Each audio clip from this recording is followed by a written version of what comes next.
The story begins in a small town, with many people passing by. In the sky there are also tailed monks wielding swords. There is a guy who looks haggard and shabby like a beggar. His name is Hani, face dirty, pale but secretly happy. I have finally escaped from that damn chaotic space. A whole year, trapped in that ghostly place for a whole year, seeing strange images every day. I wonder if I am the reincarnated soul of some great man. Hani put his hand on his forehead and thought with joy, if that was reincarnation, joining a big sect, achieving the pinnacle of life, wouldn't it be too easy? Scene change, at a sect, where the spiritual root test is taking place, a man steps up to check, and is told by an elder who is supposed to be the examiner that it is a bone spirit, a rocket root, and the people inside it also thinks it's not bad. He was bewildered and thought to himself, I can cultivate an immortal, I can also become an immortal. A red-shirted elder asked, Hoajia Dukwai accepted you as a disciple, what do you mean? He immediately knelt down, bowed his head and thanked him profusely. Hani also stepped forward and spoke, can the old man check for me? He looked disdainful, only snorted, then walked over and said to the man from before. Remember, from now on, you and this type of beggar are worlds apart. After hearing this, Hani immediately spat blood. The elder turned away without looking and continued to mock. He was just a eater and yet he dared to come and try it. Hani was talking to himself, let's light up the ball. And then he stepped forward and placed his hands on the ball. Immediately rays of spiritual energy gradually appeared. The old man said that if he really had spiritual roots, I would eat this ball right here. But before he could finish his sentence, a black aura flew up, causing everyone to look up.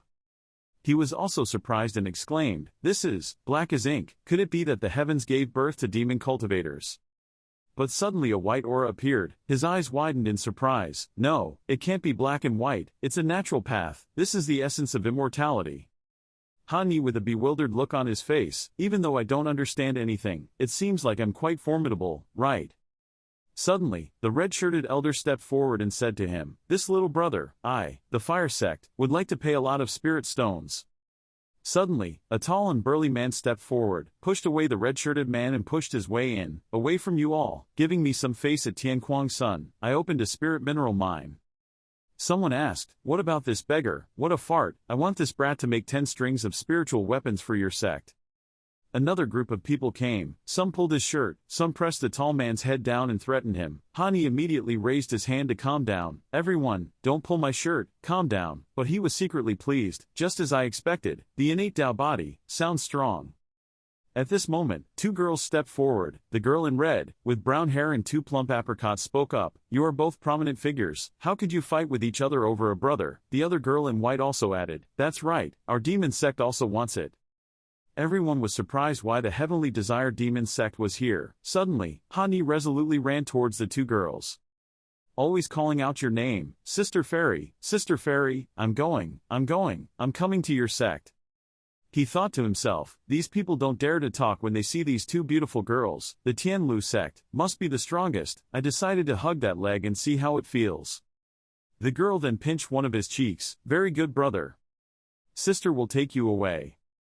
Our sect, it's much better than these third-rate sects. After saying that, she patted Hani's head and disappeared.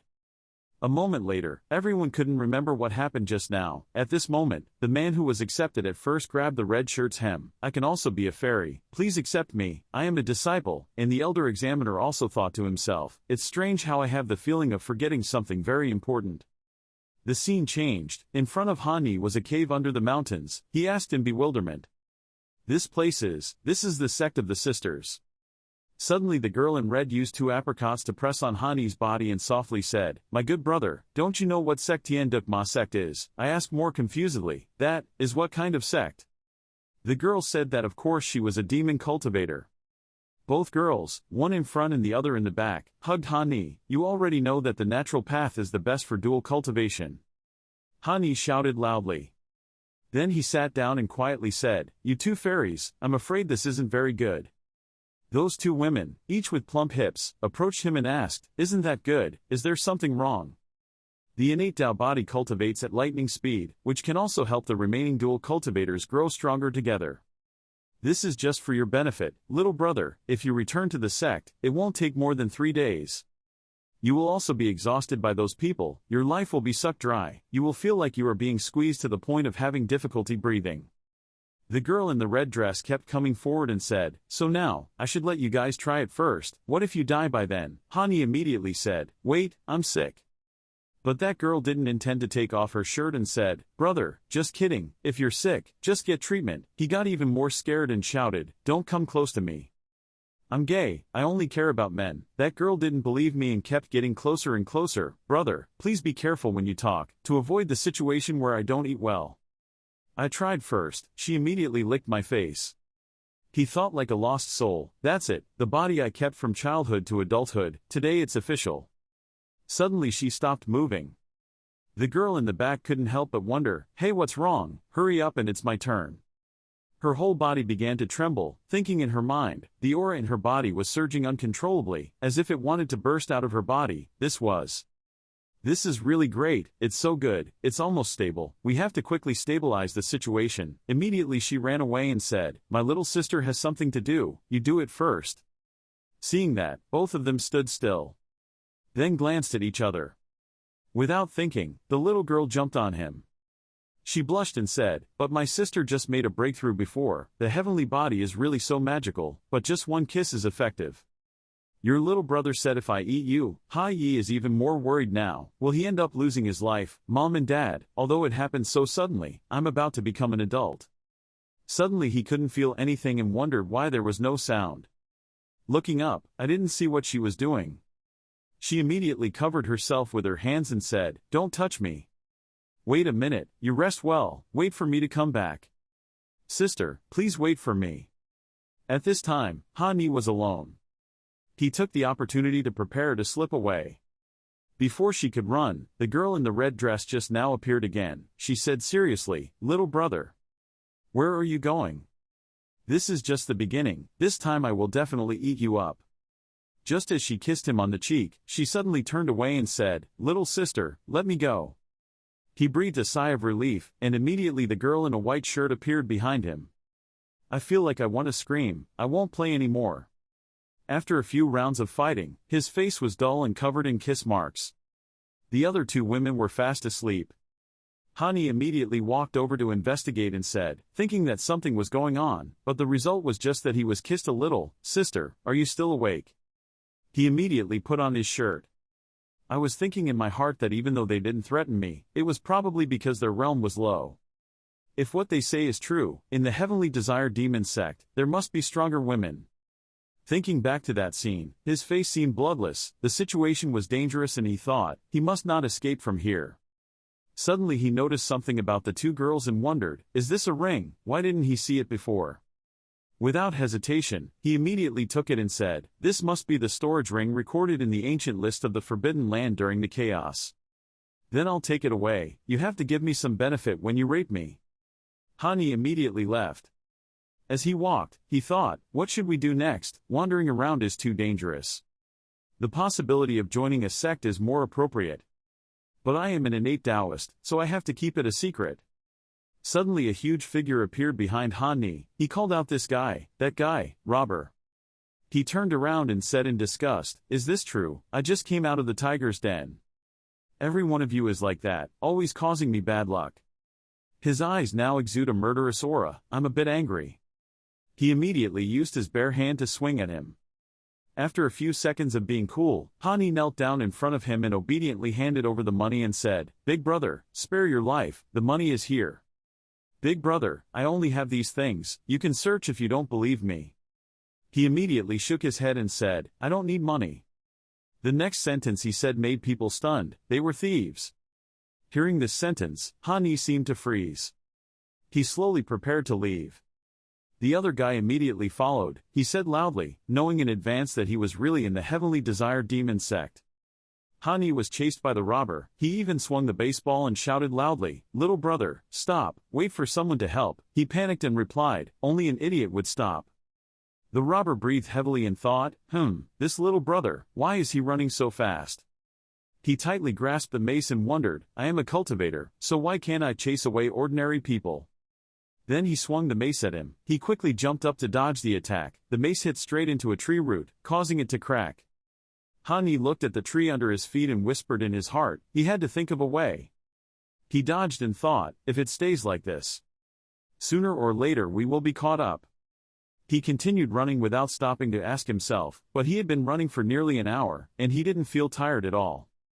Hani remembered the time when two people from heavenly desire demon sect seduced him. He wondered, maybe it was because of those two sisters. I remember they said that the innate Dao body could help others practice, but he himself can practice faster.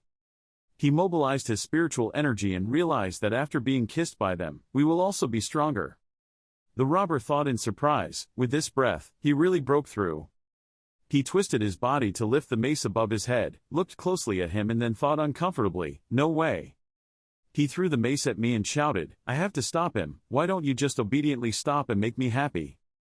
The mace collided with the dusty ground. After the dust cleared a bit, the robber calmly stood still. He saw his mace smash a large tree, breaking it in half, but he couldn't see any sign of Hani anywhere. He hid somewhere, swallowed his saliva and silently listened to him curse, fuck, where are you hiding? He shouted angrily, come out quickly. He sighed and thought to himself, luckily I could avoid it, otherwise I would have been crushed to death. He glanced at him and wondered, but what should we do now? Suddenly, the two rings he obtained from the two people of Tian Lu Ma sect lit up. He was surprised, the rings reacted. He waved the ring, a series of items appeared from the air. He whispered, let me see what's there.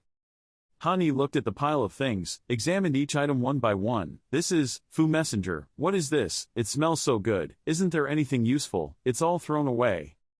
He suddenly found two small glass bottles containing pink water inside. He looked at them and wondered, medicine, what is this for? He accidentally dropped two bottles of medicine and shouted in surprise, oops. He couldn't react in time, he only caught a small bottle. He panicked in quickly. The remaining bottle of medicine fell on the robber's head. He was worried, it was in danger. Hani looked back at the bottle of medicine in his hand, then looked at him and thought to himself, isn't this poison? Anyway, it's certainly not the proper medicine of those two sisters. He looked at the bottle of medicine in his hand and happily thought, if you can't resist, then I'll just die. He suddenly heard a scream, He looked down at the robber and saw him with a red face and having fun with the tree. He kept moaning. He was trembling on the tree looking for something from the two rings. Damn it, why is he grinning like that? Old man, where is the great Jade Emperor? Can anything be used? Hani suddenly found a pink stick from the space ring. He held it up to look at it. He held the stick and mobilized the spiritual energy to make the stick longer and bigger. He shouted loudly, this stick seems to be useful, add spiritual energy. He waved his stick and shouted, you guy. The robber turned his head in surprise. He still followed the momentum and jumped down to use the stick to hit him. I'm angry, you dare steal my beauty.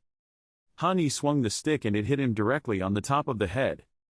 He staggered, he gently landed on the ground. Then he fell unconscious. He wiped the sweat from his forehead and sighed, guess it was over. He looked at the stick in his hand and wondered, why do I feel so energetic holding this? Then he closed his eyes and thought to himself, let's add a little more. The stick suddenly trembled, and he realized it was a toy. He was shy, even the weapon was so terrible, it was truly a devil's desire. An hour later, Hani stripped off all the clothes of the robber and praised him, good. He stuck his tongue out at the unconscious man, if it's robbery, then prepare yourself to be robbed.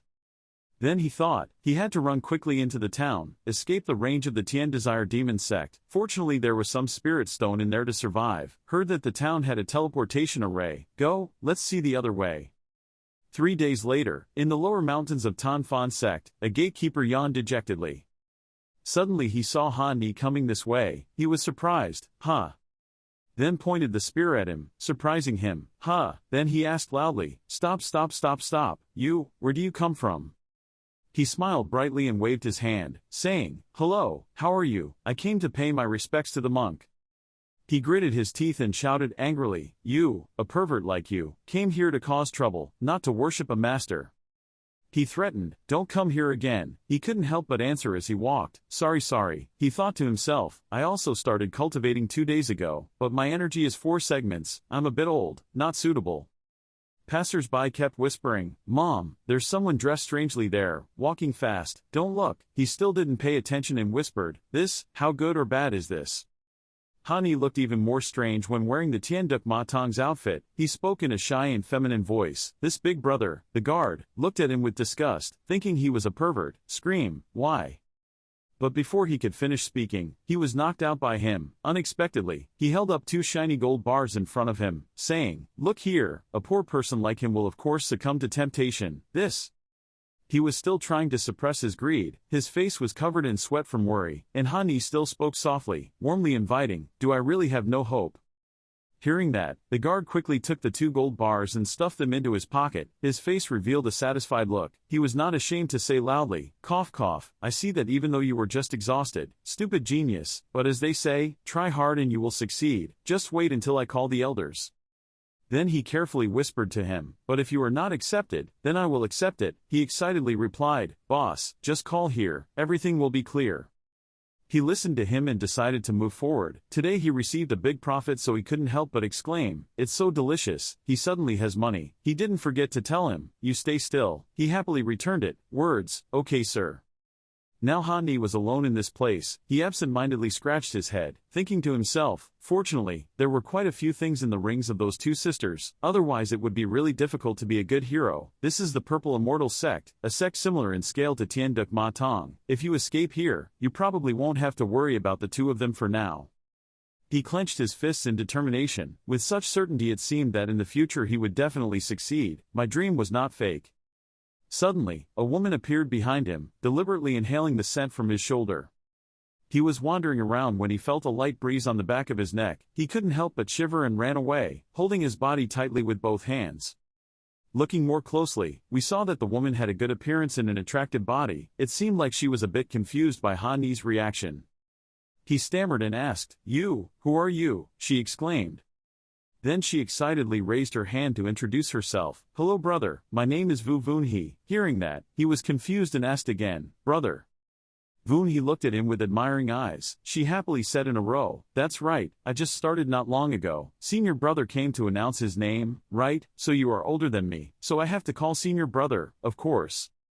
However, you are the weakest senior brother I have ever seen." This sentence is like a sharp knife stabbing straight into my self-esteem.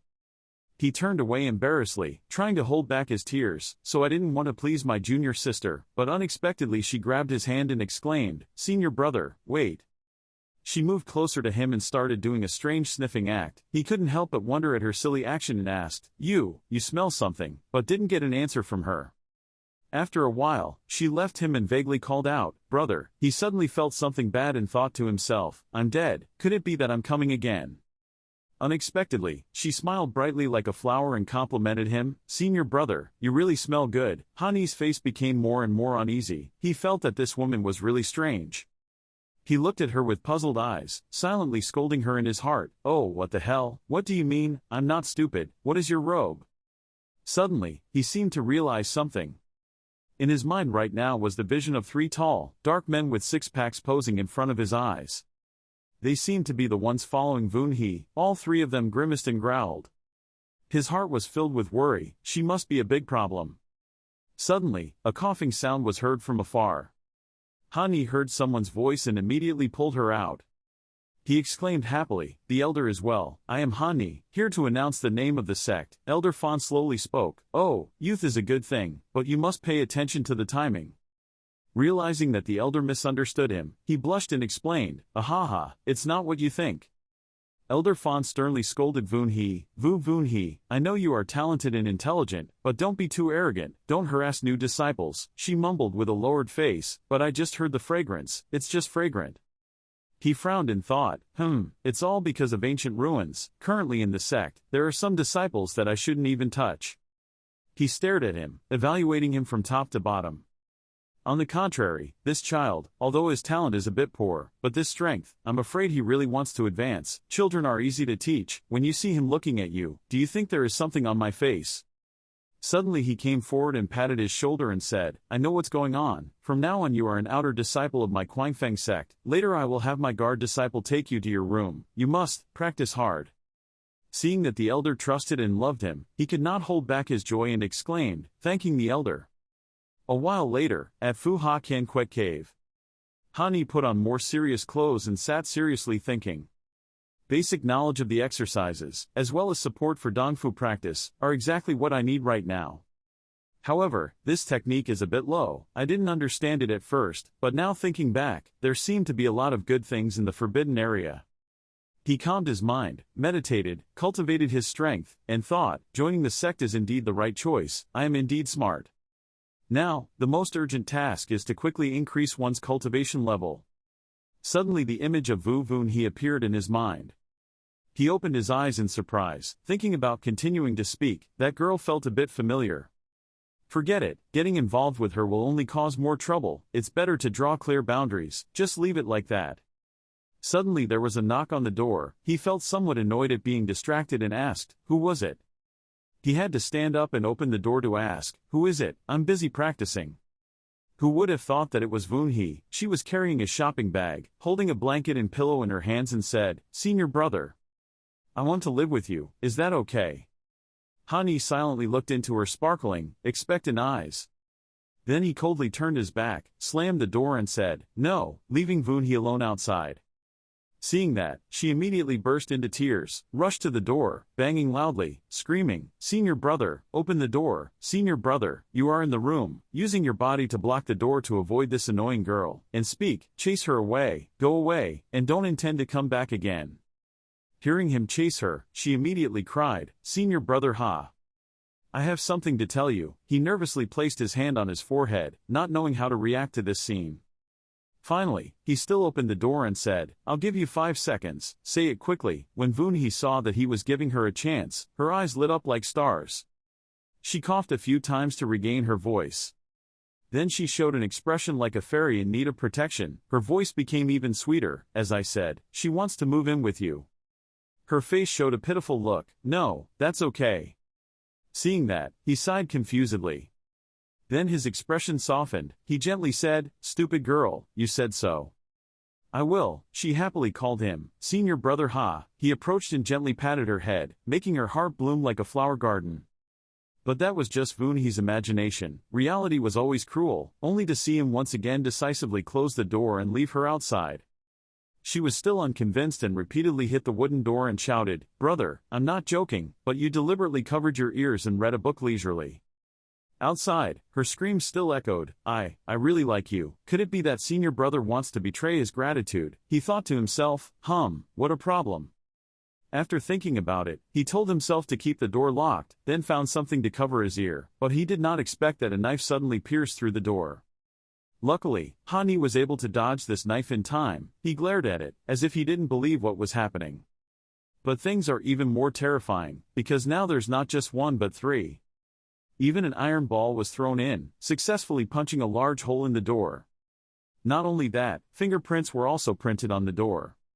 It turned out that those were six-pack boxers who were punching repeatedly at his door. They shouted in unison, continuously kicking, cha-cha-cha, Ha Qian Quet, you have the ability to grab the weapon, junior sister, but you don't have the ability to did you open the door. Now you were extremely panicked and shouted, brothers, calm down, don't listen to what she said, I just met her today, I don't know her at all.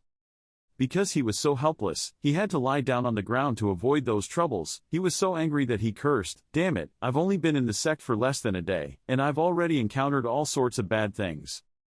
In the end, he had to let Vunhee into his room, while she happily sat on the bed playing with teddy bears and singing freely. He sat in a corner scratching his head.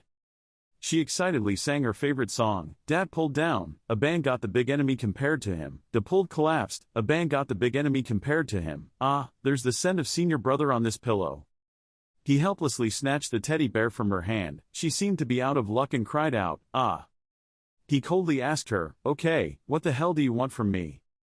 She smiled mysteriously and softly asked, brother, don't you believe that I fell in love with you at first sight? But he smiled brightly as if he had guessed the other person's intention, saying, oh, you're acting as good to others, but it can't fool me. Unexpectedly, she did not respond to him, but instead came forward and hugged him. Suddenly, Vunhee rushed forward and hugged Ha Qian Quet, surprising him, brother, there is a fragrant smell around you, I don't know why, but it seems to be useful for my monkhood. I discovered that from the time I was outside the mountain gate. As long as I was next to Senior brother, my aura increased rapidly, and the closer I got, the more obvious the effect became. Vunhee then guessed and asked, Senior brother, do you have some special spiritual root? Ha Qian Quet hastily raised his hands to surrender, I lost to you. After saying that, he continued to leave, but Vuni took out something. "Senior brother, what do you think about this?" She immediately took out the ring and took out all the things and continued. "Spirit stone, martial arts, dance, chi, medicinal pills, everyone can have them. Sorry brother, right now I only bring these things along the way, if it's not enough I'll bring some next time." Ha Qian Quet immediately approached Vun He. "You wanted to use these things to bribe me, do you think this Ha Qian Quet, am like that?" Vun He said as she held up the ring for him to see. "Is that okay, senior brother?" So he immediately felt moved and thought to himself, I originally intended to scold her, but it was too much. Ha Qian Quet immediately bowed his head in thanks. "Of course it is okay, junior sister Vun He." Vun He happily said, "Okay, then I'll ask for your guidance in the future." Scene change. On the chessboard, there are two people playing. The white-haired young man spoke up. Lost, said again, "Li Hoa, you're a bit bold today." This white-haired man's name is Tu Tian Min. Li Hoa stood up and was about to leave, but the other guy said, "Are you afraid you heard that little sister Vun He entered the new disciple's room?" Li Hoa glared at him. "I will definitely go find him. You don't need to be hypocritical here like a villain using a knife to kill people." Tu Tianmin said nothing but thought to himself. Humph, Li Hoa is truly a black turtle with its head pulled back. Others are afraid but I, Tu Tianmin, am not afraid of you. Then he remembered Ha Qian Quet and silently said, "Ha Ni, right, I want to see what you're up to." Vun He was so happy when her plan was achieved that she immediately decided, "Okay, let's just decide like that." But Vun He came up with a condition. "We first make a 3,000 agreement. First, we are just doing business, don't love this lady. Second, I am allowed to touch you but you are not allowed to touch me. Third, don't easily approach other women, do you understand?" Ha Qian Quet was gathering treasures, constantly saying, I understand. Vun He also said, "If it's already decided, let's go through your method again, otherwise this method seems a bit weak." Vun He took out 3 techniques. 3 parts of my body can be used, senior brother, you can choose one. Vun He also said more clearly, the quality of the practice from top to bottom can be divided into heaven, earth, and 4 levels. The first part of the fire attribute is the mysterious body refining technique. If you want to know clearly, the best technique of the Thamphon sect is the profound level. Even if you practice for 3 years, you may not be able to grasp it. The second part is the low-grade earth level exercises, the lightning-hued body refining method. At this point, Ha Qian Quet thinks that the earth level is not very powerful. However, Vun He advised the senior brother not to get excited too early. This practice is my sister who came to see me off to win people's hearts. Its main chapter is to guide lightning to refine the body, to strengthen the lightning tribulation. The strength is too low when cultivating, basically the 14th lifeless. The purple immortal gate also has this technique, but I heard that there are a few that have been successfully refined, so I still recommend you to practice the profound level martial arts technique, Vun He said with a smile. As for this, it is a part of the original non-attribute training technique, no level. Hani was still deep in thought. Vun He continued to speak, "Brother, have you considered which one to choose?" After thinking about it for a while, in the end Ha Qian Quet said, "Of course I want it all." The kid just chose the topic. He immediately reached out to take it, but Vun He was stunned. Seeing that, he immediately took everything, making Vun He confused. "Senior brother, you have a very greedy heart. Be careful, your greed is deep." Ha Qian Quet still smiled when he heard that, and said, rest assured. Suddenly he asked again, "Wait, why do you have the martial arts of the sect in your hand?" After listening, Vun He was surprised, then turned away and said, "Didn't I say my sister gave it to me?" Ha Qian Quet still has some questions. Isn't the Purple Immortal sect the biggest sect? Vun He immediately asked again, "Senior brother, do you really not know about the ruins that the Tan Fan sect actually discovered?" Ha Qian Quet was bewildered when he heard about the ruins. "I thought the senior brother was from some sect and had hidden here." Hearing that, he sheepishly scratched his head. I don't know anything." Vun He explained, "You really don't feel like the Tan Fan sect is just a small sect. There have been too many new disciples recently." Ha Qian Quet immediately wondered, "You say that as if, but are you yourself a new disciple?" Vun He replied that it was because some time ago the Quangfeng ruins were discovered. Such undiscovered ruins are often filled with good fortune that the disciples dream of. In order to earn a bowl of soup for the disciples, the surrounding sects more or less sent people to join the Tan Fan sect. Speaking of the Purple Immortal sect, you can almost see the major sects paying attention, all aiming at the Quangfeng sect. However, the Tan Fan sect is truly in decline, with only one eye open. Ha Qian Quet thought to himself, other sects, Tan Fan relic, he is not good. There are many people who can naturally be exposed and find a way to escape. Vun He happily said, okay, after talking so much, quickly take advantage of the time to practice. She was extremely excited. My 49th anger barrier also relaxed. This time I must make a breakthrough. Ha Qian Quet wondered if the 49 weapons were cultivating the realm. Weren't they the 9 weapons that could break through to the spring-flowing realm? Vun He then asked again, Senior brother, do you really not know anything? Forget it, I also recorded some information in the Jade projection. It is much more detailed than what the Tan Fan sect recorded, but the specifics in reality look a little clearer. Vun He immediately used her magic ability. Ha Qian Quet immediately sat and practiced with Vun He. At this moment, he secretly felt, so that's it, the 9-layer magnetic energy is just a pillar. If you want to be stronger in the realm of flowing streams, if you want to break through, you have to condense more energy.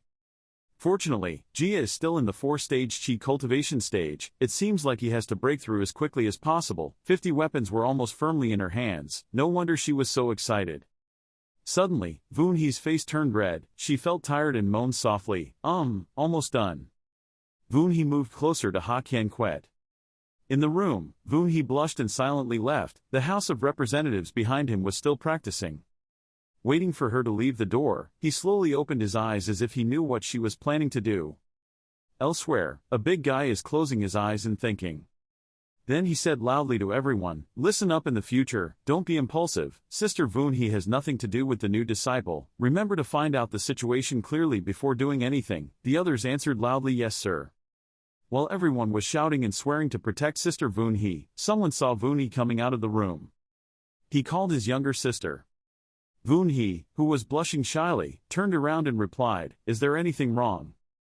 The brothers who saw that scene were suddenly startled. One of them immediately asked your junior sister, what are you doing in there? She was confused and blushed and turned around to say something but stopped. Then he turned around and hurriedly walked away, saying no, it's nothing, if there's nothing else, I'll go ahead and have something to do. Those guys didn't know what to think, but they had a scary silence in their hearts.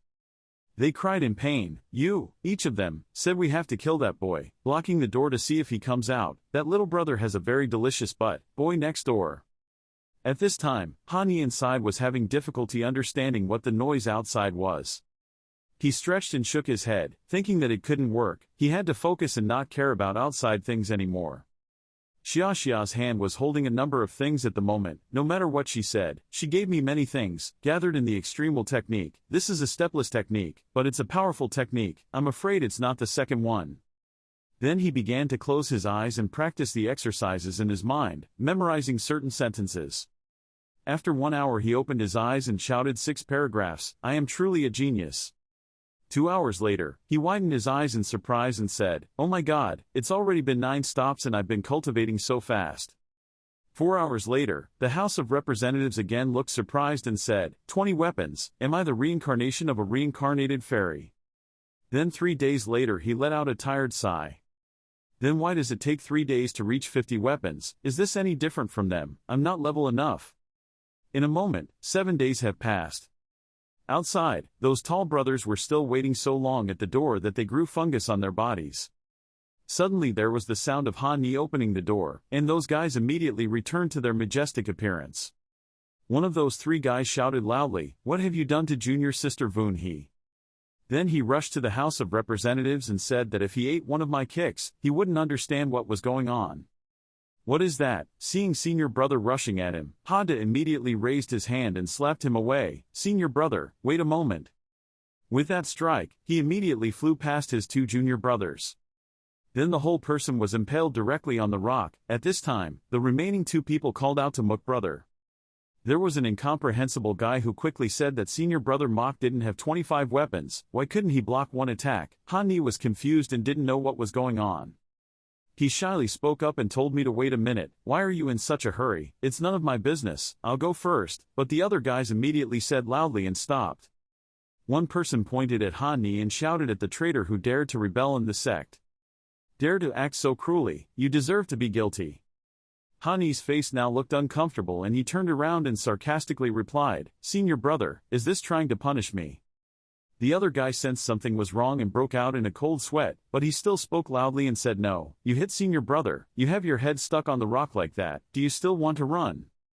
After speaking, he immediately thought about how it was clear that he was just starting to practice and had such a strong aura. Suddenly at this time an old man came out and asked what you were doing. The others all turned around and stammered that the house elder in the back thought it was the old man from before. One person immediately spoke up to the elder of the House of Representatives. The old man was now looking at the House of Representatives in confusion, thinking that I remembered how a few days ago he was still a four-step disciple and had the energy of a flowing stream. Everyone bowed their heads and shouted to pay their respects to the elder. Then one of the two disciples pointed to the House of Representatives and shouted loudly to report to the elder that this person had maliciously injured his senior brother. "We can both testify. According to sect law, the Meridian should be cancelled and expelled from the sect." The elder looked at the House of Representatives and asked the House of Representatives, "If you injured that guy?" He looked confused and said, "Roughly 5 openings." The elder heard that angrily said, "Nonsense, what else do you have? 5 openings, what else is it?" He calmly said that there was no way he would suddenly rush to attack me, so I just straightened my face and let him hit me, right? Besides, I just gently pushed him away and naturally he became like that. I didn't know anything. Hearing that, the elder turned his head to look at the remaining two people and said, "Is that so?" The other person immediately bowed his head and quickly explained that he was talking nonsense and asked the elder to clarify. He silently thought to himself that this brat had hidden his strength. Even I couldn't see his spiritual energy from his previous cultivation. He must have used some Taoist disguise. Then he turned his head away and said that the situation was roughly clear. Whoever had just complained would be punished. The other person was confused and said, "Elder, that's not fair." The elder heard that and shouted loudly to shut up. "Do you think I'm blind? According to the sect's regulations, whoever is injured first will not be held responsible. You haven't forgotten what I taught, have you?" Hearing those words, that guy could only worry and accept the blame while the House of Representatives stood to the side watching with a sarcastic expression. After finishing speaking, the elder turned to the House of Representatives and said that you are still new to the sect, right? He replied yes. He continued to say that you haven't received the sect's resources just to compensate for the resources these two people gave you for 3 months. Hearing that, you panicked, right? He worriedly asked elder, "I don't need to fight with you this evening, right?" Then he confusedly said the elder really shouldn't. While Hani was talking, the elder put a hand on his neck, put his spiritual power to stop his throat and said, okay, you deserve it, so I give it to you." He was surprised and didn't understand. He looked at the elder and thought he couldn't make a sound. Looking at him with angry eyes, he continued thinking that this old fox wanted to gag me and force me to swallow this compensation money. The person who had just been punished earlier stammered as the elder spoke up.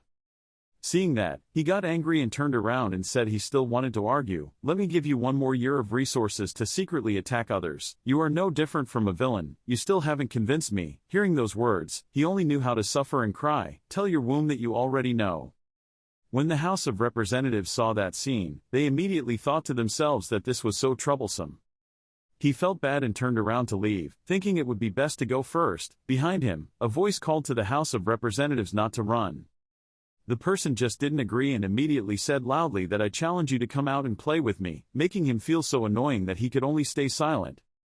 The House of Representatives sighed and said, "Senior brother, what else do you want? Don't you hurry and send your senior brother for treatment," causing him to helplessly clench his fist and answer you. He shouted loudly, "Wait for me, I won't forgive you." He tiredly thought to himself that trouble was getting more and more frequent. Maybe he needed to find a place to hide from the storm. The elder who was hiding behind a nearby tree saw everything and thought not being arrogant or hasty, knowing how to advance and retreat is a good seed. If it's really the son of our Tan Fan sect, then that's good. Looking at his back as he left, I wondered who would follow. If the relic appeared in the world, I didn't know if it was a blessing or a curse. At Fan Tan. The call never stopped, "Come on." The owners cheerfully greeted guests. Staying at our place was great, nothing more. The announcement reached the place where Hani was practicing, including a VIP room for gamers. Suddenly he looked up, surrounded by red air flying around. He suddenly clenched his fist, causing the stone in his hand to break. He looked at his palm, which still had pink fragments of the stone. Hani rubbed his forehead and thought, the cultivation speed is still too slow. Has he reached the bottleneck yet? He stretched and yawned. I've been away for so long, I should probably go back. The shop owner saw him coming out and asked, "Oh, have you left?" He smiled, "Yes." The shop owner waved goodbye. "Be polite, come again next time. There are a few people behind you who are silently watching you." As Hani walked, he was busy looking at the paper in his hand. Next was. While not concentrating, he accidentally bumped into someone else, something. That person put his hand on his shoulder and said, "Hey." He said, "Brat, you bumped into me and still want to leave." He turned back to look at that person. The two people accompanying us also rushed forward. Touching us must not be so brave, he thought to himself. Not good, we are surrounded. Hani looked at the guys in front of him. They had purple patterns on their collars. They were laughing, thinking about how to die. Kid. He thought to himself, are these people the purple immortal sect that Voon mentioned? They are the biggest sect here, maybe we shouldn't get involved. He calmly said, "I'm sorry, okay, women just keep gossiping. They shouted so much that I didn't know what to say. Just talk nonsense. If they tell you to stop, then just stop. Are you planning to run to the district?" Hani shook the hand of the guy behind him. "In front of everyone, should I explain a bit of logic?" He brushed his shoulders and left. "So, as I've already said, you're the one causing trouble. I didn't do anything." With sharp senses, he suddenly turned around, just barely blocking a blow from the sneak attacker behind him. He glanced at him, making him seem surprised. After those guys failed in their attack, they wondered, but he was able to withstand a celestial shock from me. According to legend, normal people would have lost their lives. Meanwhile, Hani evaluated these people. Really, strong. He is not simple, he is definitely intentionally trying to cause trouble. The other guy asked suspiciously, "Do you have a body protector armor on you?" He shouted, "What are you planning to do?" He suddenly grabbed his collar.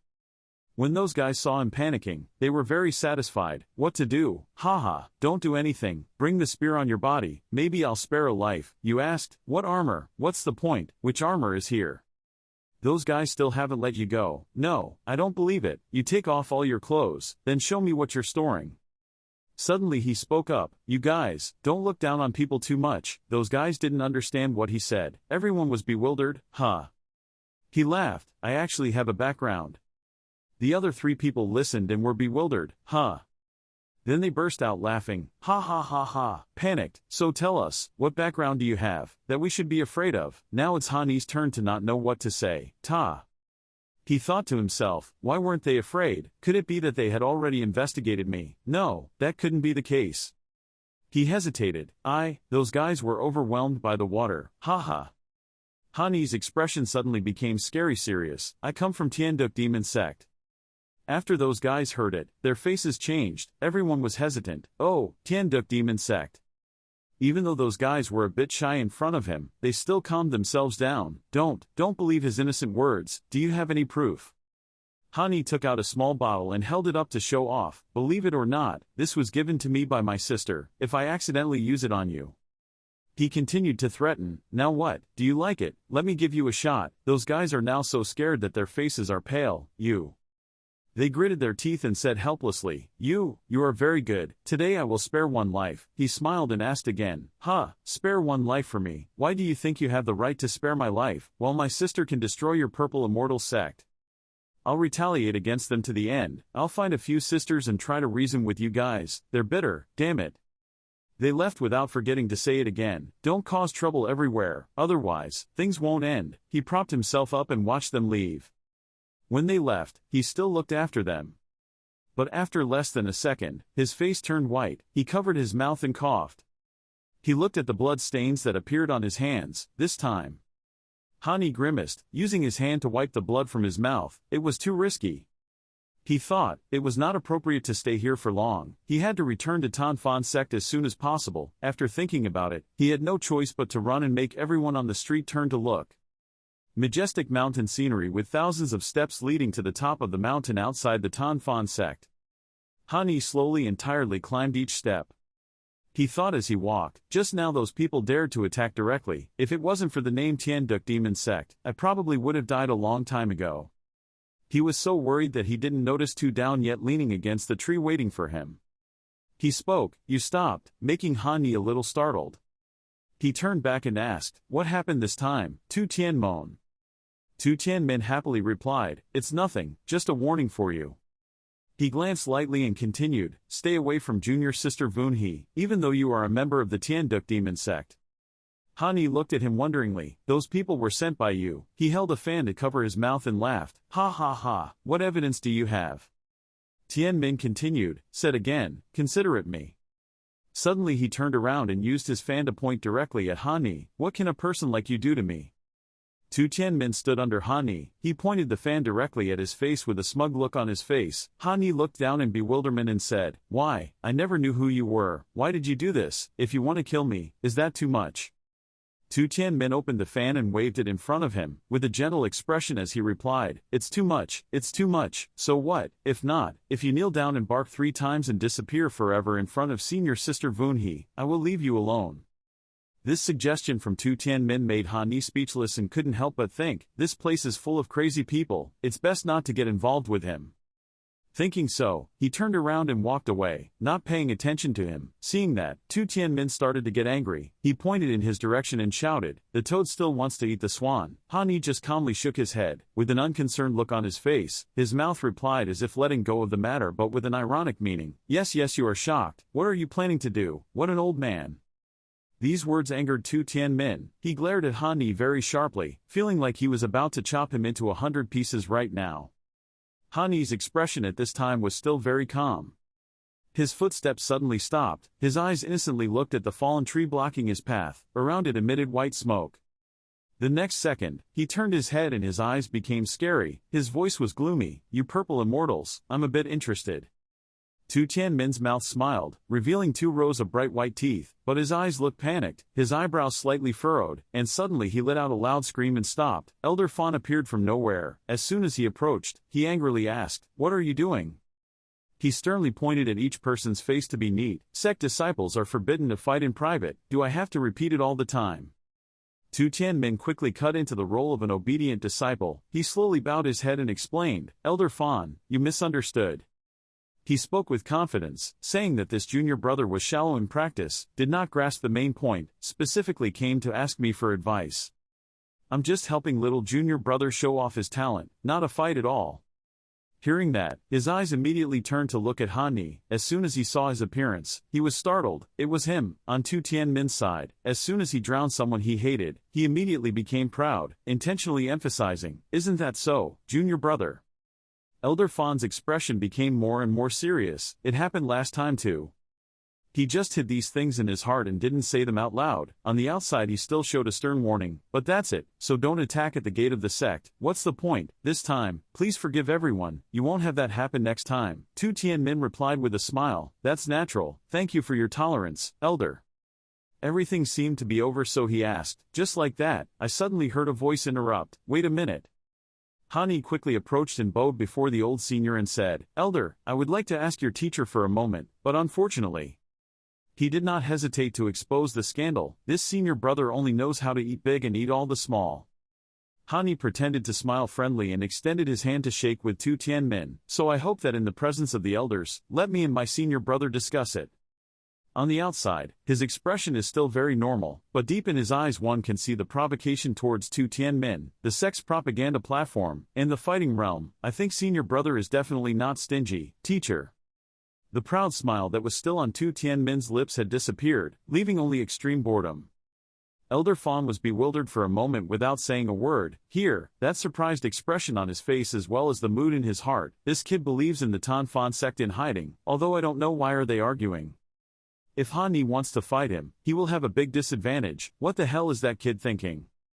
Tu Tianmin raised his hand to cover his mouth with a fan. This scene made his face strangely scary, then he started laughing loudly, having such a good student. He immediately called out, "Elder Fawn," as it is said that fighting in reality is the easiest way for people to develop. At the same time, it is also more attractive to see clearly what you are like.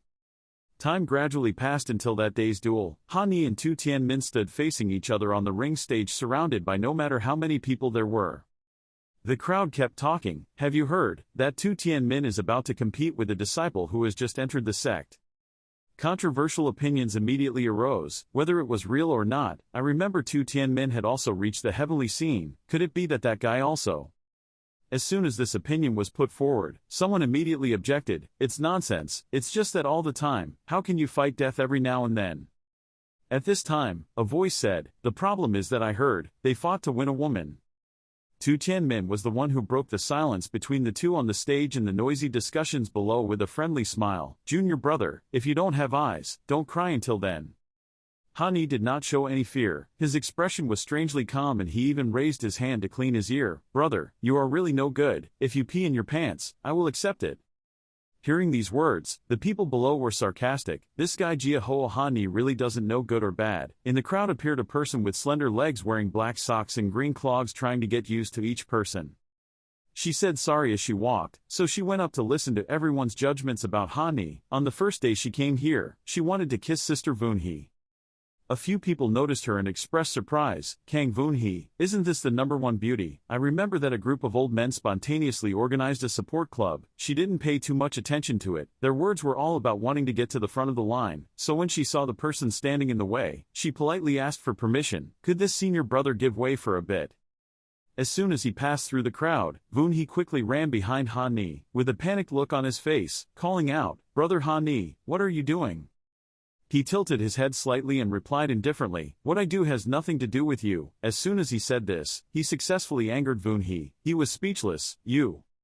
Her eyelids slightly lowered, her eyes were sad, as if in just a second she would not be able to hold back and cry. At this time, everyone also paid more attention to her presence here. It was Kang Vunhee, and there were even more gossips. Their relationship was indeed not ordinary. As soon as Tu Tianmin realized Vunhee's presence here, he immediately thought of starting a conversation. "Junior sister, do you know him? Don't worry, we're just discussing. Junior sister, I won't do anything, don't hurt him." Vunhee heard him say that and smiled and explained, "No, senior brother Tianmin, you misunderstood, I'm not used to that kind of person." The moment he finished speaking, he froze. "Huh." The next second she waved Tianmin to bend down. He didn't understand what was going on and just reflexively followed. At this moment, she leaned into his ear and whispered, "People can hate that guy, senior brother, even if you don't do it, I will still teach him a lesson." Tu Tianmin stood straight and looked bewildered at Vunhee who was smiling gently at him.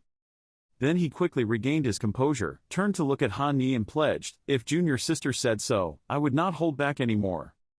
Vunhee continued to say, "However, senior brother, you have a profound cultivation level, if you don't stop it in time and use a high level to crush it, there will be no good consequences." This statement convinced Tu Tianmin. What the junior sister said made sense. She smiled and picked up the small light blue bottle and said, "Oh my, that person just happened to have a realm suppression pill here. Senior brother, you should eat this before fighting him, even though no matter how much teaching you have, you won't be told that the big bullies the small." Tu Tianmin agreed like a lunatic without thinking. Vunhee continues to use sweet words with Tu Tianmin. Everyone wants to see the brave and heroic senior brother, handsome on the one hand. The two people, Tu Tianmin and Hani, turned to face each other on the stage. Both of them had a confident demeanor and were not afraid of anything. Elder Fawn stood to one side and opened his arms to speak, repeating the two sides again. "You must control your realm in the Qi cultivation realm. Remember not to intentionally kill people." The old man's eyes became sharp and his voice was sinister. "Now the match begins." As soon as the words finished, howls and screams rang out all around. Tu Tianmin spoke nobly above. "Hai Yi, I don't know if it's because you have blind eyes or don't care about anyone, I am a cultivator who has reached half a step into heaven. Even if I only use the strength of my realm, I also have 40 sources of energy to absorb energy. But you, a beggar who doesn't know where you came from, how can you compare me?" Hani did not show any weakness, but instead replied with a disdainful expression, 40 weapons, are they powerful?"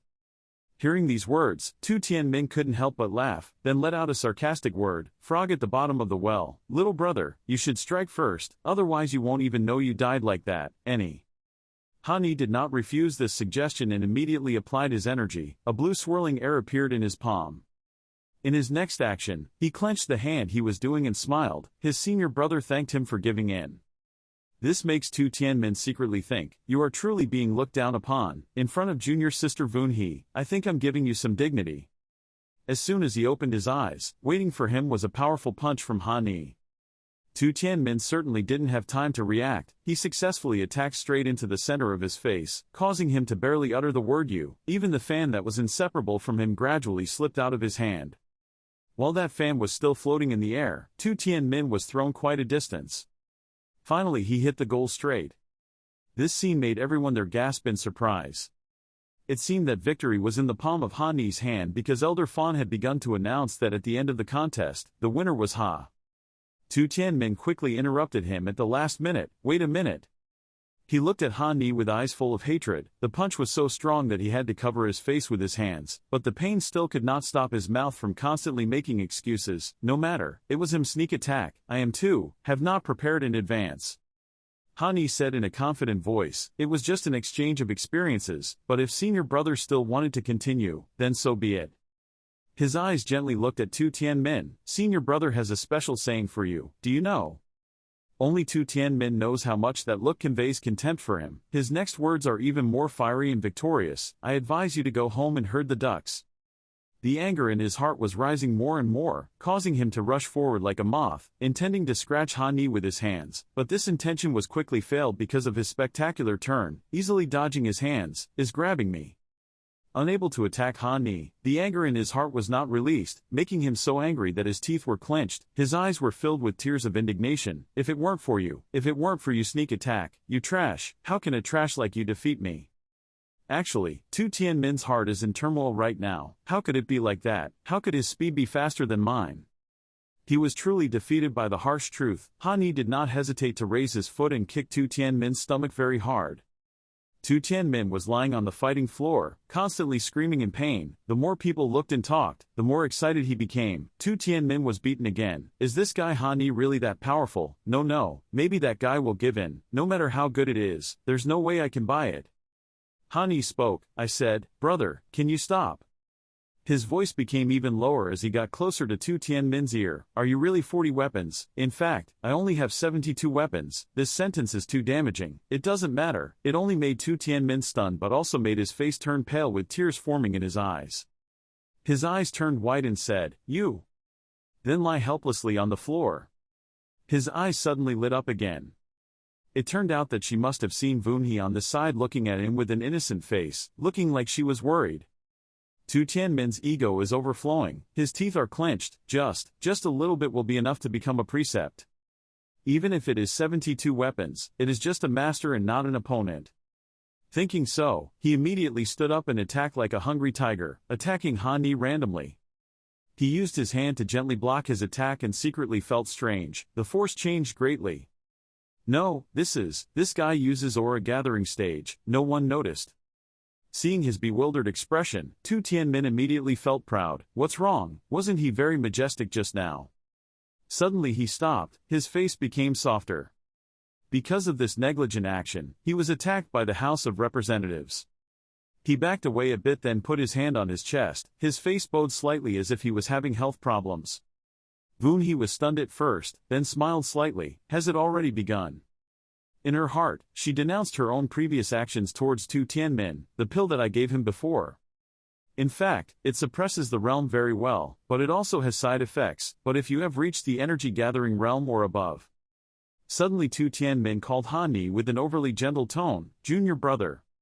His face was energetic, his infatuated eyes were no longer masculine, I suddenly discovered. You look so cute, Vunhe also secretly said. It will have indescribable effects. Turns out its side effects are like this.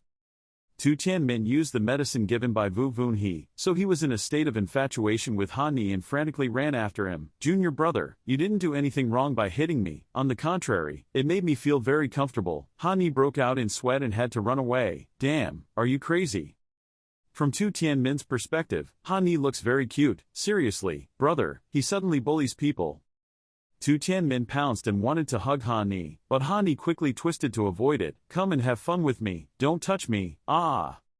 From Tu Tianmin's perspective, it's like, senior brother chases people, haha junior brother is so naughty.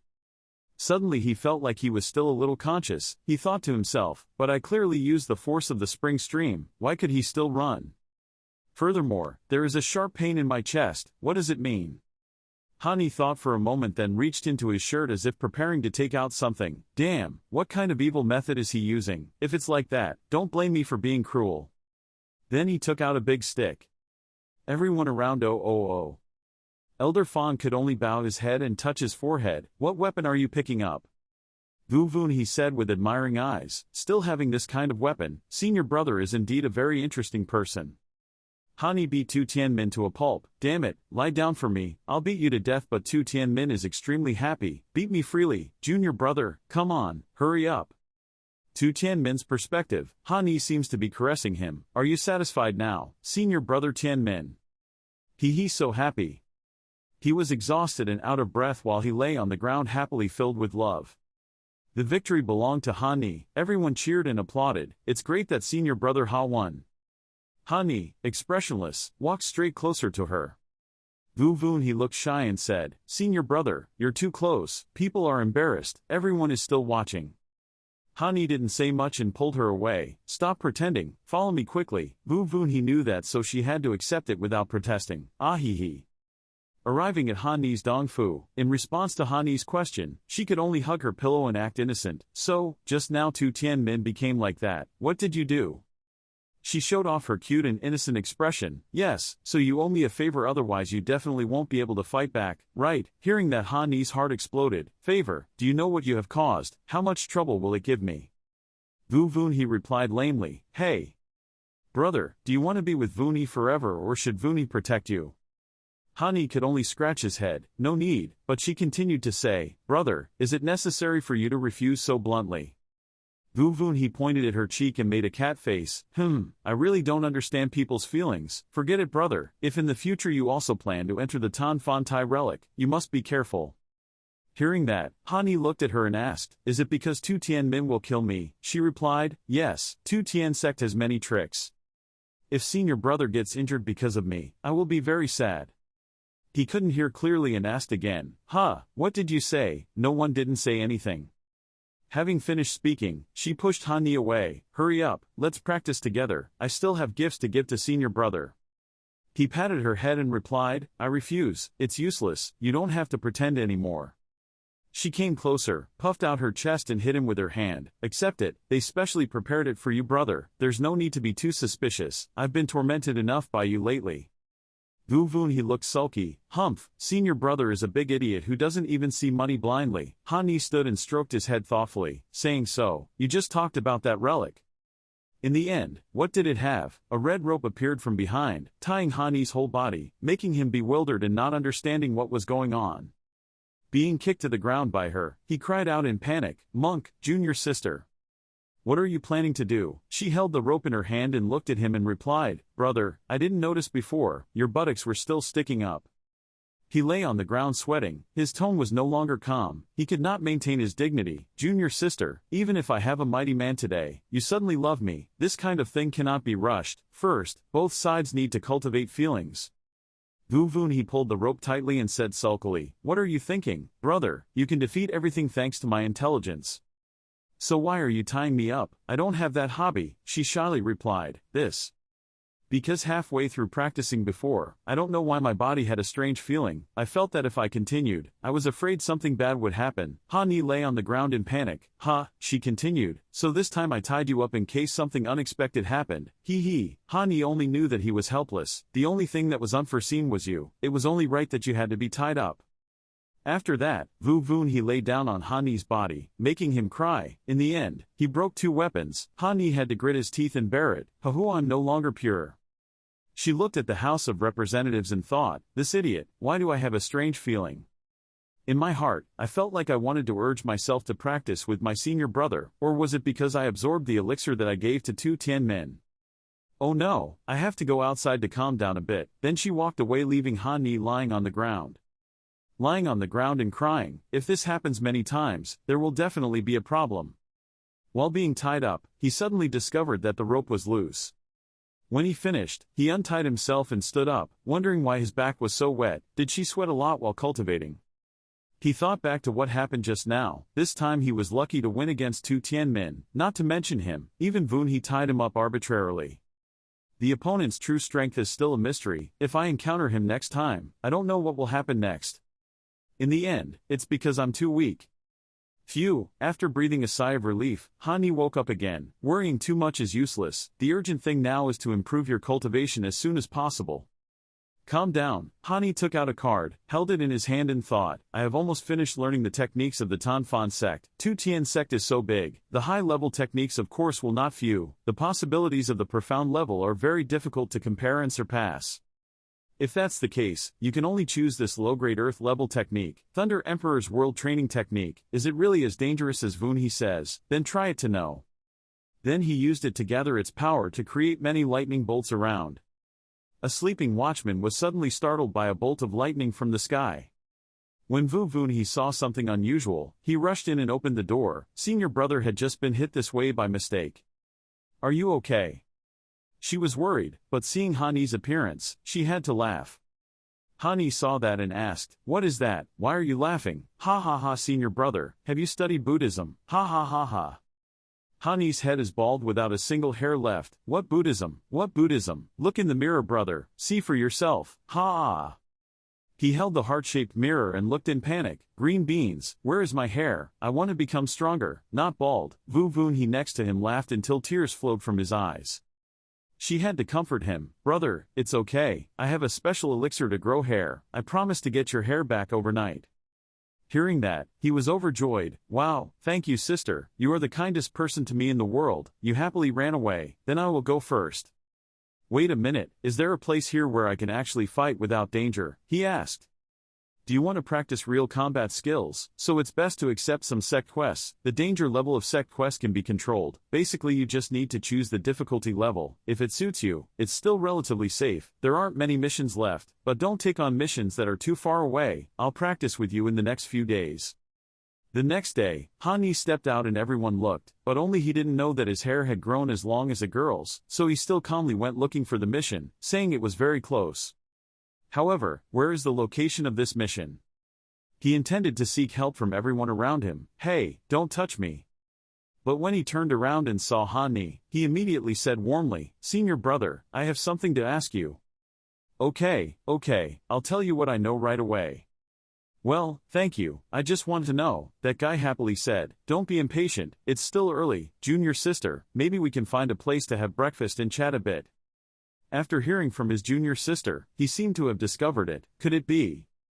Vunhi at this time is leisurely and at ease, taking advantage of the time when senior brother goes out to practice for a while, just in time to consolidate some of his cultivation. 2 days later at Namsun, Hani rested under a canopy of trees. This mission was to suppress bandits. The location of this mission was not clear. Don't write the location, where to find it now? I'm sorry, let's rest first. The weather today was quite good. Suddenly from behind a girl was being chased and ran to Hani asking for help. Brother, save my life. A silent scream rang out, saving lives. Hani saw from afar a purple-haired girl wearing a veil. She had a fiery body and a low-cut dress and was being chased by a group of masked people. I doubt it, brother. Hani was still wondering, could it be, when suddenly she jumped into his arms. What about me? Chu Luan Bang hugged him in fear as he was surrounded by pursuers. She happily said, Senior brother, it's so good of you to be here, hurry up and fight them. Hani's head was full of question marks. Ha ha ha ha ha ha ha. Standing in front of the sharp knives, he turned pale and stammered, brothers, it's just a misunderstanding, I'm just a passerby. He pushed her head away, thinking to himself, the aura of these people is much stronger than mine. Is this woman going to let me die together? The masked leader with the peculiarity of using a knife with his left hand was pointing the knife at him in disbelief. Passerby, she called you senior brother, do you think I'm stupid? He immediately explained, I don't know anything. Chu Luan Bang hid in his arms and looked up at him aggrievedly. Senior brother, it is indeed as you said. 30 miles below the southeast Fung waterway there is a lake. Senior Dongfu, you and I will join forces to repel the enemy. We can go get it at that time. Without saying much, the group of masked men flew up to prepare to attack. Stop talking nonsense. Hani clenched his fists, gritted his teeth, thinking of a way, and Chu Luan Bang looked on indifferently. They shouted, die for me, don't try to escape. The two looked up. He hissed through his teeth, damn it, then it's over. He coughed twice, coughing. Hani raised his fist and suddenly shouted, I am a disciple of the lost disciple Elder Vuong. If you dare to touch me, the consciousness that my master planted in me will be activated. Chu Luan Bang stared at him curiously while he continued to talk endlessly, until then pointed straight at them with a dangerous expression, this place will no longer have a place for you. The surrounding air was as quiet as paper. The masked group wondered, too. Tian Mon. One of them held up a card with the word Purple Immortal Mon and said suspiciously, "Coincidentally, we also come from Purple Immortal Mon." Han Yi's eyes widened. "Oh." That guy pulled a knife closer to him and continued to say, "Most of the two immortals have the last name too. There's no one named Vuong here." Then he raised his voice. "Are you trying to bluff? Where did you come from?" Han Yi blamed him. Sweat stuttered. This. He explained, "That is, the Purple Immortal sect has hidden skills and will live next to the Purple Elder. How can you know that you are all a bunch of anonymous pawns?" While Han Yi was trying his best to explain, Chu Luan Bang on this side gently held up the talisman in his hand. The masked man quickly exposed her whereabouts. "Not good. That woman used a messenger charm. This brat is trying to attract my attention." The masked leader was surprised. "What?" he shouted. "Brat, are you kidding me?" The leader shouted loudly and swung his knife at him. "Kill this brat first." The slash flew into the air. He quickly dodged it. "Oh my." The other guys continued to attack. Han Yi gritted his teeth and thought. He flexed and flexed to avoid their attacks. The two masked men frowned and looked at each other. One guy flew up high and attacked from above while the other guy attacked from below and he flew sideways to avoid it. The masked man huffed. Why does he look like a bastard?" Han Yi quickly dodged the attack like he had a clone technique. The leader angrily ordered. Everyone rushed forward together. They swore angrily and said they couldn't hit him. He dodged and thought, "Luckily I learned the techniques from Tan Fan's sect. Even though I don't have fighting power, this ability to maneuver is really classy." The leader frowned angrily. "Angry with me to death? Come and surround that guy for me." He waved his knife and gave orders. His subordinates rushed forward. Han Yi was surrounded by shiny blades. Those guys glared at him with black faces. He frowned thoughtfully. They said proudly, "Let's see how you dodge this time. Maybe you can still fly." Han Yi quietly performed. A gust of wind appeared under his feet. Gradually, wind swirling like a tornado lifted him off the ground to the surprise of the masked men. One guy exclaimed, "What?" Chu Luan Bang was curious. "Huh." Han Yi thought to himself in the air, "The Tan Fan Quartet's spiritual energy consumption is terrible. Fortunately I have 74 weapons." He was worried, but it wasn't good to continue like this. He was afraid that he would consume all his aura. The people below were still staring. They carefully reminded each other, everyone to protect them well. He couldn't believe that he can still fly. Han Yi pulled out a gourd. "There is no other solution. It's because you forced me." The vigilant leader warned you to be careful. He took out his weapon. A gourd is held between our fingers. Han Yi waved his hands vigorously. Dozens of gourds flew out in all directions. The masked group exclaimed, "What?" The gourds were like smoke bombs, releasing thousands of layers of smoke. Surrounded by smoke, they covered their noses and screamed. Han Yi was now flying high. He excitedly introduced, happily dispersed. The golden spear did not fall. After the immortal, the foggy flower island. Chu Luan Bang was speechless as he looked at the scene before his eyes filled with screams. She exclaimed, "This guy, is he really gathering energy?" Han Yi's side continued to tease. I shot a boom. The wind dispersed, move after move. The response to his words was still screaming. The leader covered his nose and coughed, coughing. He angrily frowned and scolded, "What a cowardly trick. I have been to the forest and to the sea. I'm afraid of this nonsense trick of yours." Han Yi raised his eyebrows. "Is that so?" He pointed to the subordinates behind him and said, "You are shocked, but are you sure everyone is like you?" The leader turned his head in surprise. "What?" In the smoke of mixed incense, the subordinates became dizzy and tilted their heads. A guy who was drugged intimately called out, "Senior brother." He blushed, "I've secretly loved you for a long time." The other guy also blushed and called out sweetly, "Junior brother, your intentions, in fact, I had long recognized." The two brothers hugged each other tightly. The air was filled with the smell of gay sex. Another couple hugged from behind, sobbingly calling, "Brother." The leader shouted. He pointed the knife at Han Yi and angrily scolded, "Damn, you dare to humiliate us. Today I will take your life." He raised his hand to stop. "Wait, why don't we chat a bit?" He sneered, What age are you asking to talk to me?" Han Yi replied and said, "Hey." He closed his eyes and propped his chin on his hands, coughing. "Continue to explain. I said a long time ago that I was just passing by. You junior brothers are not in any danger to your life. If you really do it, the consequences will be different. Do you understand?" The leader still held the tip of the knife firmly towards him. He was speechless. "You." Xia Yi negotiates, as long as you take them away, I swear, absolutely will not bring up this matter of nom nom thu thu. What do you think? He stammered, you. The leader was almost convinced. Do you keep your word? Chu Luanbang looked at the two people with a dark face. In her hand was a sharp iron claw. Han Yi firmly said, of course, it was said, absolutely not like Tian Bip. She crossed her arms in front of her chest, preparing to strike. Okay, it's agreed, we'll take that woman with us, and you go. Behind the leader is a pair of brothers hugging each other passionately calling each other, senior brother, junior brother. The leader thought, don't think I'll let you go easily, as long as there is an antidote, I will. Suddenly, the tip of the claw pierced the brother's neck from nowhere, causing him to only say, monk. The leader saw that something was wrong and immediately used a move to block the claws from Chu Luanbang's hand, but his subordinates were pierced. The junior brother shouted, senior brother, senior brother. He hugged his clawed body and cried, senior brother, you hold on, I won't leave you behind. Senior brother called weakly, junior brother. He hugged tightly his last words, even though the time was short, it was good that I was with you. He said while his junior brother frowned and cried, if you still remember me in your next life, we will die together, brother. Junior brother calls out in desperation, senior brother. Please don't die. The other person smiled and looked at his junior brother one last time and then collapsed into the other person's arms. His junior brother screamed in pain, senior brother. Right after that, a sharp claw also pierced his junior brother's head, making him only have time to exclaim, ah. The souls of the two brothers happily hugged each other when they met. Chu Luanbang looked at that scene and could only sweat. Oh, what the hell is this?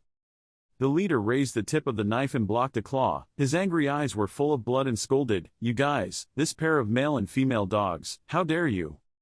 Chu Luanbang yin and yang strangely said, don't think I don't know what you're thinking. When you chased me, I really didn't expect such an outcome. Her eyes flashed.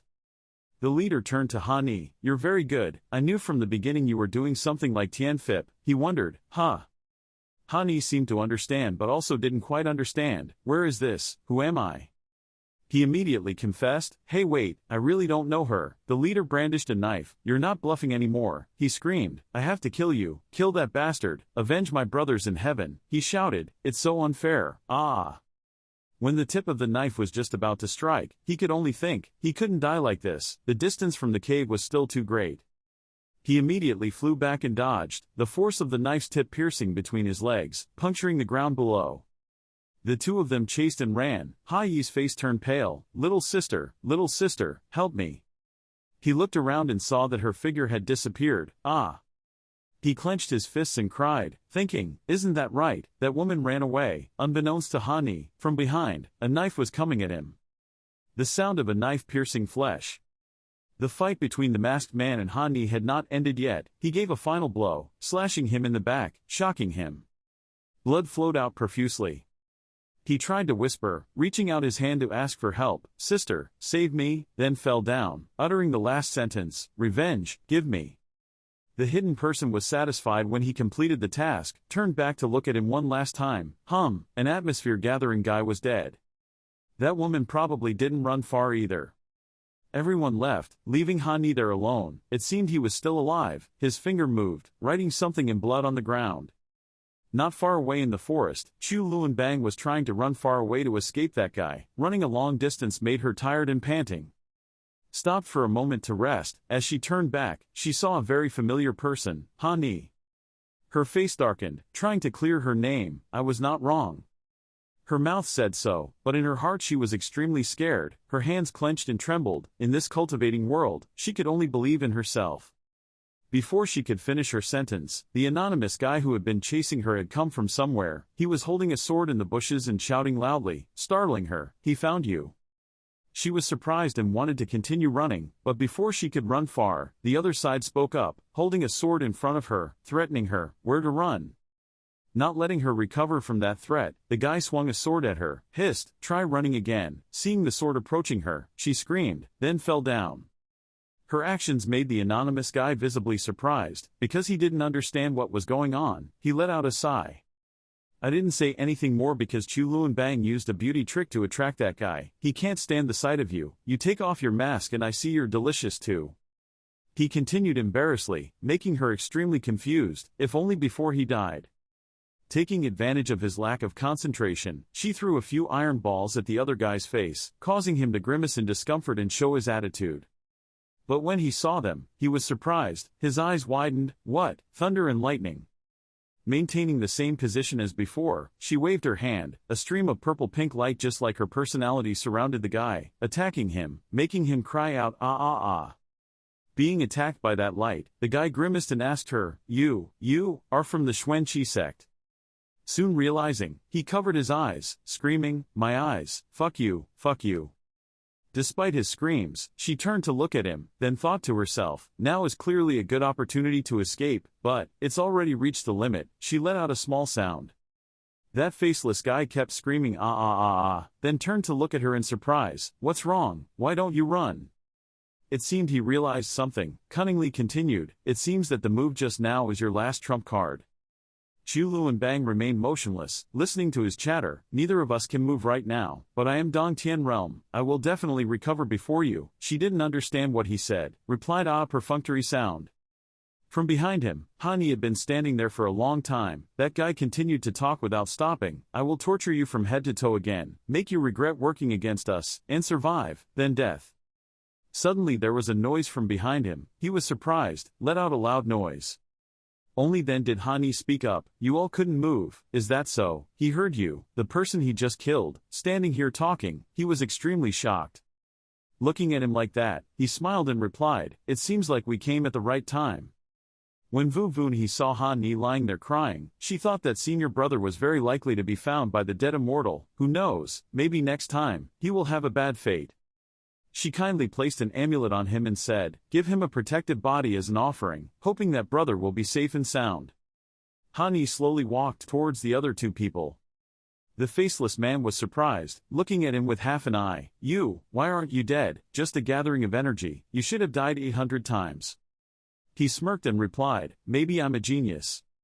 He was furious and said loudly, I thought this would make him somewhat scared, but he kept coughing until blood spurted out. He kept punching his chest, trying to speak. It hurt. Cough, cough, cough, cough, cough, cough, cough, cough, cough, cough. He stood outside looking at him helplessly. Wow. Mixed with incomprehension. No way, am I maddened to death? Looking at him dead, he was still extremely suspicious, rubbing his chin and saying, is he really dead? Let me see. From afar, Chu Luan Bang also began to move his body. She was trying to hide. Behind her back she was holding a small piece of orange paper.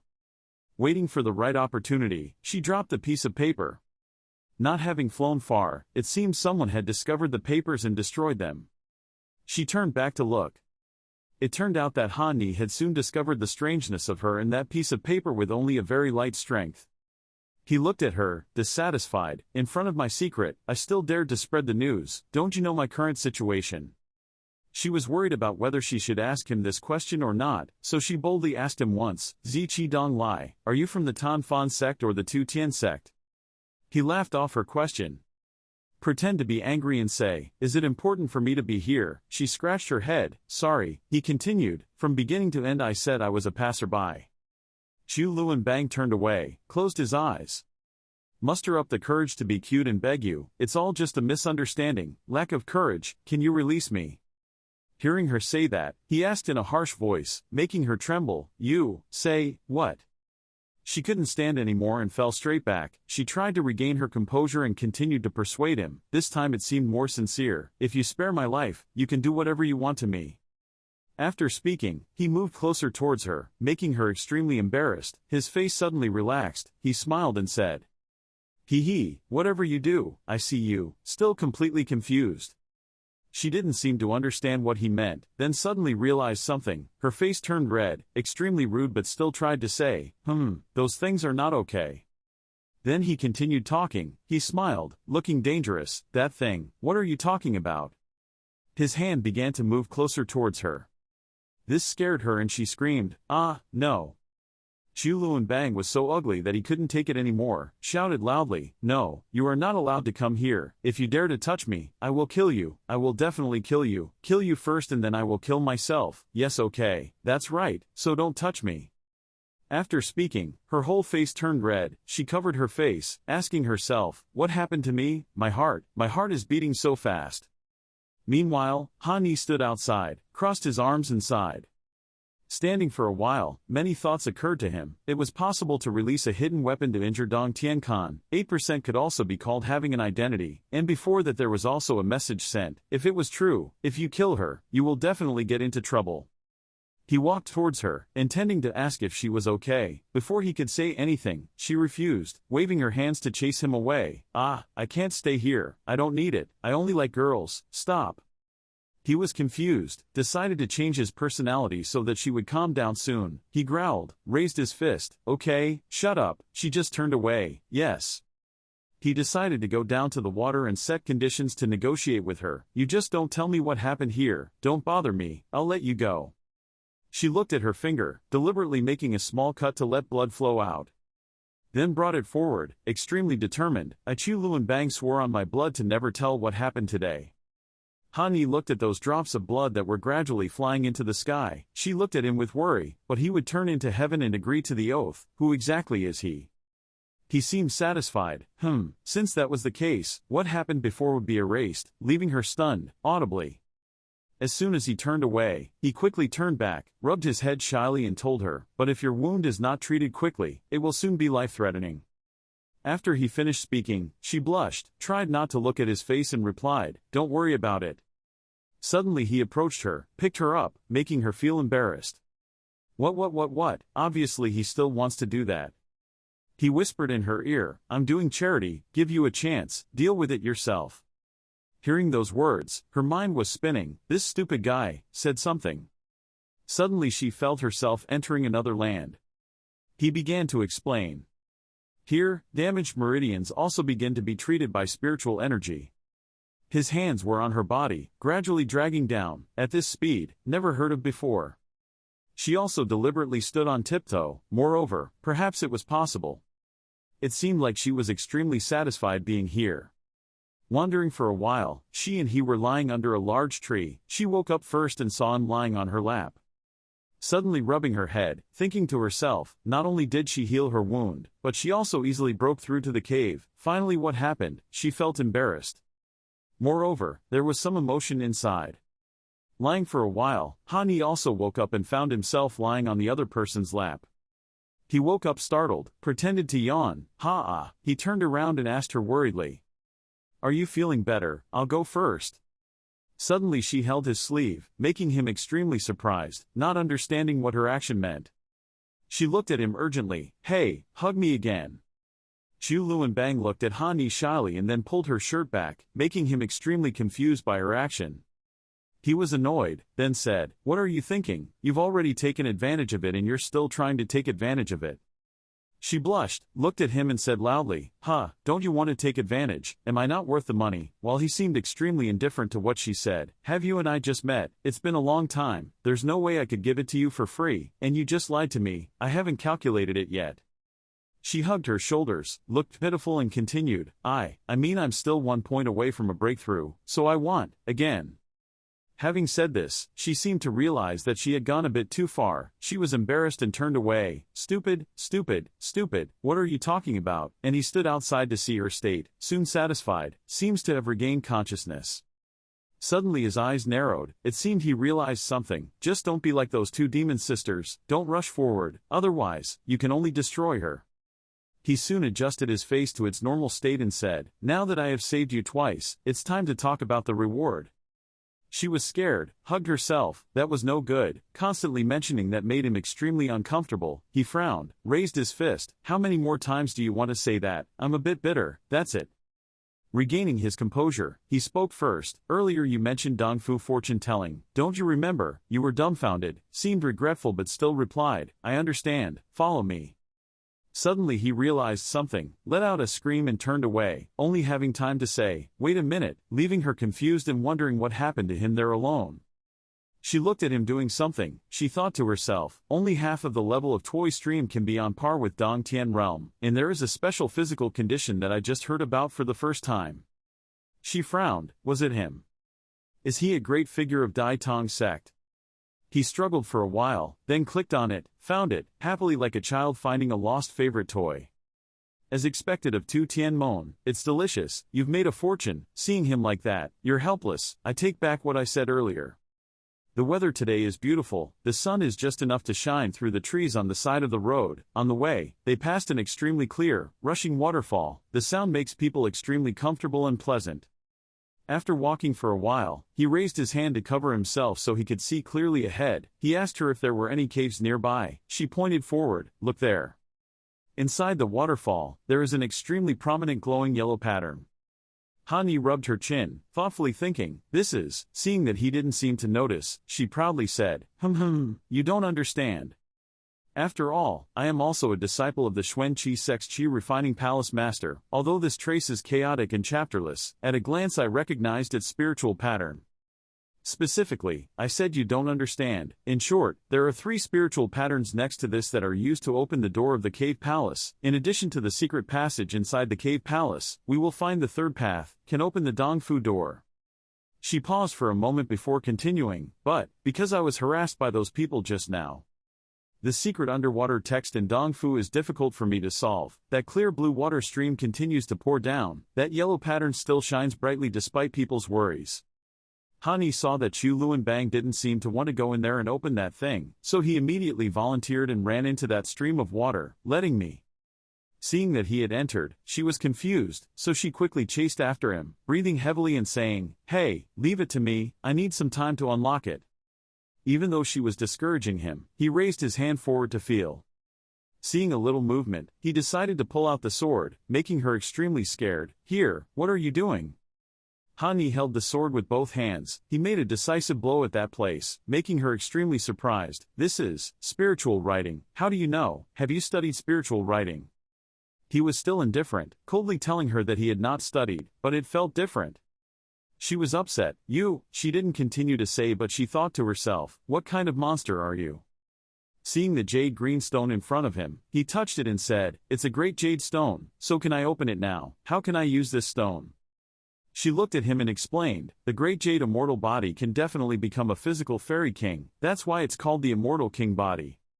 In legends, we cannot see the existence of cultivators, but in other aspects they are very talented, so why do we have to study so hard? This is unacceptable." "No, acceptable."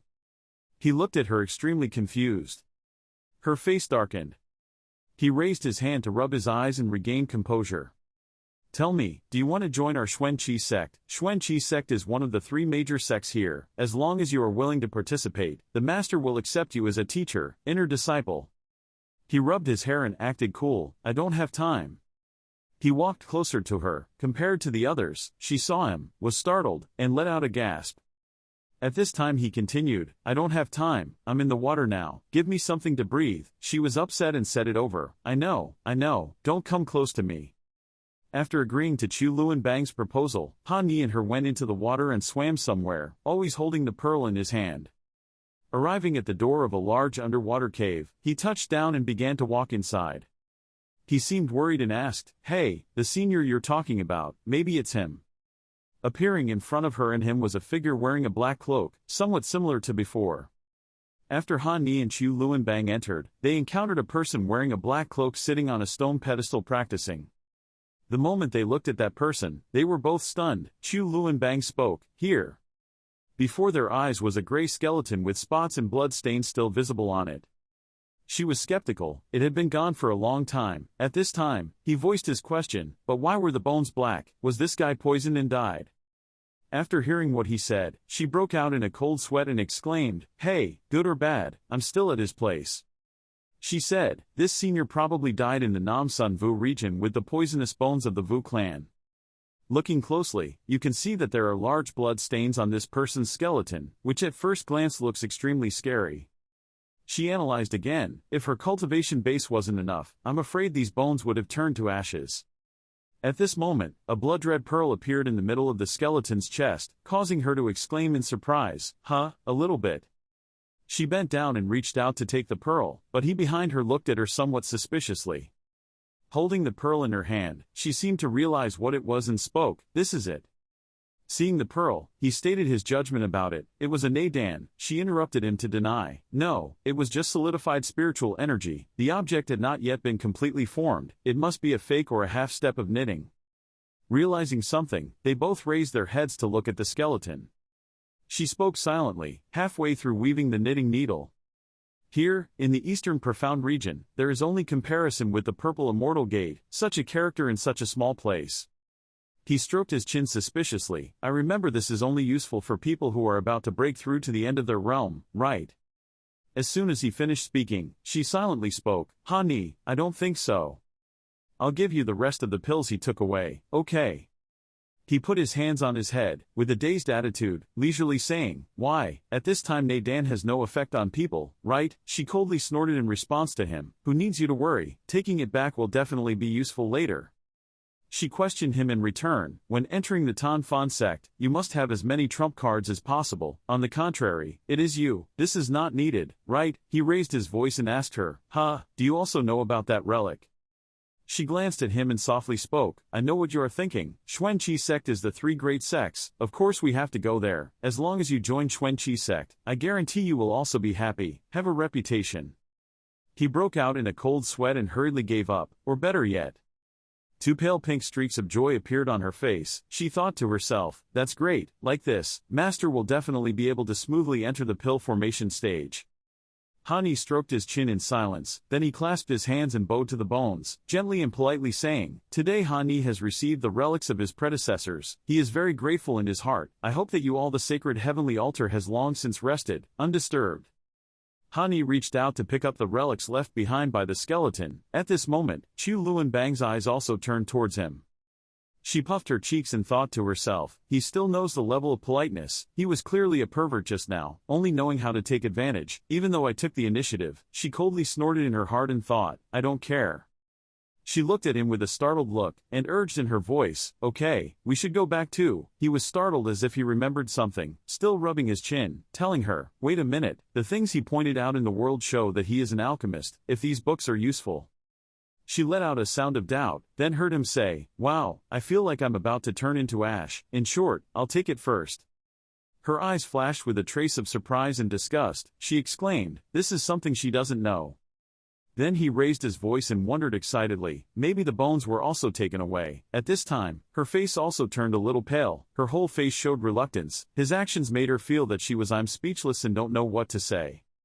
She thought to herself, the way you looked so respectful just now, could it be that it was a lie? Unlike her, he was extremely excited and happy at this time. On his shoulder was a large luggage bag filled with all the things he had taken. At this moment, he could not hide the excitement on his face. His whole body was like glow. Say, delicious, today's harvest is great.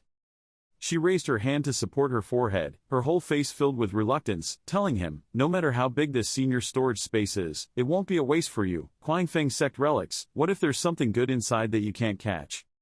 He saw that the tiny vase was glowing, the corner of his mouth curled up and told her, I won't go to the Tan Fan sect ruins. She opened her eyes wide in surprise, exclaiming, that's it. He crossed his arms over his chest and leisurely replied, not necessarily, because life is more important. Hearing that, she said, indeed, although the path of the ruins is very weak, it can allow Dong Tian realm monks to pass through, but for you, it is a bit dangerous. His eyes flashed, he seemed to realize something and was surprised. He thought to himself, only Tian Khan cave can enter. After a moment of thinking, he confidently said, okay, I've decided, I'll go. After saying that, he immediately thought, isn't Dong Tian realm full of weak people, I can still kill him. She coughed incredulously twice, isn't that what you said just now? Besides, that place is very dangerous. At this moment, cherry blossoms fluttered behind him, his face also became angular, his eyes were affectionate, his lips were plump like the image of a beautiful teenager in a girl's comic. He spoke softly, not afraid, man, on top of the sky and on the ground, seeking wealth in danger. He took her hand in the scenery of fluttering peach blossoms in the dazzling pink-colored atmosphere. He gently spoke, if we meet each other, we must definitely support each other. Seeing him like that, she felt like she had nothing left to say. A pink light appeared on her cheeks, thinking, this person is indeed even more strange. She screamed at him, I know, you tell me how to enter the ruins. He silently thought of Vu Vunhe's mischievous face as he told himself, so he turned back and asked her. Then, he turned back to look at her and asked, how about it, let's go home together now. She snorted coldly but her cheeks were still red. She said, who wants to come with you? I can go home myself. Hearing that, he replied, that's good. At the same time, Tan Fan sect is still a beautiful and joyful scene, rolling mountains and bamboo leaves blowing in the wind. Tan Fan must be a relic, the time is approaching, the number of disciples in the Tan Fan sect is also increasing day by day, and the disciples are also increasing their cultivation. At this time, there were 3 disciples with muscular bodies, one hand lifting weights to exercise their physical strength. At this time, a young man dressed strangely, with pink hair, squinty eyes, and a strange smile stood in front of Ha Ni's cave. He spoke. Ha Ni conquered the strongest realm-gathering sect. At that moment, a hand was placed on his shoulder. That person shouted, "Hey, what are you doing here? Don't wait any longer. He hasn't gone out for many days." The pink-haired guy gasped in surprise. He turned his head and saw a disciple of the Tan Fan sect smiling brightly at him. That disciple said, "Why don't you practice with us?" A pitiful scream rang out. The scream echoed but had no effect on the crow flying by. Suddenly the crow opened its eyes wide in panic as if it had seen something very scary. It flew away in panic. At this time, on the cliff, there was a pair of long, slim legs wearing yellow clogs standing there. She said, "Tan Fan sect, why do we have to come to this place?"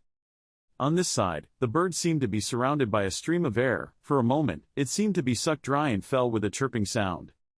At this moment, a figure of 3 hot women appeared. The woman in the red shirt spoke, "Clearly we still have more important things to do."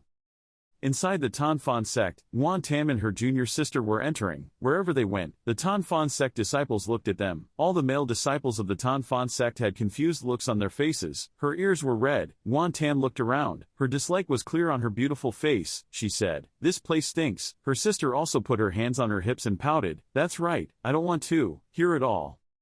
Nguyen Tam spoke faintly, "Tan Fan sect relics, without it, there would be no way I would set foot here." Her junior sister chimed in, "Didn't you say there were about 3 more days before the appearance? Combined with the preparation time, it's not too early for us to be here now." Even Tuatni stopped walking. She turned around. Her aura was intimidating. "The voice has some pressure. Do you have an opinion on my arrangements?" Nguyen Tam quickly explained, "It's nothing, sister, we don't dare." Both Nguyen Tam and her sister were scared by Kang Tuatni's pressure and took a step back. Kang Tuatni's eyes looked at them coldly and said, "A while ago, she had an encounter, becoming a post-spirit being accepted by the Great Elder as her disciple." She raised her voice, causing the pressure in her voice to also increase. "According to me, when am I coming? I need you two so much." Nguyen Tam and her sister were also startled by this voice with a cry of surprise, their faces darkened with fear. She bowed her head, frantically explaining that her junior sister did not dare. Her sister also said the same thing. She misunderstood. She snorted coldly, then turned around and walked away. She closed her eyes as if she didn't care and told the two of them, "Forget it, after all, the relic still has a while to come, just do what you want, and it's best not to appear before me again." The two of them glanced at each other, then spoke together, thanking their sister.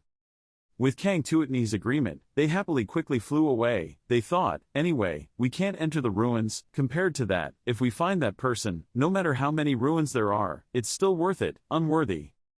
As soon as they left, Tuatni called her bodyguard. She ordered and contacted the Shadow Sect to send someone to follow them. No matter who they met, or if there was anything unusual, immediately report it, and the guard received it. The command responded with a yes, then quickly went to carry it out. Suddenly, behind her, a clear, sweet voice rang out, "Sister." Vu Vunhe's bright eyes and smile ran to call her, "Sister." Vu Vunhe's face turned red with joy. He waved his hand at her and said in a sweet voice, "Sister, you're here."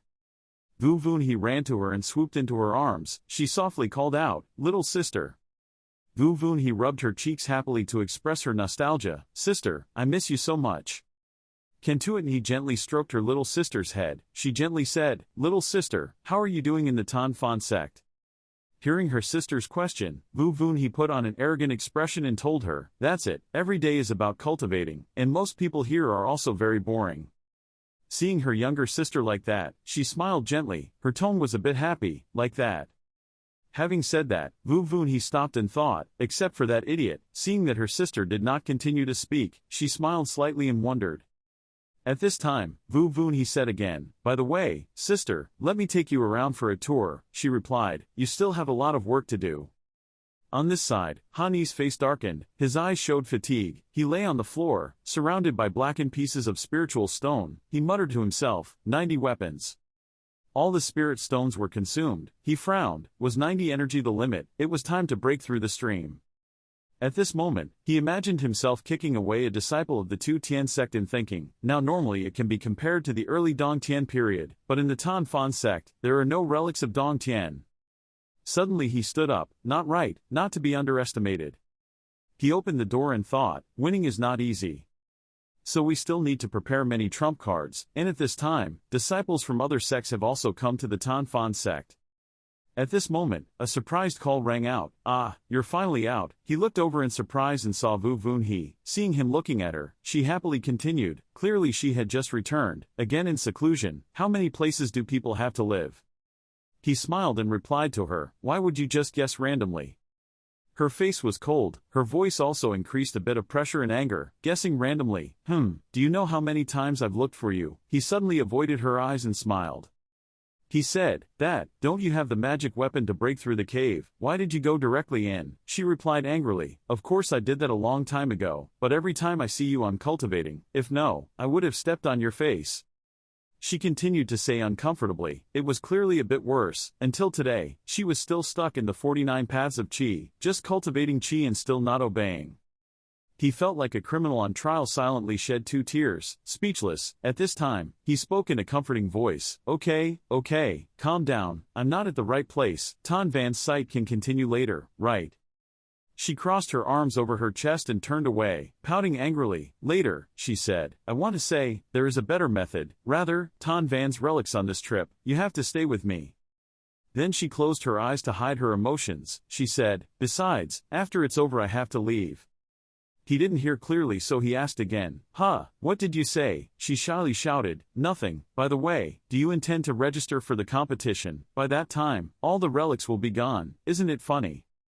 She turned her head to look at him, the corner of her mouth curled up creating a beautiful smile, telling an NH, you are physically so good, as long as you practice hard, you can definitely shine in Tan Chao Tin Hoi. I have doubts, Tan Chao Tin Hoi. She happily said, that is the assessment of Tan Chao's youth conference, as long as she can win the position, she can be famous in the world. She was proud, puffed out her chest, raised her chin and continued, for example, the sister who just walked away was praised as the #1 beauty in Tan Chao. He smiled slightly and replied, Tan Chao, #1 beauty, if you also go to that event, the results are not always certain, right? She winked at him and said, I haven't seen her for a few days, but slapping her on the mouth will make me feel better. However, my sister is now in the Tan Fan sect. If you participate in the competition, maybe you can see her. Billion. He stroked his chin and said, let's compete.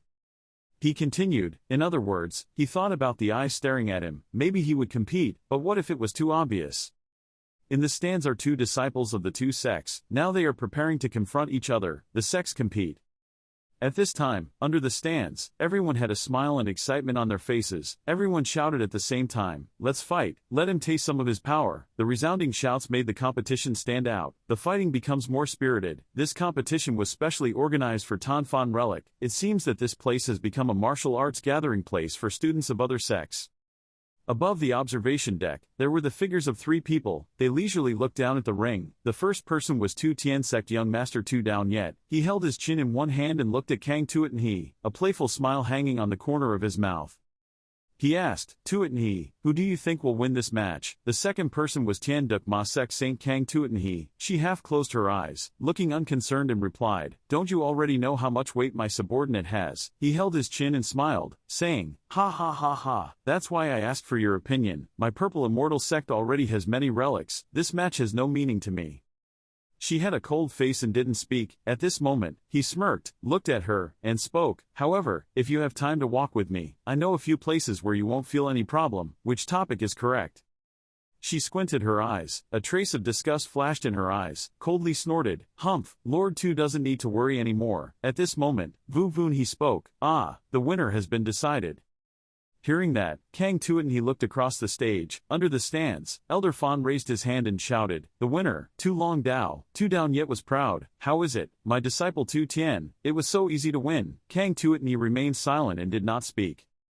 At this moment, a gentle voice rang out, although Tu Tian's sect's swordsmanship was very sophisticated.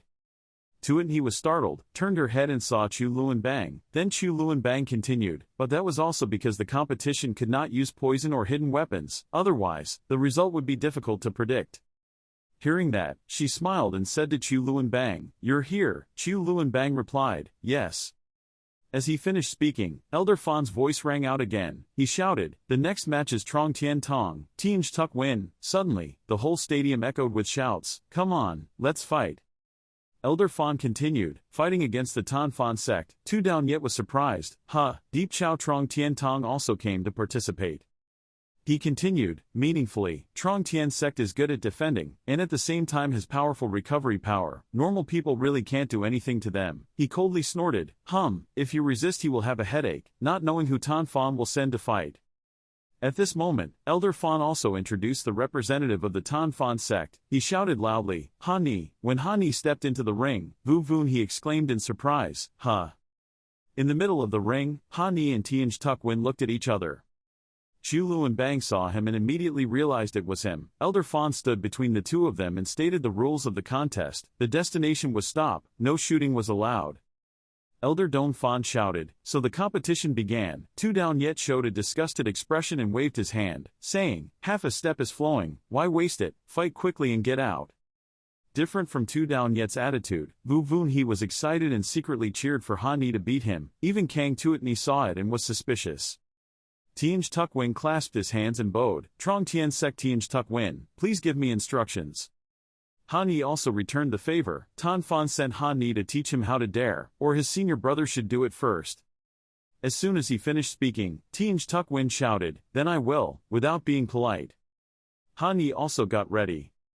However, what made the whole audience silent was that the two of them just stood there doing nothing.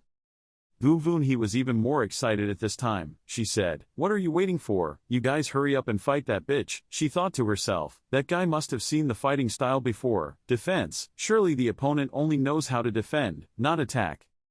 Tianj Tuk Win did not expect to meet such a guy as his opponent. He stiffly thought, meeting such an opponent, he must have stabbed himself to death. But Ha Ni still stood still, without even moving. He immediately felt extremely confused. As for Ha Ni, he still leisurely raised his hand to pick his nose while his opponent was getting ready for a decisive battle, and he kept looking left and right, not like he was competing at all. While below he was watching, on the radio, everyone shouted loudly, "Fight, what the fuck are you looking at?" Seeing that itchy appearance, Vu Vun he said, "Humph, you are a scoundrel and evil person."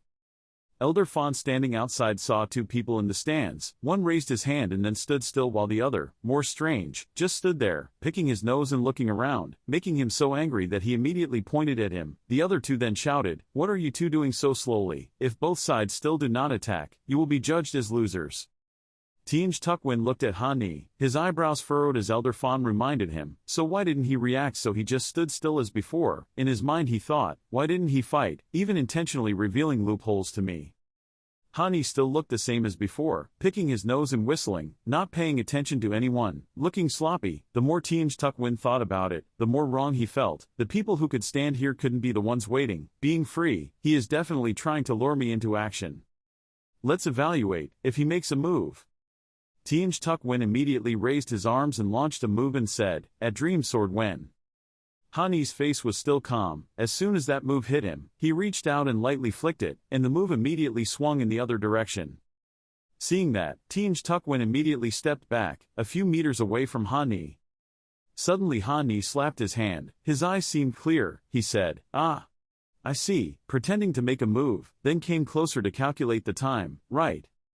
The crowd below the stage shouted loudly again, "Mom, do you still want to fight? You're so tired, Trong Tien sect, you're only talking a little bit, take it easy, stay calm." On the stage, Tianj Tuk Win stumbled and replied, "No, that's not it, me." Then, he gritted his teeth and thought, this bastard, is he really not afraid of losing together? Do you want to put pressure on me? Elder Fan angrily repeated his words again, "Will you guys hurry up? Because the two of you persisted in not making a move, I decided." As soon as I finished speaking, Tianj Tuk Win interrupted and said, "Wait a minute," he said without noticing that Ha Ni had stepped closer to him and raised his fist, "Go up." When Ha Ni stretched out his fist, a blue shield appeared in front of him to shield Tianj Tuk Win. Seeing Ha Ni suddenly sneak attack him, Tianj Tuk Win was surprised. Then Ha Ni withdrew his fist to prepare for the next blow. Tianj Tuk Win thought, this guy has physical training, but even so he can't break my defense. Said Tianj Tuk Win raised both hands to create a sturdy shield with the move, Long Tien True Shield. Han Ni, with his fist carrying yellow rays of light, rushed straight towards Tianj Tukwin as fast as the wind. Tianj Tukwin suddenly opened his eyes wide. Han Ni used a punch through the shield, punched straight into Tianj Tukwin's stomach. He flew down from the stands, causing everyone watching to quickly scatter and soon become a cushion for the other person. In the stands, Han Ni retracted his fist that was still in front of his chest, smiling happily and complacently, saying, "Mosquito stung him." Deep Chao Trong Tien Tong, its technique can provide cultivators with strong resilience and defensive power, with almost no dead ends in the same realm. However, I didn't expect that Han Ni would use one attack to easily defeat that move without wasting any effort at all. Just like that, he hit it to pieces. Suddenly someone shouted loudly, "Win, win, Tan Fan faction, Han Ni." Hearing that, he immediately let out a breath. After that, he put his arms up on his hips, his face smiling happily and thinking, "I actually won by sneak attack." This didn't attract anyone's attention. Below, the crowd in the stands didn't seem to believe what had just happened and whispered to each other, "How could this be possible? Trong Tien Tong's people are clearly as tough as turtles. He is after all a god. Which way? It's a clear attack." On this side Han Ni still walks leisurely, whistling and thinking, "Very good, defeating the opponent while hiding his strength, just as I expected." At the same time on the observation deck, Tan Fan sent the captain to stare at Han Ni's back, but Han Ni still did not know he was walking and playing the flute. Tan Fan dispatched Elder and Ngu, who was still looking at him but didn't know what to say or think. Kentuan He looked next to her and saw Van Voon He blushing as she looked at that figure and called out, "Voon He, what background does this person have, do you know?" Hearing Kang Tuatni's question, she was surprised and then turned around to see Kang Tuatni looking at her. Then she turned her face to the other side shyly and replied, "That." Kang Tuatni raised her hand to her chin and looked like she was thinking about something, then said, "Such a fierce attack, his cultivation must be behind the stream. Strange, but why can only detect half a step of the stream-flowing realm, exactly how it is disguised." Suddenly, Elder Hoa's voice rang out, "You're right." Then she walked through the door and continued to say, "Even I can't see his true cultivation level."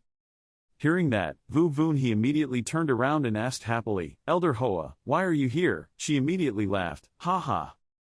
After that, she patted Vu Voon He's head and said, "I came here because Tan Fondi Chi is much more important than you think." She looked forward then continued, "But I'm still more interested here." Seeing this, Kang Tuat He immediately asked, "Elder Hoa, what you mean is, you don't see his cultivation level, is that possible?" She smiled and replied, "Yes, the energy is not on the outside, the essence is hidden inside, the transformation below is completely impossible to spy on, if not the cultivation base is far beyond our imagination." Then she opened her eyes wide, smiled and said, "So it could only be a special constitution, or a very powerful but rare constitution." Vu Voon He, hugging Elder Hoa, seemed very surprised. When Tuat He spoke up, Deke suddenly burst into heaven. Voon He, when he heard his name, Van Voon He immediately stood up straight. She hesitantly replied, "Sister, sister." Kang Tuat He came closer and said, "Your expression, you really know that person, where did he come from?" Then suddenly, both Elder Hoa and Kang Tuat He opened their eyes wide and stared at Vu Voon He, making her dizzy and thinking, "Even I don't know. He doesn't even know my sect." If the sisters were attracted to Han Ni and wanted to take him back. Suddenly, Kang Tuat He spoke loudly, making Van Voon He startled and turned around. "Voon He, are you with him?" Vu Voon He was dumbfounded and asked again, "With him?" Suddenly, an image appeared in Vu Voon He's mind. Han Ni reached out to grab her small chin. She shyly turned away. Han Ni's voice said, "So, don't you want to practice dual cultivation? That's it." Vu Voon He immediately blushed and shook her head vigorously, loudly responding, "No no no, sister, you're thinking too much." After that, Vu Voon He said softly, "But, it is true that I know him. His name is Han Ni. He is a descendant of a reclusive family in Hong Chao. His physique is a powerful jade immortal." Elder Hua repeated, "Hong Chao is hidden." Kang Tuat Ni also repeated, "Dai Nok immortal body." Vu Voon He continued, "Yes, if his family hadn't sent someone to secretly protect him, I would have eaten him long ago." Having finished speaking, Vu Voon He thought, "Wow, what am I talking about? This is all to save senior brother." Suddenly Kang Tuat He came closer, her face turned black. "You guys, really don't have dual cultivation yet?" Hearing that, Vu Voon He reached out and shook her hand hard. No, at most just stay close to him." Kentuan he reached out and pinched Vu Vunhi's cheek and said, "That's a lie." Vu Vunhi immediately shouted, "Oh, it hurts." Next to Elder Hoa was looking at the two of them and laughing. Vu Vunhi put her hand on her cheek and said, "So, I think it's better not to arrest him too hastily. The more Tuatni speaks, I have thoughts." Hearing that, Vu Vunhi felt like a burden had been lifted. The competition still took place smoothly. Han Yi also successfully entered the top 20. As long as you are in the top 10, you will be eligible to enter the Quangfeng sect ruins. Fan Trong's voice rang out, "The top 10 competing for a long time will be held." The ring was replaced by a ring on top of a mountain. Everything seemed to shake, the houses were thrown away, replaced by a ring on the mountain slowly rising from the ground. Han Yi stood on the green grass looking up at the stele floating in the air. He thought, "Hai Ti Fan Lao. That's not right, could that be the Quangfeng relic?" Looking closely at the stele, he realized, oh, those symbols, just like they are found in chaos in the forbidden area. Elder Fan's voice continued to resound. The top 20 disciples went to the stage of Trauman, determining the final round of competition. Someone gave Han Yi a cardboard box. He came back, replied, He picked up a piece of paper from the box the other person gave him, then picked it up and read it. He thought, "This is, number 1, my opponent is." Suddenly there was a loud voice shouting, "Han Yi." He immediately turned to look and saw a person wearing a purple robe with white hair standing next to him. His hand tightly grasped the piece of paper in his hand. Han Yi immediately laughed and replied, "Oh." Tu Tianmin's face became horribly distorted. He gritted his teeth and said, "Han Yi, this time, I have to tear you into pieces." While thinking, he spoke, In Han Yi's mind an image appeared. On a beach Han Yi was running ahead, smiling happily. Behind was Tu Tianmin, smiling and chasing after Han Yi. Having said that, he absently covered his chest with his hand and said, "Senior brother, don't be like that, I really don't have that hobby." Tu Tianmin angrily replied, "No, that's not what I meant." Below, the crowd began to whisper again, "Look, isn't it Tu Tianmin? It seems that Tu Tianmin lost that match." "That's right, I heard that he likes men." Those words reached his ears, by Tu Tianmin made him angry to death. Then he pointed at Han Yi, who was standing there picking his nose, and angrily shouted, "It's all your fault." Han Yi replied calmly, "He." Tu Tianmin gritted his teeth and shouted, "I don't have the ability to cultivate, let's see who can save you this time." Then, he turned back to the crowd, pointed at the noisy crowd, and shouted loudly, You are not allowed to curse me." Elder Fan saw that and immediately raised his hand to cover his mouth and pretended to cough a few times, cough cough. Then he spoke, so the top 10 started fighting, inviting 2 players to be drawn into the line. Tu Tianmin stared at Han Yi and said angrily, "Be obedient and be trampled by me like an ant." Hearing that, Han Yi immediately stuck out his tongue and replied. Elder Fan spoke up. The Tu Tianmin fairy sect fought against the Tan Fan sect Han Yi. The match began. As soon as he finished speaking, Tu Tianmin pulled out his sword, angrily gritted his teeth and rushed towards Han Yi. A sword slashed forward. Han Yi quickly dodged. Stepping aside, Han Yi said, "Senior brother, you're in such a hurry. It's just the beginning." Tu Tianmin put his sword back and smiled and said, "Stop talking nonsense, you've already revealed your true nature." At the same time, 4 swords flew straight towards Han Yi. Han Yi immediately dodged left, dodged right, dodged back, dodged first to avoid those 4 swords. Tu Tianmin saw this and shouted angrily, or should he always be the same and only know how to hide? Han Yi dodged the move while thinking, purple energy, they used it over and over again this afternoon. I even use this better than him. Is it because he is too weak? Tu Tianmin suddenly laughed loudly, ha ha, then said, "Here is the opportunity." Having said that, he used his 2 fingers to control the sword, and immediately hundreds of swords appeared around him. Then he glared angrily and said, "Die for me." He held the sword straight forward. The following swords obeyed the command and rushed forward at the same time like a wind. Han Yi stood there looking at those 100 swords pointing towards him. The image of hundreds of swords reflected in Han Yi's eyes. He thought, it's not that difficult. He immediately breathed, phew, a stream of blue smoke flew out from his mouth. When the sword flew towards him, he jumped up into the air, moving quickly with the blue smoke surrounding him. Those swords kept stabbing straight at them, but when they got close, the blue smoke guy quickly made a path between those swords. He passed through that sword and quickly ran straight out. Elder Fan was standing still with a surprised and unbelievable expression on his face. He thought, this is the 4-step technique he used from the Tan Fan sect. I can't believe it, how is it possible that he just entered? He flew high to avoid attacks, many streams of sword intent from Tu Tianmin flew towards him, he wondered how he could cultivate so quickly. He landed safely on the ground, covered in dust and landed right in front of him. He was dusting himself off and saying in his head, what a great trick I learned. He looked at him with a regretful expression, if he used it again it would be good. He opened his mouth and stuttered, how could this be possible? Ha Yi, you are the martial arts taught by the Purple Immortal sect. Facing the stage, Tu Daonyet looked down with sharp eyes and placed his hand on his forehead, thinking, Tu Tianmin, how much more do you want to lose face? He thought again, the undamaged hair was indeed a body-refining monk. Could this Han Ni be from the Hong Chao ancient martial arts family?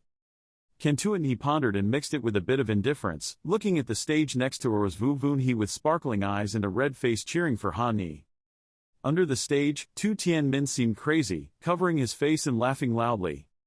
When Han Ni saw him like that, he pondered and was a little worried about himself. Hey, you're not crazy, I'm not responsible.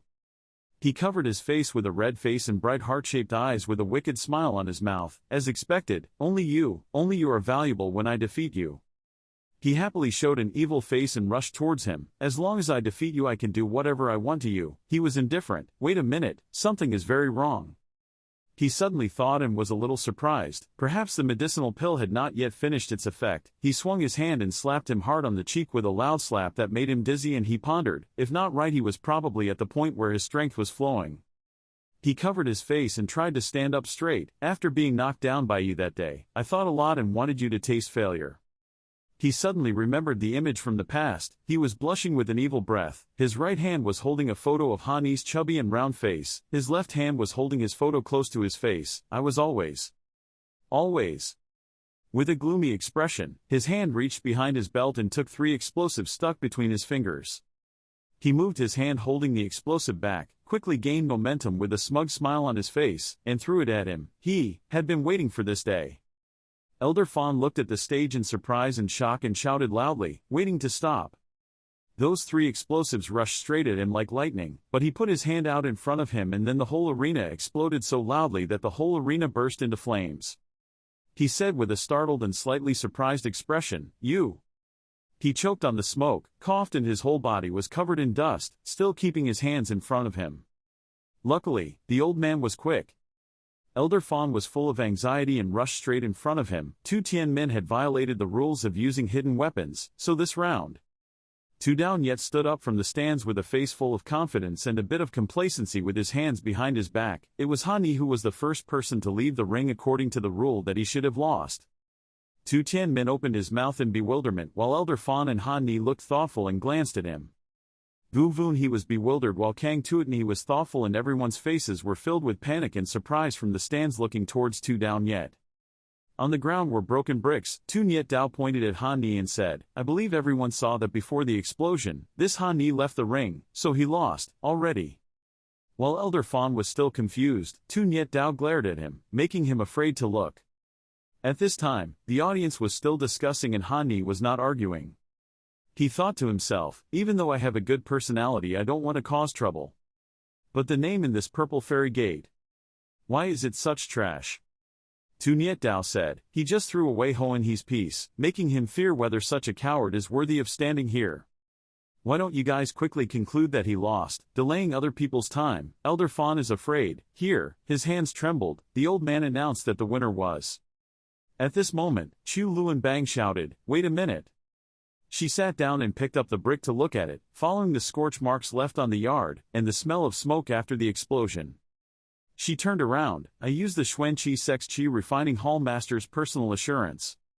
Tu Tianmin just used it. Its power was comparable to that of a cave in heaven. It exploded with lightning, causing Tu Tianmin to fall to his knees. Chu Luan Bang continued, if Han Ni did not escape in time, I don't know what would have happened.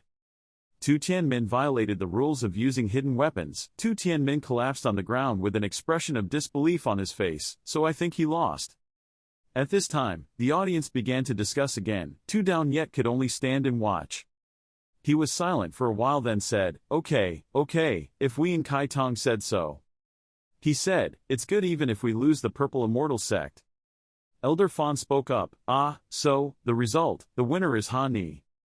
A man put his arm around Han Ni's shoulder and happily said, Han Ni, you are so good that Tu Tianmin still has to use tricks to win against you. Oh my god, that guy was bitten by mosquitoes, I just don't like to show off, boss, boss, boss, beating Tu Tianmin is so angry. The audience rushed to Han Ni's place, you really come from Hongqiao, boss, take me with you, my butt is reacting, sign me. At this time, Elder and Ngu appeared and coughed a few times, ahem. Everyone who saw him respectfully greeted him, Great Elder. He turned and walked away and said, Come on Han Ni, come with me for a trip. Han Ni replied, okay. At the top of the border mountain where no one was there, the elder waited for Han Ni to step forward. At this time, Han Ni spoke up and asked, what was the matter with the elder looking for his disciple? He looked up and said, the previous generation Tan Fan sect was Tan Van sect, I don't know if you know, why is Tan Chao called Tan Chao, not called Tu Chao, from that point you should already know. Han Ni was silent and then said, Elder, you wanted to speak. The elder turned back to look, Han Ni, I beg you, do me a favor. Now the two of them stood facing each other. And Ngu raised his voice, thinking of Tan Van Tong's once infinite glory. Today it has gone downhill like that, not only has it lost its reputation, it is also difficult to preside over the most righteous religion, it is truly a shame. Although Han Ni is from Hongqiao, I still need to apologize to you. He immediately waved his hand and said, Elder, you are very kind to me. In his heart, he thought helplessly, so why am I Hongqiao? And Ngu continued, good strength, upright mind, understanding the level of etiquette, indeed I did not misunderstand people, the disciples in the sect cannot compare with you at all. Then he took out something and said, this is the news inside the Tan Fan relic. I give it to you, hope you can use it well. Seeing that, he was extremely surprised. He continued, if you can find the technique I dropped inside the Quangfeng ruins, it would be a blessing as heavy as a mountain. If you can't find it, then there is no fate, the Tan Fan sect's fate is like that. Han Ni took a moment to figure it out and then said, thank you Elder, Han Ni will definitely not disappoint you. Changing scene at the stadium, and Ngu said, next match Vu Chao Fai Thang Tian Mon Yanan, will fight Tu Tu Tian Mon Tu Tu. Down Yet calmly said, referee Tu Win had something to do temporarily, Tu Tian sect changed participants. He replied, yes, as long as the cultivation level is no higher than the heavenly cave, that's fine. Nyanan fights, Death Immortal Tu Tu Van. A girl appeared, she glanced at Han Ni in the crowd and then rolled her eyes. Seeing that, he wondered if she was looking at him, but did they know each other? At this point the referee shouted start.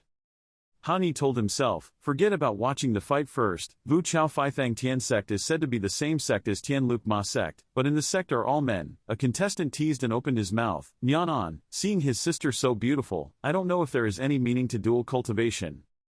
Tu Van forced himself to look unhappy, pointed the sword at him and asked, not saying much nonsense whether he would fight or not. That guy is still a mess, sister, don't you think I'm handsome?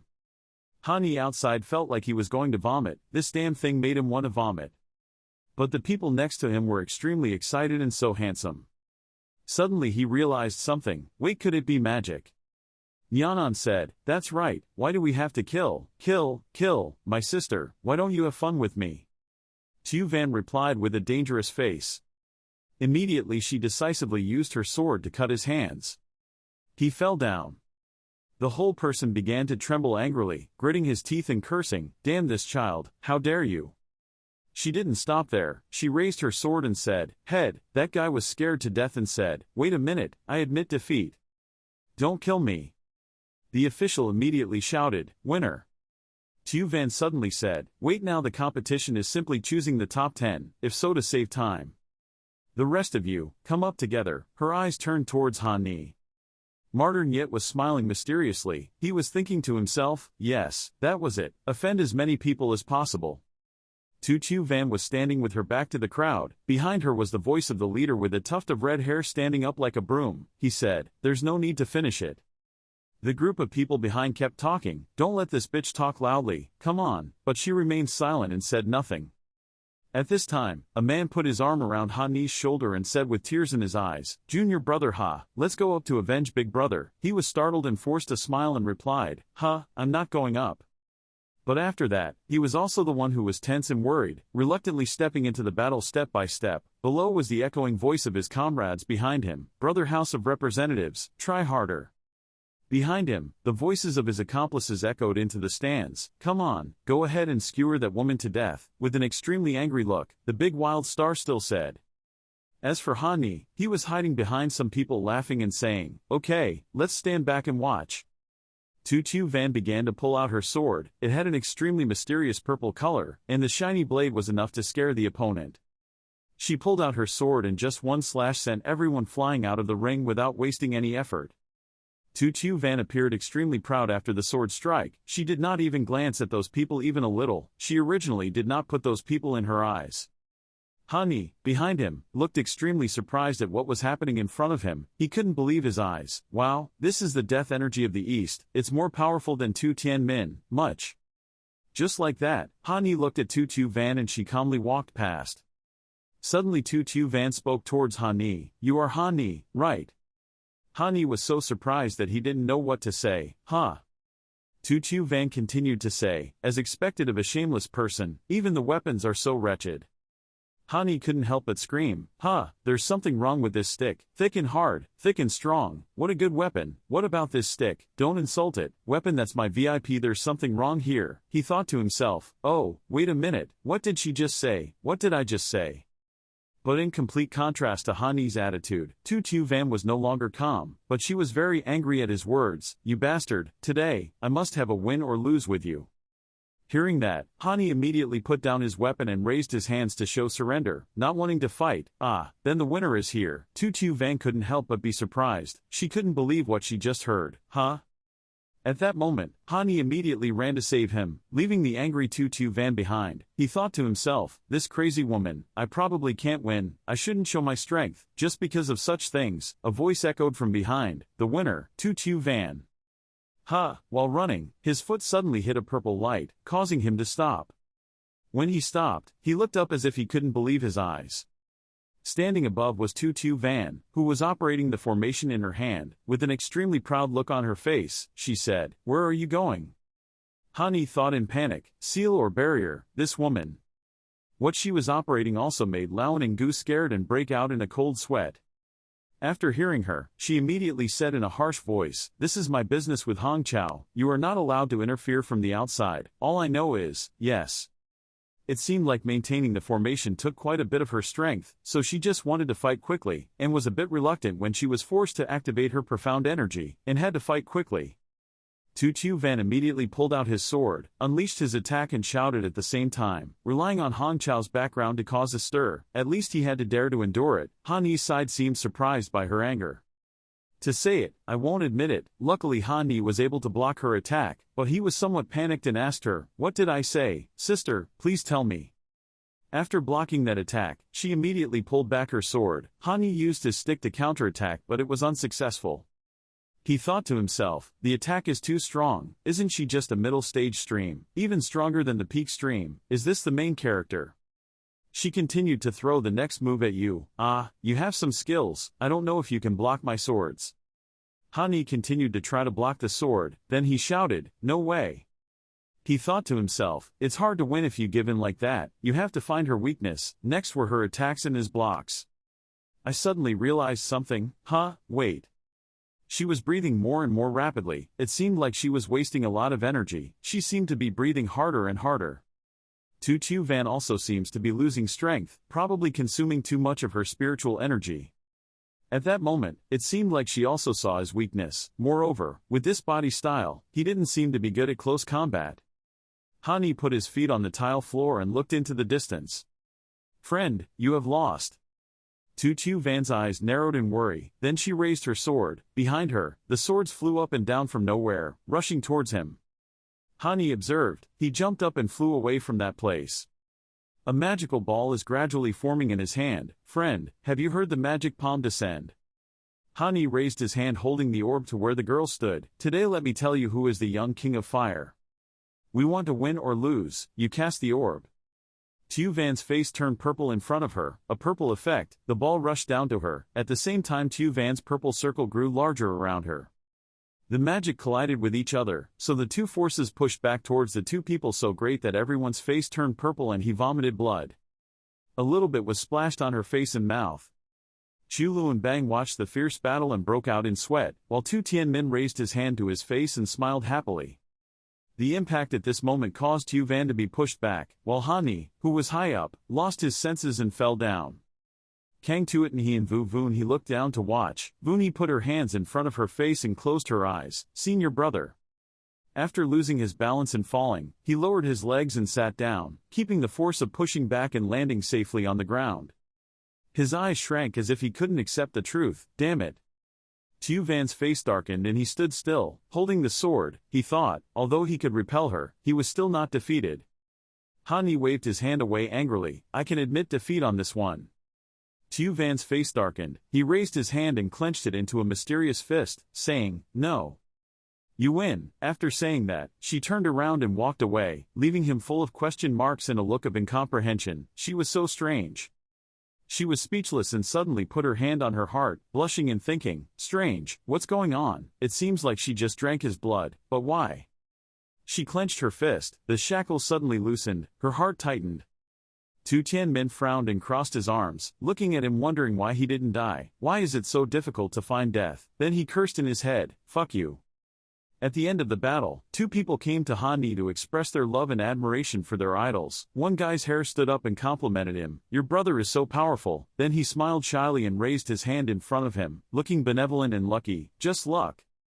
Then the hairless guy pouted his lips and approached Han Ni, clasping his hands in front of his chest with an affectionate expression of wanting to be loved. "Brother Ha, please give me a kiss." He immediately became excited. "Ha." Olden Ngu looked at the scene before him without saying a word, then he frowned and thought, "My Tan Fan faction is truly unqualified and cannot keep this genius." The black-eyed man raised his hand to announce the winner, Hong Chao. Meanwhile, he was trying to hold his bald head until he was sweating, and the final winner he declared was, Han Ni. Olden Ngu shouted victory and defeat. It was clear who the winner was, Hong Chao and Han Ni. Seeing Han Ni win, Kang Tuat and he and Vu Vun he were extremely happy. Vu Vun he said, "That's great." Olden Ngu continued to announce that the next stage of the match would open after a while. Then he touched his chin and bowed sincerely and said, "I hope that my fellow disciples will meet my disciples in the ruins. At least I can save them a life, as a way to show respect to the old man." When the others heard that, they immediately mocked him for saying something and even daring to call himself an elder here. "It's embarrassing the whole Quanfeng sect. The more those people talk, the more outrageous this is, just like bowing to us a few times." Hearing the insults of that group of people, the disciples in the sect were extremely angry but could only shout loudly indignantly at the elder. Han Ni stood behind and witnessed everything but remained silent. An hour later, the next round of competition began. Olden Ngu raised the jade token high and said that the old man said, "Clear wind rises, phoenix becomes cloud." As he spoke, the token flew up into the sky, wishing you all in the Tan Fan sect can obtain the inheritance of the Clear Wind Phoenix sect, directly above 10,000 sounds. As soon as his words ended, a 5-colored light appeared in the sky, which was the passage leading to the next circle. Olden Ngu continued to explain the rules to the participants. If they want to join the Van Tong relic, they need to be on Tan Van, in the passage space. Right now at the cloud, he had just finished speaking, the clouds in the sky gradually arranged into interconnected stairs. Han Ni said to the cloud with a confused face. Confused, he looked up at the sky and saw that the clouds just now had turned into a staircase leading straight to the huge and majestic Tan Van Tong. Located above those big clouds, he felt overwhelmed thinking, too big, this is Tan Van Tong. Use the heavenly star as an introductory test. The others saw the ladder appear and shouted loudly that the ladder had arrived and rushed up. In the crowded crowd, Tu Van glanced at Han Ni, their eyes met. Han Ni froze and looked at her for a moment. Seeing him like that, Vu Vun he came up and poked his cheek and asked what you were looking at. "If you don't go quickly, your quota will be taken up." Han Ni patted her head and said softly, "I have something to say, you go first." Vu Vun he was skeptical, then he ran away with an angry expression. "You clearly remember entering the ruins, you must stay with me." Han Ni happily waved goodbye to Vu Vun he while sighing helplessly thinking about this girl, when he suddenly saw two people walking next to Vu Vun he. His eyes opened wide in surprise. At this time, Han Ni suddenly recognized the person accompanying her. Those people seemed to be the Heaven Desire Demon sect. Thinking of this, his eyes turned into a letter and his mouth turned into an O because of surprise. He remembered Vu Vun he's scared face and thought it was so stressful. This is Vu Vun he.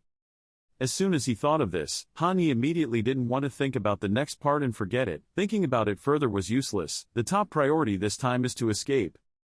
Scene change. Tu Van is standing there analyzing the characters on the clouds. These texts must be martial arts. They have some similarities with the 4-step upper-level Quanfeng sect.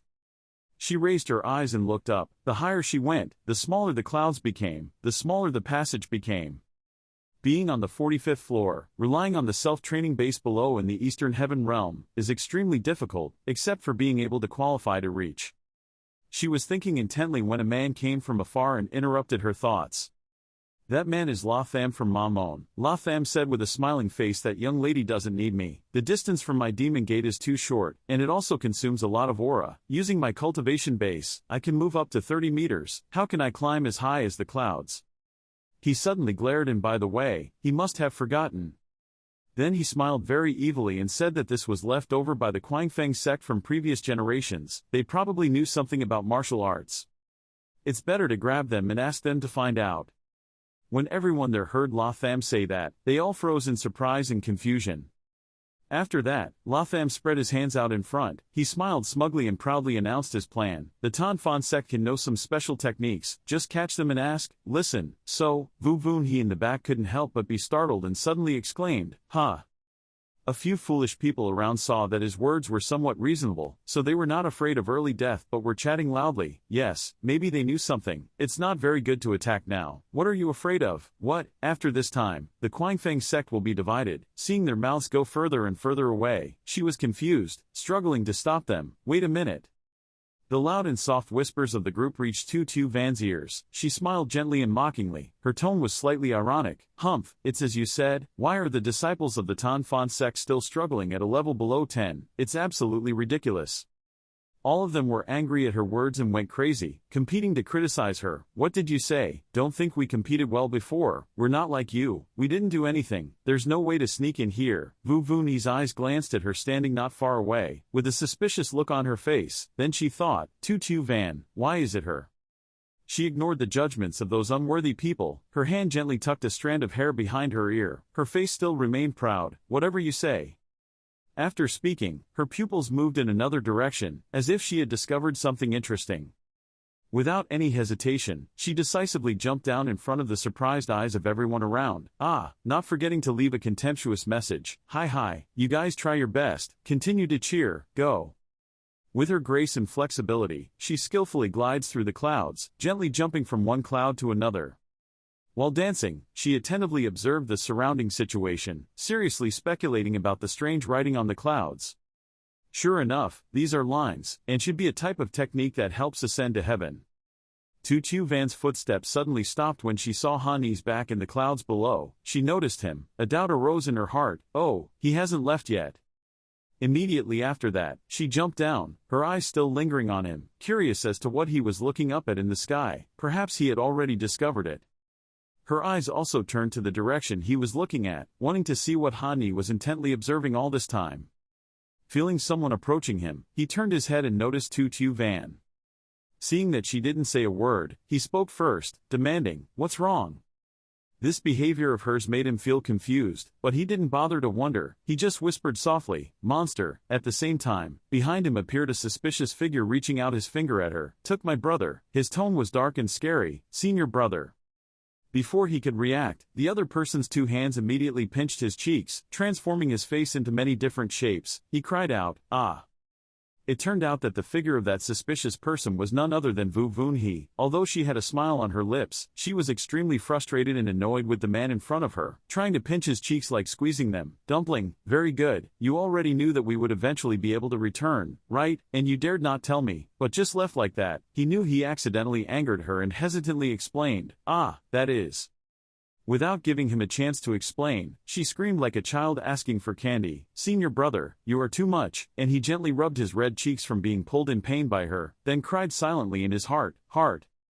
After that, she suddenly softened her voice, gently whispered in his ear, "Now, let me practice this exercise by your side. Maybe I can forgive you." Face the coddling. When she asked to practice this exercise, he had no choice but to tap his head, helplessly agreeing, "Okay."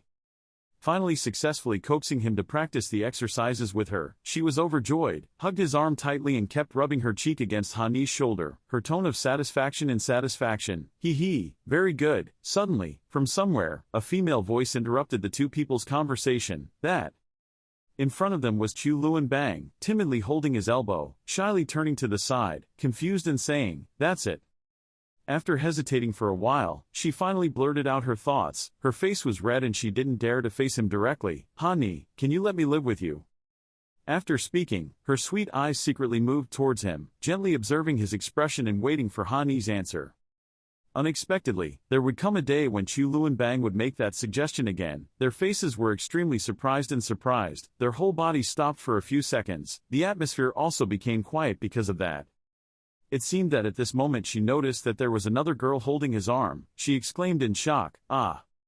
As for Vu Vunhe, she was still surprised by her suggestion. Her face was very surprised. Standing in such an awkward atmosphere, Hani's face looked extremely tired and scared. It was as if he had predicted that there would be a fierce battle. He thought in boredom, "It's dangerous." All three stood rooted to the ground. No one said a word. The scene was very gloomy and quiet. Could it be that this is in the legend, the Asura field? Hani was bewildered by this scene. What is this? Vu Vunhe angrily pulled Hani towards her. "Sister Chu, senior brother Han and I have something to discuss. Why do you keep coming so close to us?"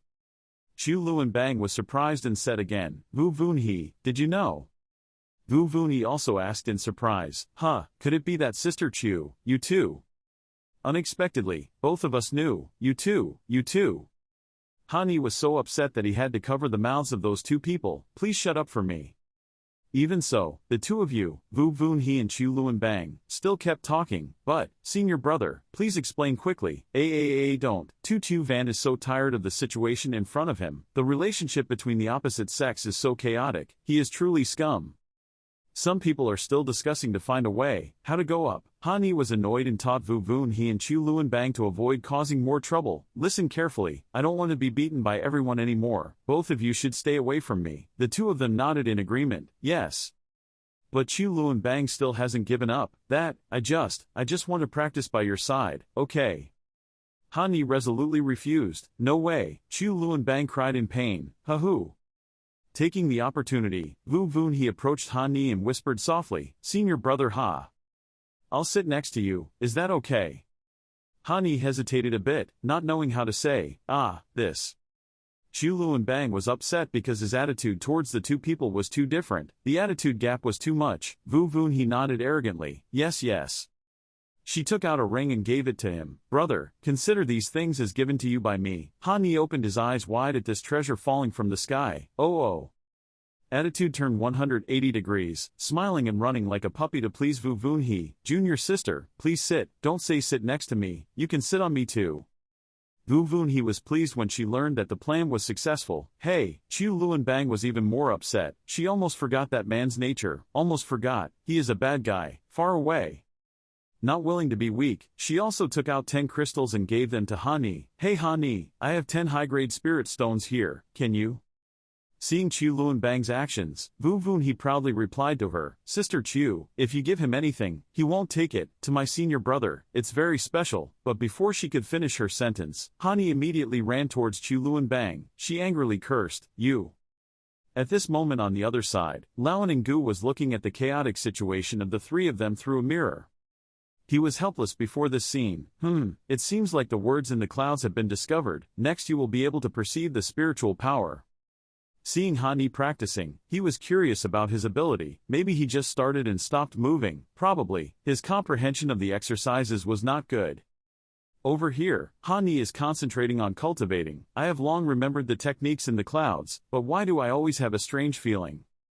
On the 18th floor of the cloud ladder, a disciple was kneeling down breathing heavily.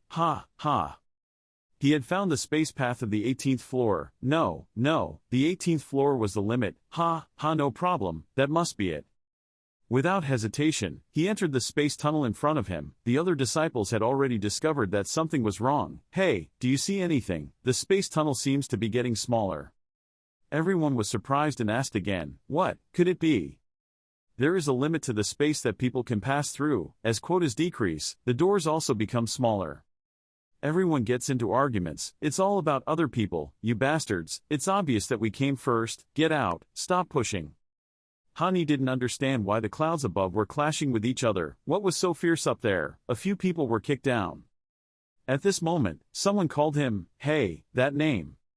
He raised his head to look at Tu Van who was asking him, you still haven't understood, do you just stay in the 9-layer passage to understand? She was disappointed with your level, I really don't know how you defeated me, you were so slow, you lost face.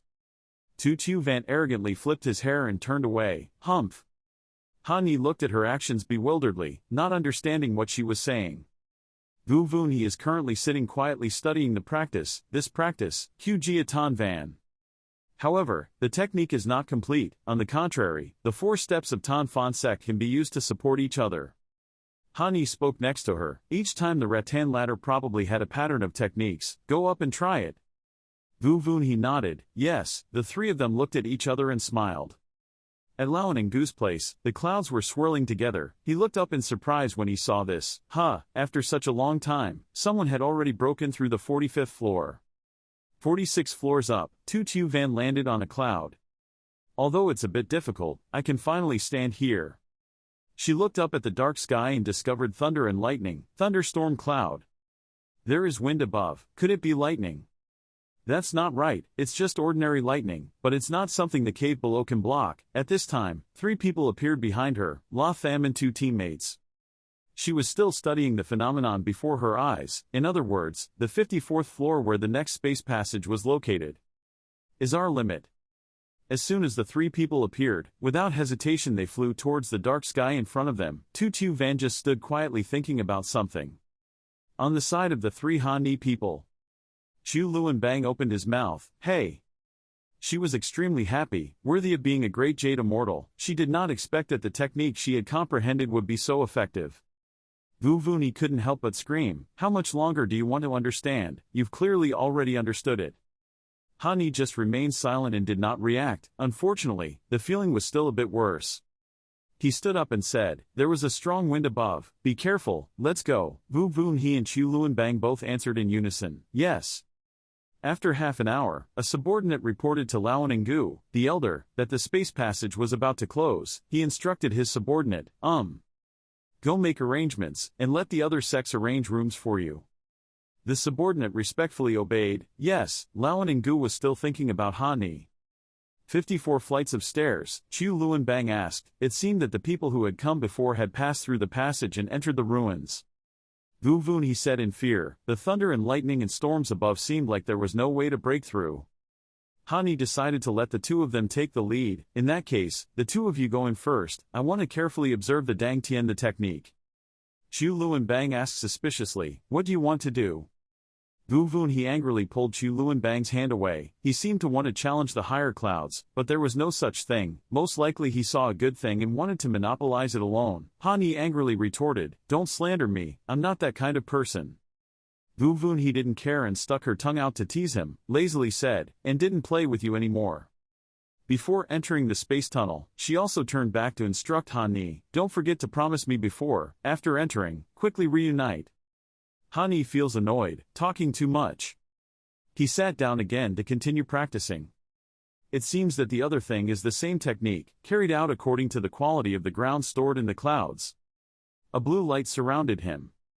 Is this what is hidden in the cloud ladder? This is the idea scene. Hani turned away and didn't care about Tu Van. What does it have to do with you? Is the meaning of something very difficult, moreover, aren't you able to understand it yourself? Tu Van angrily said again, it's not difficult, no matter what I say, it's the late stage of Brave Spring, it's already considered a realm of science.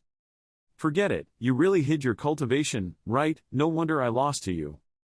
That kind of genius is also a lustful guy. If you have understood the situation, perhaps my goal and yours are the same, both aiming at the upper class sister, right? Hani shook his head and replied, perhaps my goal and yours are the same, both aiming at my sister, right? Tu Van said again, not understanding, huh? Hani turned away and didn't talk to her anymore, and didn't talk to you anymore.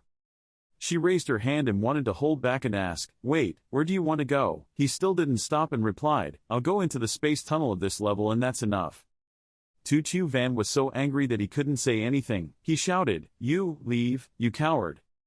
Wasted such a good talent and then left." Hani still didn't say anything, afraid that if he continued, he would cause trouble. If he continued climbing, he would attract attention to others. "I don't care."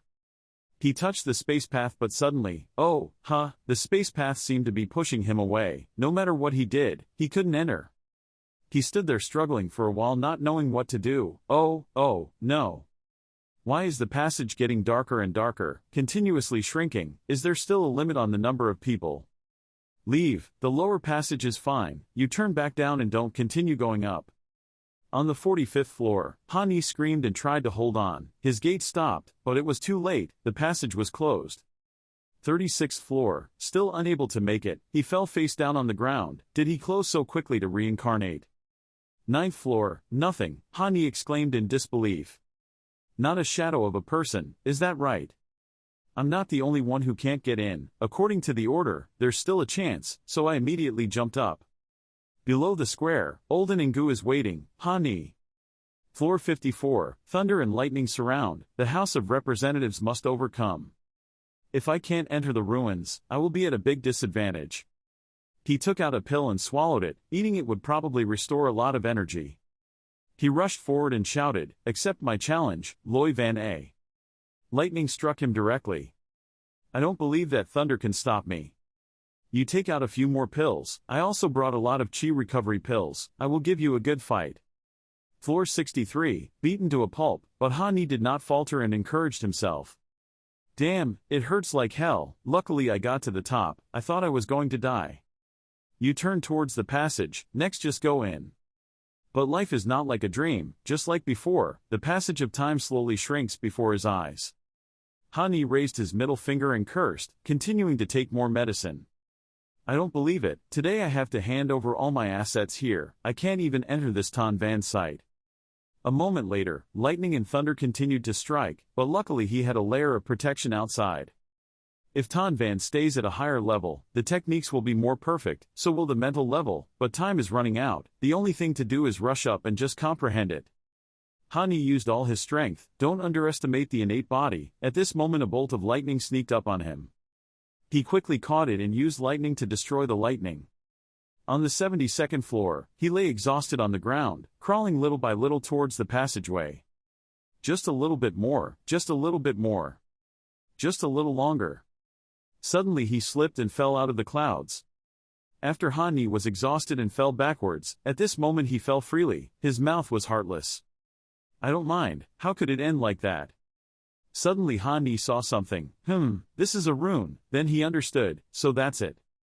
Hani performs the exercises. A purple light flashed in the sky. Seeing this, the crowd below was in a commotion. "Hey, look, what is that? Is it a meteorite in the sky? That's not right. Look closely, there's a person in there." Hani is sitting there, in the 3 parts of Italy, sound. Then Hani fell straight into an empty space, still in a sitting position. Great Elder and Ngu suddenly rushed out. What happened? He was extremely surprised. It was Hani. The man behind him spoke. Senior brother Han Din stepped closer, but Elder Trong stopped him. "Wait, don't touch him." Suddenly Hani stood up. Muttering mouth, wind and clouds moving mountains and rivers. Ascending to the sky, stepping on the red sky. Words like wind, 10,000 clouds brave. The boss was surprised. This saying is Tianj Tan Van. Ta Fan Tong. Then Hani soared into the sky. See the empty space, depending on my wind, the path will be directly above 10,000 li. Olden and Guluong thought with a serious expression, this is the technique that our Tan Van sect lost. Hani flew through the dark clouds of lightning and went straight to 81. Spatial proficiency. Oh, I finally got it up again. I don't know if it's okay this time. Let's try it out. Hani put his hand into the blue light, then went inside. Looking at this scene, the elder's face turned pale. Everyone shouted, "Have you seen it?" It seemed like he had gone up in the blink of an eye. Olden Ngu turned back with a gloomy face, shut his mouth. "All of you swore with your blood, hiding everything you just saw in your stomach." Everyone panicked. "Yes, great elder." The elder thought to himself, "Hani, could it be that you can really help my Tan Fan sect regain the power of its sect?"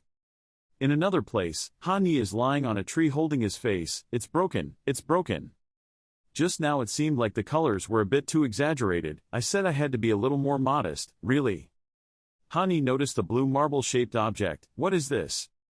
Destiny, the origin of the strange wind. That is, the wind is the 16th style god. As long as you absorb the origin of this strange wind, you can use this special type of wind. He hesitated, but now his whole body was seriously injured. He had eaten all the medicinal pills before. What should he do? But then he put it in his mouth and ate it deliciously. After that, he jumped down and grabbed a stick, preparing to hit the person below. Hani rushed down and knocked the other person to the ground, the tumor on his head smoking. He took the ring from that person. Humph, not even a bit of spiritual energy could be mobilized. He couldn't even make a ring without stealing it from someone else. Suddenly blue halos of light emitted from Hani's hands. Oh! This is the style I just learned. Then, from the ring, several medicinal pills flew out straight into his face and he cried out in pain. Hani realized that he could still use wind to directly break the ring, causing him to suffer so many sins. It was worth it. Hani ate a few pills and gasped. Her energy was replenished. Tan Van Relic, I'm here. In an empty place in Tan Van Relic, a young man was sitting and cultivating. Suddenly he exclaimed excitedly, "Ha ha!" As expected of Tan Van Sek's area, even though it has been deserted for a long time, the aura here is several times higher than outside. The cultivation speed is really progressing extremely well. Quickly, he said without noticing a blue light approaching.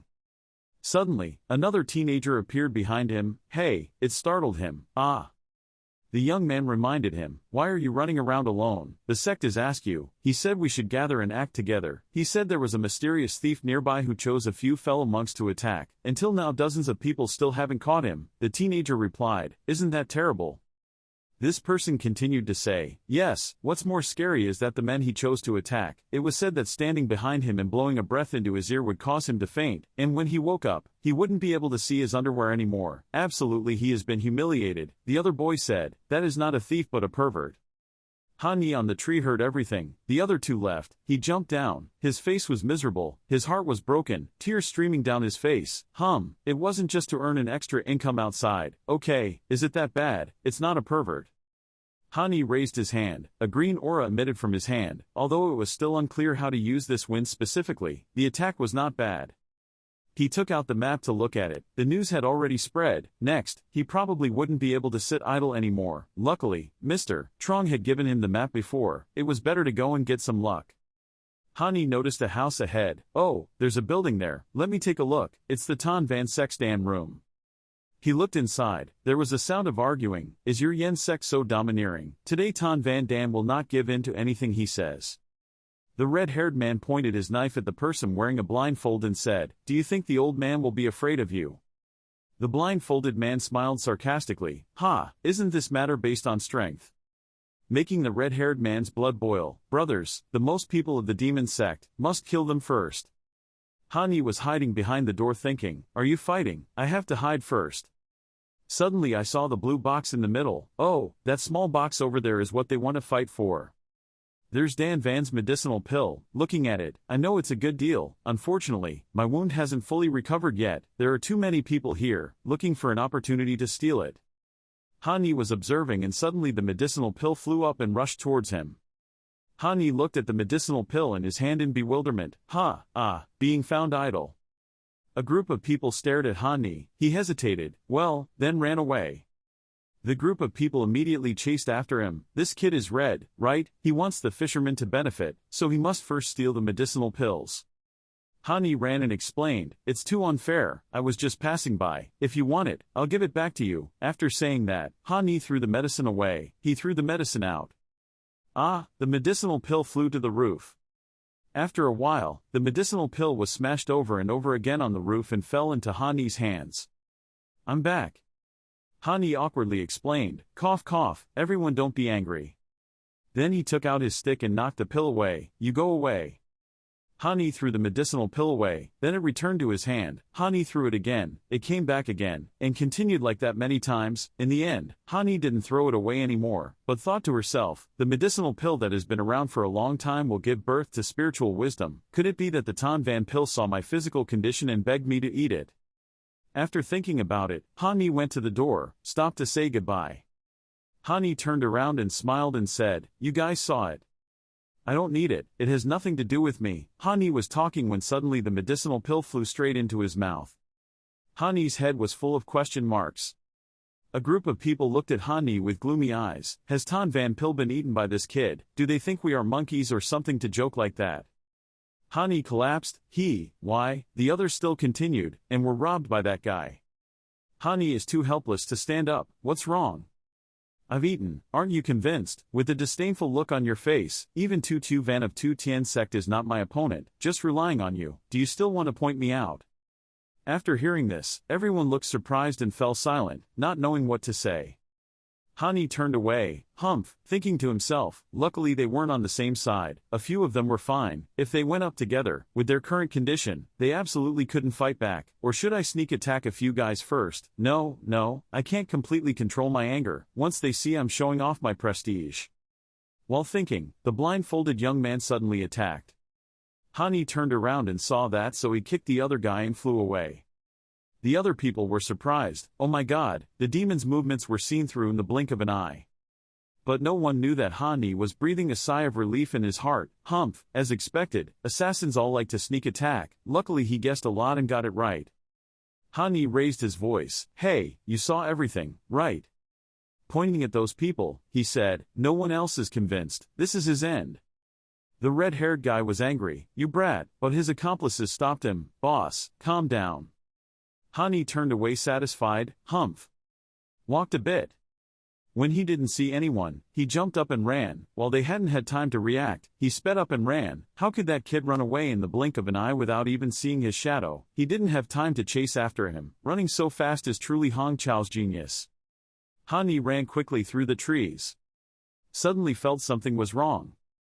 Is this the effect of that medicinal pill?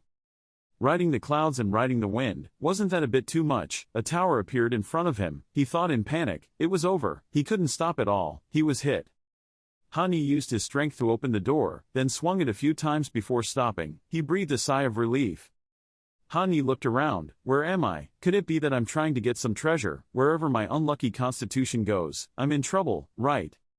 Suddenly a voice came. Making noise was forbidden in the cultivation pavilion. This sound appeared directly in the mind. Each person chose one type at a time. Depending on how high or low their talent was, they could reach higher levels than. Han Yi thought to himself, so that's it. With my physical ability I can reach a slightly higher level.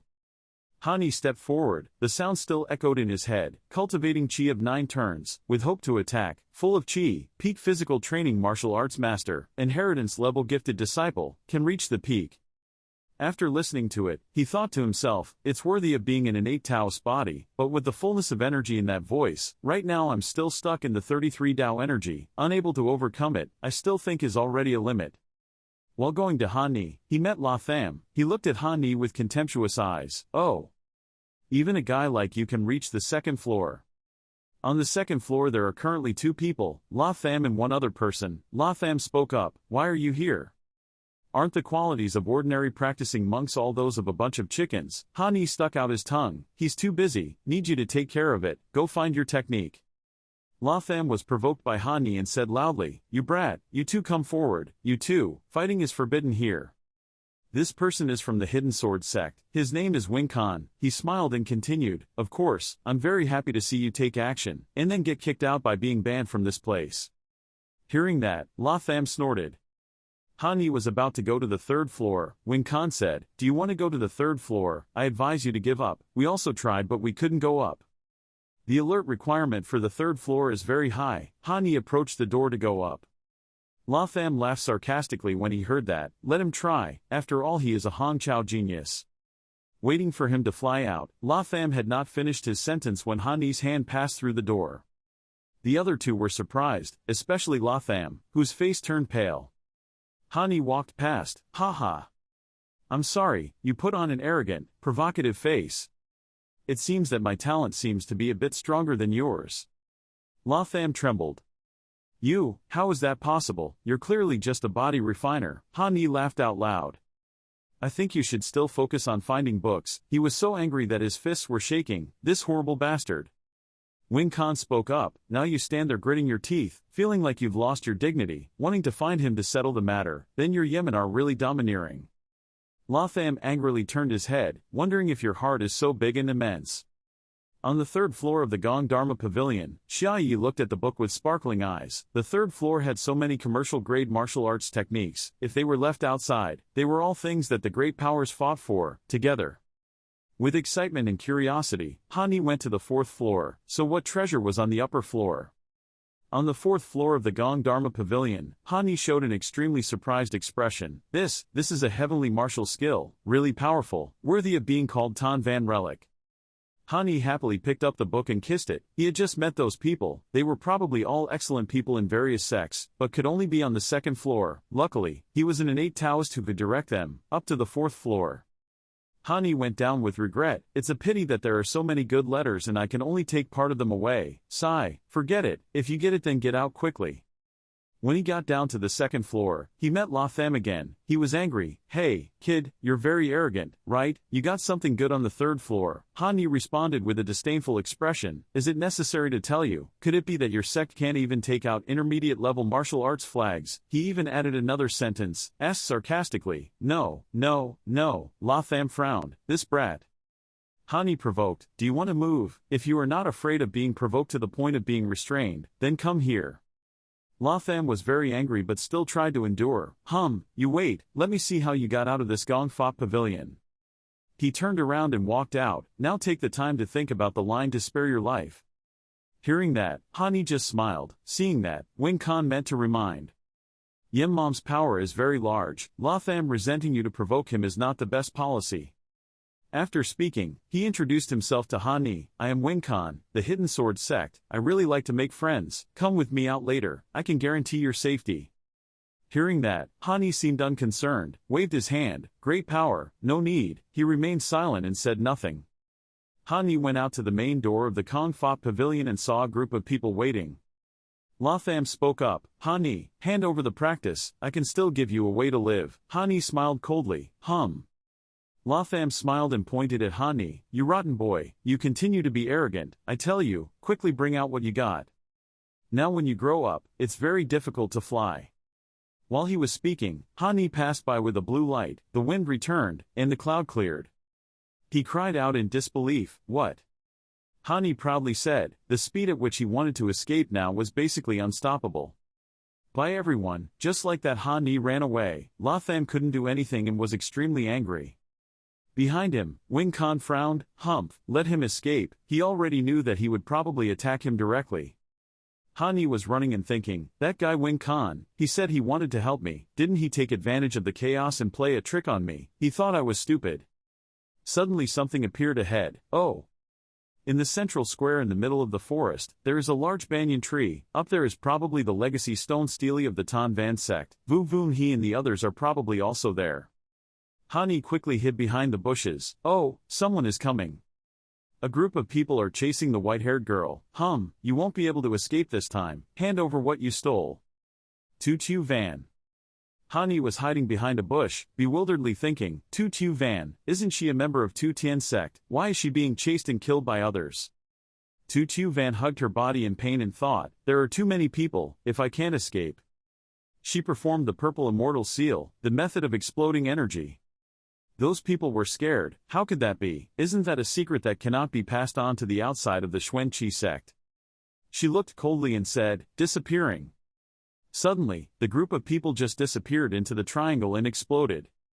Han Yi witnessed this scene and thought, wow, this girl is too cruel. She doesn't need me to save her at all. But she was already so injured, she couldn't run far anymore, and she didn't even pay attention to me. Tu Chu Van ran to a bush. His stinger collapsed. He groaned in pain. Ah! Suddenly a boy came. Sister. I heard the sound so I ran over here. Are you okay? Seeing that, Tu Van looked with a suspicious expression.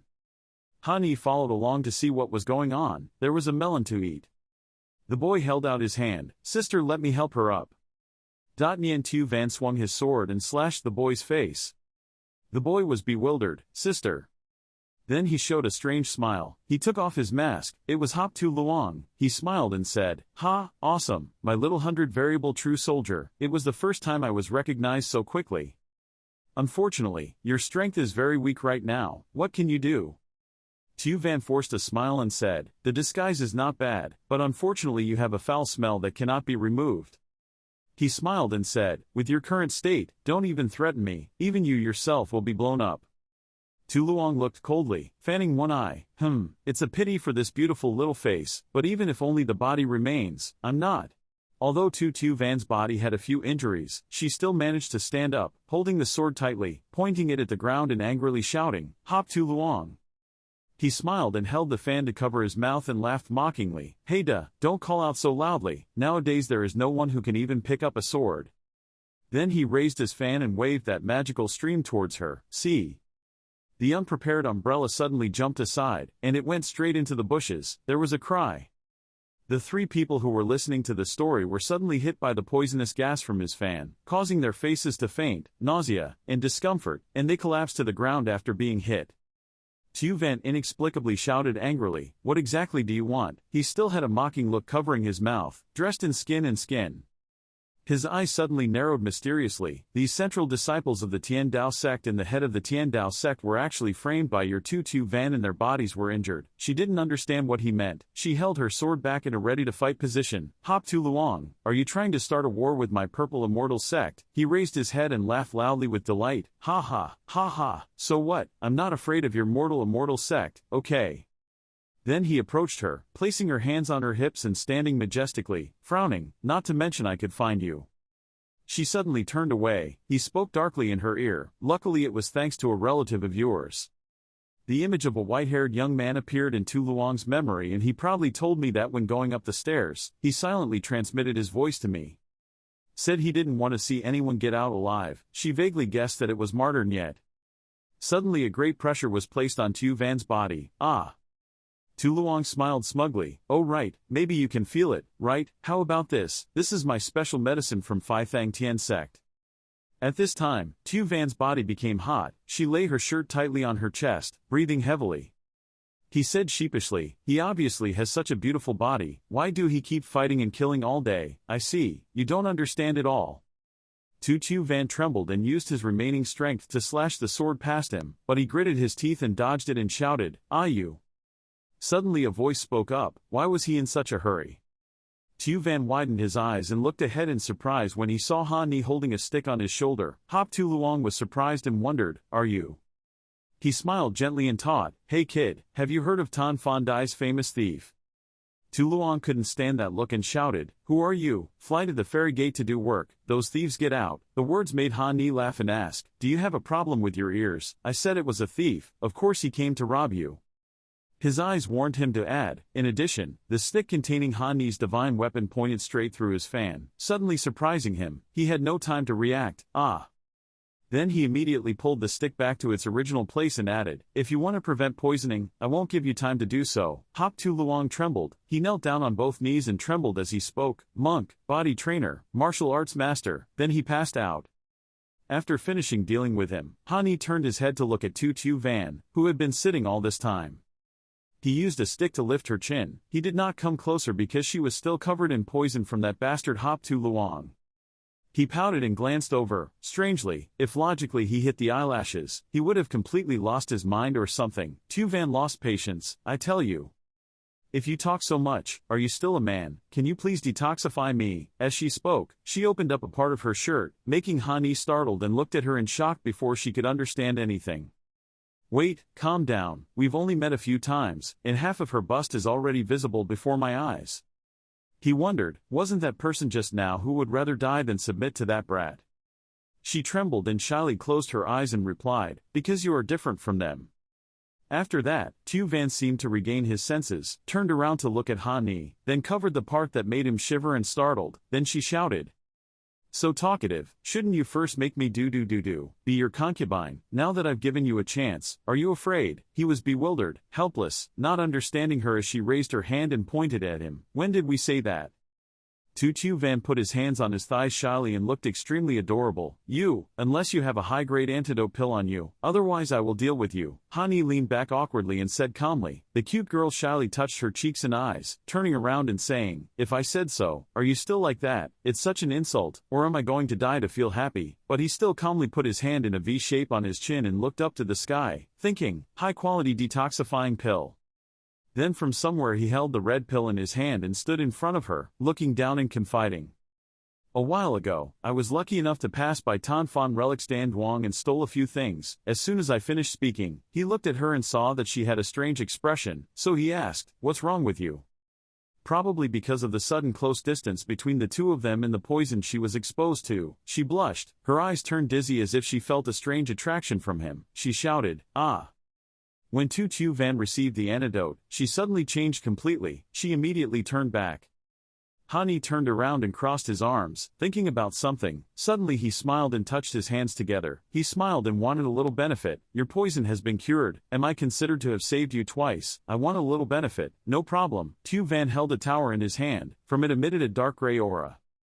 Then she turned and glanced at him with an indifferent attitude. I don't know. He was startled, not knowing that the girl who had just been poisoned and now had suddenly become two completely different people. She turned around and held out her hand holding the tower. Where was the thing we got in the ruins? According to the news, inside the purple immortal gate. This is very likely a Dao weapon. Hani helplessly accepted it. Yes. Then she turned around and left. He stood still, looking at her back, wondering, is this the reason why they are hunting you down? But this thing is broken, how can I use it anymore? I intend to get the valuable thing as justice. Better, wait, don't change the subject, you drugged just now. She stopped and said, that tower is the most valuable thing on my body, at best I'll give it to you. After that sentence she threatened him, and I'm not poisoned. I wonder what you're talking about. Hani satisfiedly replied, okay. Tu Van added, then let's go our separate ways, hoping to never see each other again. Hani smiled and raised his hand to greet her teasingly. That's right, next time when I don't have the antidote pill, I will think about your suggestion. She got angry and chased him away. He then jumped quickly through the bushes and ran. Bye. She turned back to look at his figure without speaking. Tu Van's face was sad as he thought, a guy I haven't seen many times saved my life and helped me detoxify, compared to the dead immortals and martyrs.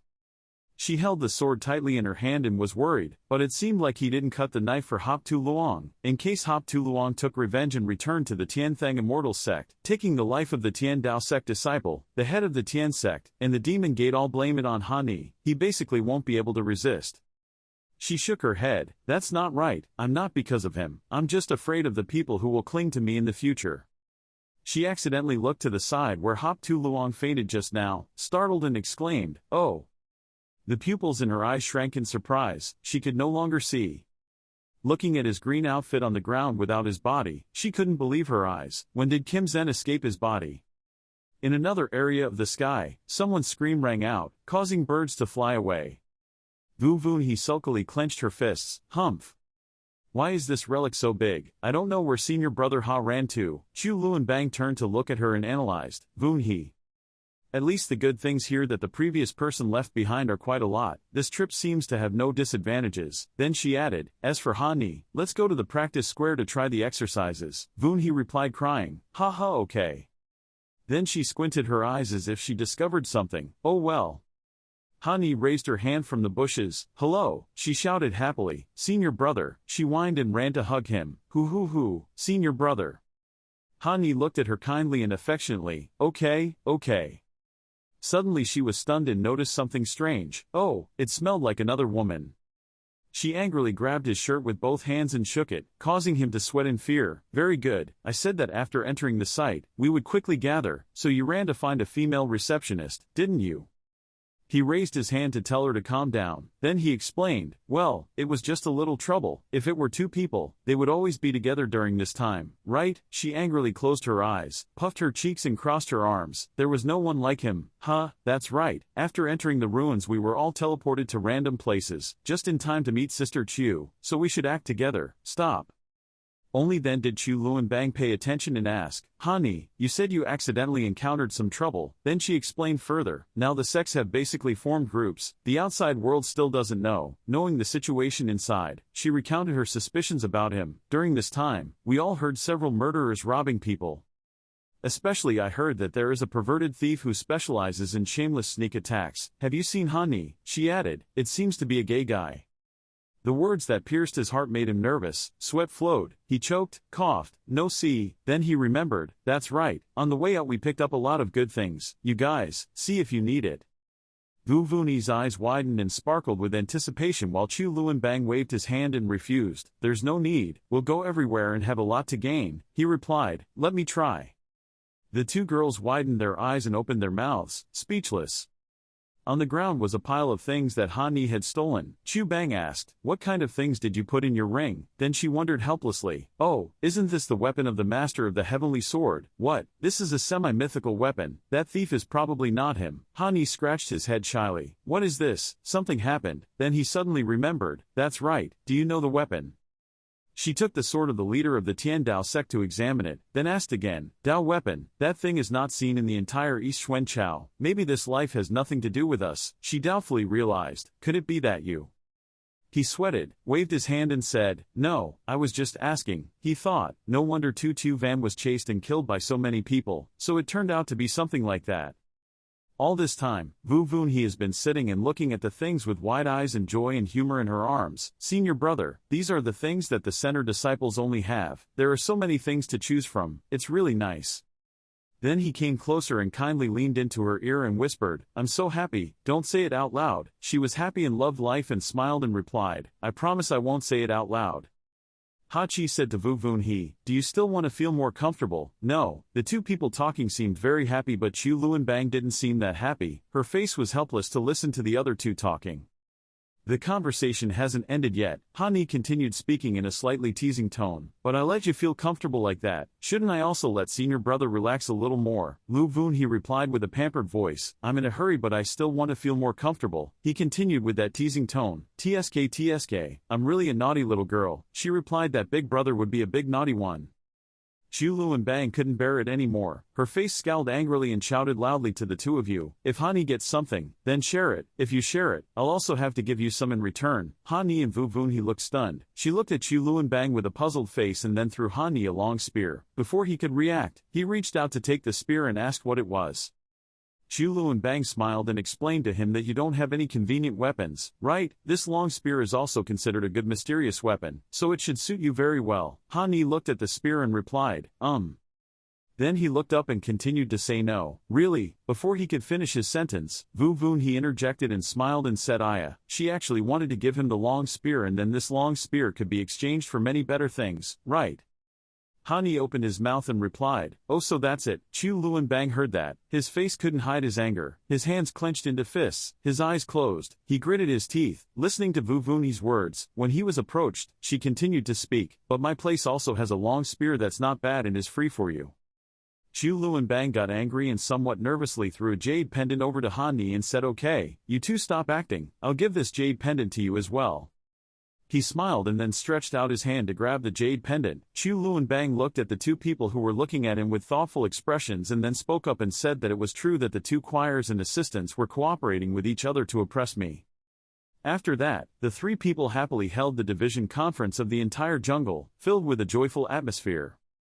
Hani held a piece of goatskin in his hand with writing on it that said third-grade tyrant plaintiff also has a prescription written on it. Chu Luanbang held a bottle of alchemy in his hand and smiled and replied, why are you interested in alchemy? No, don't look at me as a weapon refiner, I've also learned to refine pills. Anyway, there's still time, do you want to try it?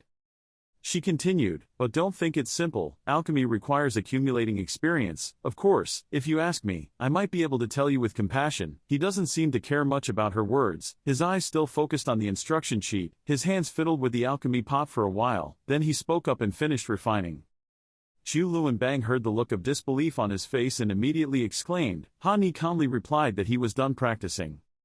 Chu Luanbang was so surprised that he shouted loudly and came closer. He said that after practicing, it was still a 3-grade medicinal pill. How could you do it? Ni saw that and immediately asked senior brother if his medicine pill was poisonous. How did Sister Chu become like that? Then he replied that I don't know, maybe there was a problem during the refining process. Chu Luanbang rushed over. Shout quickly and teach give me. He panicked and replied, don't jump on me anymore, I'll teach you.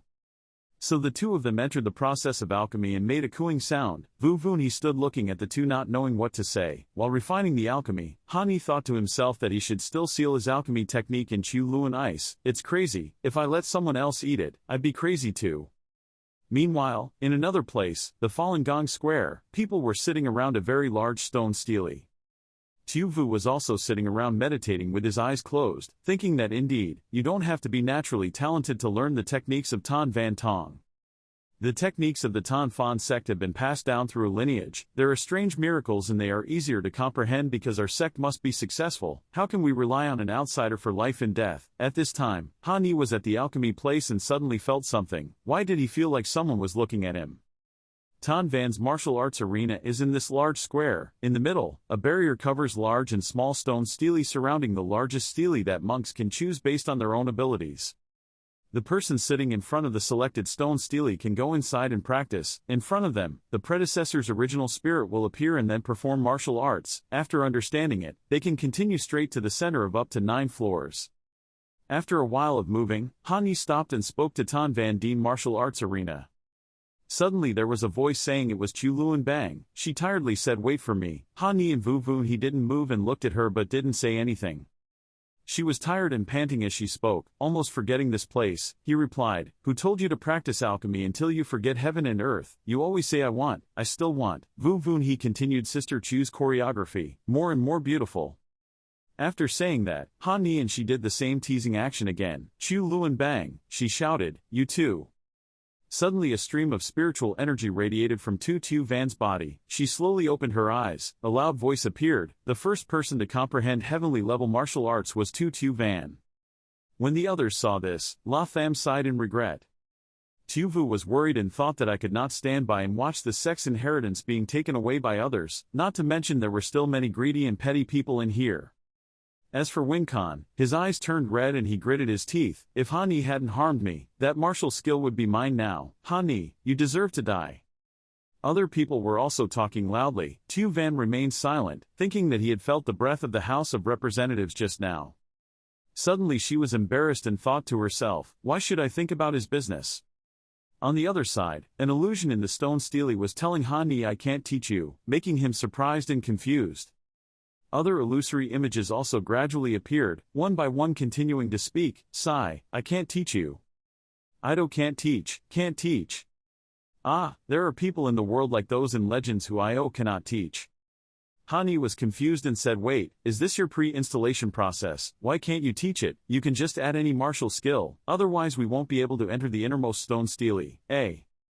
Suddenly a red light appeared from the stone stele. The House of Representatives was surprised and said this time was different from before. A face appeared. Han Yi shouted, great, finally there is a more powerful man. He looked closely and said wait, isn't this a stone stele in the outer regions? How could someone more powerful appear? Then that illusory person suddenly spoke up and greeted him. He was the head of the Tan Van sect, Tu Mac. He panicked and said isn't this an illusion? Why is this person still responding? He smiled and replied that he was very surprised. He was not sure that this illusory image was not conscious, it was just that I had arranged it in advance to see if it would scare you or not. The House of Representatives was surprised and continued, oh my god, you really are you scared me to death. Hearing that, he immediately got angry. I just said that, do you still believe it? So don't expect anything more. Han Yi immediately put on an apologetic face and replied, don't, boss, I was wrong. Tu Mac, tall and strong, with strong muscles, stepped out from the stone stele and said okay, I'm just kidding. If you have seen this illusory image, then you must also be a person with outstanding talent that surpasses the inhuman world of immortals. We risked our lives to protect the original plot of this world, but luckily we still managed to keep a little bit of it. Although the Tan Van martial arts stele in the martial arts square preserves the most precious martial arts of our Tan Van sect, Tan Van's secret dharma is still there. Tan Van 9 techniques can only be inherited from me. Little boy, you know what I hope for. This is just an illusion. You can deceive me but at least please treat my descendant Tan Van kindly. Hearing that, Han Yi immediately clasped his hands together and respectfully said to me, Han Yi swears with his soul that if I get the Tan Van 9 determination, I will never pass it out to this world. In this life, I will remember that I am a disciple of the Tan Fan sect. He immediately replied no, making him widen his eyes in confusion. He said that if you learn the Tan Van 9 techniques, you will be the next generation head of the Tan Van sect, so in fact you can pass it on to other disciples of the Tan Van sect. After listening, Hani stiffened and replied, then why were you talking so seriously just now? Tu Mak coughed 2 times and then continued to say that, although people from the fairy world won't be able to come out here for thousands of years, they still have to be careful of the fairy world. Young Hani, hearing that, he lost patience and said, so, you basically left your original spirit behind, right? Tu Mak then coughed lightly and replied that this is not important. Next, I will show you whether you can learn it 9 times or not. It depends on your ability. Then he did very fast movements that made him feel depressed but still felt I feel like I've been tricked. In less than a few seconds, he finished expressing his words, and Hani had a bewildered look on his face after listening. At this moment outside the barrier, Wing Khan is talking to someone. Are you telling the truth? Hop Tu Luong, standing next to him, replied that of course that Dao weapon of Tu Van's was also on Hani's body. He continued, if you and I join forces, we will definitely make that Hani die without a place. Burying himself, Wing Khan listened to the side and silently thought. Then he smiled and replied, no, I have a better idea. He leaned close to Tu Luong's ear and was about to say something, then suddenly his face stiffened and looked at him and said, what are you doing? It turns out Wing Khan stabbed you in the stomach. He honestly said thank you for coming here to make up for my plans. Then he laughed happily, ha ha ha. He is now like a crazy person saying that my knife is very big, you have to be patient, ha ni ha ha ha. Vu Vun, he thought to himself, Tan Van Tong's martial arts skills are truly wonderful, especially his physical training is especially good. Vuni turned to call, senior brother, and saw that your face did not look very good, senior brother. Suddenly Chu Luanbang appeared and called out to me, senior sister Vun He. Startling Vun He, Luanbang said, I have also mastered this level of martial arts, senior sister Vun He, let's go to the next level together, follow. Vun He held Luanbang's hand and walked away, ignoring Ha Ni, low voice, senior brother Ha seems to have encountered some problem. Chu Luanbang wondered, hey, how could his physical condition have problems? Vun He replied, I don't know, obviously we have already understood it. The two said in unison, hey, you know about him too, don't you? Vun He thought to herself, this stinking senior brother, I thought this was a secret that only I knew. As a result, it turns out that all I need is a woman. Luanbang was also thinking, what kind of relationship do you have? Great jade immortal body, and Vun He is still a person of the heavenly realm. At this time, both of them turned away, no one dared to look at the other. Vun He spoke up, no, otherwise let's go inside first, senior brother is probably almost done. Chu Luanbang replied, okay. She thought to herself, Vun He's reaction is definitely blaming her for seducing her man. No, that's not right, I have never done anything embarrassing. Suddenly someone said, you guys quickly see, someone has comprehended the heavenly level martial arts, who is it? He stood up, that is, the chief disciple of the Tan Fan sect, Tu Vu. Tu Vu now walked out under everyone's gaze. Everyone who looks at it is talking about Tu Vu, how could it be him? Does the Quangfeng sect still have such highly talented disciples? Who knows if the Quangfeng sect's old men gave him any treasures? Is that the big brother who has always been secluded in legends? Vu Vun, he wondered, now that he has created a barrier, won't others make things difficult for him? Chu Luanbang replied that he himself probably understood that the more he hides now, the more revenge the sect will have to endure in the future will only get stronger. At this time, Tu Vu had stepped outside the barrier. As soon as he stepped out, a group of people shouted, this person from the Tan Fan sect. Hand over the martial skill you just acquired, we will spare your life. The people outside are starting to disperse again. There's a good show to watch. My Trong Tien sect also wants a share, and Trong Chi Mountain also wants a share. Luanbang was worried that she would say that the Tan Fan sect is already small. After this relic, the strength of all sects will increase. He is afraid that he will become the subject of being divided by other sects. Vun He remained silent and said nothing. She turned to look at her senior brother. Hani's face was still the same. Senior brother. Moving to another place, the two sisters of Tian Desire Demon sect are being chained up. Are you crazy? The great elder knows. What exactly do you want to do? Tuitin He. Vun He stood up, saying it was just a bit of luck. She didn't know the sky was so high and the earth was so thick. She picked up Nguyen Tam and asked her, Nguyen Tam, to answer honestly, what are you looking for, in Phu Duong Tan? The girl spoke up, I don't understand what you're talking about, my sister and I were just casually walking around. Vun He looked over, At this time, someone came to report, "Young lady, we were in Fud Wong Tan and discovered some secret medicine of our Tien Desire Demon sect, remnants of Vu Mu powder." The two of them panicked. "What?" Vun He looked down and said, "Nguyen Tam, you and I are fellow students. You understand my tricks very well." Nguyen Tam, now confused, said with a pale face that he was looking. Vun He laughed out loud in surprise, "Ha ha ha. So that's it, the innate Taoist body, Ha Ni." Ha Ni bowed his head to the ground and said sadly, "The demonstration is over, men can't be that fast." Ah, the boss was silent. Ha Ni sat up. "Hello, boss, are you still here? At the end of the day, my head felt like the whole semester had disappeared. Are you my math teacher?" "Boss really only has 9 times, can you explain it again?" Tu Vu replied, okay, hey. The old man said, "I don't know how many geniuses are discouraged after 9 demonstrations, or because they consider their appearance more important, they don't ask to demonstrate again. You are the first. Good, very good," Ha Ni said with a confused face. Ha, that's natural." The old man pressed his hand on Ha Ni's forehead and said, "Then I will apply this clear cloud 9 technique and press it into your divine sea. This includes the relics and inheritance methods of the Qingyun sect. I hope you can learn well and protect the descendants of the Qingyun sect." Ha Ni replied, "Yes, but boss, your posture is not good. Where do you say so many words? Concentrate on studying." Yes. "Then I leave it to you, Ha Ni." Protecting the descendants of Tan Van sect well, Ha Ni woke up. He looked at his hand. Back to reality. He turned to look at the stone stele. After cultivating, the stone stele automatically broke. Ha Ni said, "Mr. Tu Mac." Suddenly there was a sound of fighting. Ha Ni immediately turned to look. "Good fight, kill him. That sound was Tu Vu fighting with those blocking his way. While fighting Tu Vu, he thought, if there were only 1 or 2 people, they wouldn't be my opponents.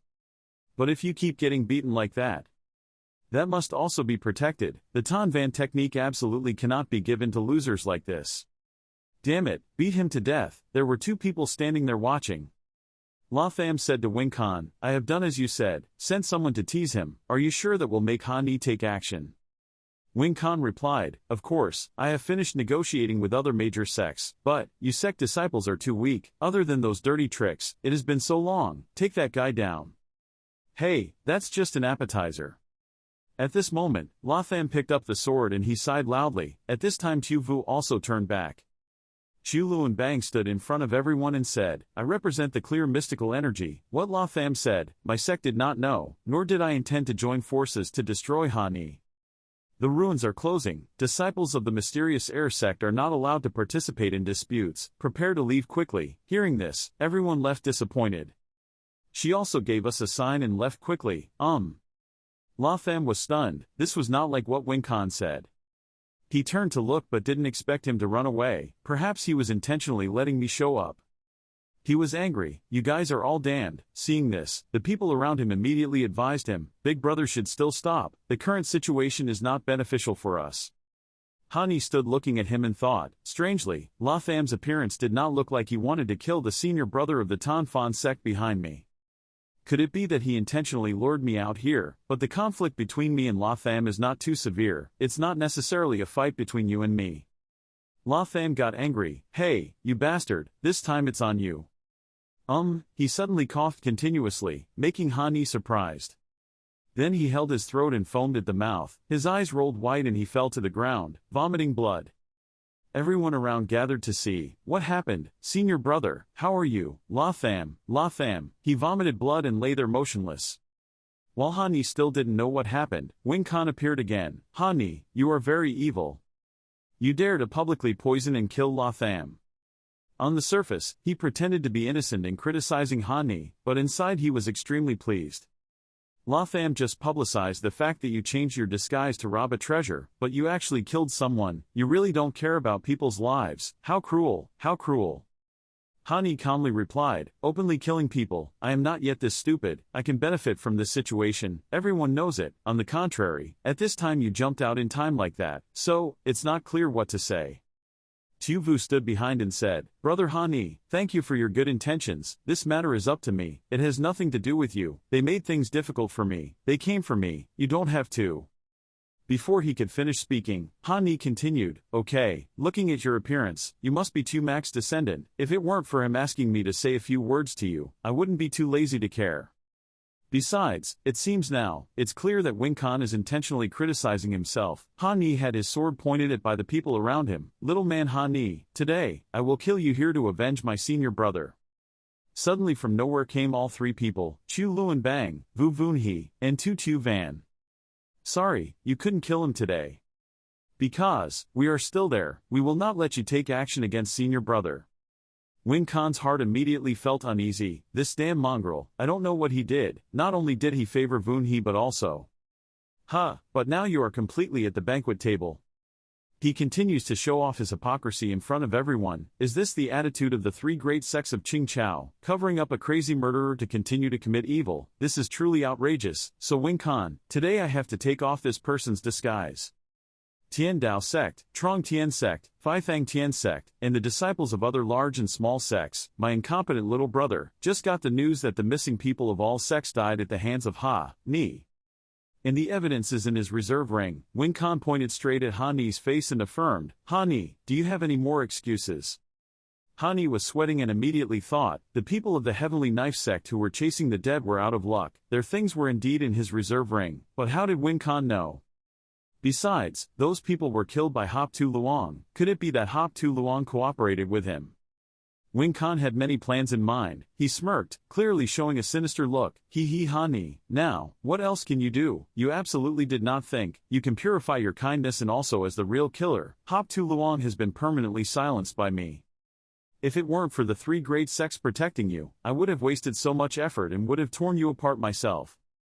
Besides, Tu Tu Van's mind was also filled with thoughts. Was it because Hop Tu Luong ran away before? Was he going to rely on Wing Kan? The grudge between him and Hop Tu Luong involved Han Ni.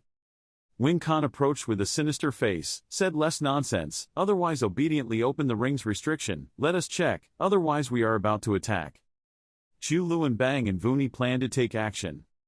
But Han Ni came from behind and pushed the two people away and said, Han Ni acted brilliantly, never killed an innocent person, but you pseudo-gentleman, using logic to talk nonsense, is like a mad dog, biting others indiscriminately.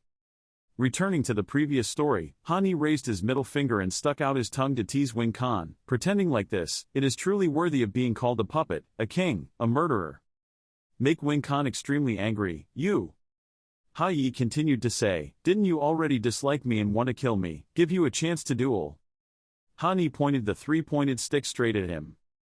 Hearing that, he laughed like he had a good time, hey ha ha ha. From behind he gradually pulled out the sword. This sword is the treasure of our sect, a true mystical weapon, and I, the most outstanding disciple of the Hidden Sword sect, am only one step away from the Cave of Heaven. No one can compete with my peers. Han Ni, you are nothing more than a person with the name of a hidden sect, just a weak person gathering energy. Why are you fighting with me? How can you be so arrogant? Whether it's Vun He or a heavenly level martial artist. He smiled savagely and said, I will take it all back from you. Tu Tu Van saw this and worriedly said, Han Ni, quickly get away. That is the secret technique of the Hidden Sword sect, a martial art of heavenly level. He laughed lightly, it was too late, then delivered a powerful blow from the sword directly to Han Ni. Without fear, Han Ni calmly used the three-pronged stick from earlier to stop him. Everything was smashed. He was extremely proud. Dead. But unexpectedly, Han Ni flew up from behind and delivered a fatal blow, leaving him unable to react. Let him lie flat on the ground. It's impossible. I have merged two aspects of martial arts. It's just a gathering of energy that should have died early, right?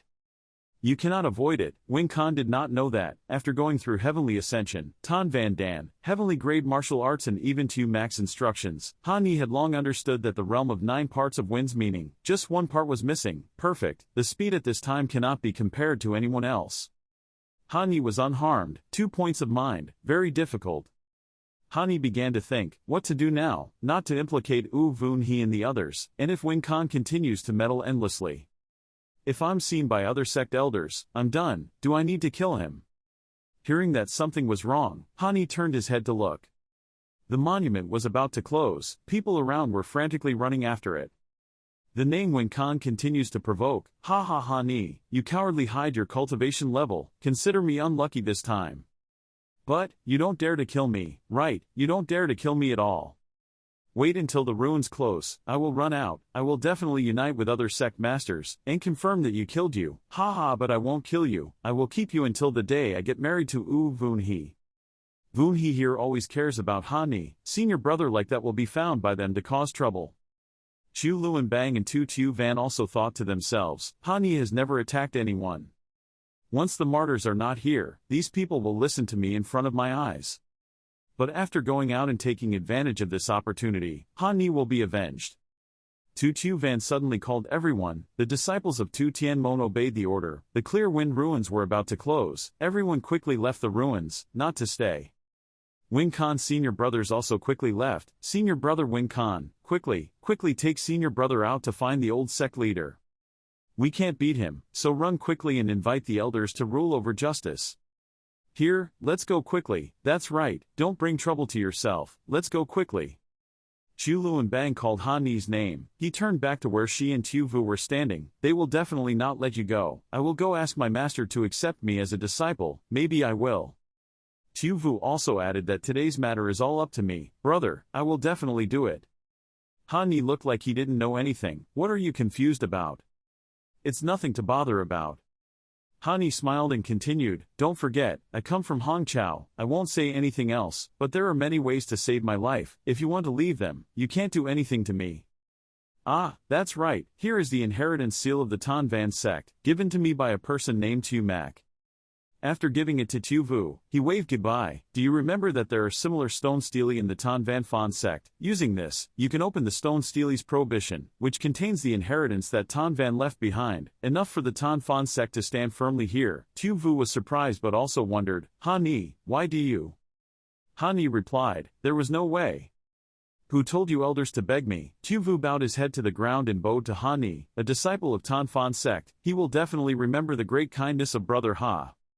30 years of Ha Dong, 30 years of Ha Te, wearing the same atmosphere. You are Tan Van's great benefactor, please be careful. Han-ni smiled lightly, okay then go quickly. My master has an order, whoever sees the card base will have to marry the other person, I won't play around. Tu Vu blushed and smiled, haha I understand. Brother, take care. Han-ni also left. Then lay on the grass thinking, acting cool and boasting, it's over, but what to do next? If I go out alone, will I be attacked by monsters from other sects? Haha, I really shouldn't have gone out in the first place. While lying down, Voon-hee suddenly appeared before my eyes, senior brother. Voon-hee looked at Han-ni blushing and asked, senior brother, there's a card or something, you're definitely deceiving people, right? After all, that Hongqiao hidden gate was passed down from me. Han-ni was looking up at the sky, turned to look at Voon-hee and replied, Haze, why haven't you left yet? Voon-hee moved closer to face Han-ni. He raised his head to face her and heard her say, because I want to see your senior brother's card base. Then she put her hand on her cheek to think and said, as for senior brother, what are you planning to do next? Hearing that, Han-ni immediately lay down on the ground and confidently closed his eyes and replied, it's okay, there will be a way before the mountain. Then, he opened one eye and saw a yellow object appear in front of him.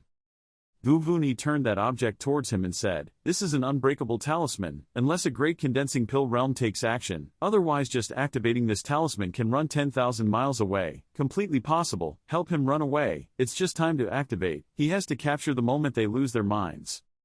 Han-ni immediately jumped up and reached out to grab the talisman. He looked at it in surprise and asked, is there such a good thing?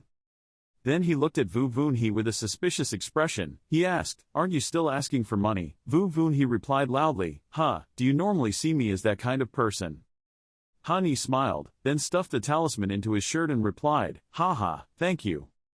Then he turned his head to look at Voon-hee and said, this is not happening. He continued to speak, kidding. Before he could finish his sentence, Voon-hee jumped up, hugged his neck and called, brother. Then she immediately called his name, Han-ni. She continued to say, do you trust me? Han-ni opened his eyes in surprise. Voon-hee continued, Han-ni and I immediately raised our hands. Then he flicked her forehead so painfully that she fell back and cried, Han-ni held her arms so she wouldn't fall to the ground and said, get away, that's so cheesy. Then, he immediately pointed his thumb at himself and said, this kind of small scene, I will solve it in a moment. Wu Vunhe rubbed his forehead and smiled and said, "Senior brother." Hani immediately replied, "Don't worry, you must know that when I was in the forbidden area, there was no chaos. What hardships I have not experienced." Wu Vunhe replied, "Senior brother." In the middle of the street, a circular door appeared and someone wearing white shoes walked out.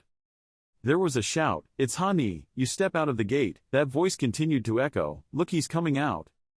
When his whole body completely walked out of the gate and stood on the street, everyone immediately stood there, pointing and saying, "Big brother Han Tan of Tian Dao Tong, died at the hands of Hani. La Tham Yen Mon died at the hands of Hani. Hop Tu Luong Phi Thang Tian Mon, died at the hands of Ha Yi. Wing Khan of Tang Tong Kiem, was seriously injured by Hani. Life and death unknown, Trong Kai Tong."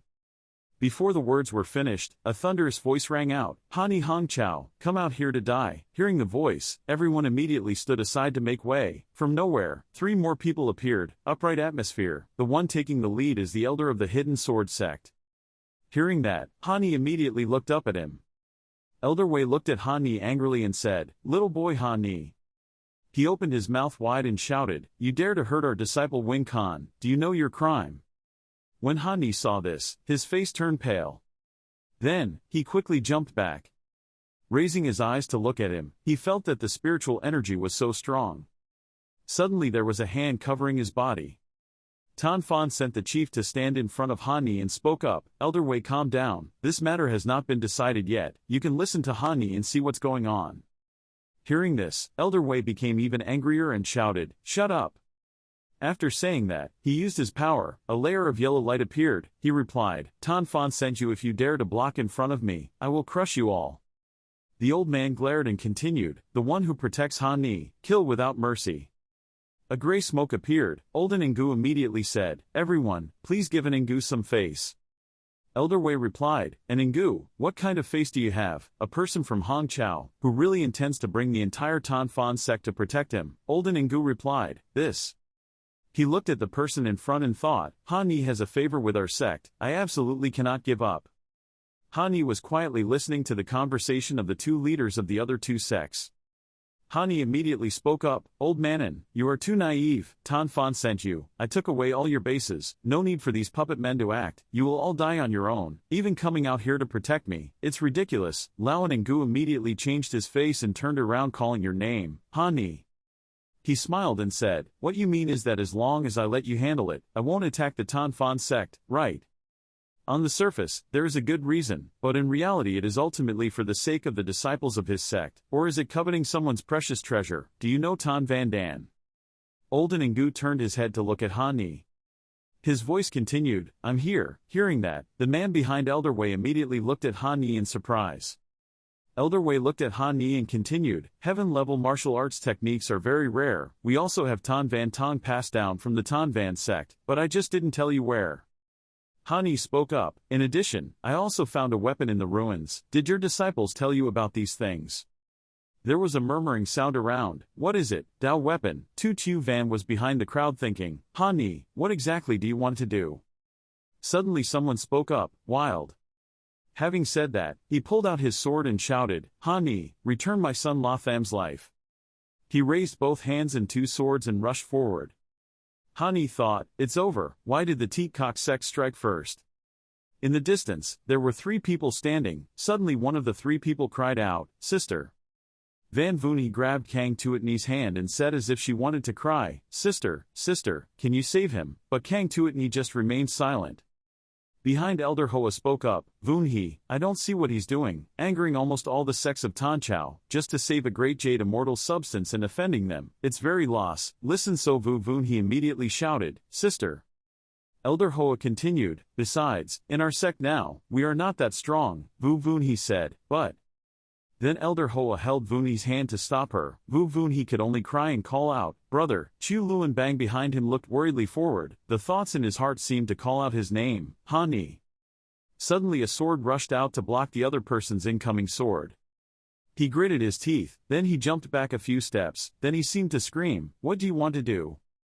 Tien Duk Ma Tong. It turned out that Kang Tuatni was the one who blocked Hani's sword just now. Hani saw the situation ahead and thought, "Good opportunity, take this opportunity to run quickly." Having said that, he immediately took out the talisman that Vu Vun he had given him before, then recited the spell. A golden smoke covered Han Ni's whole body. Under the eyes of many people he immediately disappeared, running away from the annoying people. That's complicated. The other man angrily shouted, "You let him escape." Quang Tuatni asked again, "I have an opinion." Elder Wei was angry, gritted his teeth and said, "You." Vu Vun he was even more surprised. She didn't expect her sister to rush in. She secretly called out, "Sister." Seeing that, Tuatni immediately laughed dangerously. Suddenly, a blue power slowly radiated around her. Elder Wei raised his hand to cover his eyes. He opened one eye and said, "What, this great source of spiritual energy is?" After that, I heard Kang Tuatni speak. Han Ni had already escaped. What happened to him after that has nothing to do with me. You guys can just chase after him. If you have any opinions about Tianduk Ma Tong, you are welcome to come and ask for advice at any time.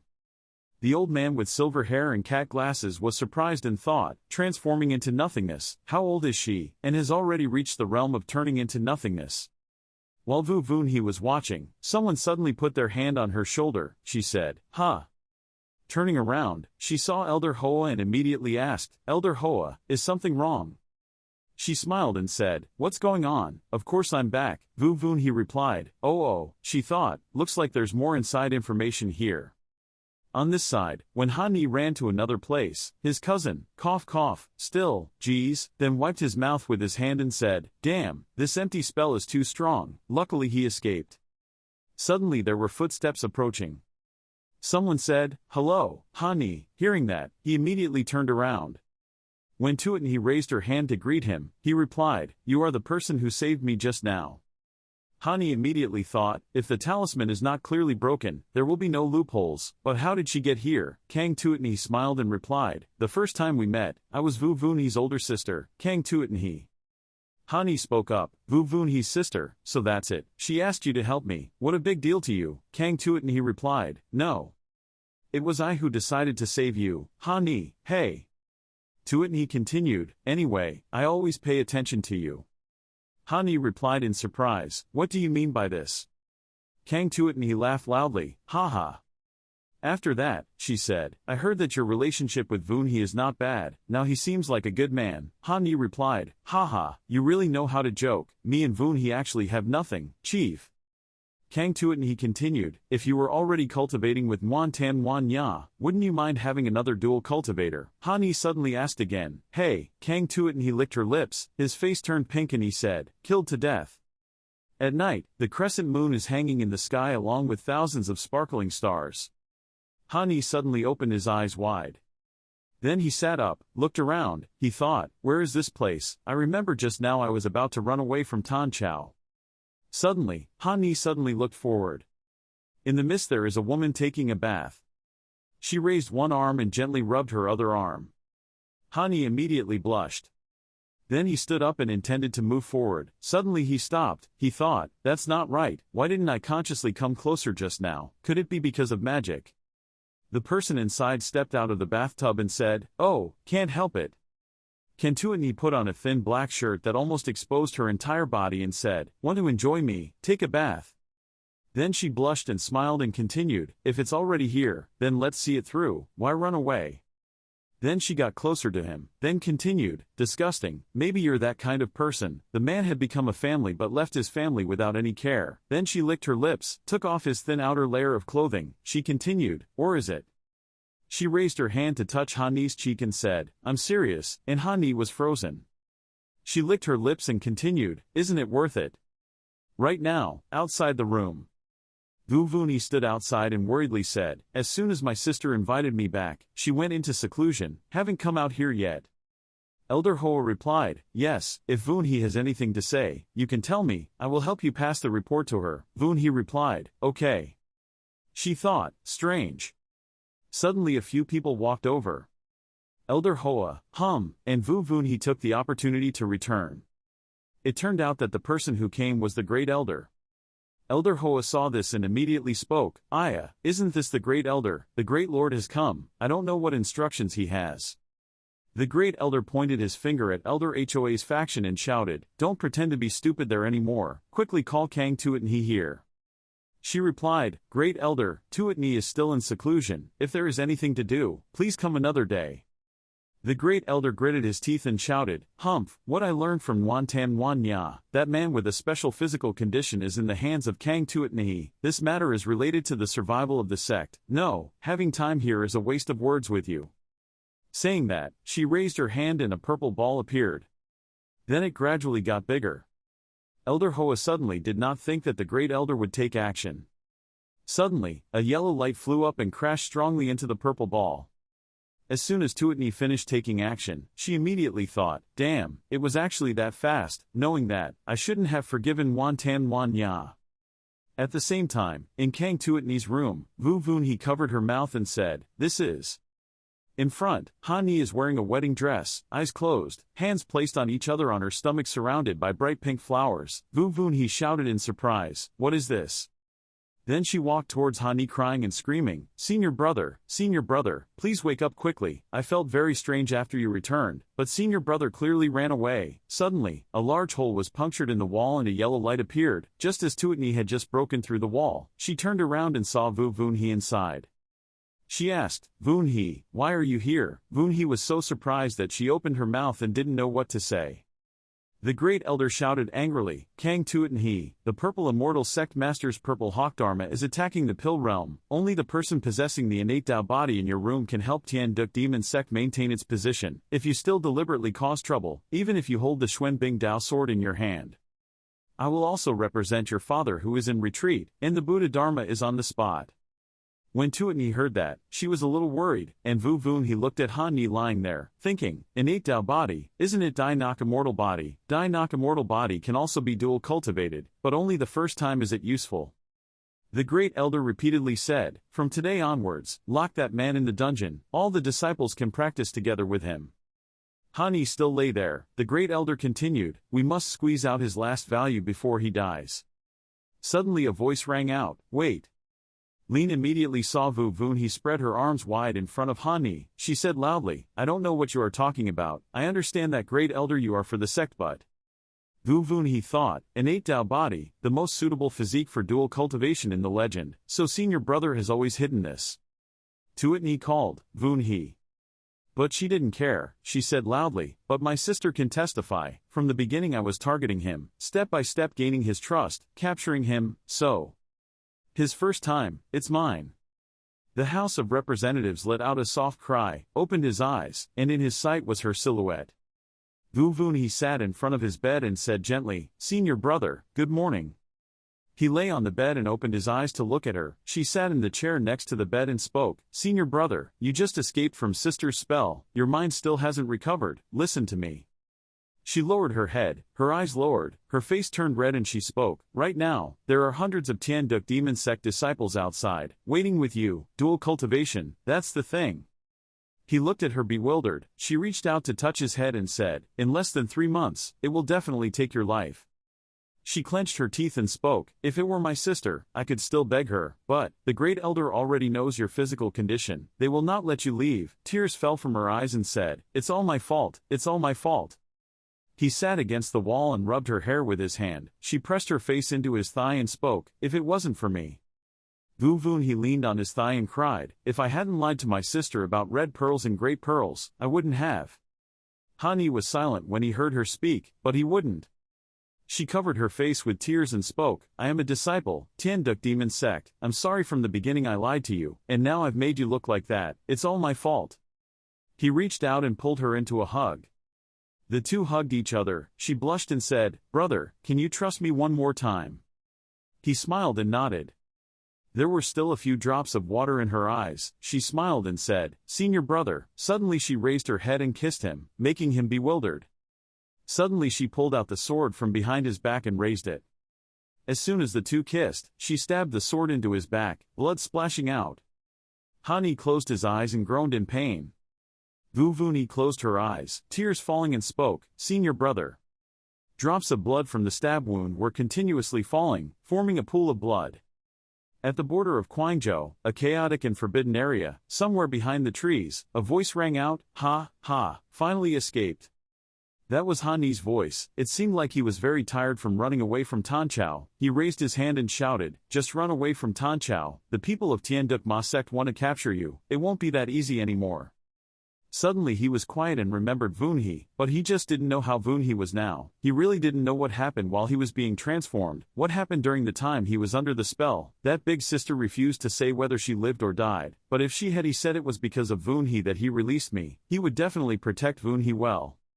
Suddenly, a noise came from behind him that startled him. Behind him was the Great Elder, around her was a dark sky. She spoke, "If you were worried, okay, come back today and check it out." She suddenly lowered her voice and continued, I felt strange. Vunhi had killed the innate Dao body, and only received that kind of punishment. It was too easy. After hearing this, Han Ni immediately turned around and shouted, "Punishing him like that? Vunhi, what's wrong with her?" This made the Great Elder startled. She didn't expect him to be so agitated. Immediately, the Great Elder responded to him in the clearest and most obvious way. "To the Heavenly Desire Demon Sect, you are a tool related to life and death, but you were killed by that Vunhi kid. You said she what will happen. The House of Representatives seems to understand to some extent." The Great Elder continued to say, "Not only Vunhi, but surely Kang Tuatni also knows this story." Waiting to catch you back, not knowing what reaction they would have, Han Ni just stood silently listening to her. Immediately the Great Elder changed his tone. "Even if they were the daughter of the sect leader, they were too arrogant, especially Vunhi. I don't know what method they used, but they were able to deceive everyone. See if I don't make her." A thunderclap rang out in the sky, startling her a bit. She blurted out, "What's going on?" The heavenly thunder tribulation. The thunder tribulation only appears during the period of transformation, and now it appears on the person gathering energy. Meanwhile, on the other side, when did Han Ni become so strange? He said in a harsh voice, "I know, in your eyes you don't see me as a human being. If you just call me a special physique, heavenly body." His hands clenched so tightly that all the veins stood out. His eyes became extremely cruel. He continued to say, "It doesn't matter how you treat me. But if you dare touch a single strand of her hair, even if I die, I will have to peel off your skin." The Great Elder was no less competitive. She began to use her strength to respond to him. "Don't think about doing anything, just go and die." She suddenly stopped and said, "You." Han Ni calmly said one sentence, "Behind me, there is chaos and no forbidden area. Right behind you there are thousands of lightning bolts. The forbidden land is chaotic, the space is chaotic, the soul is in danger, the fairyland in legends. If you enter you will die, without exception." Those are all the sayings that describe this forbidden place. The Great Elder seemed to have understood Han Ni's plan. She said, "If you want to take over the forbidden land so that I cannot use spiritual energy to disturb the space, then launch a thunderstorm. You would do the same. What is committing suicide?" In complete contrast to that attitude, Han Ni very calmly replied, "So what, you said, this time I will die or live." Having said this, he smiled provocatively and raised the middle fingers of both hands to continue, "Maybe one day I will suddenly return." At this moment, a bolt of lightning struck directly at the position where Han Ni was standing. She was also affected by the previous thunderstorm. While avoiding her, he said, "It's over." In the chaotic and forbidden land of 10 deaths and 9 lives, with only his power to gather energy, he has no chance of survival, but after all, he is a heavenly body that can trigger lightning tribulations, so he is lucky to escape alive. Maybe. Right now she can only stand and look towards the black smoke. The Great Elder continued absent-mindedly, "It seems that he is not sure that you are really dead. I cannot attack Vunhi and the others. Do you really think like that?" Her eyes became more sparkling. There was a certain warmth rising in her heart. "Han Ni, you are such a good person." Below, in the chaotic, forbidden area at the bottom of the mountain valley, in the space filled with darkness, a voice spoke up. It was Han Ni, holding his head and screaming, "It hurts so much, it's as if there's no cultivation here." So he was sitting on the ground looking up, dead, in so much pain that he couldn't move. This life really wanted to take his life. There was a sound. Han Ni glanced around. He glanced behind him and saw 6 bright red spots of light, making him tremble in fear.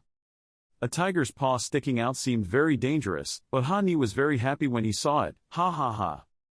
In front of him there was a tiger, an elephant and a snake smiling happily. He happily said, "Big idiot, second day, it's you too." They walked closer to you, embracing you. "I know we haven't seen each other for a long time, but don't be so excited." The snake was so happy that it bit my head. I had to tell it to let go. How many times did the old man tell me I'm not good? The atmosphere was so happy that he silently thought, that old lady certainly did not expect it. The chaos and no-go area was like my home. He stood up, stretched out his hand, complained to them, "Sigh, in this life, he really wanted to take my life. Finally, 100 weapons have entered the realm of pure spring, but unfortunately they cannot be happy. Hani showed great determination this time, but for Vu Vunhe, I cannot surrender so easily." But he couldn't help but feel disappointed because there were still so many things that needed to be resolved ahead. He asked them as well as himself, "After that, where should we go? At least we have to cultivate to the level of can you beat that old lady?" He looked towards the sky, the sunlight shone directly on his face, he used his hand to cover it and said, "Stupid, stupid, old, I will definitely become stronger." At Duan Chao Lu Chan, on a peaceful morning in the market, on a porch there was an old man reciting poetry. The tall fig tree with a straight sword smiled up to the sky, below there were applause and praise. "Good poetry," the old man replied, "Too much praise, too much praise." Prince Deep Lai Kwok Deep Fawn is sitting on both sides of the two servants. He said, "How about, Mr. Mu is a famous writer in Deep Lai Kwok. This time I will definitely enjoy the Fairy Gate meeting, moving forward on the path of cultivating immortality." Tun Ya was holding a cup of tea, enjoying it leisurely, when he spoke up about the bald girl. "Princess Tun Ya, how have you prepared?" She replied, "It's just someone else's style. Why does your highness say it's yours?" Deep Fawn laughed out loud. "Princess Tun Ya, I see, you don't even have a poet's entourage, she can only stay silent in front of your attitude." Suddenly, a male voice rang out, horribly, so bad that he couldn't help but startle. That was Hani. He was sitting leisurely enjoying tea, even though Deep Fawn was screaming at him in anger. What ignorant person, dares to look down on me?" In response to him, Hani only replied in poetry, daring to flirt with each other, but not daring to talk about it face to face. Based on 9 streams without a song, the world only known by the dragon, at the end of the poem, Hada stopped and just told him a lazy sentence, "I don't know how to write poetry, but you don't point it out." Just as Hani finished his sentence, the old man who wrote the poem just now jumped towards him. "You are truly a great writer, please give me your autograph. Just sign my most secret place right away. In this life, I have no more regrets." Luckily, Hani promptly stopped that unexpected kiss. The old man's confession made Deep Fawn even more upset, angry. Tun Ya smiled and turned to him and said, "Cough cough. Your Highness the Prince forgot to introduce himself. This is my entourage, it's so embarrassing." Standing on the other side, Hani doesn't understand what's going on. "Deep Fawn is no better than me, I can't believe it. You say him. I see you're under 20 years old. This poem absolutely cannot be written by you. I'm afraid I heard it from somewhere, so I should take it out and pretend to be famous, right?" Tun Ya looked at Hani as if she wanted to beg him not to make her lose face. "Please." Hani could only curse under her breath, so annoying. He looked at him and replied clearly, "This is really not my poem. Then I am the entourage of that Princess Tun Ya. Let me compose another song for you." He couldn't help but exclaim, sweating at his words. The old man on the other side immediately said, "Famous giant, is there about to be another famous giant born? I will definitely record it." Hani started reading the poem. "Once upon a time there was a mountain. On the mountain there was a person. That person was telling a story, saying that there was a mountain." As soon as he finished speaking, on both sides were the voices of Tun Ya and Mr. Looks puzzled.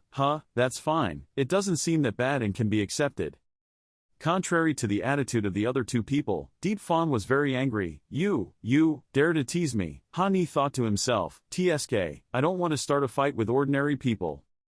Seeing Deep Fawn angry, the servant had to step up to stop him. Your Highness, please calm down, don't forget about our affairs today." He only left a sentence and then led people away. Let's go." After fishing, Hani returned to his previous state. Behind him, Tun Ya suddenly spoke up, "Did you notice that I'm sitting here?" Hani only left one sentence, "Notice." She seemed to collapse. "Hey." To cure her shyness, she smiled and said, "Haha, you guys really like to joke. I just want to remind you, he is Prince Deep Lai Kwok." Chewing a bit of paper, "Sorry for taking advantage of you just now. As compensation I can help you." As she spoke she thought, although this person looks ordinary, but when he opens his mouth he can say those poetic words. I'm afraid he's a tycoon. Hani replied coldly, "If it weren't for you, I wouldn't have bumped into him, isn't that right? He." She was very surprised. Hani continued, "Also, if you are not familiar with this skill of seducing others, don't do it. You are already beautiful, there is no need to flatter." Tun Ya opened her mouth in surprise. Beauty, what is it? I don't know, have." Hani continued to calmly drink tea and replied, "I have heard everything about what you just said, but if you want me to help you donate money to some immortal gate, then there is no need." She explained sadly, "No, it's not like that." Suddenly there was a loud voice from the crowd, "There, quickly see, it's the real person from the immortal gate has arrived. Is the ancestor of the whale sect, really?" Tian Yan is looking in Tun Ya's direction. "Brother, is something wrong?" Nothing, just meeting an acquaintance," he replied. "Tun Ya looks like she's not very comfortable." Tian Yan stood in the middle of the crowd and said loudly, "This time the physical test will be at Nanmon. If you want to enter the Keen sect, pay a fee of 10 taels of silver to participate in the test. Whoever donates will have priority." Hani just glanced at it and said, "Is this a fairy gate? You still have to collect silver. Look at your appearance. The two of you know each other." Tun Ya replied to him, "Yes, every year the Willow Town encounters a sudden tide of beasts, attack, all thanks to the help of the immortals. Last year at this time, my childhood friend fought with them. She remembered that day. That leader was spying on my body, deliberately placing that friend of mine in the weakest defense. The dog came until the city gate was kicked open. He was swallowed by 10,000 beasts, and finally also no more." She cried as she spoke. "Only then did I understand what I meant, but in order to avenge him, I could only beg the enemy to let me join the immortal sect and become an immortal." Hani also became somewhat quiet because of the story and spoke up, "Heaven and earth will never end. This hatred will never end." After hearing what he said, she was extremely angry, crying and saying, "If you hate her, why should you be afraid? What do you understand? If there is a way, if I have a way." Before he finished speaking, both he and she turned to each other without paying any attention to the other. She snorted and left. At the Nanmon inspection site, the young junior brother's voice rang out, followed by Tun Ya. Tian Yan was holding her shoulder and said, "Hey, little lady, you finally arrived. Why, have you let go of that demon?" Tun Ya forced a smile and replied, "Sir, Tian Yan is still here with many people watching." Suddenly he angrily grabbed her chin and threatened, said, "You know, don't play tricks, but you don't dare." After he finished speaking, he smiled gloatingly in front of everyone and said, "You also want to join the immortal sect, right?" "Yes, but these past few days you must serve this master well, otherwise, we will leave now. Go. As for this court beast, you guys should deal with it yourselves." She heard her face darken. No, this can't be. Fairy. Being able to become an immortal's companion is a young lady's fate for many generations. She remembered the poem Hani said and couldn't help but feel bitter. Suddenly there was a noise. "It's not over. The beast court is the beast court. The beast has come." I don't know what it is that makes everyone run away. What appears as 3 wolves approaching, surrounded by clouds of dust and smoke. The crowd continues to make noise. What's going on? It's coming earlier now. Tian Yan calmly said, "Come, my junior brothers and I will come out. Let this group of ordinary people know what a heavenly cave is like." Suddenly a voice exclaimed, "Majestic senior brother." Tian Yan used his hand to push Tun Ya towards the crowd and said to them, "You watch her carefully. After that, the boss will enjoy her very well," he said with an extremely sinister look, making her somewhat frightened. He left her with the others. Ha. The crowd quickly told each other to surround her. Quickly surround this place. Quickly come here to watch her. Don't let her escape. We still have to ask the immortals to repel the beasts. If we let her escape, we're screwed." Hearing those words from the crowd made her extremely angry, her hand clutching the sword tightly. "Door, open the door." The Tian Yan's loud shout from outside the city gate. He is screaming at the top of his lungs, "Let me inside quickly." The guards were surprised. Tian Yan. The city door opened and he immediately ran inside. After running into the group of people surrounding him, one person spoke up, "Is the immortal, and beast dynasty over?" "This is you." He was just breathing in TSK. He replied with a forced look, "Those of you who have combat power, quickly go help. This beast is a bit too much. Wait until I go back and tell the sect master to add more people." Right outside, the sounds of the court beasts were heard. They were baring their teeth and running towards the crowd. Everyone panicked, while he quickly turned and ran away. An old man saw him nagging him and said, Immortal, you can't leave. Wild beasts are attacking here. You go, and what about us?" He immediately beat the old man. "Get out. This poor old man won't survive anyway few more days." Meanwhile, on the other side there was a person holding a sharp sword towards him. That was Tun Ya. She held the sword and slashed at him. But unfortunately he dodged and counterattacked her. "Go die soon." At this moment, she was very scared, but suddenly a foot kicked him and he stuck to the wall. While kicking him, he said, "You crazy person, you want to die." That was Hani. He was drinking and looking at her. The crowd was noisy. "Oh my god, Tian Yan is suffering again. This is..." Who are you? Another kick kicked Tian Yan away. Everyone turned to him and asked curiously. The old man just turned towards him and said, Sir, you have such strength, you can definitely repel the beasts. Please save us. That's right, sir, please save us. He just replied indifferently, why? The crowd was also surprised. This. Hani continued to say, Am I your parent? Who does this citadel belong to? What does the matter here have to do with me? The crowd could only look at each other in silence. He said, There are quite a few people among you who are in a false state, so why don't you unite and fight together? But chose to rely on the people you consider immortals, leaving your life in the hands of others. Tun Ya stood behind silently listening. He shouted as if he wanted to tell her, not only did he not resist the beasts, he also did not resist those rash villains. She remembered Hakuan, the person she loved, had once said, Rest assured that even if there are no immortals, I will still protect you. They are just court animals, let's see how I chase them back to their nest.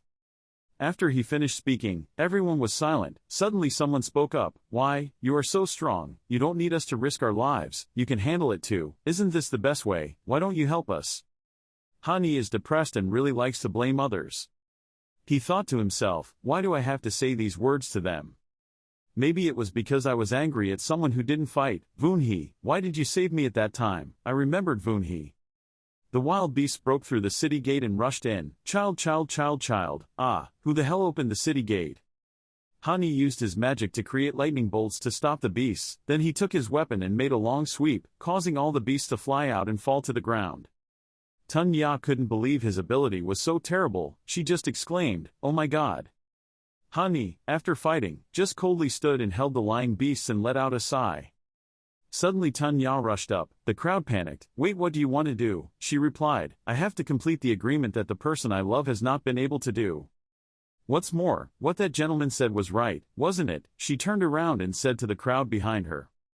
The crowd seemed to be awakened, holding the weapons in their hands and shouting, Damn, that's right, this is our town, we can't just rely on the great immortal alone, that's right, we are also a virtual cave, not only where can I eat white rice, even if I can't fight against wild beasts, I can still help the immortals.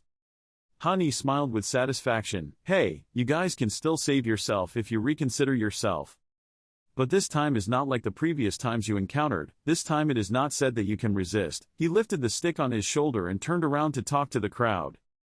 He thought to himself, to be able to let that heavenly cave run around like that, more than 100 weapons, dozens of guns, 3 heavenly caves, it's really not easy to fight.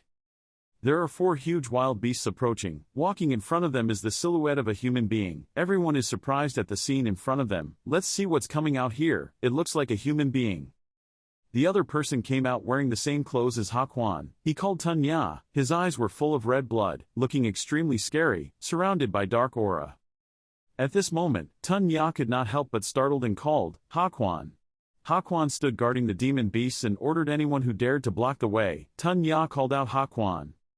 Death. As soon as he finished speaking, the demonic beasts rushed forward. Hani stood from afar thinking what an elegant guy was saying. The demonic beasts rushed towards the House of Representatives, creating a barrier of spiritual energy to block the demonic beasts. It seems that he has become a half-demon, retaining most of his human consciousness. Elegantly stood in front of Hakuan and asked him, Why did you become like this and why did you do this? He immediately shouted to stop. Now I am no longer human, I am dead. Those people still sat silently watching me. No one is willing to save me, they are all murderers. I have to force them to pay their dead in blood.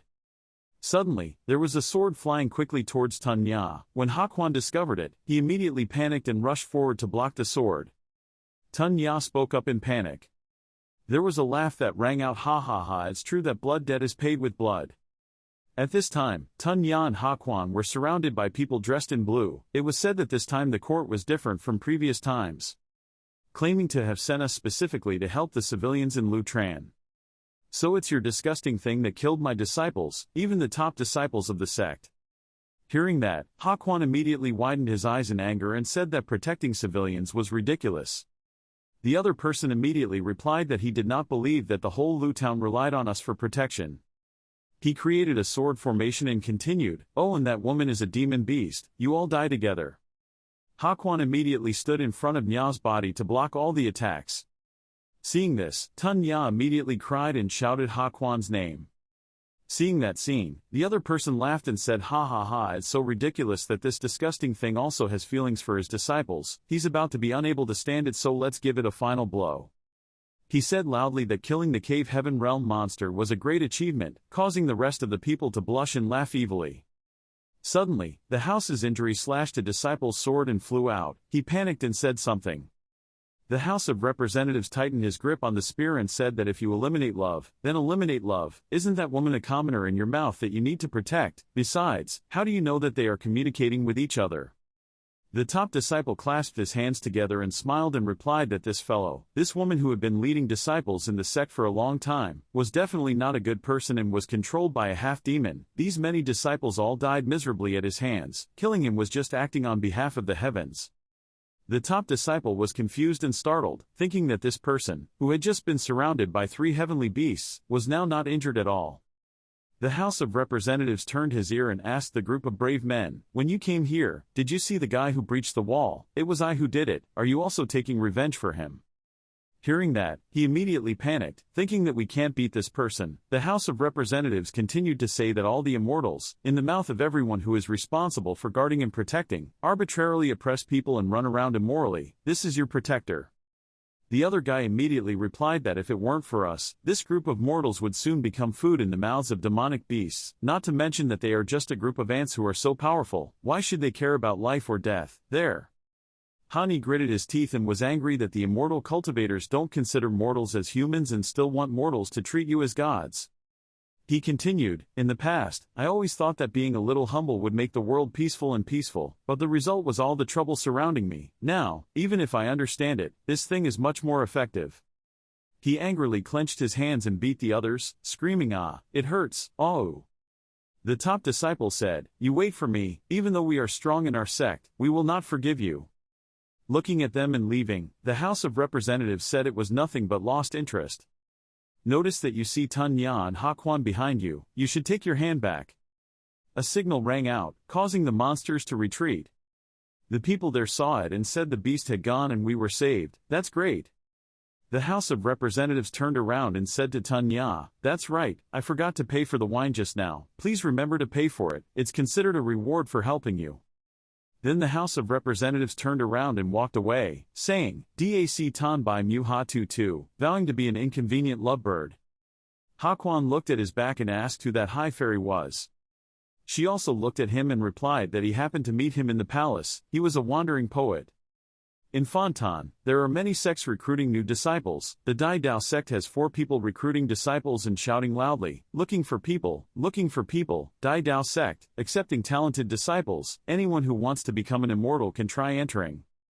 Hani was not far away. Behind him he set up a wooden sign with the word recruiting written on it. He held a megaphone and shouted even louder, "Accepting disciples, this is a practice you have never practiced. See it once, practice it for a year. The whole process doesn't cost a penny. Just try 3 minutes, you will fall in love with this academy like me." Right at that moment, a mother was leading her child past Hani. Hearing him say that, the child innocently turned and pointed at him and said, "Mom, that person is so strange." The mother whispered, "Shush, is there something wrong? Been talked about?" He shed 2 tears while speaking into the loudspeaker, "As brothers, then come, Dai Wien Kong, drowning." He had a dark, tired face and was sweating as he thought, originally thinking that here, far away from Tianduk Demon Sect, he could join a good cultivation sect, but as a result, he joined this great strange academy for the first mission, is here to recruit students. Behind him on the left, someone said, "Wow, that's so exaggerated." Someone on the right said, "He looks very strange, is he a new disciple of the great academy?" Hani grabbed someone and asked, "This brother, what talent do you have?" That young man replied, "Hey, low class, ordinary roots." He crossed his arms and replied, "It's true, it's very normal, but okay, we at Dai Academy will take it and follow me." Everyone around was bewildered and that young man, "Me, really, why?" The young man next to Hani whispered to him, "This old brother, although you Dai Academy were severely suppressed by the Nguloi sect and the Medicine Master sect, you still have extreme physical strength. There is no need to accept such waste." He looked at him with a calm expression, then crossed his arms and stood tall. "Brother, this is wrong. Anyone has the right to pursue their dreams. Just because their talent is too bad, they reject them." He looked bewildered and suddenly thought, no, what kind of thing is the Ngu Loi Tong? Everyone around said, with such eyes, he was sent to this poor and remote place to recruit people, again. Remember when in the past, I won the poinsettia, but was harmed by someone else? This is also the first time. He hooked his nose and pursed his lips as he looked at the young man handing him the paper. Oh yes, someone, a poor scholar, remember, write down your name. The young man's eyes widened in bewilderment and said, I'm not a poor scholar, I have a name. He said again, don't pay attention to those small details. He cried and suddenly thought, he had to recruit 3 highly talented disciples, but in half a day he only managed to pick one person, and his talent was still normal. Am I not an innate Taoist? Can you let a genius fall on my face? Suddenly, Tan Hong was knocked down and hit the wooden board with the word recruiting his people written on it. He looked bewildered. Tan Hong rubbed his head with his hand because of the pain, and the teenager hit him and said, hey, offending my senior brother to see if any sect would dare to accept you. Han Ni looked at him in bewilderment. He angrily held his head, and Ngu Loi Tong is so domineering, he didn't even give him a chance to test. Are he that afraid of me? The young man put his hands on his hips indifferently. Afraid of you? Ridiculous, if you say you used to be a genius, but now your meridians are completely damaged. Just a joke. Tien waved his hand and smiled mockingly. That's right, Tan Hong, I advise you to obediently return to being your young master. Don't come out here and embarrass others. He stood up angrily. It turns out that after I chased you away, you were clinging to someone else, she stubbornly stammered. You're talking nonsense. It's obvious that I broke up the kiss first. Offending Ngu Loi Tong, let me see which sect here dares to accept you. Han Ni stood still and thought, waste, young master, resign, this stack of buffs is enough. He suddenly woke up and thought to himself, this person is not that type of main character. He took the paper with his name and threw it in front of Tan Hong with a scary smiley face. This brother, let's try to find out about this different academy. He suddenly felt a little scared. The young man shouted angrily, who are you? Your academy elders haven't taught you. How should we stay away from the Royal Thunder sect? Don't talk too much, I don't know. He smiled, his face sparkling brightly. With wide eyes, he still held the piece of paper and looked at Tan Hong thinking, this brat, okay, even my primordial spirit and heavenly body cannot probe his talent. This is absolutely not a waste. He thoughtfully looked at the ring on your hand. He suddenly woke up and gasped in thought, damn, even the world spirits are there. The teenager became even angrier, swinging his sword and injecting magic power into the sword. You bastard, with only aura gathering, you dare to ignore me. I won't lecture you today, I swear I'm not human. There was a scream coming out. He was beaten and yelled at the village. Thank you for not following martial virtue, using despicable means. He was beaten and bruised, lying with his butt up in the air, his face black with anger, crying silently. He stood proudly, one hand carrying his spear and the other hand on his hip, smiling smugly. Don't you want to fight? How about it? It's a good gift from my friend. Yes, I remember that this spear was given to me by Ha Quan. He smiled sinisterly. There are 2 dangerous places on a man's body. If you think this one doesn't work, I'll change it to another one.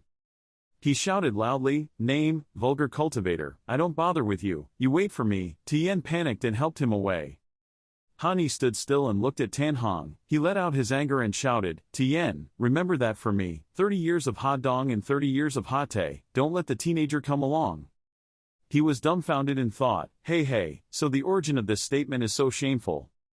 He clasped his hands in front of his chest and thanked him. Thank you for your support. He smiled friendly. It's a small matter, I'm Han Ni. He smiled smugly, closed one eye and pointed to himself. Following our great academy, in the future his path of cultivation would be smooth. He thought to himself, this person looks very strange, but he also has nowhere to go. Okay, maybe go there and try it out. He hesitated and felt a bit worried. Then senior brother, speaking of which, I have another brother, although his talent is a bit low, but he himself is willing to work hard. He smiled and patted his shoulder and said, small matters, my senior brother is in charge, you can just take him with you. He thought, so casually, is this person really no problem? He happily thought to himself, I was worried about where to find the third person, now it's here, so the academy's requirements have been met. He pulled him and pointed him to where the young man was earlier. This is a poor scholar, you two should get to know each other, be polite. Hello poor scholar, the young man is bored and doesn't want to talk. You rummage through your things. Following the procedure, we should still check your qualifications. You and the young man are worried. He worriedly whispered to his magic weapon, Senior. How do you feel? Behind him appeared a spirit from the world. He looked at him thoughtfully. As soon as he made his move, I didn't pay attention, although his cultivation level was a bit strange. But he probably didn't mean to come into contact with you. Maybe this person is just a bit optimistic, he replied. That's good, then, just make it through. He turned around and handed the crystal ball to him. Come, the glass ball tests his qualifications. He focused on the ball. He looked at him and said, put his hand on it. He placed his hand on the ball, looked at it and poured spiritual energy into the ball. A red flame appeared. He put his hand on his chin and said in thought, middle grade fire immortal root, not enough, change to another one. He was startled and a bit confused. What do you mean, senior brother? I don't understand. No one can change their physical form. He calmly shook his head. This is not difficult. Tell someone in your spiritual world to come help you. He was startled and his face turned black. The opening scene is the scene of Dan Chao Dai Di Academy, an academy located on high mountains. He announced, we are here, this is the Dai Di Academy. He confidently guided, I will take you all to register first, you guys will also decide on your future accommodation. The young man was indifferent. Tan Hong looked at the scene before him. Wow, your brother is being beaten by you. When he arrived, he was chubby, holding a baked potato and eating it deliciously. He said as he walked, I am an intersect disciple, there is a small courtyard, if you don't want to stay at my place, you can also come to the dormitory. He asked without emotion, dormitory, what is it? Gave a strange smile, that was a mistake, don't pay attention. He went to the door to register. The registration writer asked, top grade spiritual root, water, fire, dual attributes. He hesitated. The writer asked again, could it be the brimstone ice? He looked towards him and he smiled back and greeted him. He remembered when he poured spiritual energy into the ball. He said, well, that's right, talent is not too low to make others look down on it, it can be respected, nor is talent too high to make others jealous. He just smiled at that moment and he was calm but glared at him thinking, this person's senior. The senior looked at him and said, no, that's impossible. He asked again, what's wrong, senior? Senior replied, the previous generation's innate body has died, clearly died in front of me. It is impossible for the second three great holy bodies to appear in the same period, let alone. I don't know what he went through, what his Tao's body turned into. In his natural life, he still looked at him with a smile. He pondered again, senior, you said that the natural karma goes against God's will, any bad luck can find him, so will we be implicated if we follow him? The senior pondered, there are still benefits to you following him. But I still don't understand why the Tao body appeared. Unfortunately, why did it become a calamity body? What a pity that you're not a girl. You're suddenly a bit worried. Senior, you don't think like that. Let's think about that. At this time, a group of strange academy disciples, headed by De Tuan, smirked. Let me see, are these people the disciples you recruited? Why do they still have pig heads? He smiled and pointed to the sky and said, that's right, I forgot to tell you, the academy has an elimination system, except for the admission test. After a period of time there will be a test, try your best, so that the number of disciples is within a certain number. In other words, if there is another person joining, then there must be another person leaving. People like them are afraid that new disciples will harm them, because they will soon be eliminated. His face turned black. You. He looked thoughtfully behind him. Huh? He laughed loudly and pointed at Chin Hong. A waste of a young master like you is quite different. Have you forgotten how we taught you before? You looked at him. What do you want? You thought, that person is truly a natural person. Just following him has already encountered trouble so quickly, but his physical condition, he really doesn't have the heart to let go. He touched his chin with his hand. It turned out to be your enemy. Just in time, Tan Hong. Now is your time. Punch him. Kick him out of the academy is best. Lecturer at Lamning University. Since when did love stand next to him? With his current cultivation level, it still wasn't enough. He didn't look to see who was talking and replied, you and I are the main character, don't worry.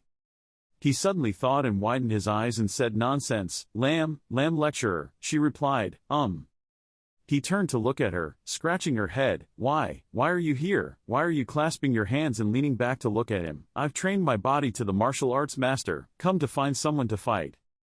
He broke his chin and smiled with a slightly forced expression. If I remember correctly, I've only been off duty for 2 or 3 days. What did you eat to train so quickly? He thought to himself, I'm training my body to the point of the royal martial arts world took a lot of time. She calmly replied, Kim whole fruit, mu mok spirit liquid, dong la can. He smiled wryly. Okay, I understand. Rich lady, no can be poked but can't be poked. Tuan looked at the two of them talking, whispered, then turned around and left and told Tan Hong. Okay, Tan Hong, I'm in a good mood today, I'll spare you this time, he thought to himself. Humph, being taken care of by Lecturer Lam, I'm just a waste of body refining, he said to the group of disciples accompanying him. Let's go, he whispered again, you guys wait for me, Cheu Tio will teach you sooner or later. He looked at him puckering his mouth and putting his hands behind his head. TSK TSK TSK. She asked, why is Tetuan gone? Didn't the new disciple you brought in want to fight him? He turned away and said, hey, isn't it because you're here? How dare he? She ran up to him and asked him, so when are we going to compete? He smiled bitterly. Professor Lam wants to find someone to ask him to train his body, so there's no problem, but can you not look for me all the time? It's easy to cause misunderstandings, for others. She pulled his sleeve and said sadly. Misunderstood something. He turned his head and replied, well, okay, anyway, Master Lam said you are a pure desireless body, I don't understand this aspect. He sighed, stepped back and smiled at her, holding out his hand to signal her to come. Don't you want to compete? Come. She concentrated but didn't know if she remembered she was wearing a dress. Okay. He smiled. She rushed towards him and used her foot to kick him in a dangerous place. His face turned black and he shouted in panic, wait. Ah, her foot had just reached a dangerous spot. He covered it with his hand and jumped up. He seized the opportunity to grab her leg. She calmly used her other foot to kick him in the face. He grimaced in panic and used his other hand to support himself, waiting. He took advantage of the situation and grabbed the other leg. She was stunned. Ah! He grabbed both of her legs, causing her to tilt her head to the ground, causing her skirt to turn upside down, revealing her white legs. He held her with an expression of indescribable guilt mixed with a bit of embarrassment. She looked up at him with a black face and murderous eyes. You, where did you learn such a dangerous move? A few days ago, I saw you fighting with someone else. I learned from you. I thought guiltily. What a karma, she said sharply. Honey, the contest isn't over yet, just keep holding me like that and I can still use my hands to do this move. He shouted in shock. Wait, don't, ah. The group of disciples he had just recruited gaped open-mouthed. Tan Hong said, is this what he calls unlucky? He was clearly flirting. Senior said, look carefully, that woman is useless, pure desire. He remembered, pure desirelessness. You said, I remember, that's a kind of physicality that makes feelings fade. The senior said, not only that, the desireless pure body will awaken to a higher realm of love, death, love, the most unforgettable thing is love. This woman's talent is not bad, surely it won't be long, will soon reach my realm, if she likes it, at that time, she will kick him, the senior will say, cut off love, break love, fall in love with someone, she will kill that person. On the hills and mountains were built many towers. The mountains were connected by a suspension bridge. This place was Daidik Academy. According to the records of the Academy's ancient books, the Academy was from the ancient times, the ancient inheritance. Han Yi thought to himself, is it at the same level as the Tan Van sect, and can still be left until now? The practice postures are performed by the disciples, the leaders in the Academy, based on the disciples' strength and level to conduct rankings and distribute resources. He smiled and crossed his arms. Han Yi only showed off his cultivation level to the outside, relying on the strength of the martial arts king to rank in the top 10 in the academy. Called the greatest power of Dan Chao. He put his hands behind his head, his mouth pouted and sang in a daze, thinking to himself, originally because he wanted to gain cultivation resources, he came to this place. It seems like he made the right choice. Tan Chao is only a mile away from Dan Chao. Due to the distance, my story cannot be transmitted to this side for the time being. He was in a daze when he heard someone speak. The first time I met her, I fell in love at first sight. Han Yi tilted his head and thought to himself, in Crouching Tiger Hidden Dragon Academy, of course there will be many strange people. He looked over in bewilderment. Lam Neem Tin stood still, his face expressionless, looking at the person holding a giant bouquet of roses, bowing his head, bringing the bouquet in front of her and asking, can I know your name? Lam Neem Tin looked bewildered, not understanding what was going on. Her cold face made the boy holding the bouquet freeze, and the people behind her eyes lit up. A question mark appeared on the top of her head as she looked at the scene in front of her. He was grabbed by two people and her mouth was open. The blue hair made a fierce face and looked at him and said, you're so new that even Professor Lam dares to flirt. Are you tired of life? He held the bouquet of flowers and spoke up in fear, senior brother. She suddenly noticed that he was about to leave. He continued to say, do you know how many people are pursuing Professor Lam in our Daidik Academy alone? She turned around to follow him. He grabbed his collar and shouted angrily, saying, Professor Lam, not everyone can talk to such a cold flower like that. Lam Neem Ting grabbed his sleeve and called back, "Hani, I'm having trouble refining my body again." He panicked and said, "Hey, miss, I told you not to talk to me in front of so many people." Everyone was surprised to see her talking to him, but you are the only one who is a martial arts king. The body refining technique has almost disappeared. If you ask, you have a higher chance than looking up those ancient books. Brother, he spoke silently, not for her to ask. Hani raised her hand to support her head and sighed. She really didn't know her position in the hearts of many people. She didn't understand. She suddenly leaned closer to him and said, "Well, I'll tell you my name," he said in surprise. "What?" he thought to himself, "what kind of strange way of communication is this?"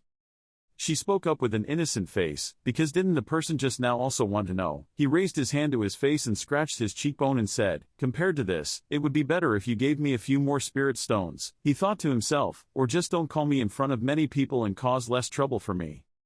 He pulled her hand and led her away while saying, "In short, don't be here and cause trouble for many people. Isn't there a matter about physical training that you want to ask?" She looked at him in bewilderment as he walked away. He spoke up, "I also have a problem about cultivation and would like to ask Master Lam for a lecture." She puffed her cheeks and blushed as she followed him.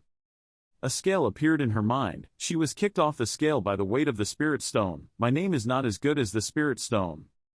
The person who gave it to her just now stood holding a bouquet of flowers, frantically pointing and saying, them.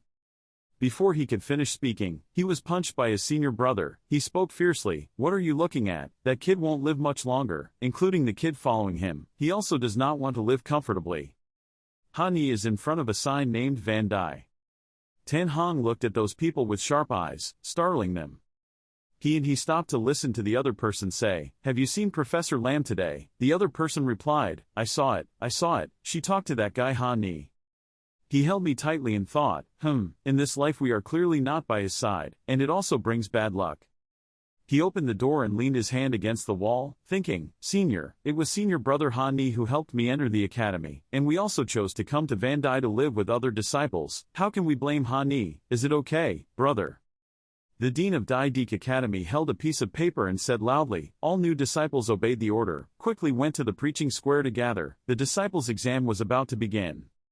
On this side, he and she were doing the stretching position. He knelt on the ground. She pulled his hands back. He heard him say that and asked, "The disciples' exam, not right, if according to reason, but it won't be that fast. Professor Lam, do you know any news?" You put your foot on his leg and spoke, "I don't know." He came to look for him, saw this scene and spoke, "Senior brother Hani, the dean has something to look for you." Hey, Professor Lam, he smiled wryly and said tremblingly, "It's just a misunderstanding." At the missionary square, the abbot was already standing there, with his arms behind his back, and a number of people had already arrived. He walked up to him, put his hands on his hips and said, "Lord Dean." He didn't look at me and then spoke, "Hani, please stand over there, I have a task to give you." There were two people carrying a body covered with a white cloth. He spoke up and said, "You are all talented people who came to Dai Dik. During this time, we originally wanted to prepare a martial arts stage for everyone and carry out test your disciples once a year." His eyes were sharp and he spoke with a serious face, but just a few days ago, something happened that made others extremely angry. On the white cloth covering the body were splattered with blood stains. He continued, 100 miles down in Phumnyan village in the east under Dai Dik mountain, a disciple of my academy met again on the way to accept disciples. Bad people ambush. He thought in panic. Here, he spoke up, all three disciples were dealt a very cruel hand, their souls were taken away, their souls were also destroyed. His face darkened and he spoke. Now it was discovered that the bad guy was the evil sect of Nyan Dan sect, borrowing the name of alchemy, killing countless people of Dan Chao. The people standing there raised their hands in agreement when they heard him say, "The content of your inspection is to destroy all of this Nyan Dan sect, leaving no one behind." Tan Hong and his grandfather panicked. He thought to himself, "Evil sect, we are just beginners. If we don't do well we will lose our lives. I told you, there is nothing good about having a relationship with the living body, Chief." The dean turned back to look at him and said, "Hani, the task I want to give you is to go with them and destroy the evil sect." He was startled and spoke up, "I." His eyes softened slightly and he spoke, "That's right, you've been in school for a year, so we shouldn't have let you participate in the newbie trials, but this time the situation is special. You are the only cultivator of the school, this academy. The more you are the martial arts king of Danchao, the more assured I will be in letting you take the lead." He was a bit disappointed when he heard him say, "If the new student cannot destroy the Nyandan sect, the teacher cannot protect the new student. I hope you will take away the remaining evil cultivators. How many will there be? If you kill them that much, you will definitely make them die without a place to bury them." In a village high in the mountains, at a certain shrine, the pleading voice of a middle-aged slave man was heard. "My son joined the sect more than 10 years ago. They all said that cultivating an immortal is extremely difficult. I hope that the elders at Nyandan sect will bless my son to become an immortal." Meanwhile, Ha Ni and Lam Neem Tin arrived. He called, "Sir." He stood up from the cushion and asked, "Is Nyandan close to here?" "Okay, this boy, are you also preparing to join the Nyandan sect to cultivate immortality?" He smiled slightly and replied, "That's right." He happily told him, "Then if you meet my son, please convey my message to him. My son's name is..." Before he could say his name, suddenly an old woman came from somewhere and grabbed his hand and spoke loudly, seeming very emotional, surprising him. "My son, you have finally returned. That year you followed the fairy. Since I came to Nyandan Mon to practice immortality, 10 years have already passed, so please let me see you clearly." The old man quickly explained to Hani, "This is my old lady next door. Her memory is no longer clear. She is just the wrong person. I sincerely apologize to you." The old woman changed the subject to Lam Neem Tin's side, shaking her face in joy. "Oh, this is not the daughter-in-law you brought home. She is truly very beautiful.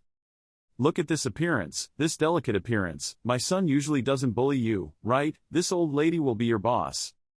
Even though she didn't understand what was going on, she still blushed because she was accidentally paired with him. Hani didn't want to waste any more time, so he grabbed her hand and pulled her back, saying, "Grandpa, then we're leaving." "And this old woman?" he replied. "Don't worry, I'll take her home." The old woman is still there, regretfully asked, "Oh, why is my son gone?"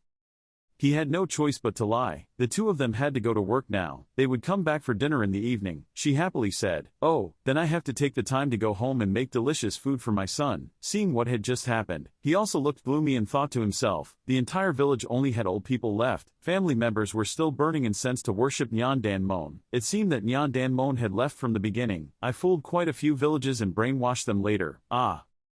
At Nyandan Mon, layers of smoke are emitting. Somewhere there is a sound. Ha. In a small corner there are two boys. One holds a small jar in his hand and complains, "Last night he burned the body all night. I'm tired to death." The other holds a knife and squats to urge him to pour the pieces quickly. This dirty thing goes away so he can go back to sleep to make up for it. When he saw that, he thought, "Are they damn people? How many people must have been burned to be able to cover such a thick layer of ash? I just feel sorry for the elderly parents who are waiting for their children at hometown." Hearing the noise, the two men immediately asked, "Who?" In just a split second, Hani rushed forward and gave each of them a blow, leaving both of them unable to react. Those two guys were lying on the ground. He could only secretly feel discontent. He was everywhere harming people's lives and even deceiving ordinary people into worshipping him. He had completely lost his humanity.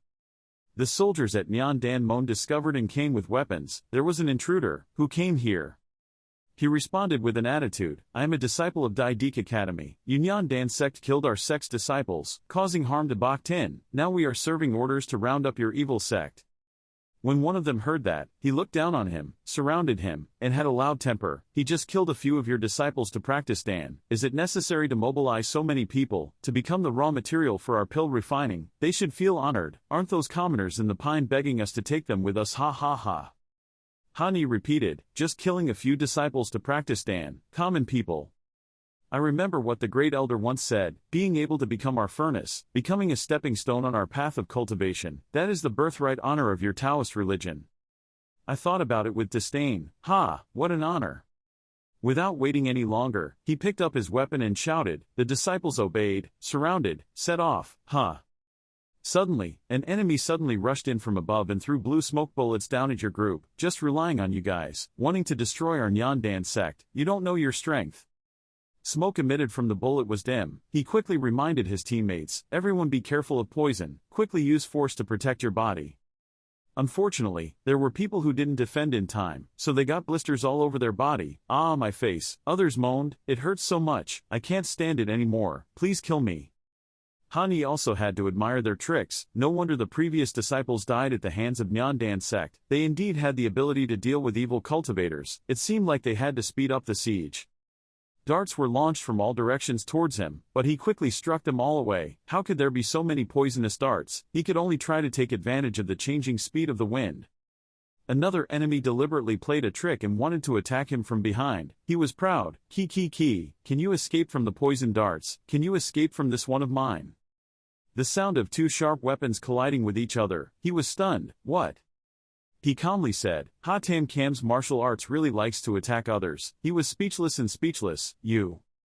He quickly pulled back the spear to strike, willing to die.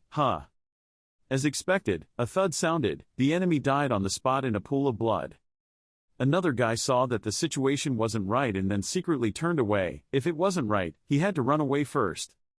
He ran and bumped into his teammates. Han Yi reminded him, Dai Dik's disciples, be careful. In his heart he was calculating. He couldn't casually throw the spear in case he got hurt. Fellow students. He calmly exhaled, shouted, then regained his concentration and prepared to strike, and caught you.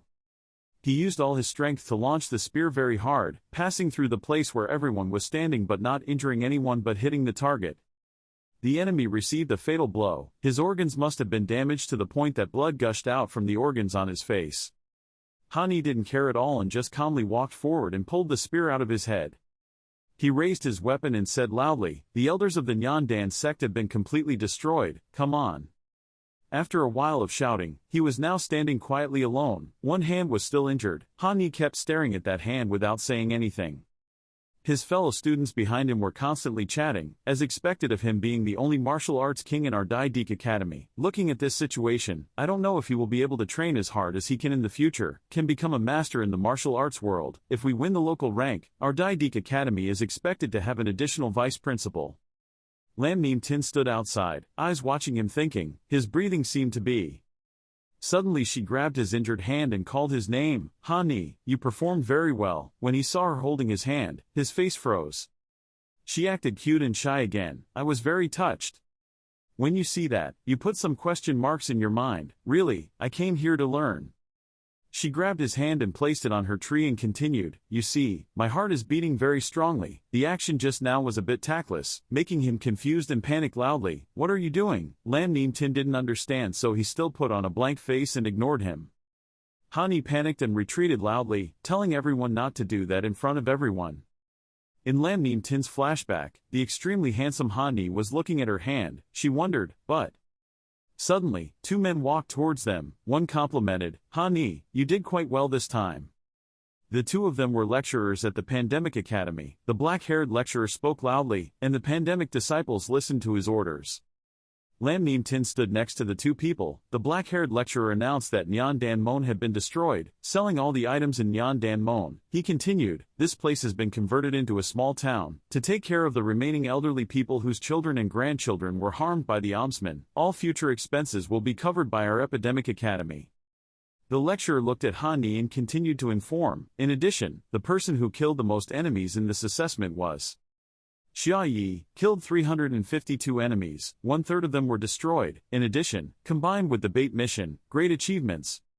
He looked at him and smiled and said, reward him with a chance to enter the Sutra Palace, reward him with a Dharma weapon, reward him with some 3-grade medicinal pills, reward him with 5,000 spirit stones. He looked at him and asked, Teacher, I miss my disciples. The Academy can issue quests and reward other disciples to do them. He replied, of course you can. Do you need to issue any quests now?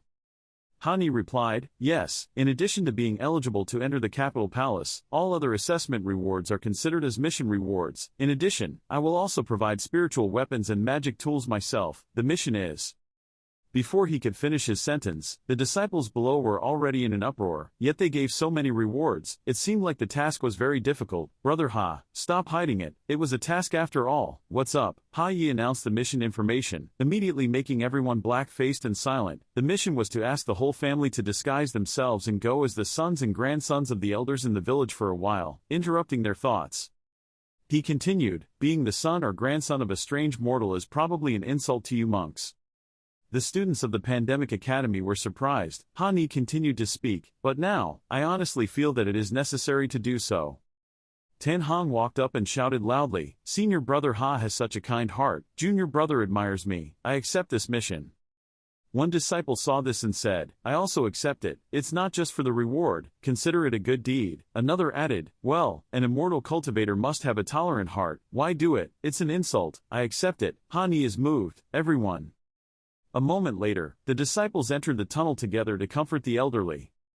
A disciple said to the old lady, I have increased my cultivation level and have been accepted by a better immortal sect as a disciple. Please rest assured and take care of your body. I will come home often. The old lady replied, okay. That disciple said goodbye to the old man and announced that soon a new fairy gate will be built in our place, so you and everyone can rest assured and enjoy the happiness. The old man looked at him and replied, then you can rest assured, take care. After saying goodbye, the disciple's face changed, the solution disappeared, and Hani lowered his eyes and remained silent. After that, he put on his academy clothes and returned with a smile as the disciples returned. The director of the Pandemic Academy observed him through a crystal ball. He assessed him. After slaughtering, he could still maintain his humanity. He put his hand on his chin in thought, this House of Representatives is not bad, look, we have the next person. At night, in the middle of the forest, spiritual energy billows in the air. Hani lucked out, let out a breath, puffed. The spiritual energy was recovered. He smiled and said, the absorption was complete. He did not pay attention to behind him. Lam Nim Tin approached him. She walked closer to him, put her face in the crook of his neck, surprising him and said, I smell it, you've reached the middle stage of courage. Hani jumped away in panic and shouted, Lam, Professor Lam, you're still here, don't you go back to the academy with everyone. She walked closer to him and replied, I was assigned to protect you until you return to the academy. She glared at him. Hani hesitated, about the thing, about my breakthrough, can we not report it for now? She tilted her head and replied, maybe, but why? He explained, this is a long story, anyway later at the appropriate time I will report. He waved his hand to deflect, that's right, didn't you say in the afternoon that you really wanted to compete with me? Listen, so I was excited, okay, I'm ready. Hani was confused, now she compared, she didn't wait for him to finish his sentence, she raised her fist and aimed at his face. Then he punched her directly. He panicked and dodged to the side, causing her to miss her punch. On the tree trunk were traces of his fist. He shouted in surprise, shh, you wait. She didn't care. Summoning spiritual energy, she created golden ropes and controlled them to tie Hani up. She pushed him down, then pressed him, causing him to panic and ask, what do you want to do again? She explained, I saw you use this trick before, I wanted to try it. She smiled, it was indeed very powerful. He shouted loudly, you don't need anything to learn. A few hours later at the strange academy, Hani lamented, I finally invited him back, my waist is about to break. He was about to open the door and said, go to sleep, go to sleep. Suddenly a stream of black smoke surrounded him. He opened his eyes in surprise. Then turned around to look behind but didn't see anyone.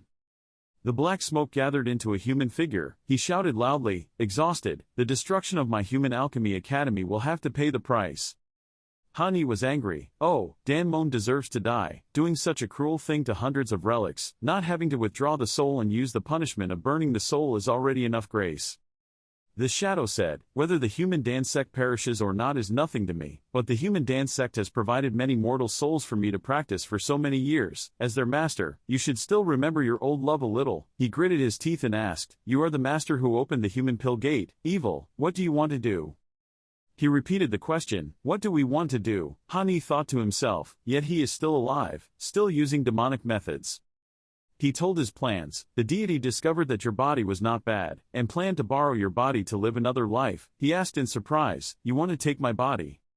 He secretly thought to himself, if it was an ordinary monk, it would be a big trouble. Suddenly he felt lucky because he was a holy body. His special physique wouldn't be taken away so easily. Old guy, this guy will probably be killed by heavenly venerable.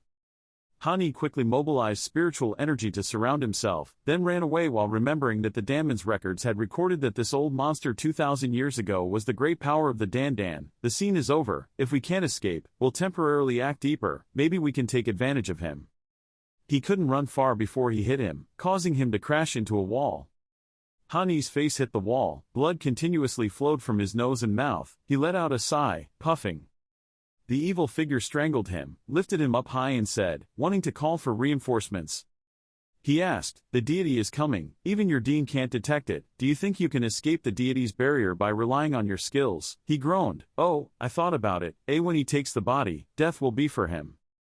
He threatened, you better be obedient and let me take your body, otherwise you will experience all the tortures of my heavenly evil demon sect. He gritted his teeth and thought with difficulty, heavenly evil sect. Hani was surprised. The Tian evil sect, the #1 demon sect of the cultivating world. The Ha sect divides into 3 types of inheritance, Tian evil, Tian desire, and Tian duang. Could it be? The evil figure was suddenly surprised. I didn't expect him to come, I'm worried, isn't that right? Has the Tao body been recognized? He said, there is still the breath of wind in your mind, I'm surprised. Hani. Grasp his hand, give him conditions, consider me unlucky, I probably won't be able to escape anyway, I can proactively give up the sea of consciousness so you can take my amnesty, but you have to agree with me, one condition, take revenge on my behalf. Hani frowned in thought, this way of speaking might have an effect on him. He hesitated, He released his hand and replied, I agree with you. After entering his sea of consciousness, he saw a grassland all around. It was about to rain, thunder and lightning continued to fall. He was surprised, Evil judge, why is his sea of consciousness in this form? He looked around and wondered, amongst sea of consciousness is usually a dark gray space, why is it that even the wind and lightning path are so clear in his place? The evil figure placed his hand on his chin in question. His physical condition was unique, it was not easy to do. He suddenly became angry. Regardless of his unique constitution, the Tian Yin vein has a special way of seizing the body. At first, even the Tian Kang body could take the body. What am I afraid of? Let me take it, this body, then go kill the 9-tailed heavenly immortal sect to take revenge. The evil tide returned Hani's consciousness and said, I appreciate your reasonableness, let you see your own consciousness. After being summoned to the consciousness sea, he slowly opened his eyes. Hani looked at the sky and exclaimed, it turns out that this is exactly what is in my sea of consciousness. He looked at him and smiled sinisterly and denied, no, starting from now on, this is my sea of consciousness, not yours, already. He smiled contemptuously, making him angry, then you touch me and see. The evil figure shouted angrily, this foul-mouthed brat, let me see how arrogant you are with me. Suddenly, both of them stopped, thinking at the same time, this is merging consciousness. He thought in surprise, God. Hani also realized that the Tian Desire Demon sect was like that, the Tian Tan Immortal sect. He suddenly shouted angrily, damn the innate body, damn it, is it a holy body, what are you kidding? He gritted his teeth, I was not convinced, I did not believe him. The evil figure thought to himself, to steal the holy body, damn do you want to die? At this time, lightning continued to fall from the sky. Han panicked, this is a soul tribulation. How is that possible? Why can a soul tribulation appear in the sea of consciousness? Hani is also surprised. Big brother Tiandao, why don't you even spare your own people? Heavenly thunder continued to fall and hit both of them. The evil punishment was resigned. 3 fates, I must continue to persevere. Hani gritted his teeth, I cannot die here. He shouted with difficulty, even if he became the demon king, he would not be willing to scream out loud, I must save Vun He.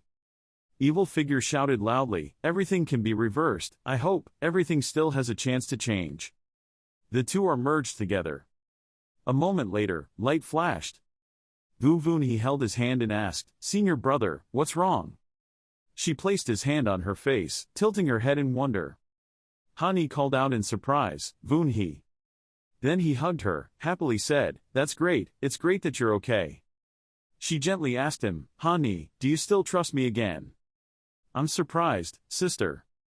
Vu Vun He grew fox ears and a fox tail, a long sword pierced their chests, she called, Senior brother. She smiled sadly, I will definitely save you. He bowed his head in silence. Seeing himself and Vu Vun He being stabbed, his whole body was bleeding.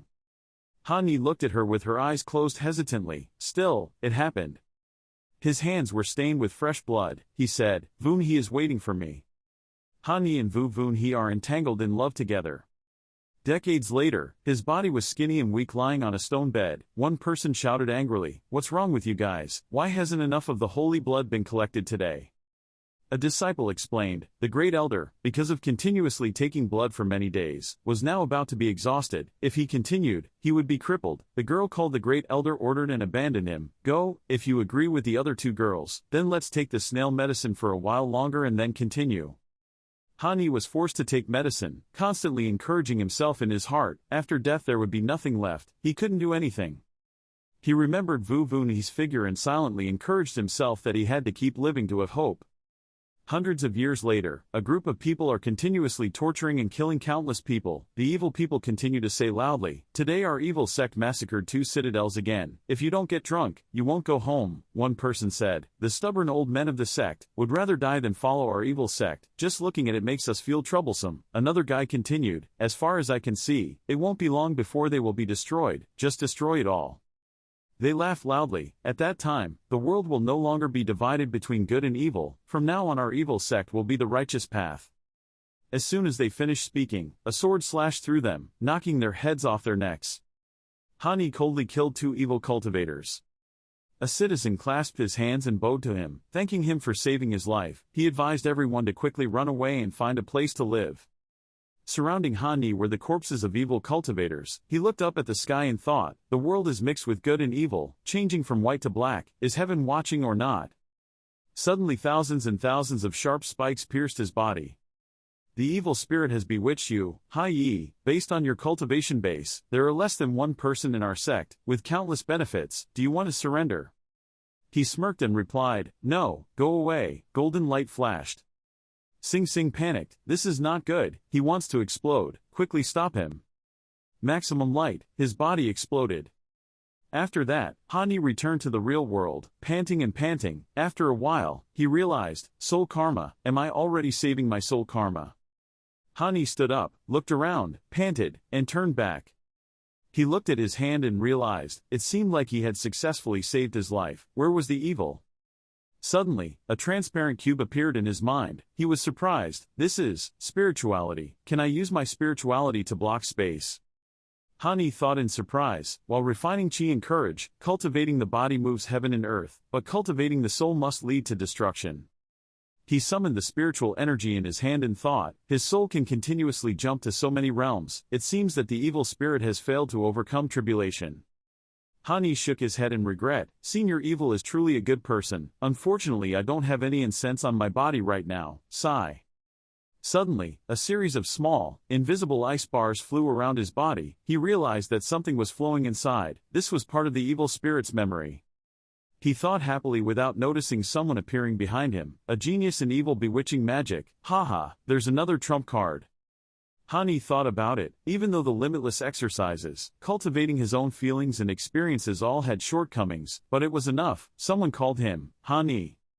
Seeing that he didn't pay attention, the person continued to call. Hani and Lam Neem Tin leaned close to him and asked him, "Why are you meditating outside?"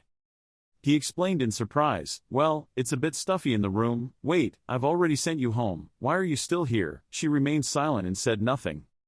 Lam Neem Tin pushed him again and ordered him not to move. She pressed down on him and wondered, "Why do I feel like there's something unusual about your body?" Hani thought in panic, he was dead. Could it be that she had seen through the nonsense of soul training? She rubbed his body and asked, relaxing, "Did something strange happen before we arrived?" He worriedly thought to himself, it seems I can't hide it anymore. Choose the things that can be said, so. He sighed and explained, "Sigh, just now suddenly there was a demon sect who wanted to take over my temple. Fortunately, I am the martial arts king of Two Thunder Dharma. For a moment, I couldn't deal with it so I ran away." Lam Neem Tin heard that and immediately replied, "Kui sect, no wonder we don't feel right. If something happens to you, I can't talk to the dean again." Hani was surprised. "Wow, does the dean take me that seriously?" She nodded and replied, "People with talent will be respected wherever they go. After the human extermination test, you pass the test, get into the top 7 of internal medicine, try your best." Lam Neem Tin continued, "A few months later is the exam for the intersect disciples. I hope you can achieve the achievement of becoming a central disciple." He clenched his fist and replied, "I will definitely try this, try to get it." Hani recalled, in Sing Evil's memories, this particular surname was clearly the surname of the nine-tailed Tian Tan immortal sect. It had absolutely nothing to do with the Tian Duk Ma sect. The Tian Duk Ma sect was a lineage of heavenly evil demon sect. He thought about Vu Vuni's thoughts. Although he didn't know why the nine-tailed clan of the Tian Tan immortal sect became the masters of the Tian Tan immortal sect, there must be some big secret in there. It seemed like Vuni also knows something, so she desires to become stronger. Hani thought again. In order to get stronger, he needed to speed up, so that he could save Vunhe from the Tianlu demon sect as soon as possible. If he could become a powerful Huangdin Dan realm, any plot would be fine, can all be broken. Lam Nim Tin suddenly wondered, it seemed like you suddenly became very strong. He stopped thinking and answered her, no, but is there anything wrong with you coming here? She lowered her eyes and explained, a friend of our hidden sword sect, accidentally mentioned something. Lam Nim Tin continued to surprise him. He heard that Tian Duk Ma sect, Purple Immortal sect, Hidden Sword sect and 6 major sects combined to post a wanted order and a very generous reward. The wanted person's name was Ni. He smiled and replied, did it reach that place so quickly? She asked him, is it really you? What exactly are you that makes them waste so much effort to capture you like that? He replied, this is too complicated, but it is definitely not because I actively provoke them. She continued, leave, for a year now I have believed in your way of being a human being, but now you are already in the top 7 in the inner sect, and have a reputation, perhaps there will be someone soon. Hani smiled and interrupted her, there is disaster in life, but disaster cannot be avoided. In short, it is impossible to hide forever like that. Lam Nim Tin told him, you are very talented, in fact, as long as you prove your strength and value, you can make the academy firmly determined to protect you. He smiled and replied, Sira in the final exam, we must definitely get top 1. Hani stood up, brushed the dust off his clothes and said, okay, thank you Professor Lam for pointing out. Then Bugs, grabbed his sleeve and called, wait. He looked at her wonderingly. She asked him, can you sit here and meditate with me for a little while? Lam Nim Tin blushed and continued, in fact, every time I lean on you, I feel a wave of spiritual energy in my body. Recently, she explained that my spiritual energy wave was very large, it felt like I was about to break through. He remained silent and did not respond. She hesitated, so he replied, here, okay. Hani thought to himself, Professor Lam's body does not have the evil thoughts of those evil spirits, and she has also helped me a lot, so just help her once. A few days later, a person slapped a wanted poster with a picture of Hani on the table and angrily shouted, Hani, you who obtained the heavenly martial arts technique were chased and killed, now the Tian Dao sect has come to your door. The vice principal of the Pandemic Academy shouted, if you are lucky enough to have the Academy's protection, then be more reasonable and quickly hand over the exercises.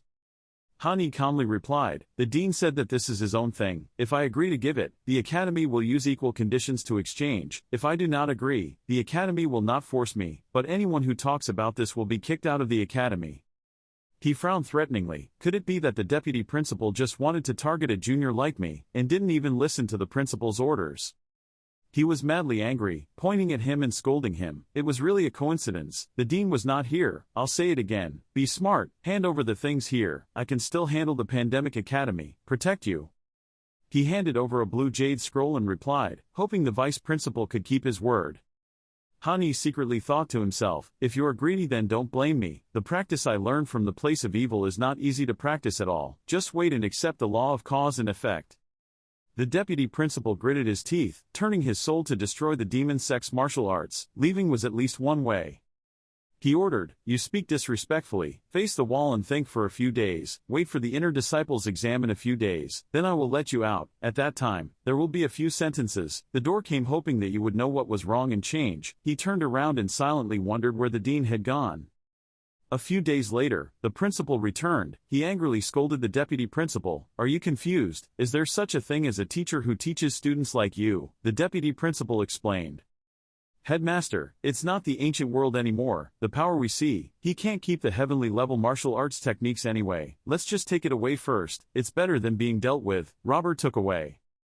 The dean was angry. I would rather let the academy perish here. I also don't want to see the academy encounter this bad thing. This kind of thing must not happen again. Anyway, I will follow the punishment of the ancient academy to deal with you. The vice principal replied, if it weren't for you missing the opportunity to suppress the Thunder sect, would we have been so bullied? Junior brother, don't forget that before. What did the master say when he passed away? Do you want to go against it? What is the old man's wish?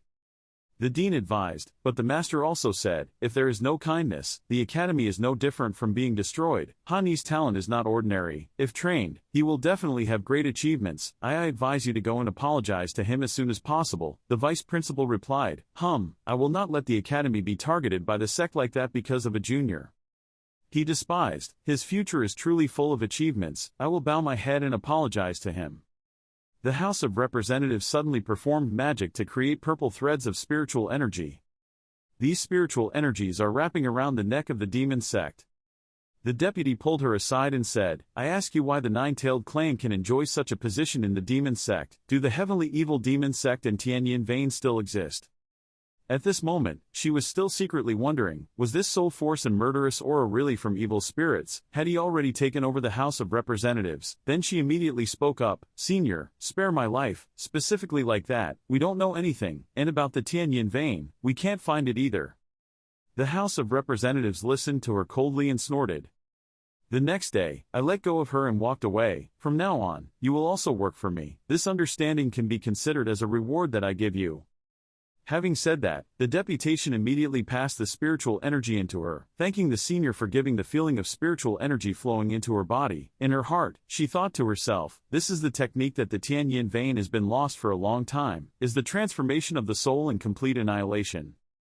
After finishing, the House of Representatives again advised, "You must be capable in your work. I will teach you the rest of the exercises myself." Hearing that, she immediately gave an order and said, "Thank you, Senior. This is my sound transmission jade slip. You can call me if you have any instructions." At this point, the minister was satisfied and turned around to leave and ordered him to retreat. She still knelt there silently with indignant eyes looking at his back. "I despised. The old devil still thinks he is still as powerful as before. If his strength has not recovered, why not? Borrowing a knife to kill people, taking the techniques and secret treasures." At the stage where the intersect examination was taking place, a voice rang out, "Continue checking. Are there any intersect disciples who want to challenge again?" Suddenly, someone stood up to volunteer, "Me." On the stage, a man holding a sword pointed directly at the House of Representatives and said, "I summon Convan top 8 intersect, now I will challenge the top 7 intersect of the House of Representatives. Start the battle with passionate looks at each other." Then they both used magic and rushed forward. The House of Delegates used his move Nguok Du Long and a golden dragon appeared, and the name of Zhao Jingyun was not enough, he used a precious sword technique and a roaring leopard also appeared. Deputy suddenly rushed closer to Cheu Kan Van to provoke, "Little brother, your speed is not good." He opened his eyes in surprise and exclaimed, "What?" The precious sword technique of spring is attacked by the falling sky. The image of the dragon biting the leopard is similar to the image of the House of Representatives pointing the spear in front of millions of clouds. However, Hada did not make another move but pointed the spear behind him to summon Kan Van, making him sweat profusely. The House of Representatives immediately asked again, "How was it?" He knelt down on the ground and spoke, "I admitted defeat." The intersect disciples below the ring witnessed this result and were also talking loudly, "I was not mistaken. The House of Representatives won again, and summoned his senior brother to even kill his 4-season sword technique. If you haven't finished using it yet, you've already lost." Another person also chimed in to make fun, "What's wrong with today's proposal? It's really strong. Don't let everyone wait any longer." The lecturer now shouts out the results. This game the House of Representatives won. When Lam Ling Tin witnessed this result, she couldn't help but gasp in surprise. She thought to herself, "I really want to, now I really want to fight him." At this time, the director coughed to remind her of her feelings and immediately realized that something was wrong. "I almost lost control in front of so many people. Why does he have such a big influence on me?" Nim Tin panicked and thought, could it be that I already liked him? The director then stood up and asked if anyone else wanted to challenge the House of Representatives. Seeing that no one answered, the House of Representatives was secretly happy. Luckily, otherwise, if he had a lot of spiritual energy, he wouldn't be able to pretend to act so deeply. What would come next would be a fierce battle, and he would have to leave behind some spiritual energy, new gas. The bald old man from the sword sect stood on the side and was also secretly surprised. He didn't expect that the House of Delegates would make such progress, and the girl from the immortal education demon sect also whispered, "It seems like it's impossible to let the Pandemic Academy hand over someone." She held a cup of tea in her hand with a sinister smile. Suddenly, the gem on her side suddenly glowed as if it was transmitting a message to someone. "I'm afraid the Epidemic Academy already has a magical weapon. I'm afraid the first Dan Pearl of the Royal Thunder sect has to be changed." The other person said, The Royal Lightning sect will definitely not let the Epidemic Academy be as expected." Suddenly, there was a group of people flying swords and shouting, "Wait a minute." A person was flying down fiercely, and he was the sect leader of Ngu Loi sect, Loi Wei. At this time, the dean looked at them a little uneasy and asked, "What is the matter with the friends of the Ngu Loi sect and the pharmacist sect coming here?" Loi Wei looked at the director and looked majestic. Lam Nia, hand over the weapon that the House of Representatives took from the Tan Van site. The sect leader of the Hidden Sword sect and the Nightmare sect also followed suit. That's right, Lam Nia, if you want peace of mind, quickly hand over all the Dao weapons in the House of Representatives. Director Lam Nia immediately shouted angrily, "This is ridiculous, he is a disciple of my pandemic, why would he entrust it to you?" Hearing what he said, the House of Representatives immediately turned to look at Lam Nia as if in gratitude and exclaimed, "Director." Loi Wei waved his flag and called, "It seems that talking too much is useless, my friends. Go ahead." Principal Lam Nia immediately shouted an order. The disciples listened to the command and immediately gathered in the Taiji Bagua formation. Lam, in a chaotic situation, immediately grabbed the House of Representatives and urged him, "Your Excellency, why are you still standing there? Hurry over there." But unexpectedly, the House of Representatives refused, telling Professor Lam that they came to target me. I originally wanted to gain the love and protection of the Academy, but I knew it clearly. Pausing for a moment, he smiled at her and continued, "I can't get everyone involved." Suddenly, at this moment, the Dao Tong pharmacist, holding a gourd containing a lot of spiritual energy, is rushing towards the House of Representatives. "I call out to you, do you dare to answer?" Lam Nintin saw that the situation was not good and immediately stood up to cover the House of Representatives from screaming, which was not good. Then she turned to call him, but suddenly he had disappeared. It turned out that the House of Representatives had teleported behind the Taoist sect leader and shouted, "Damn old man, take one of my spears." After saying that, the House of Representatives immediately gave him a shot and he fell down, spilling out the gourd. He didn't have time to react and screamed in pain. The House of Representatives immediately bent down to pick up the gourd and gently exclaimed, pulling the sect master. At this time, Loi Wei remained silent and cast a ball of lightning in his hand. But the House of Deputies immediately held up Ho Lo and said, pulling the sect master, "I call you once, do you dare to answer?" Without waiting for Thunder's reaction, the House of Representatives immediately used a gourd to suck his lightning ball inside. Loi Wei angrily gritted his teeth, "How dare you use the medicine sect's lucky gourd to suck away my power? Today I will make you die right here." The House of Representatives was not scared by Lei Wei's threat but instead smiled and said, "Sect leader Lei, don't be angry. Isn't this something that goes back to its owner? Why buy one, get one free?" As he said, the House of Representatives threw the gourd back to Wei, making him completely bewildered. After that, the House of Representatives thought to himself, fortunately this gourd did not recognize its owner. It hit him so much that he couldn't keep up and quickly ran away to open fire. A shocking explosion was emitted, creating smoke, dust flying blindly. The Saintess of Tian Duc Ma sect saw the pathetic Loi Wei group and secretly blamed her. Loi Wei and Pharmacist Dao were so useless, but that's right, after all, the other person was also that evil guy. It seems like they should, just rely on yourself. Suddenly, something shot down from the sky with great force. The House of Representatives wondered what it was and immediately turned to look. Suddenly, from above the head of the House of Representatives, a censer suddenly appeared and fell straight down. When Lam Nia saw this situation, he panicked and shouted, "Xia Xia, run away quickly, that's a moral weapon." At this time, the Great Elder immediately stepped out to block his path, and the urn also stood still above the lower house's head. Looking at the lower house in front of him, the Great Elder spoke up, wondering where he was going. "Senior." The House of Representatives was annoyed and said, "Follow Van. You dare to be disrespectful to this lord, and want to take advantage of the chaos to betray a woman." After saying that, he rushed forward and attacked her. She dodged and replied, "I'm only worried about this trip, just from my predecessor. I don't know when I will be able to finish learning the secret method of Tianam, so that you can pass on the second half of the Tan Van 9 techniques of the House of Representatives to me." As soon as he finished speaking, Lu Ding fell down and crushed him, causing him to scream in surprise. After that, the House of Representatives suffered an internal injury, spitting out blood and lying there in pain. At this time, Tidu Van was still controlling the servant named Loi Wei and came over to talk to her. Unexpectedly, Elder Tudu still had this trick. "Don't think that only your heavenly desired demon sect has Dao weapons, it's best you don't fight with me." Tidu Van didn't change his face and challenged him to fight but asked Loi Wei again, "What if I also want to fight?" The House of Representatives spoke while holding the tower in his hand, causing them to turn around and look. "Don't you want to have a heavenly magic weapon in a weapon? Stop for a moment and continue speaking, for you." Having said that, the minister threw the tower straight into the air. They immediately bit their fingers to draw blood to recognize their owner, and the servant had a sinister smile on his face as if he had some calculation in mind. Whoever gets it is theirs. After that, they fought over each other and rushed to grab that tower, claiming that it was my weapon, and Duvan also refused to give it up. Don't you dare think this is mine. Suddenly, both of them touched the tower and then screamed in panic. This weapon had already claimed its owner. Duvan cried out in pain as one arm was being tightened by a stream of spiritual energy. He couldn't get enough time to my hand. The name Loi Wei was also not very good. Both eyes were damaged by the spiritual energy. He cried out in pain, "Ah, my eyes." Suddenly, a voice rang out, "The blood of Tai Hao, the future of Fu Hai."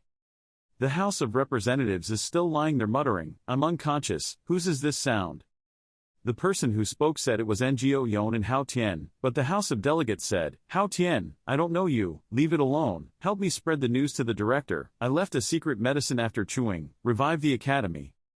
The scene changes a month later. Suddenly at this moment the minister emerges from the mud and howls.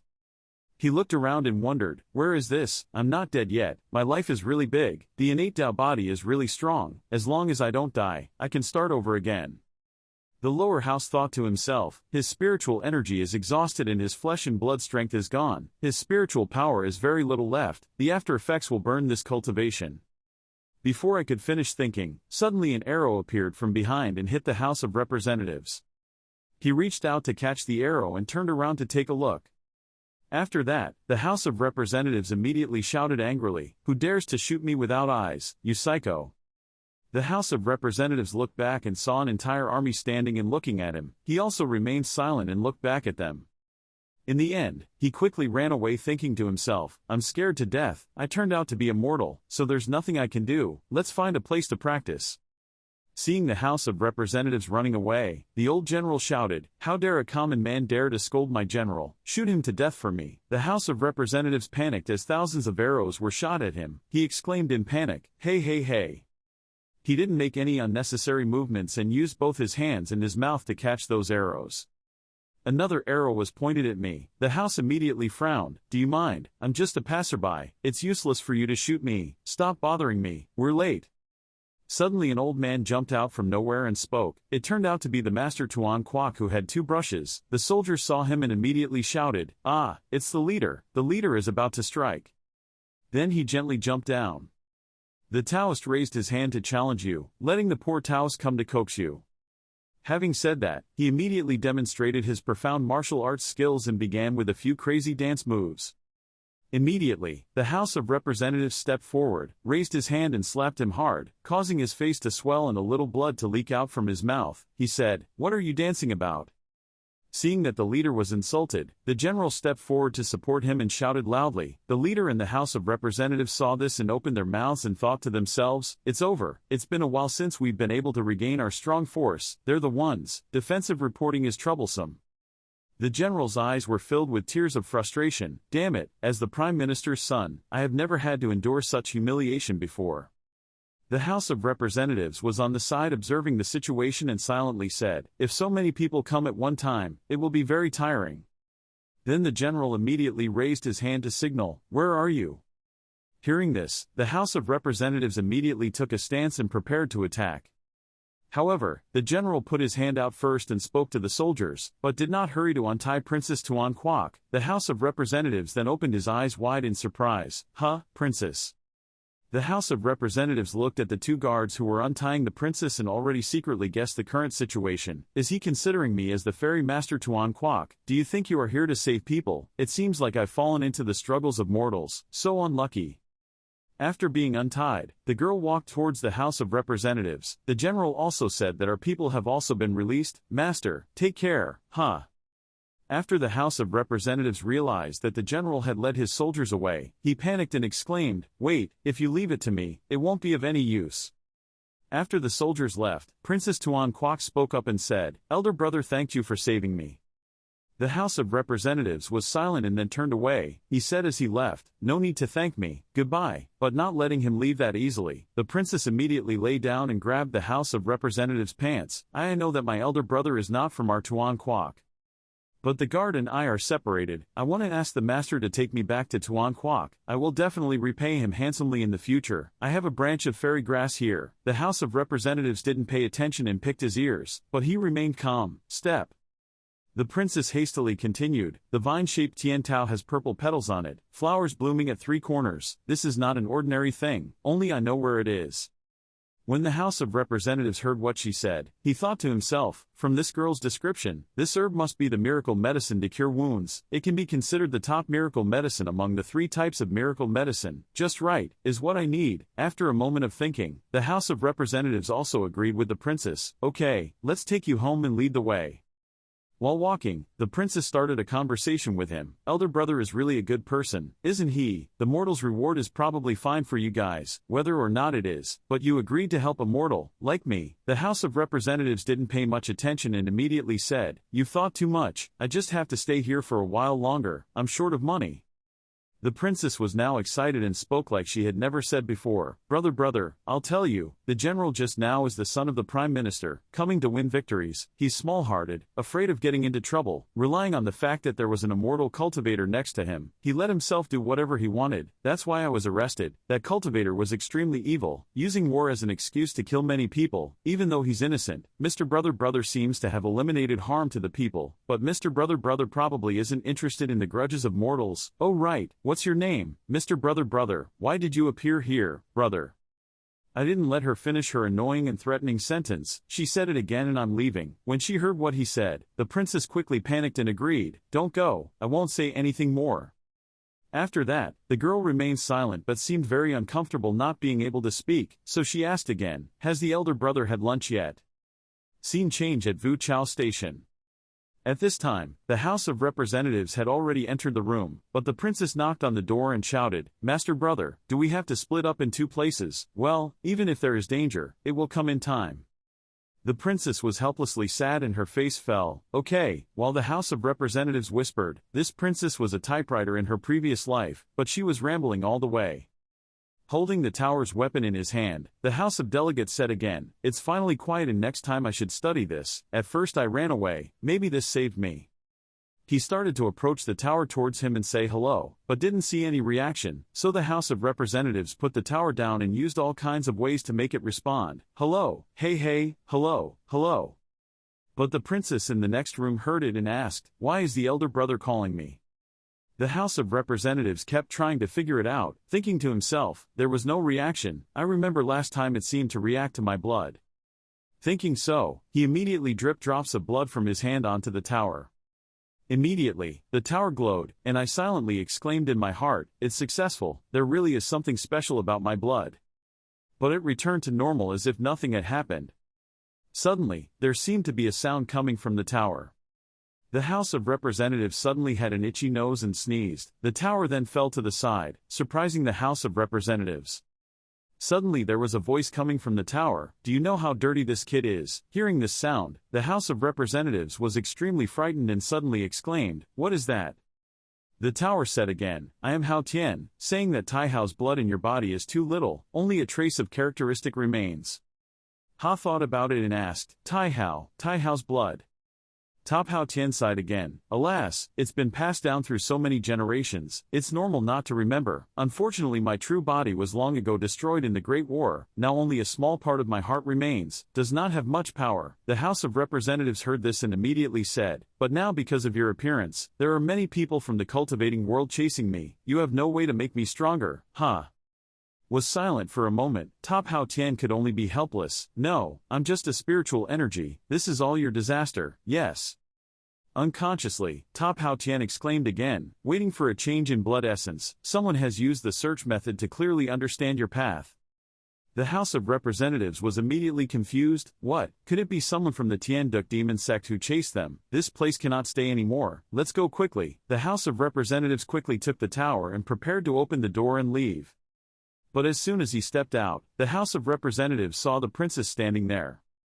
Suddenly, the princess and another person were outside preparing to knock on the door. Seeing him, the princess immediately spoke up, "Brother Immortal Master, do you want to go out? Just let me introduce to you, this is my royal brother who also practices in the Immortal sect and is in Band sect. He is this time. I came because I wanted to get to know you." After listening, the House of Representatives remained silent and silently observed that guy. At this moment, he immediately spoke up, "Thank you for saving my Tu Moi. I am an outer disciple of the Band sect." The House of Representatives saw the jade pendant he was wearing on his waist and secretly recognized it as the messenger jade pendant of the Heavenly Desire Demon sect. The House did not expose him at first, but said, "Oh, do you want to get to know me?" Immediately, the House of Representatives stretched out his hands and grabbed the two people in front of him. But at this moment, it was as if some spiritual energy was surrounding all three people. The House of Representatives looked suspicious. "I think it won't be that easy. Tell me what the jade pendant is on your body." The other guy also thought to himself at this time, "The spirit blockade of space, this is a sign of a period of change, and the jade pendant has a reaction. This is the request that all 6 continents want to find." The princess on one side asked in bewilderment, "What did my brother, the monk, do wrong?" The House of Representatives immediately waved his hand and said, "Go aside and wait." Immediately after that, the princess's royal brother presented the jade pendant and told the House of Representatives that this jade pendant was given to him by Tien Duc Ma sect. They gave it to 6 major sects of 6 continents, and the sect gave it to people going in and out of the sect. It is said that once the jade pendant reacts, it means that your lordship is nearby. Immediately notify. Hearing him say, the House of Representatives made a scary face and asked, "Oh, so have you informed?" "Don't lie, I know the soul retrieval technique." The royal brother was frightened and replied, "Lord House of Representatives, don't be angry. I used my soul to swear. I didn't inform you. I knew you were here. I only wanted to see you. I haven't announced you yet, intending to keep this matter hidden in my heart." Only then did the House of Representatives relax his vigilance and remind him, "Very well, remember what you said." The royal brother was secretly surprised. He has returned to his original form. The House of Representatives immediately threw him a sword and advised him to keep it a secret, to use this spiritual energy as a waste to cover his mouth. But when did you pay attention to the jade pendant's reaction? He took the spiritual energy, Gas again said, hundreds of miles outside the city, this citadel also. Hearing that, the House of Representatives thought to himself, within 100 miles, within a radius of 50,000 meters, a citadel with an area of this size, once a monk appeared, would immediately be exposed, so worrying. Thinking about it, the House of Representatives quickly turned around and left. "Okay, you take your sister home, I'll leave first." The princess was surprised and asked again, "Sir, brother wants to leave, so what about my reward? So what if I have agreed to you?" Your Majesty still didn't look back, only saying, "Help me keep it, when I have the chance I will come and get it." The scene changes a few days later on a road surrounded by mountains and forests. The House of Representatives was leisurely lying on the ground thinking, the Tien Desire Demon sect is really brave, such a kind of jade pendant can be made. This time the two opponents are Tien Desire Demon sect and Phi Thang the Immortals cooperated together, even Vu Chao came. Hao Tian Tower nearby also reminded, "You are now a moving treasure in the eyes of the 6 small sects. Capturing you means having a rich source of cultivation resources, several forces, either they want to capture you to get a reward or they want to capture you to take revenge." The house immediately sat up and sighed. Top Hao Tian, you can sense the surroundings and find out if there are any other similar traces of tracking. Top Hao Tian replied without thinking too much, "Maybe it's on the outskirts of the eastern city." The House of Representatives sounded like lightning had struck their ears, on the outskirts of the eastern city. Before he could finish his sentence, he suddenly opened his eyes and panicked, something was wrong. In the suburbs, there is a group of people asking passers-by, "Hey, have you seen someone like in this picture? Tell me quickly or I will kill you." The old woman, hearing the threat, was afraid and hugged her grandchild, begging for mercy. We had never really seen the child in her arms. The child in her arms also burst into tears because she was afraid the tears wouldn't stop falling. Ma'am." One of them, with a scary face, stepped forward and cursed, "A bunch of trash, why waste words with these untouchables? Just calm down and stop wasting time." As soon as he finished speaking, he immediately stretched out his hand to attack the old woman and screamed miserably out of fear. Suddenly, the House of Representatives appeared in time to rush forward and give that guy a stick straight in the stomach. The House of Representatives angrily looked at the screaming crowd, "You useless bunch, even the elderly and children dare to take action."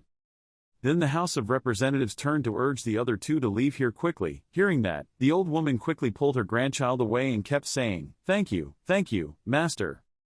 The remaining two guys, when they saw their comrades lying still and motionless, cried out in panic, "Dead, dead." Another guy threatened me, "Dead, do you know who you just killed?" The House of Representatives didn't care at all, so he raised his spear and responded, "So what, you guys chased me first, now prepare to be the one being chased." However, they were not afraid, showing extreme ferocity, their hands firmly holding the knife and growling, not bothering you to take action. You killed someone, you should not kill the House of Representatives, you should wait for revenge. Having said that, they suddenly cut their own throats to commit suicide. The House of Representatives was puzzled by their actions and exclaimed, "A bunch of crazy people." The scene changes a few days later. The House of Representatives is sitting on a branch of Top Hao Tian tree, sighing and thinking, "You shouldn't have saved that old lady and the child." Hearing these words, the House of Representatives wondered, "What do you mean? Did I do wrong? Is it possible to stand by and watch mortals suffer?" Top Hao Tian immediately replied, "It's not wrong. My master Fu Henry Bagua is too familiar with the law of cause and effect. Once caught in the law of cause and effect, it will be very difficult to escape. This is your destiny." The House of Representatives did not think it was right to respond. Why do all the wizards and gangsters who deceive people all have the same tone? Even if they die, it must be the wicked who die, not the innocent people. What is the cause and effect? That's all deception. Suddenly, the House of Representatives looked down and saw a group of people migrating somewhere. He thought to himself, when the two countries fight, the people who will suffer will be these people. I just had some dry food left to give to them. Thinking so, he immediately jumped down, but when he saw the House of Representatives suddenly appear, the people were startled. The House of Representatives held a bag of groceries in his hand and said, "Hello, if you don't mind giving this dry food to everyone." But contrary to the friendly attitude, one of them shouted angrily, It's you who harmed us, you can't come over here." The House of Representatives asked in confusion, "What?" At this time, a white-haired old woman tried to dissuade her, "Okay, my child, it's not his fault." But the young man still replied harshly, "Why wouldn't it be because of him that Tuan quack us? I was just destroyed." An old man wearing a hat with a sad face advised him, "It was those demons that harmed us, not him." Hearing that, the House of Representatives stood still and said again, "The country is doomed." At this time, Top Hao Tian seemed to sense something was wrong and also silently said, "House of Representatives, don't think about it anymore, let's go back, leave here." However, the House of Representatives did not listen to Top Hao Tian's words and angrily transferred the spiritual energy under his weight. Then run through this group of people and run at first, ignoring the advice of Hao Tian Tower. "Stop, do not move forward, I agree." At this time, the scene in the city was extremely panicked, smoke and fire were flying, many houses were burned down.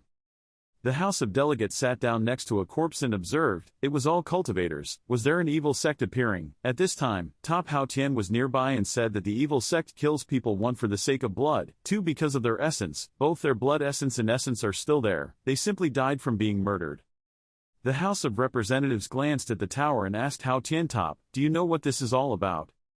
But Top Hao Tian advised, "House of Representatives, listen to me and stop worrying about these things, just let the righteous sect solve them." Suddenly, at this moment, you seemed to notice some movement, so you immediately flew forward, ignoring Top Hao Tian's advice, "Don't move forward anymore, Your Excellency."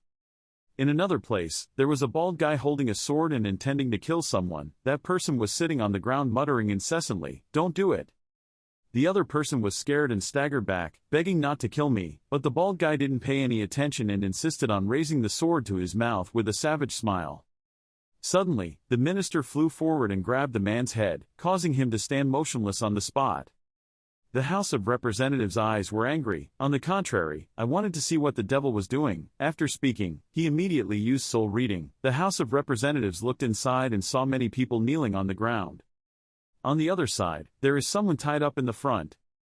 An old man seemed to know that the senator was watching from somewhere else, so he called out to you, "Senator."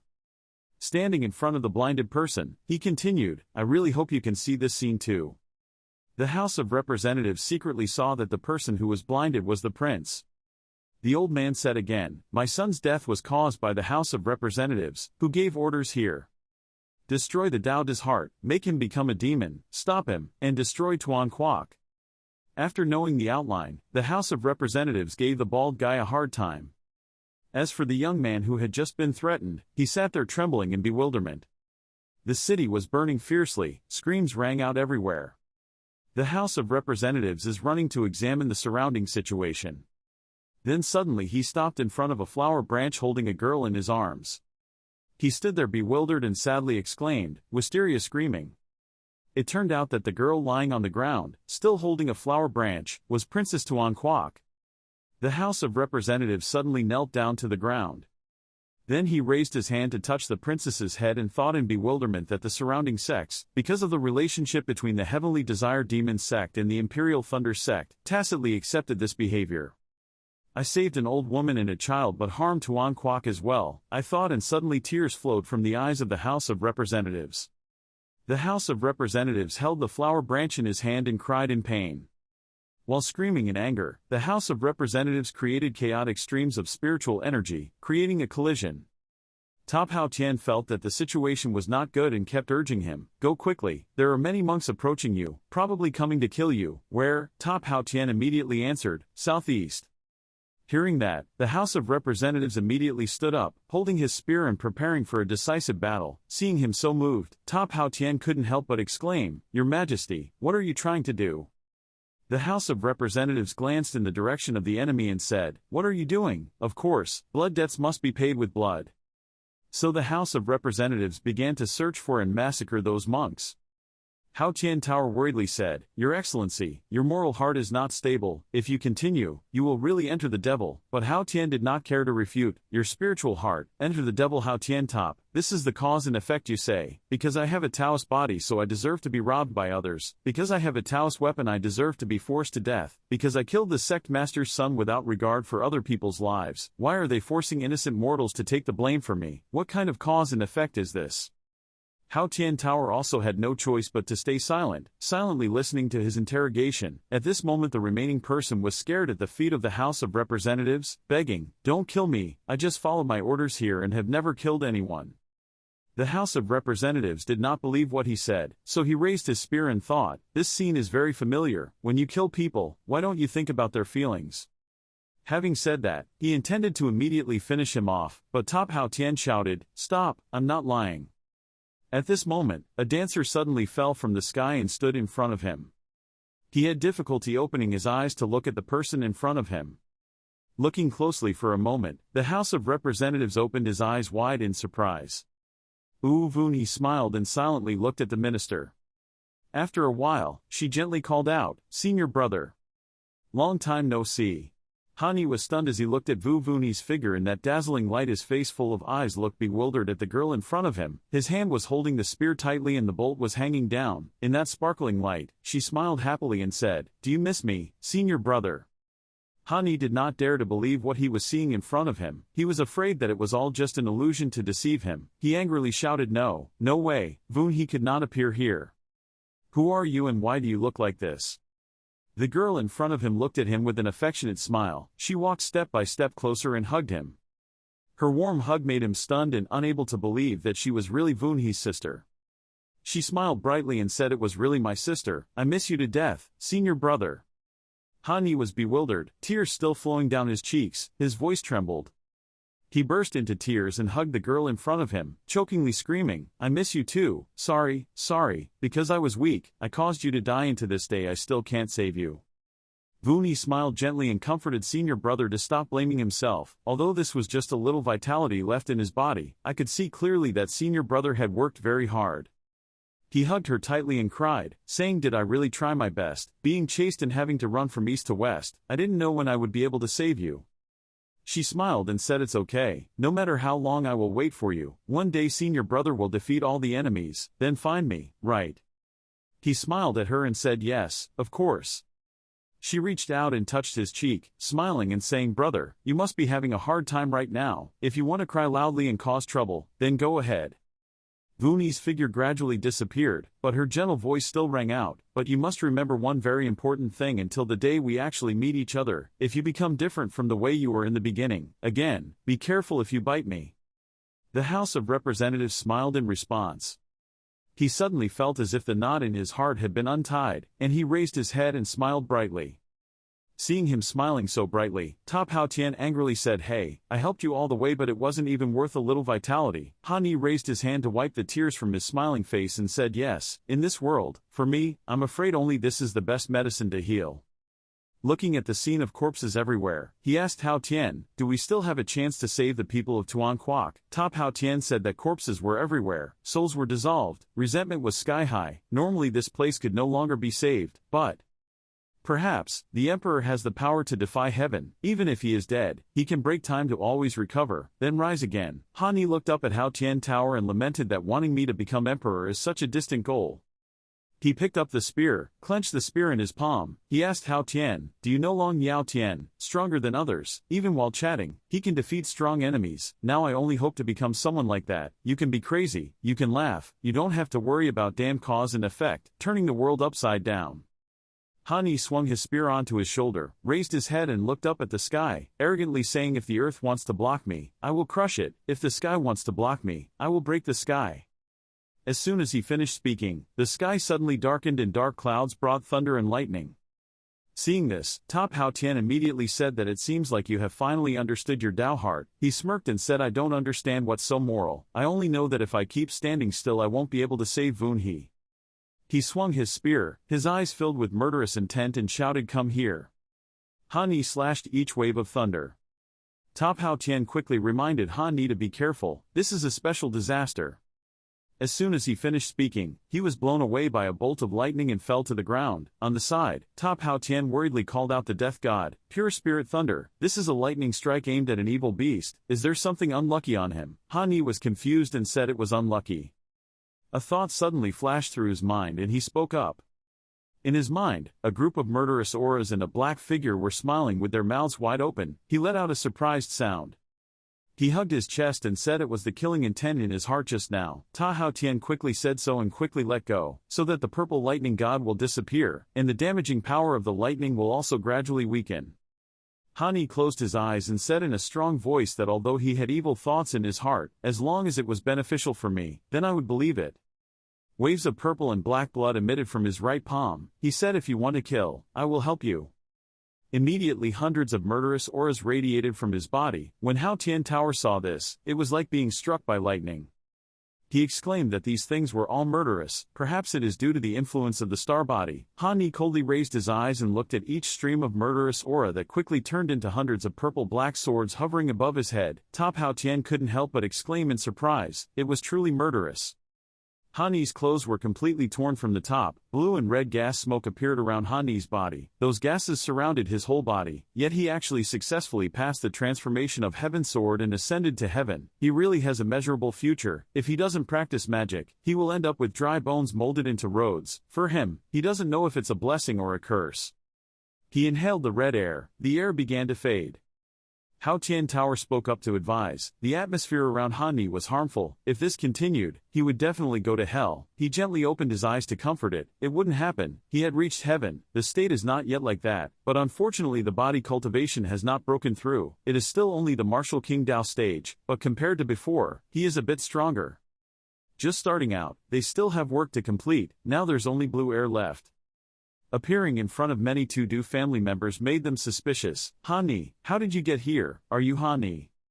He looked at the black sword with its entire body emitting a strange color hovering on the tip of his hand and told them that the deity massacred and destroyed the Pure Land, drinking the blood of more than 10,000 people. Those who did not harm others, drop your weapon and leave immediately. When the murderer said this, his face turned cold and he glanced at them calmly saying the three words, "Kill without mercy." Around Han Ni there are hundreds of black swords like the sword on his finger just now, only the current size is larger, like real swords. He transmits the sound to Hao Tian. He wants it to help him control. Please don't let anyone with blood on your body let you kill a mortal who messes with a traitor. Seeing this scene, many of the Tu-Du family panicked and started to run away. Some didn't know what he wanted to do. Some called out, "Big saves lives." Top Hao Tian told him everything. He didn't say much, just lowered his hand. All the swords fell from the sky. Those people could only be in despair. Top Hao Tian spoke up and said, "Wait, the current situation is very miserable. There are hundreds of corpses with blood flowing into rivers. Only one person is kneeling on the ground in fear, still shouting for help." Hao Tian said that it was a bit strange. The resentment of these corpses had somehow been taken away. Han Ni was looking up at the sky. It continued to speak as if it were a giant group of gas, afraid that someone had already attacked with the intention of destroying Tuan Quoc, seeing him as a pawn in his chessboard to carry out this plan. Resentment is flying into the sky like a circle. I'm afraid the other party's plan is not small. Asked Hao Tian Top to help him locate the location of the Bantong sect master. When he received the result that it was in the southwest, he flew up and sped toward that direction.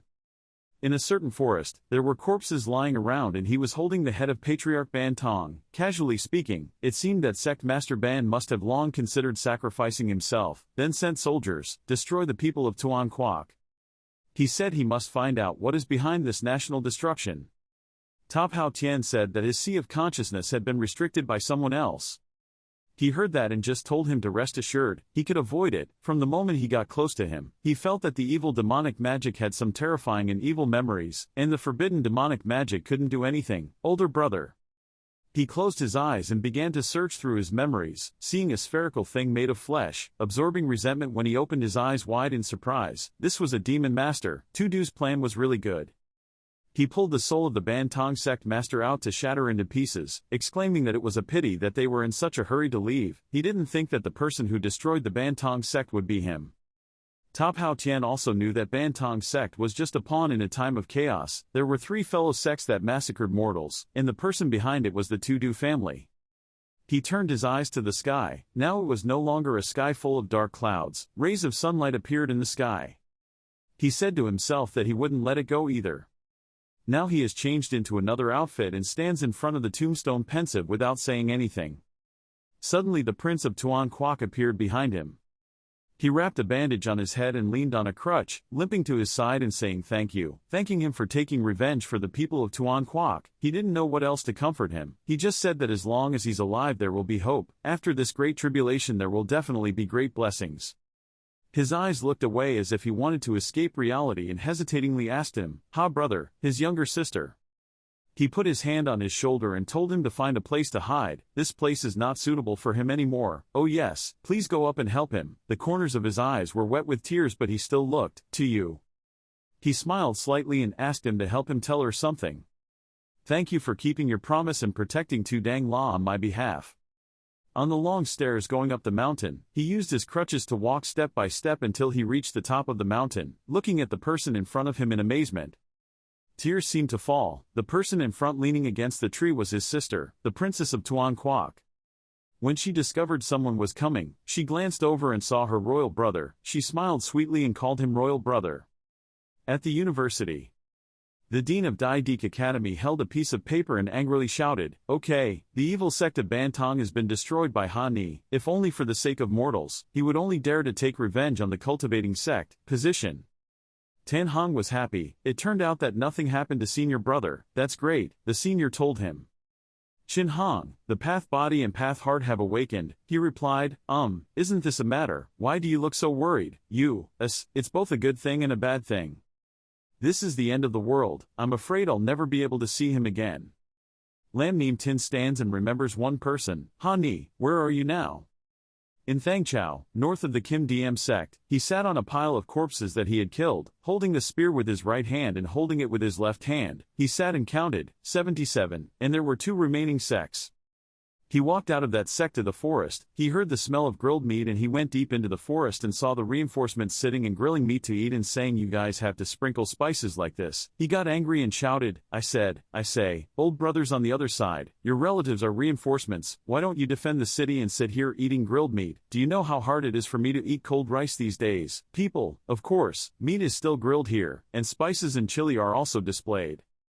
The male soldier held the spice jar and said, "I was sent here by Elder Hai for you."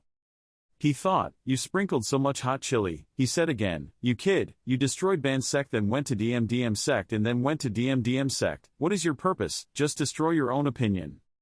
He held the spear and approached the reinforcements who were grilling meat. Chu Diem and Bantong were all 3 great branches of the demon sect, killing people for their own purposes. The reinforcements still naturally ate the grilled meat. Delicious. Too bad. Destroying them is a good thing to do. If other sects knew about what evil sects were doing, they would have taken action long ago. Asking so many questions, what exactly do you want from me? Then decide quickly. I'm very busy. Just keep staring at other people's grilled meat, wiping your saliva, Dad. The male reinforcement just calmly ate the grilled skewers and listened to what he said. He turned to look at him with angry eyes. "You haven't answered this question I asked. I'll ask you again. Destroy Ban sect and DM sect, ultimately because star." He frowned at him with a dark face. "I'm sure I've never offended you guys. What exactly do you want to do?" His face turned red and he shouted, "Answer me quickly, why?" I looked at him calmly, "Because your father liked it." He glanced at him, waved his hand quickly, picked up the stick and quickly brought it towards him. He was startled and backed away. He smiled and held the grilled meat skewer towards him. "Well, remember, kid, no matter where or who asks, this is the best answer." "I'm surprised. Oh, I'm scared out of my wits." The male reinforcement shouted loudly, "Spreading the news, spreading the news." A sea station had investigated. Branch number 6 of Kiem Team Tong had been destroyed. There was a reply, "Clear." He held the skewer in a daze. His brain was not able to absorb the information yet. He was still confused. "Wait a minute. Hey, what is this all about? What just happened?" He patted his back. "We are with the university. The academy has long been your ally. As a genius of the same age in the academy, we support each other." He asked stupidly, "So just now was just a test for me. If I really don't know how to answer, so what?" That. With a dark expressionless expression, he placed one hand on his brother and the other on his neck, showing that his head would be separated from his neck. "From now on, the Wei High Pavilion in the Great Academy will no longer have anything to do with you. You will also be considered a traitor, enemy." He looked shy. The other male reinforcement said, "In fact, it's okay, we were just coming to help you this time." The elder once or twice insisted on doing this because he wanted to do it that way. He was bewildered again. The male reinforcement's face turned black because his teammate was so smart. He ran back and slapped the male reinforcement's butt. "Shut his mouth," he thought in bewilderment. "This old man is really too arrogant." He slapped that male reinforcement's butt very painfully and then turned around. "Please follow us. You're about to meet 6 continents. If you miss this time, your road ahead will be even more difficult," he said while eating. "With our current situation, there is no way to participate, unless one of the 3 great continents looks right at us. Otherwise, Ngu Loi Tong and Tien Duc Ma Tong interfere. Otherwise." He smiled and showed that he was right. "That's right, if Dan Chao looked at you, 6 Tu Chao would not dare to do anything to you." He was surprised. "That's right, the 6 Tu Chaos don't have a religious system, so they don't value alchemy, but Tam Dai Chao is different. If you can refine alchemy, then Tam Dai Chao will definitely value me more." He smiled brightly at me, with a flattering face. The elder, "Roughly when will the pilling start?" He smiled. "It will be soon. You can rest assured, most of the work items we have already arranged. By then we will take you to your destination." He used the formation to teleport to another place full of trees. Where is this place? Why do I feel like this place is very familiar?" I walked around and sensed someone. Someone pointed a sword at his back. He suddenly thought and said, "Could it be that behind him is Lam Neem Tin holding a sword?" He didn't turn his back and continue speaking. "University Academy." He turned his back. She slashed down quickly. He reacted quickly, so he dodged in time. He regained consciousness and shouted loudly, "Professor Lam, are you a ghost?" "Ah." She was indifferent. "Fought. Come here." She slashed down again. He took the opportunity to grab her sword hand. "Sneak attacked me with a sword. Do you call that a fight?" He stood behind her and held her other hand. He snatched her sword and confiscated it. "We had a hard time coming back. At least we had to say something after a long time." She looked at him with a calm expression. She broke her handle. She confidently looked at him from where she pulled out the mace and patted it on her hand. "It's been a long time since we've seen him." His face was black and his mouth was open. "Did you hear me at all?"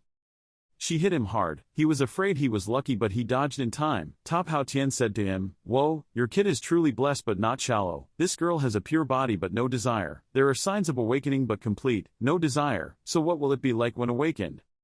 "Will, something good will happen." He grabbed her hand again and said to it, "I have a feeling that you are trying to trick me." He pressed her hand against the tree. "Have you beaten enough?" She looked at him and answered, "Yes." She gave a fake smile, "As if I didn't hit you back before. It seems like you're okay." He looked at her and asked, "Are you worried about me?" She was innocent. "Well." She looked gloomily at the ground. She blushed and turned away. I don't know, it's like there's a broken door in my heart." He was bewildered and Top Hao Tian said, "Since when do you want to dump someone else?" The director of the Pandemic Academy hurriedly ran over. "Han Ni." He indifferently turned his head back. "The director of the pandemic." I walked closer to him. "The director, it's been a while." He panicked and grabbed my hand. "He's coming." He pulled me away, quickly opened the formation, opened the seal and escaped. I was bewildered. I smiled politely. "There's no need, headmaster, I'll be participating in the alchemy test soon. Hurry up and tell me to come." "Dan Tan." He was surprised. "Alchemy, is it the good old man of Wei Hai who gave you the idea?" I nodded. "That's right."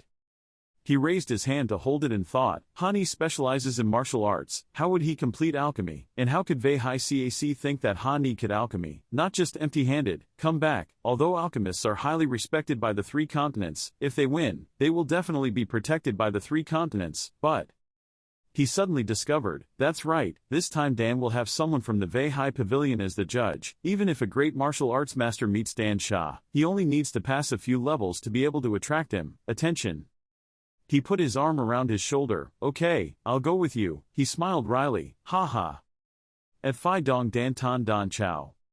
The writer at the registration counter diligently wrote without looking at him, this registration has just expired, good luck next time, he said. Can there be an exception? I am a member of the university. He gasped and opened his eyes wide as he looked at him. He looked at him and said, Hani. He shouted loudly, Hani. Everyone was talking around. That was the person who single-handedly destroyed 2 sects of Hani. He smiled wryly and thought, as if I were scaring people. The writer at the registration counter was scared and dark with worry. I'm really sorry, I'll send you to report right away. Scene change at Tien Duc Ma Tong. The great elder sat in his private room angrily banging on the table. Damn it, old thief Keen Ta. Taking advantage of Hani's body, in vain I raised 2 sects, but actually had the mind to run to Dan Chow to refine pills, thinking that pill refining would be protected by the 3 great families. He was too smart, unclear. She touched it with her hand and smiled evilly, but, did he think that in Dan Will, he would be able to escape me? In a small town, after observing the House of Representatives, he wondered, although it was said that this Dan Hung was organized by the 3 great continents, why were there so many people from the 6 small continents? After all, the 3 great continents, how many people participated in Chow? The dean also gave an explanation. In terms of alchemy techniques, the 6 small continents are far behind the 3 major continents. Many alchemists from the 3 major continents come here to stabilize the ranking. I am the director of the major academy, should be eligible to participate, but for the 6 small continents, this is the first time participating in a pill conference. Lam Nin Tin on the side also spoke up and asked, do you want to win? The House of Representatives didn't seem to be confident with himself. He hesitantly replied, of course he wanted to win, but if he could pass the first round, it was definitely God's help. Hearing that, she immediately came up with an idea, or something. Pausing for a moment, she continued, helping you deal with the other contestants is also considered helping you, right? After hearing that, the House of Representatives was startled. Don't cause me any more trouble. Lam Nia, who was next to her, had no choice but to deal with her. The scene changes. The House of Representatives sits alone and reviews the exercises. It turns out that this medicinal herb has a shape like this. I understand. We should practice like this. In a suitable place, we can do the surrounding things. Suddenly, Ta Pao Tian, who was next to him, said, Your Excellency, don't believe in this crude knowledge. You just have too little contact with Dan Dao. In fact, there is a Dao that you know very well. That is the path in your heart, the 5 organs of your body, the 5 elements of your heart. What do you belong to? The House of Representatives calmly pondered and then exclaimed, the heart belongs to fire, the liver belongs to wood, the lungs belong to metal, the kidneys belong to water, and the spleen belongs to monks. Ta Pao Tian completely agrees with your statement. Yes, it is related to yin and yang and the 5 elements. This is the great secret tradition. Among those things, the old guys in the Dan Association, they don't necessarily know these things. But the House of Representatives didn't believe it and immediately objected. It's impossible, even though it's not common sense. But in Huangwian, everyone knows about traditional Chinese medicine. Ta Pao Tian also recalled, when in the memory of you, I see your grandfather taught you many things when you were young. Please remember. Hearing that, the House of Representatives also recalled the image of his grandfather saying, Grandfather, that's right, if you say it like that, then I really understand a lot. It's no wonder that when I used to practice my alchemy degree, I only needed to try it once to succeed. While deep in thought, the House of Representatives put his foot down when he bumped into something. He looked down in panic and then cried out. It turned out that she had appeared under his desk. He looked at her in surprise and exclaimed, Professor Lam Lam, since when have you been sitting here? Lam Lingtin looked up at him and replied, the dean allowed me to come see what you are doing. And who are you talking to? The House of Representatives was confused and said, everyone has their own secrets. Lam Lingtin stared at the House of Representatives. I didn't ask that, I was just thinking about how to help you. The House of Representatives replied in confusion, if he said he wanted to eliminate others then in this case it still counts. Hearing that, Lam Nim Tin sat down with her face down and felt sad. That's no different. The House of Representatives saw that Lam was worried and he secretly smiled silently. Then he reached out and patted her head to reassure her. Well. After a pause, he told her, I have made enemies with many people. This time I'm afraid I won't be at peace when I go to the Dan Association, so I asked Professor Lam to help me keep an eye out for those guys who want to cause trouble. Lam Niem Tin immediately became happy again and then hummed. The scene changes at the Dan Association's competition ground when someone announces, Silence, the contestants are ready. The Dan Association officially begins. An elder stood up to introduce himself. The old man is the elder of the Ying dance sect from Wuwen and is also the host of this alchemy conference. He is a 5th-grade alchemist and the alchemist has been refined. Please believe in his qualifications, old man. I will ensure fairness for everyone. Suddenly, Elder Tu Wuwen saw someone and was a bit surprised. Well, isn't he the one wanted by the private family in the Thunder Clan, 2 sects? Is it possible that he is transformed into a virtual realm? At the same time, the House of Representatives, with a confused look on his face, was intently looking at a piece of paper. When he finished watching, suddenly his whole body was covered in sweat and he panicked. What is this? Hao Tian Tower was silent for a moment and then replied, I don't know anymore. Currently on rest, he and Tu Dankok were sitting down to rest. He turned to tell me, I really didn't expect Brother Ha to be able to refine that masterpiece of medicine. It seems I've been thinking too much. He sat still and replied, Luckily, it's just luck. It's all thanks to you explaining it to me. But there are 2 of us who are contestants. Aren't you afraid that I will take your champion? He smiled and looked at him. I said, we are both alchemists of the 6 little chows. He sadly bowed his head. I just don't want the alchemists of the 6 small continents to always be oppressed by the 3 great chows. He remembered the past when others pointed at us and said, our methods are not even the same as the children of Tam Dai Chow. Studying, learning are all backward. We only know knowledge this year. Well, even if the people of 6 small continents are worthy of being alchemists, they are just a pile of trash. He remembered a girl silently calling, Master. He secretly cried and thought, are they really not worth alchemy? Transition to the end of the competition round. Tu Wuwen was very serious in the brief introduction of the pill workshop. The second round of the second round is to refine wound healing pills. The pills are unlimited. The less medicinal value, the better the effectiveness of the pills. For the higher score, bring the requested medicinal materials and tell Dan Hoi miscellaneous services. Dan Hoi will prepare them for you. He pondered while writing down the medicinal herbs. Ugh. While I was writing, someone asked me, please write down the request for the medicinal herbs you need. I was still thoughtfully looking at the paper. Wait a moment and I'll write it down here. He was suddenly stunned and had the feeling that this sound sounded very familiar. What was this familiar sound? He looked up in surprise, a little worried, and said, Professor Lam, how did you get here? You were wearing a fake beard and clasped your hands behind your back. Looking at him, there wasn't enough manpower, so I came to assist. He asked her bewilderedly, there weren't enough people, so what did the person you did before do to him? She was confident, let him rest. At a certain tree, she buried that man in the ground, leaving his head exposed and taping his mouth shut. Yoo. With a yoo mouth shape, he wanted to say that no one was chuffed, but he was buried in a quiet place in a corner of the forest with few people passing by. He put his hand to his mouth and silently smiled and was a little worried for him. Great, this time you won't help me for free, right? If there's anything you need, just say it. She gloomily held up the folded paper for him to see. Fight with me, he smiled. Okay, wait until the pill meeting ends, I will fight with you. She sadly bowed her head holding the piece of paper. When the pill meeting ends, I hope. She turned and walked away. We will meet again. He stared blankly at her for a moment. And he bowed his head and smiled. Okay, we really have to be far away from each other.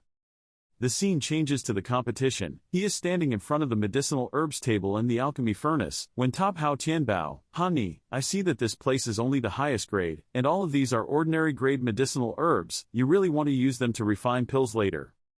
He answered, yes, this is the elixir that I saw in Qin Ta's memories. The inheritance of Tian Duk Ma Tong is very difficult to grasp, you know that for them, the most powerful elixir in the world. What is the lower level? No, how do we know? He calmly cut the tip of his finger and dripped blood into the alchemy furnace. He was steadfast in his thoughts, a rare physical being. The drops of blood he told it were me. He stood looking at the condensing furnace. The innate Dao body, the blood Dao body, the true existence of the holy medicine. Tu Wuwen was surprised and held the pill he had refined. Honey, what kind of pill is this? He looked indifferently at the medicinal pill he was holding and replied, blood vitality pill. Eat the healing pill before eating this pill. Even if you eat a bottle of healing pill later, you won't be afraid of wasting it. The excess medicinal power will be converted into strength, beneficial for fighting. He looked at the medicine with deep eyes and thought, this kid himself became a martial arts king. His blood energy was much better than others. The healing power was indeed very powerful, but it actually made him fall. In the void, the martial arts king's chi and blood are third-grade medicinal herbs, but they cannot be counted as valuable medicinal herbs. He looked at the knitting notice, through the round. Suddenly, lightning came and struck the competition site. Lam Neem Tin stood outside the competition area and shouted in fear. Ha Ni, the director of Dai Deek Academy, had a worried look on his face. We can't go there. Ha Ni is a contestant, so the host will find a reason, because we are supporting him. If we rush in, we will cause more trouble for him. She turned her head and replied worriedly, but, he told her, now we can only trust him. Tu Uwen angrily shouted, who dares to cause trouble at the Dan Association?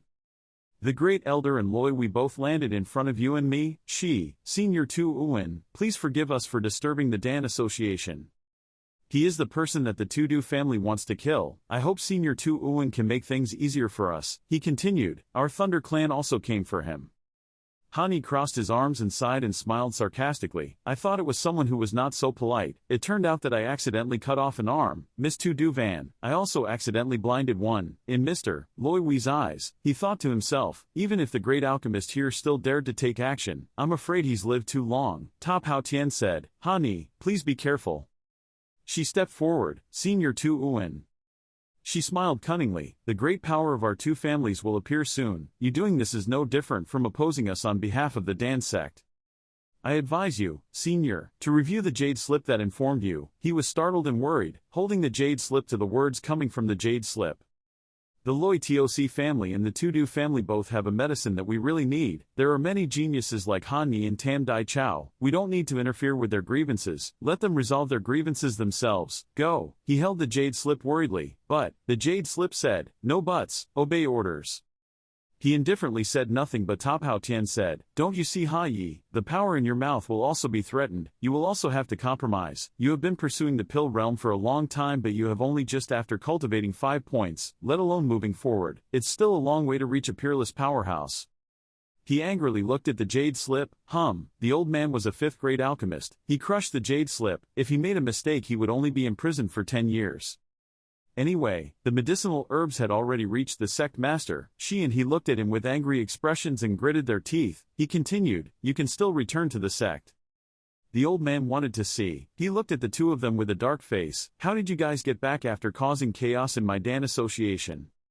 Hani asked with a confused face, is this a compromise you talk about? Top Hao Tian immediately replied, well, it seems like that. The great elder laughed and said sarcastically, this senior's action doesn't seem very smart.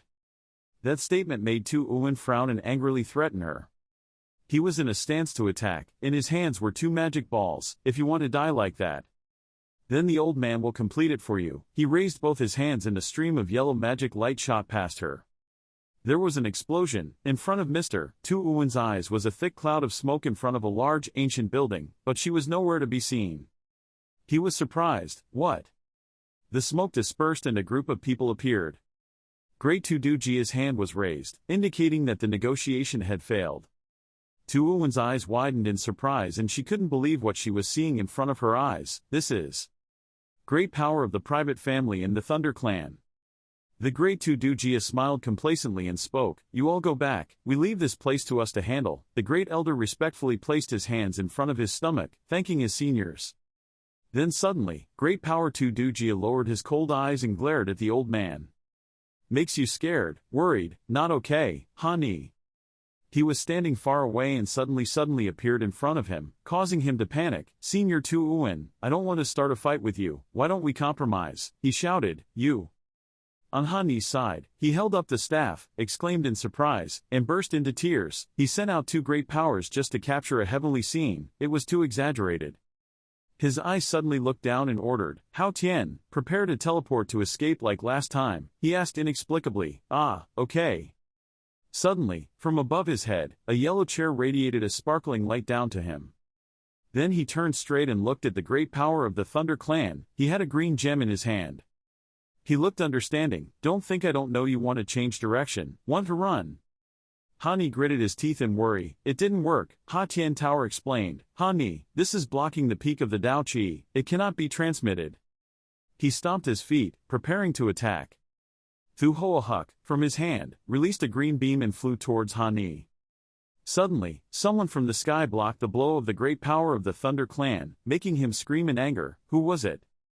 That person appeared with his characteristic blue and red hair and laughed loudly. Hey, I didn't think it would be this bustling, this Dan gathering. Vuong Kiem Min's arrival was not in vain. Great Dan, holding a weapon to deal with juniors, aren't you afraid of being laughed at by people? Around Elder Vuong, green swords containing his magic appeared, stunning the two people below. He ordered, go, those swords are headed towards Han. They destroyed the golden scent circle created by the Thunder Clan. Han was surprised.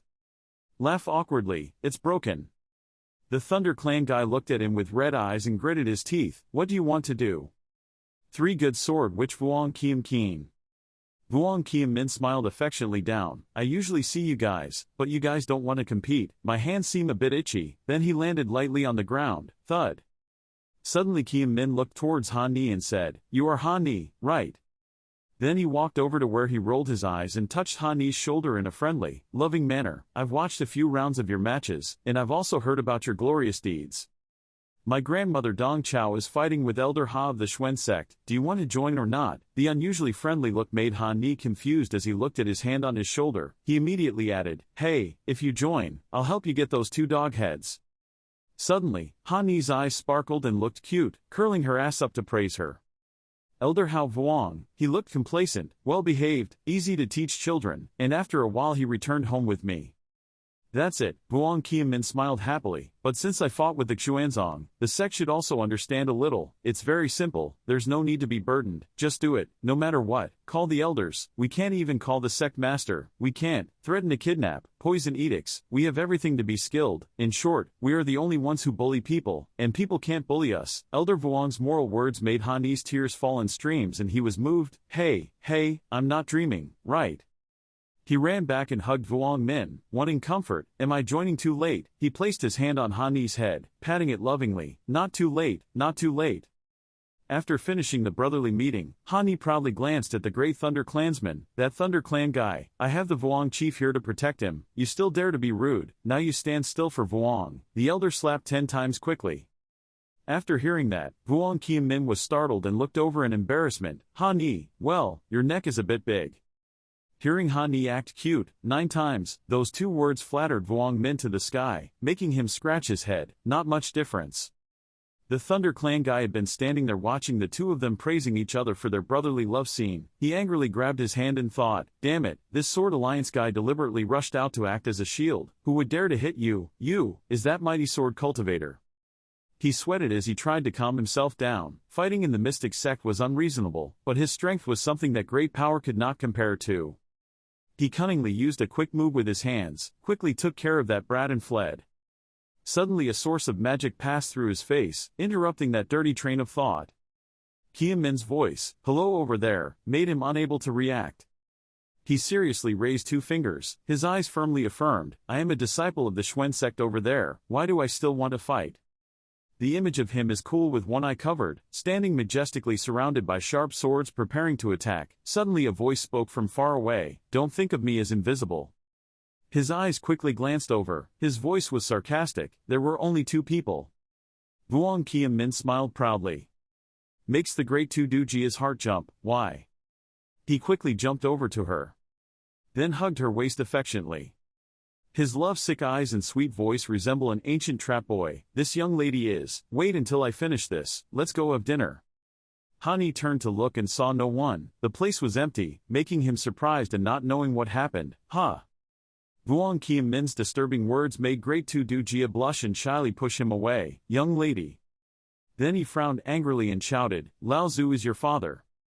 The unexpected statement made the young man's heart and his being broken in an instant, as if he couldn't believe his ears. He immediately asked 1,000 questions. Male. Surely he didn't think why the person speaking was a stunningly beautiful girl instead of a man. Vuong Kiem Min hugged Han Ni and cried. His face was so beautiful, but he was male, so good. He caressed his head comfortingly. If I have a chance, I will introduce you to another better sister. You will be happy, really, you are a good guy. Old Tu Uwen sweated in thought. The great powers of other families also did not let go, worthy of being called the Tam Hao Sword Tu Vuong Sword Sutra. The image of Vuong Kiem Min smiling happily and holding up 3 fingers appeared. Hani thoughtfully asked, "Yes, Elder Vuong, should we continue the pill association?" Vuong Kiem Min happily replied, "Yes, I will personally observe the other 2 groups, so you can rest assured when refining pills. I'm also quite curious about your true strength, and I can't disappoint the expectations of my seniors, right?" Old Tu silently watched. Vuong Kiem Min continued to say, "This old man Tu Uwen does not care about keeping the Dan association with you, but is afraid that he wants to prove to the sect master that Ung Dan Tong has missed a talented person." The great power of the Thunder Clan here said, "If you want me to withdraw my hand, you can. Tu Uwen, you and the Alchemy Association don't think so. It's okay, the main thing is to suppress Dong Chao's alchemists." He smiled, "I have an alchemist with me who also wants to participate in the competition, otherwise even if you stop me, I will use my strength to destroy this alchemy association for you to see." Old Tu Uwen angrily said, "The number of contestants in the final round has been fixed. How can you say that more people are more people? This is still unfair." The great power of the Thunder Clan smiled provocatively. "The rules are if someone dies, the person is still alive. Isn't it okay to kick those trash guys? If you feel it's unfair, then compete with me." Everyone around whispered. Tu Dankok frowned in thought. The great power of the Thunder Clan continued to say, "Oh, there are also people from the 6 small continents. Where are you? The 6 small continents are trash that is not worthy of alchemy," knowing that he should immediately leave here. Tu Dankok was provoked, glared angrily and said, "I am able to stand here thanks to my ability, why do I have to leave?" The great power of the Thunder Clan was also angry, his fists flashed with strength. "You really wanted to die?" Tu Dankok here frowned and said nothing. Hani said contemptuously, "Whoa, you're so powerful that you threaten a defenseless alchemist." The 2 people on this side continued to provoke the mighty. "Elder Vuong, is this kind of situation common?" Vuong Kiem Min grinned and chuckled, "Never seen it before. If it spreads out, surely Tam Dai Chao will laugh in his face. The great power can only say 2 words when provoked, you guys."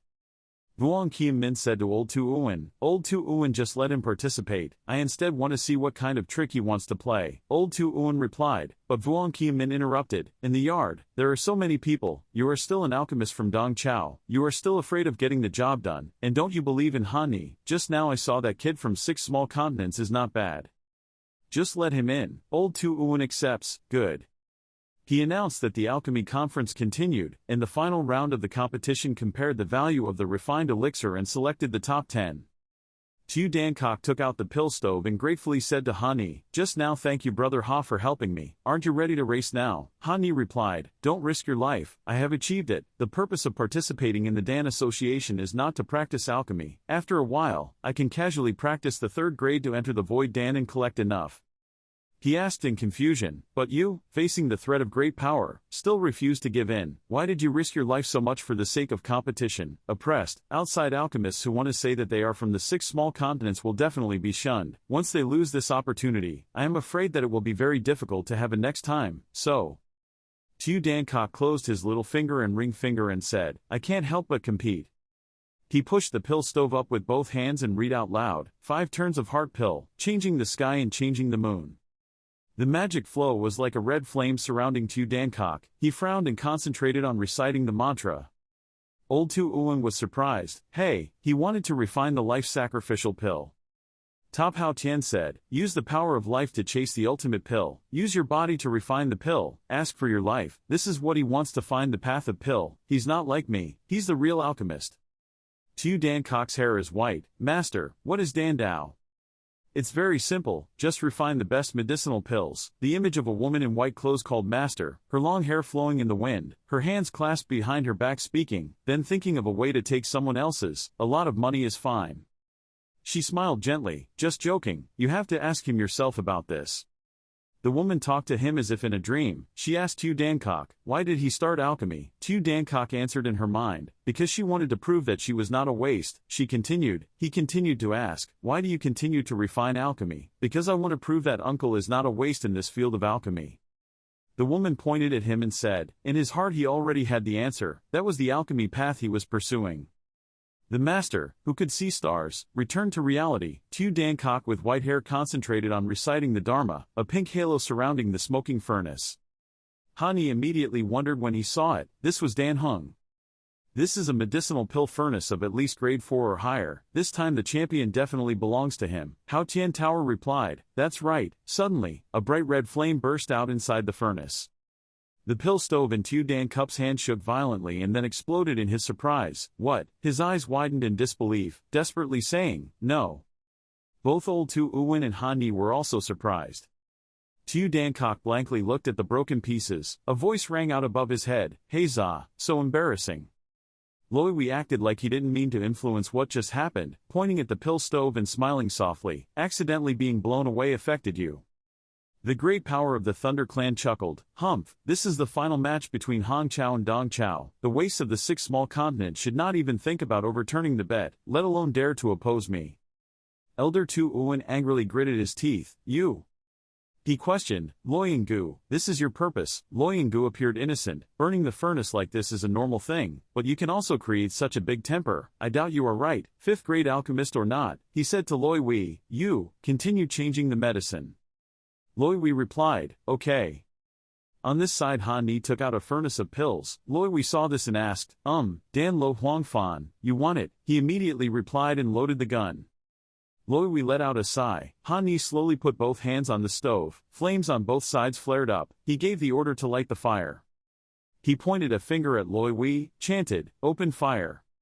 The pill stove hit Loi Wei in the stomach, causing him to fall and spit out a mouthful of blood. Han Ni innocently scratched his head and said that he accidentally got burned in the furnace. Loi Wei angrily shouted, you clearly did it on purpose. Damn, this was definitely your intention.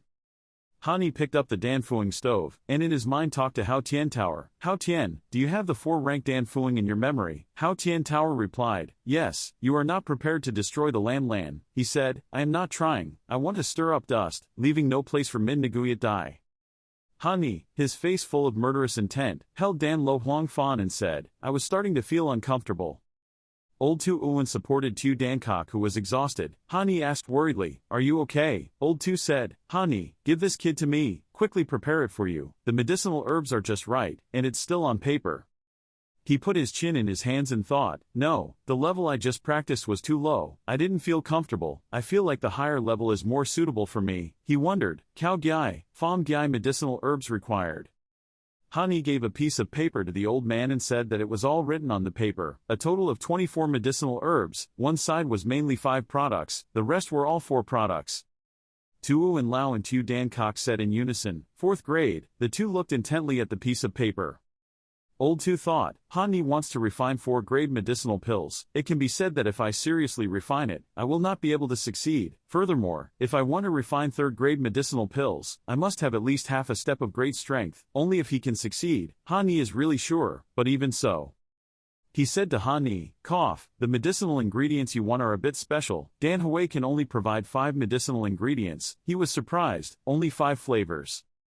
Loi Wei pointed at Ha Yi's face and said loudly, do you think you can refine Kao Gyai Dan medicine? Your trash to refine Tam Pham medicinal medicine is still in the furnace. I propose to strip him of his qualifications. He is wasting Dan Association's resources. He countered, you also carved a furnace just now, didn't you? Get out of here. Loi Wei choked, you.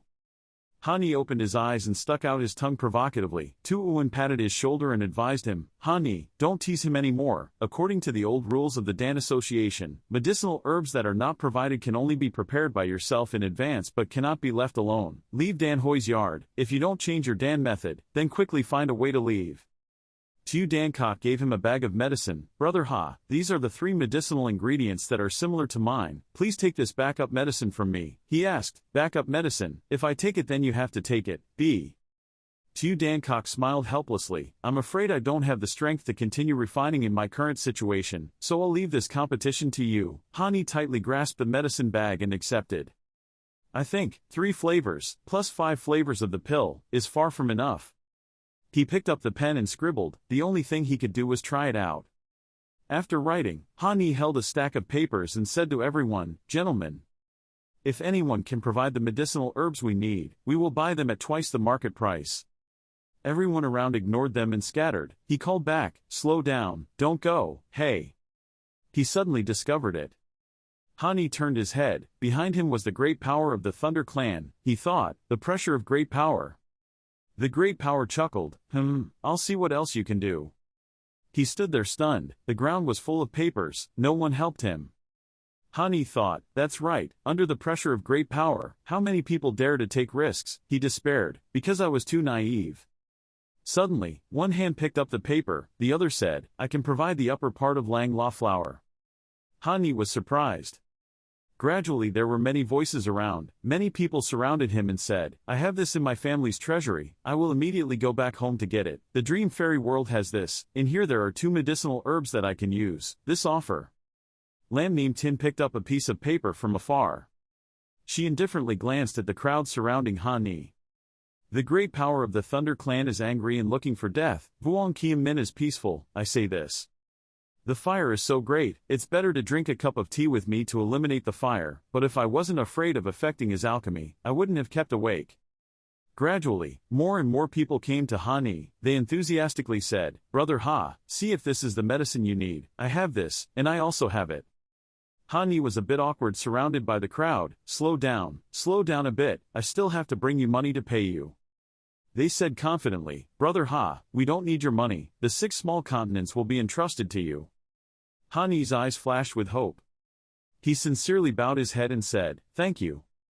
With everyone's enthusiastic help, Hani collected quite a few herbs, he counted silently, Lang Lan flower, Hai Mok tree bark, 1000-year Fan Tuat lean, Tu Can fruit, Tan Deepong Nok herb, there are a total of 13 people here, 1 person is missing. He raised his head and asked everyone, please ask who has the 3 colors Wien Hoa, I will offer 10 times the market price, plus 10 parts of the magic weapon to bring. A hand holding the 3 colors Wien Hoa, someone spoke up, I have it. The director of Dai Deek Academy brought flowers to Hani.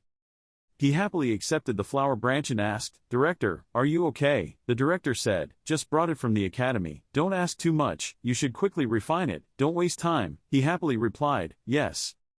The dean looked at Hani's back as he faded away.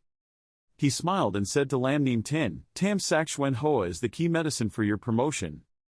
If he knew this, I'm afraid he wouldn't want to go anymore. Hearing what the dean said, Lam Nim Tin looked into the distance and didn't answer. He continued to ask, you must know, Hani's achievements are greater, this time, I'm afraid they will be farther and farther away, won't you regret it? She bowed her head and replied, she would not regret it. Lam Nim Tin raised his face, his eyes full of hope and confidence, because he once said, he wanted to win.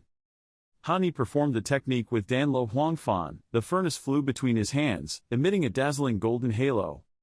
The House of Representatives closed his eyes. He transmitted magic power into the pill furnace, chanting, fire, fire.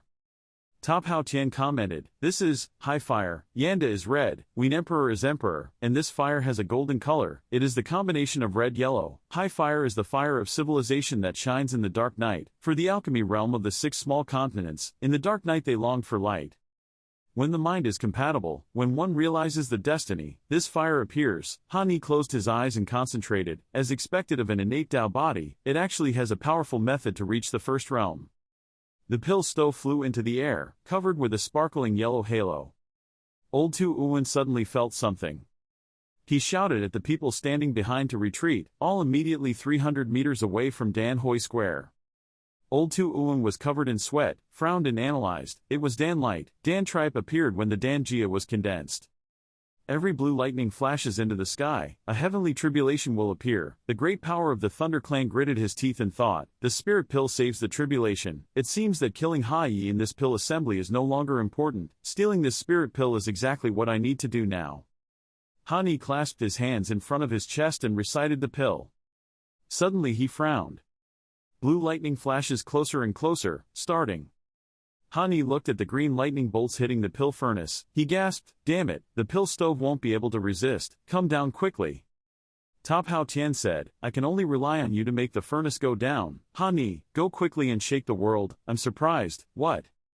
Top repeated again, quickly go and block the tribulation. He agreed once and then flew into the sky full of thunder and lightning. Boom! Hani was struck by lightning. He shouted, ah, I'm burned black, do you want me to protect you for a long time? Top Hao Tian replied, I don't know, your strength is not enough, the medicine needs time to absorb the lightning, until then you just block it. Hani's hair was ruffled by lightning, his head was smoking, angry scolding, not enough farts, I suspect you are taking on personal enemies. The people standing below, watching the story, immediately burst into tears and exclaimed, "Whoa, it was so touching, I had to use a recording stone to record it, so that the next generation of little treasures can study well," while Han Ni continued to curse. Elder Tu Uwen was also moved and crying down here, "What is an alchemist? This is a real alchemist." The shaggy-haired Han Ni continued to curse. The alchemy furnace on high was no longer struck by lightning, and the top was full of sparkling gold dots.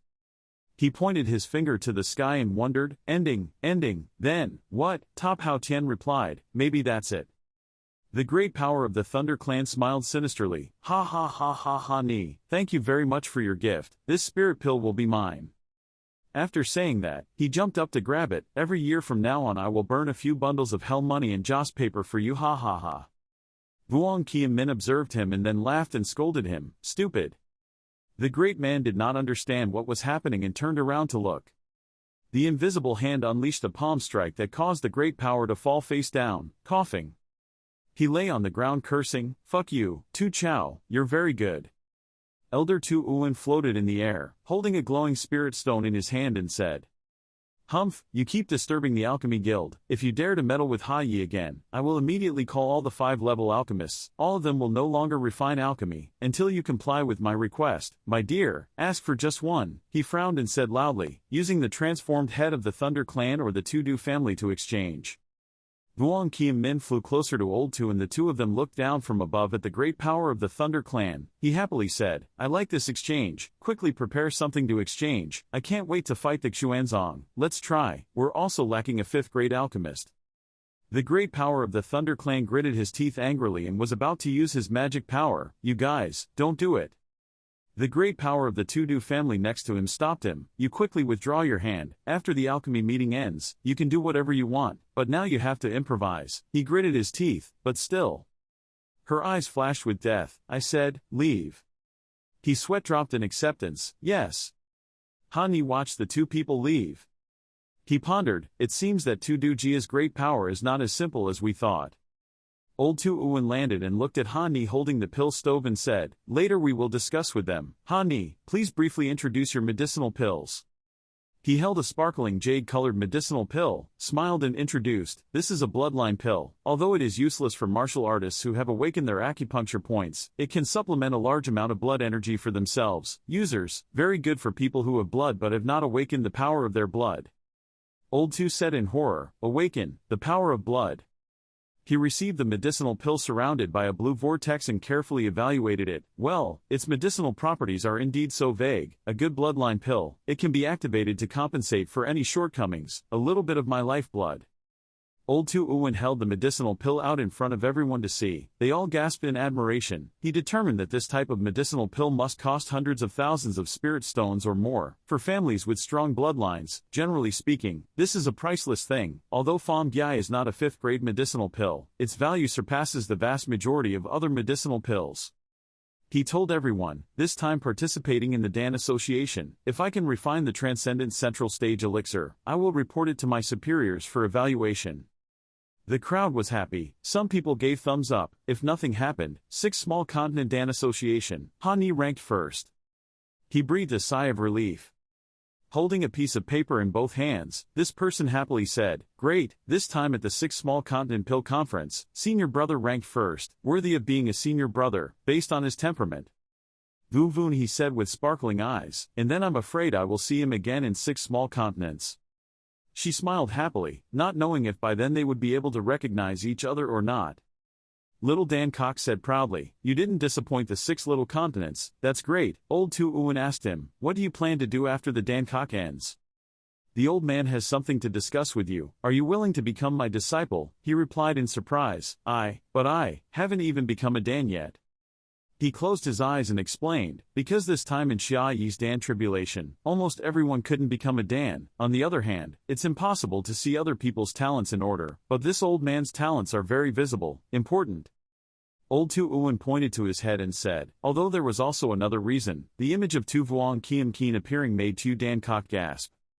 Vuong Kiem Min clenched his palm and said firmly, "The fact that the Thunder Clan was able to participate in the competition was also due to my acceptance, which led to your medicinal pills being destroyed. Logically I should take responsibility." Old Tu Uwen replied, "Then you go and take responsibility." Tu Dancock answered him, but compared to me, wouldn't Ha brother be more suitable? He wondered. Hani over here threw the medicinal pill on the ground and scolded, damn it, it shocked me to the point of numbness, it's really a waste of the medicinal pill, I won't practice it anymore. Tuowen told Tu Dancock, with this way of our sect master before, I'm afraid Hani will have nothing to do with our Ung Dan sect, not to mention his thoughts are too many, his thoughts are too much, you have never promoted alchemy, but you are very talented and dare to use your body to seek enlightenment, compared to him, you are more suitable to be my disciple. Hani picked up the medicinal pill and caressed it, just kidding, after all, it is several 100,000 spirit stones, when it turns into a virtual realm, I will use it to awaken my bloodline. He smiled mischievously, the prize of first place in Dan Association is about to help me make a fortune. He turned to ask Vuong Kiem Min, by the way, old Vuong, can I officially enter the sect, right? Kiem Min replied, yes, if you want to officially enter the sect, you must complete the ritual and then return to the sect. But the power of heaven and earth of the 6 small continents is recovering, the sect master wants me to take you to visit the 6 small continents first, and then return, Hani excitedly said, the timing is great, when I return to Tam Dai Chao I will rarely have the opportunity like now, I want to go meet the 6 small continents. Vuong Kiem Min tilted his head and asked, do you really want to go like that? With the fighting power of the youth of the 6 small continents, you have already calculated the key points, there is no point in participating anymore, let alone fighting, my Xuanzong has decided to accept you. He suddenly thought, that's right, maybe you want to help Dai De Academy regain its rank. Hani objected, no, although in the near future I will stay at Dai De Academy to rest for a while, but later I will leave, Dai De Academy will have someone else join. He looked into the distance and said, there is a thoughtful response to me. His hand clasped the wooden card with the word Qing in his hand, letting me join a sect. Tan Fan sect, where it all begins. 1 month later, Tan Han cried, Hahu senior brother, I really can't eat anything. Hani stuffed his 4 fingers with medicinal pills to force his junior brother, these are all things that I worked hard to refine for you. They are good things, can improve your strength, others don't have a chance to eat it, you can't disappoint my kindness. Tan Han countered, no one gives you pills like feeding them to pigs like you. Hani held a Tan Han cast medicine pill, his mouth opened like he was feeding a child, it's that simple, Dai De Academy meets 6 small continents and can rely on you, open your mouth, say ah. Tan Han shed tears and opened her mouth to compromise, Lam Meme Tin suddenly appeared and interrupted the two, Hani looked at her politely and greeted her, Professor Lam, what a coincidence. Having said that, he immediately stuffed the medicinal pill into Tan Hong's mouth and scolded, you kid knows I'm hiding, it was you doing it on purpose right. Tan Hong was forced to eat the medicinal pill and only had time to gulp, it's too deep, it's too deep.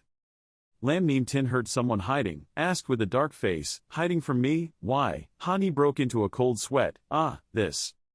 He quickly thought of the scene of being dumped by her, unjustly blaming her, every time he saw you, you would hit me, being trampled on by you for a long time, and still a little afraid. He changed the subject, forget it, it's almost time, don't fight today, close your eyes and I'll take you to another place. Lam Meme Tin hummed, listened to his words and closed her eyes. Hani teased, you're too obedient, but I'm telling the truth, aren't you afraid that I'll sell you away? She replied confidently, not afraid, let's go if you say so. Tan Hong over here held the medicinal pill and thought miserably, forced me to eat medicinal pills, and also wanted to force me to eat dog food. Hani led Lam Meme Tin away, he asked, what kind of feeling is this? She closed her eyes to feel, there was a very familiar scent. He said, okay, open your eyes. Meme Tin opened her eyes. She saw herself standing in a field of brilliant 3-color Schwen flowers, She watched attentively.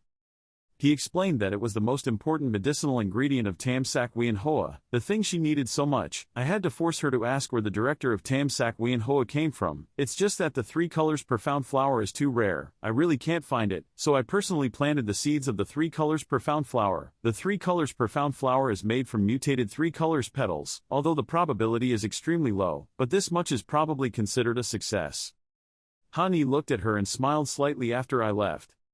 She remembered to spend some time here to take care of her. Lam Meme Tin moved her lips. She pulled his sleeve and said softly, no. Flower petals fell around, the 2 people stood still and motionless. Meme Tin blushed and continued, I don't need Tam Sak Wien Hoa, if you want to see me, I can go find you, if you don't want to fight, I can reduce the number of times, but you can't. A drop of water fell quietly on the petals of the Tam Sak Wien flower. Lam Nim Tin's tears flowed down pleadingly. Can you please don't go? Hani bowed his head and apologized. She asked why. Obviously I picked you up and brought you back to Daida Academy. Hani remembered the first time the two of them met. He was embarrassed and defended. That time it was because we went on a picnic and got drunk. She said, obviously you said you could meet my request, and much longer. Hani was speechless. This is the only one. The image of two people happily and sadly together gradually appeared. He remembers all the holding hands and touching each other clearly. He clenched his fist and said, I can't repay you right now, because I still have something to do. The image of a girl's faint back. There is someone waiting for me. Lam Nim Tin approached and asked, should I leave? Step forward and ask my name. He suddenly realized, that's right, this is Professor Lam's habit. Last time I missed a chance to ask her name. He clasped his hands and smiled, but why did the beautiful lady bring rain to the pear blossoms? Dear gentleman Hani, may I ask what the beautiful lady's name is? She bowed her head slightly and said, Lam. The beautiful woman, her eyes still wet with tears, smiled and said three words, Lam Nim Tin, we'll see you later. Hani soared into the sky. Ta Hao Tian said, being able to make Vo Tin the show such rich emotions, you really surprised me. He replied, let's not talk about me now. I wonder what the infinite body will be like after awakening. Top replied, don't ask, I just know that something good will happen. Hani flew to Tan Chao. I see a waterfall, here. He landed next to the waterfall. After such a long time, this place still hasn't changed at all. Top Hao Tian wondered, oh, is there an old story? Hani scratched his head and remembered, the first time I came into contact with the knowledge of alchemy, this was probably the place, and I also met a person, and a lot of things happened afterward. Top Hao Tian swallowed his saliva. It asked, is it a lady with light pink hair? From nowhere Chu Luan Bang suddenly appeared behind Hani. I wonder, how did you know? Hani was suddenly hugged from behind. He turned his head and asked, who? Chu Luan Bang said loudly, senior brother, save me. Hani's face turned black. This sound. He angrily turned his head and said, Twuk Bang, you did it on purpose, right? She asked in surprise. Ni. Luan Bang made an innocent face and said, no wonder he felt familiar. Why did you appear here? He said loudly, these questions should have been asked by me. Same place, same development, what is it? He saw a group of masked people holding knives and shouting loudly. He stopped and worriedly said as if they were meeting for the first time, are you all the same? She hugged him and said, don't say anything else, help me quickly. He snapped his fingers and replied, it's a small matter. The knives in the hands of the masked men clanged. They couldn't stand and urged each other to run. The leader sweated and thought to himself, he is the legendary Hai Yi, why did he appear here? Chu Luan Bang saw this and immediately praised, great, I heard that you can destroy 2 government-level forces. The rumors are indeed true. Don't kill them, just help me regulate them. He watched her negotiate. It was simple, but I want a reward. She broke into a cold sweat when she heard that. The reward, you personally are so big, what else can I give you? She discovered something and immediately cried out. Her chest rubbed his arm. Luan Bang hugged her chest and ran away from Hani. She looked like she was being bullied and said loudly, Tan, when you've been away for so long, your dissatisfaction with your needs has increased. She bowed her head and apologized, although you are strong and have a very high reputation outside, you are also the champion of the Dan Association, but I don't think we are compatible. I'm sorry, you are a good person. Ni retorted, what are you thinking about? What I said is a spirit stone. Chu Luan Bang gave the spirit stone to him and said aggrievedly, am I not as good as the spirit stone? You are the number 1 in the alchemy group, just because of this few spirit stones. Don't you feel embarrassed? The brother replied, who would be shy? Business, thank you for your consideration. Hani put his stick on his shoulder and smiled dangerously at the masked group. That's it, now it's time to work. They were afraid and hugged each other, crying and screaming. The sounds of fighting and groans echoed throughout the forest. They were all beaten up and struggled to help each other back, not forgetting to thank his seniors for the torture. He and she waved goodbye to them. After taking care of the others, Hani turned to ask, so what are you doing back here? She replied, well, I came back to see if there was anything missing, and you, the first Dan Association, in theory, you should have arrived at Tam Dai Chao, so why did you run to Tan Chao? He said thoughtfully, I am preparing to represent the Tan Fan sect to participate in the meeting of the 6 small continents, and have some favors to repay them. Luan Bang said, so that's it. She said, "You are currently the first in the alchemy guild. Did your alchemy techniques come from here? But why didn't you teach me a few tricks to use that time? So I'm just speechless." This one. Hani coughed. "This place has long been cleaned up by me. Moreover, I have nothing to do with this place. I have another chance," she asked excitedly. "Chance? Can you share it with me?" Hani poured out a pile of books from his sleeve. "Okay, I'll let you read all of these first." She was surprised. "Are you kidding me?" Her eyes lit up as she continued asking, "I've always heard that the thing you use is a long spear. That long spear must be an interesting thing. Give it to me." He held the long spear and tapped it on his hand and said, "There's nothing eye-catching. Isn't it something you gave me?" She gasped in surprise. Luan Bang received the long spear from him, looked at it and smiled, "Not thinking that you always use it." He asked, "What did she say?" She put her chin in her hands and denied, "It's nothing. The current weapon is not worthy of you. You haven't practiced it yet. The magic array and spiritual patterns haven't been engraved yet. Then I'll borrow you for 2 days to practice. You strengthen." He looked at her and said, "You can just practice like that. If it fails, you don't need to compensate." Chu Luan Bang exclaimed, "So generous. I heard that the first Dan association will reach a peak, so please lend me a few days." Hani generously said, "Take it and play freely." She smiled mischievously. He, "How about you return the spirit stones just now to me?" He crossed his hands in a multiplication sign, shaking his head like a drum. "Never." Luan Bang's face fell. "Where exactly is your generous standard?" She held tightly the things she had just exchanged, smiled complacently, and ignored it. Anyway, it was not a loss. After saying that, he immediately hugged Hani. "Thanking you, Hani," he gasped in surprise. She hugged him intimately, gently saying, "I can still see you. That's good." Chu Luan Bang looked up and smiled. She kissed him once on the cheek. Hani wondered, "Huh?" She covered her mouth in embarrassment for a moment. She smiled mischievously, sticking her tongue out teasingly. Luan Bang left the words. "I suddenly remembered that I had other things to do. I should go first," then quickly left, leaving him alone in a daze. Top Hao Tian teased me. "I suddenly had some admiration for you." Hani is a bit scared. "I think it wasn't intentional, just hugging for half a day and now it's a kiss." He tapped his hand and suddenly realized, this is truly a waste of money. Top Hao Tian asked, "Do you still have this side?" Hani thought about it, didn't think the first person I would meet when I returned would be her. He closed his eyes, didn't think anymore, just ran quickly back to Tan Fan. At the Tan Fan main hall, Tu Down Yet and Tu Tu Van stood opposite Lao Ninggu and Tu Vu. He questioned, the Tan Fan faction's participation in the meeting with the 6 small continents had already had results, and now announced that I am deputy. Elders of Van Em sect, please reconsider your intentions. He continued to say, for such a big sect to only be able to take out a few individuals, I really couldn't help but feel embarrassed. The one who decided was my fairy sect. The poor sect still thought of relying on it. How can you turn around when meeting 6 small continents? It's ridiculous. Tu Van remained silent and did not speak.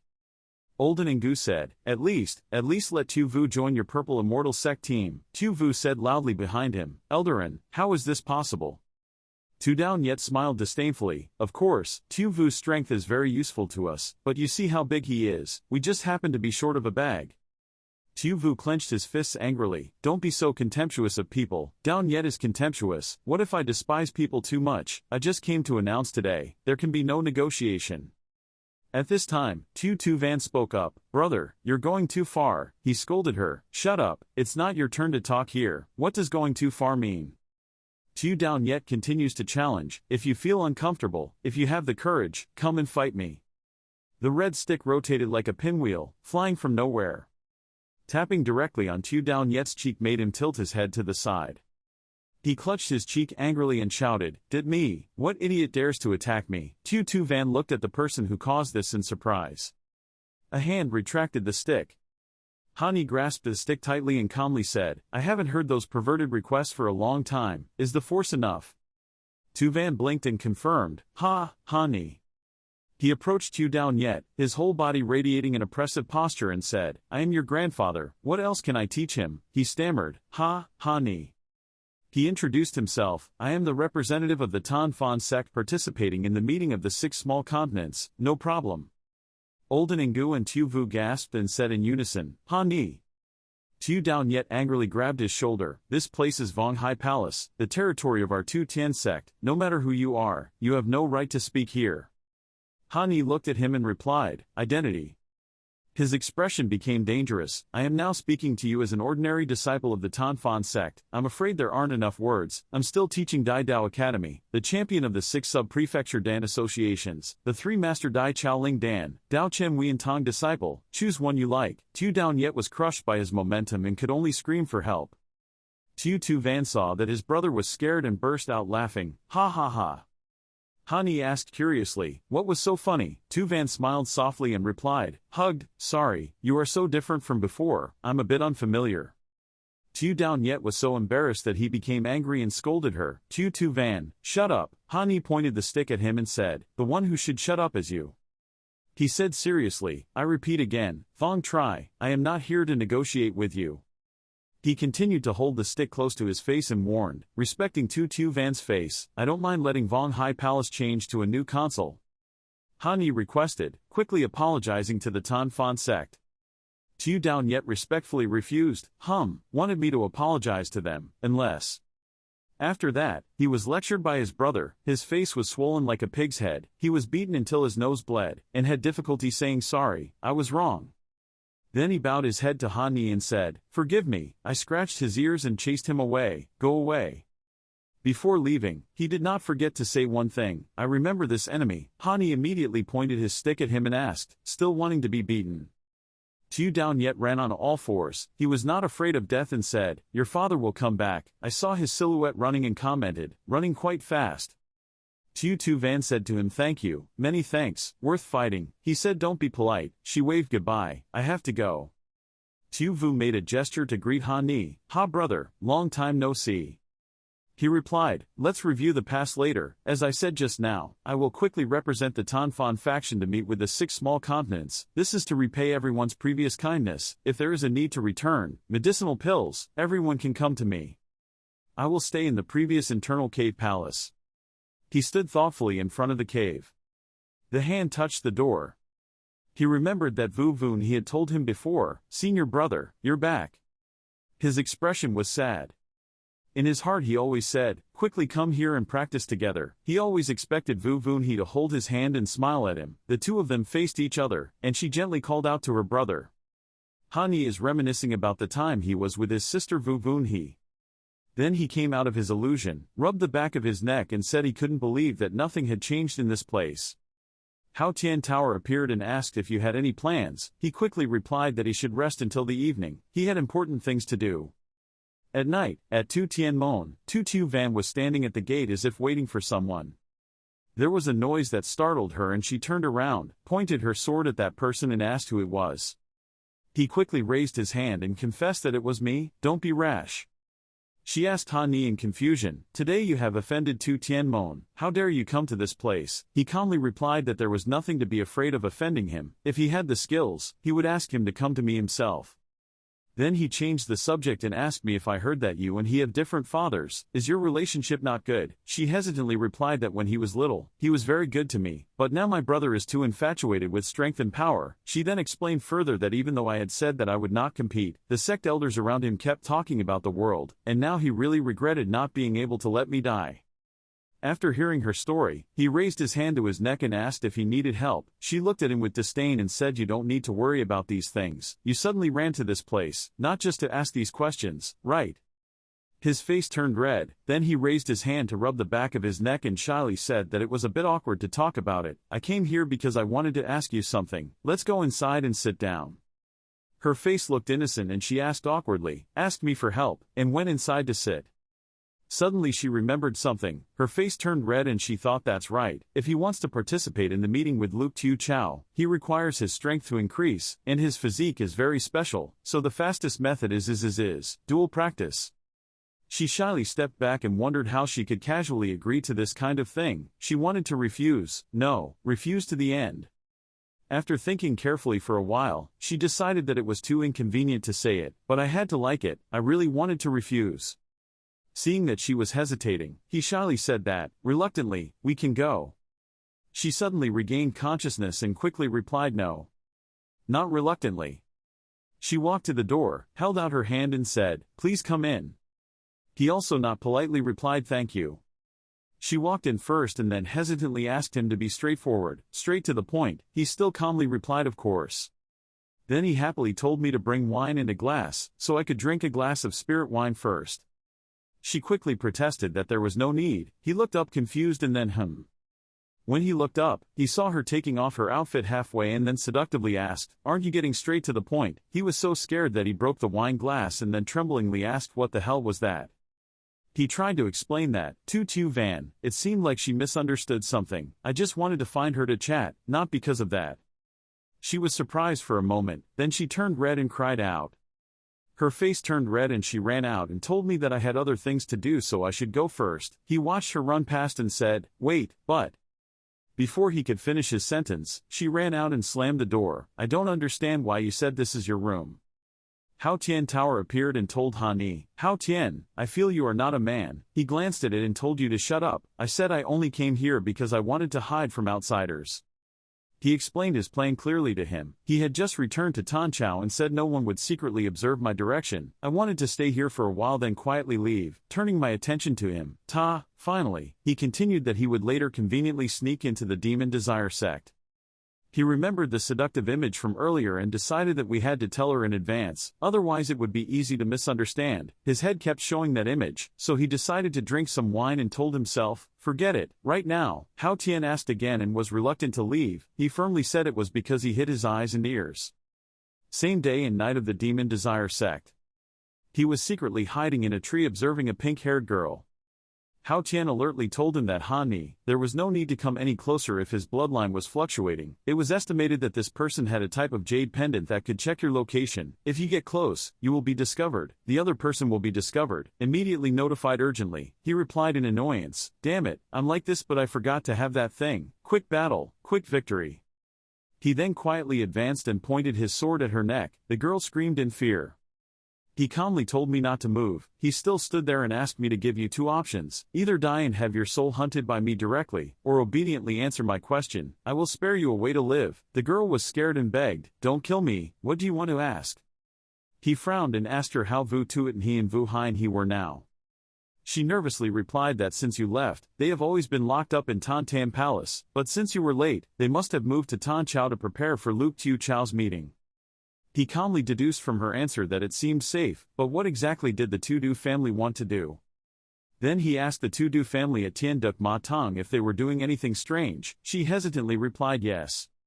Then she told him that when she first joined the sect, the first step was a physical exam assessed by the Great Elder, and then the Great Elder took me for another test.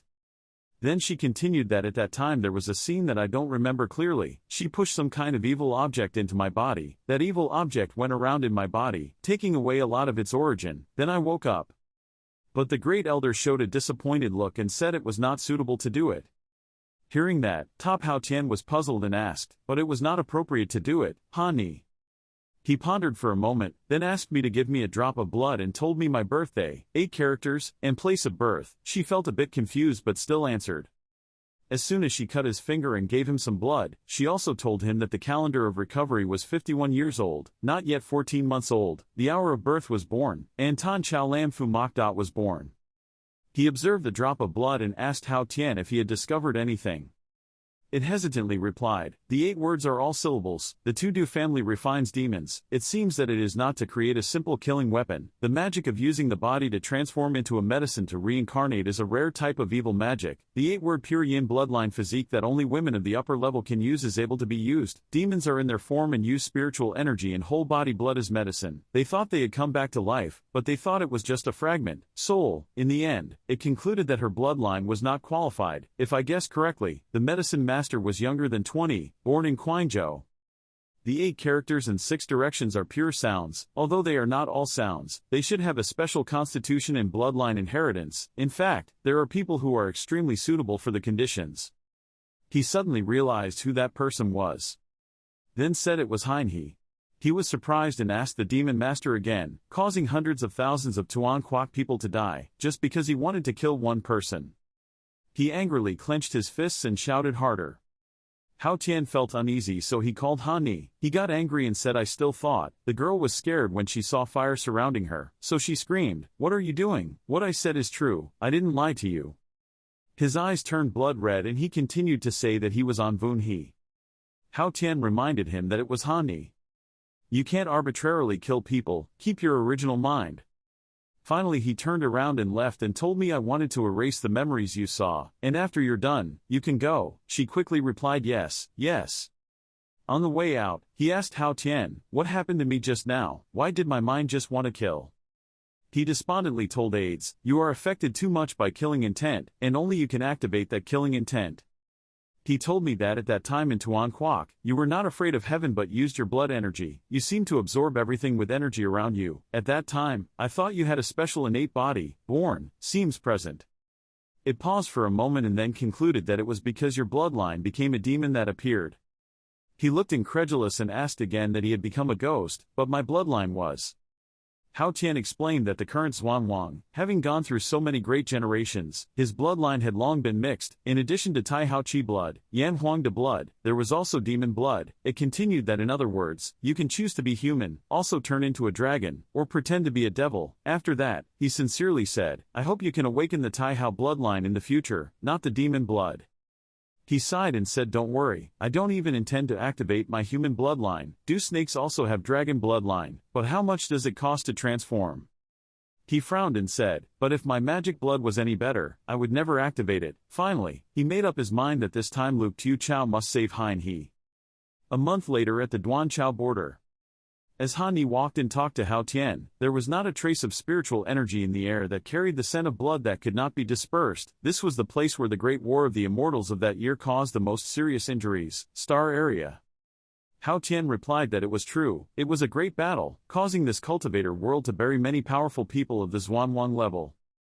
After resting for a while, Hao Tian continued to say that that little guy, the heavenly saint, died here. I watched him grow up, he brought me along to this place, joining forces with the heavenly spirits to fight together. The mountain separates Luke Tu Chao from the three major continents, and that canyon is the place where the strongest swordsman of the divine path has come from.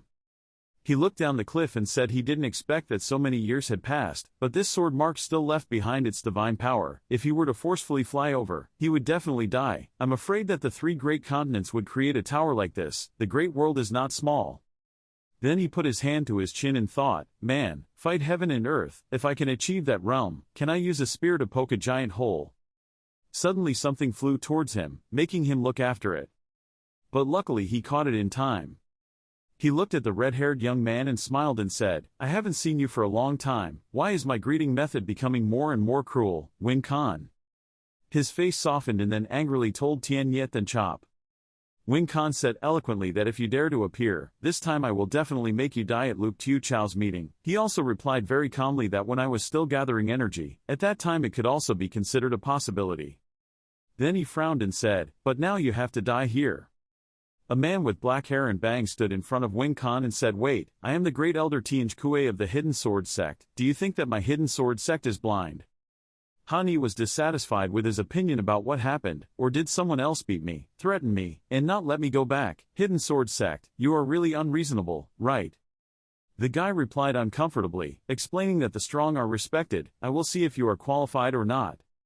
I still gently told him that it was really troublesome for you to hit him in the late stage of your virtual reality, but are you sure you can fight and protect him at the same time? Suddenly, a Taoist monk intervened in the fight that was about to break out between the two and told them to stop. That Taoist said that actions were forbidden above the continent. Han Yi was puzzled and thought about half a step condensing the strong man. His speed was so fast, yet I couldn't sense when he was approaching. That masked Taoist repeated that I only warned him once, and if he did it again, he would kill without mercy. The great elder of the Hidden Sword Sect felt uncomfortable and immediately groaned. After that, he angrily walked across the bridge but did not forget to tell him that it was because of your good luck, so he crossed the bridge and said again. The Taoist interjected and told him to wait. After crossing the bridge, only Han Yi can do it, you guys can't. The angry elder shouted loudly, what kind of logic is this, and why? That Taoist patiently explained that Han Yi is a young spirit alchemist, an outstanding talent of our three great continents. All 10 of you are inferior. I hope you still have some self-awareness. If you are not convinced, I won't care about the present and throw your corpses down. Han Yi, standing behind, heard this and laughed lightly. Then he smugly joked that oh ho ho, I didn't expect my status to be so good. Next, he ran across the bridge and smiled happily and said, then I won't be polite. Suddenly he sat down at the end of the bridge, making the elder angrily scold you for not leaving yet. What are you doing sitting here stupidly? He calmly replied that of course he was waiting for you all to come here. Being able to unilaterally attack someone was really comfortable. How could I miss it? The elder scolded his mother. We should change locations. He curled his lips and said he was tight, only good at bullying the weak. Then he walked up to the Taoist priest and clasped his hands together saying that he thanked his predecessor for his support. The Taoist replied that it was a small matter, people of the 3 great continents would not let these people bully them easily. Suddenly there was a cry that the big thing was not going well. The big thing was not going well. He was startled by that sound, so he wondered. Yes. A man was kneeling under the moonlight and complaining that the 7 stars were reversing, the pond's energy was gathering, something big was happening, the newly born spirit masters were also destroyed, the water of chaos, chi water. That dirty man laughed loudly and continued to read about all living things, heavenly spirits, earthly spirits, human spirits, immortal spirits, universal spirits, evil spirits, and spirits. Haha, come. Hani, not understanding anything, persisted in asking his senior who that person was. The senior looked annoyed and said, I don't know where the crazy guy came from, why is he here? He looked at that crazy person and thought that the crazy person had no cultivation level on his body. Why would he wander in this place? Hao Tian, can you see anything? Hao Tian immediately replied that he didn't know, but this person seemed to have an extraordinary power of a powerful spirit. His ability was probably not lower than mine. He was so crazy, maybe it was because he touched a certain taboo that caused him to run away. Ghost. The senior walked up to the crazy guy and said that this place is not a place where you can go, so quickly run out. Suddenly the senior's hand touched the crazy man's body, causing the senior to be quite surprised and ask that he had disappeared. That's not right.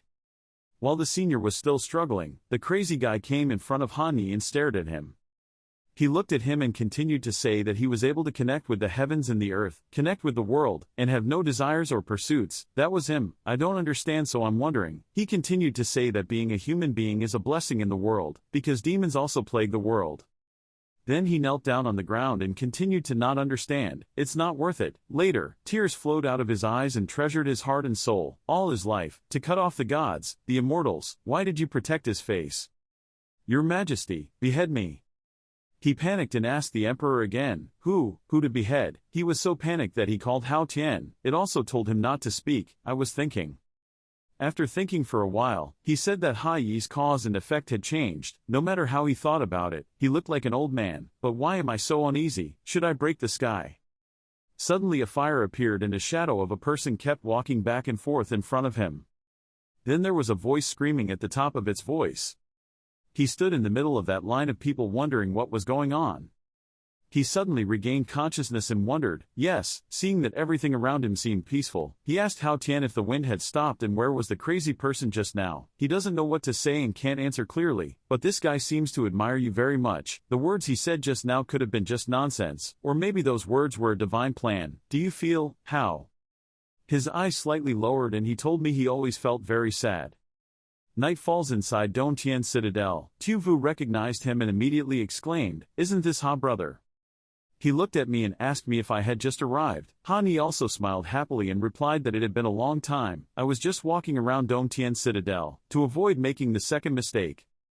The two of them were walking on the road together. Hani said that he originally thought that the day they would meet again would be very exciting, but he did not expect that everything would be so heavy. Would Brother Chu be interested in having a few drinks with me? He smiled happily and replied, of course I wouldn't refuse to drink wine. Hani cast a butterfly talisman and told many people to drink to make it noisy. I don't know if anyone has come yet. Let's try sending out a talisman. Dong Tian Tan above the city wall. Hani and Tu Vu sat at the table drinking. Then Hani told Brother Tu, I heard that the ancestors of the Tan Van sect fought here and also climbed this citadel wall. They don't know how to defend the monks of the giant citadel. What is this giant like? Tu Vu replied that what Ha brother said was about that immortal battle. Tu Vu recalled and said that the entire cultivating world gathered at Dong Tian Citadel at that time to create forces. All kinds of divine weapons were already arranged into formations. They could attack and defend. The enemy did not dare to circle around, nor did they if you dare to fly over. You can only shoot it down. Tu Vu sipped the glass of wine in his hand and continued that in front was a dry land, behind was a cliff. If it weren't for that black queue connecting the continents, I'm afraid Dong Tian City would have become a dead city. Hani muttered to himself, using flesh and blood to feed the city wall. Suddenly there was a voice behind him calling Hani, "Didn't you say you would lend me your spear for a while?" Chu Luanbang walked up to Hani and asked why he was looking for me that night. Did he miss me? He still calmly sipped his cup of wine and said that he was not in a hurry to collect his weapons and would only drink wine tonight. She puzzled and asked to drink wine. Tu Vu was confused as to who he was thinking. It turned out that Hani just invited her over for a drink. It seems like I shouldn't stay here for too long.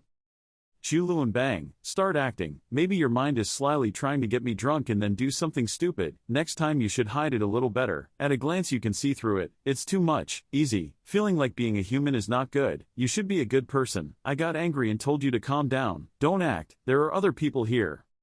She now glanced at the other side of the table and said there was someone else. Oh, Tu Vu. Tight. Tu Vu really thought we should go somewhere else. Then she slammed her hand on the table and said it was just drinking, which made me look forward to it. He looked up at her and asked what you just said. She coldly replied nothing. At this moment, Tu Van also arrived behind Hani. She raised her voice and asked Hani, "Why are you looking for me?" He just now noticed her, so he replied, "Oh, you're here, it's nothing special." Luanbang picked up the cup of wine and told the owner that he was just drinking. There was nothing to expect.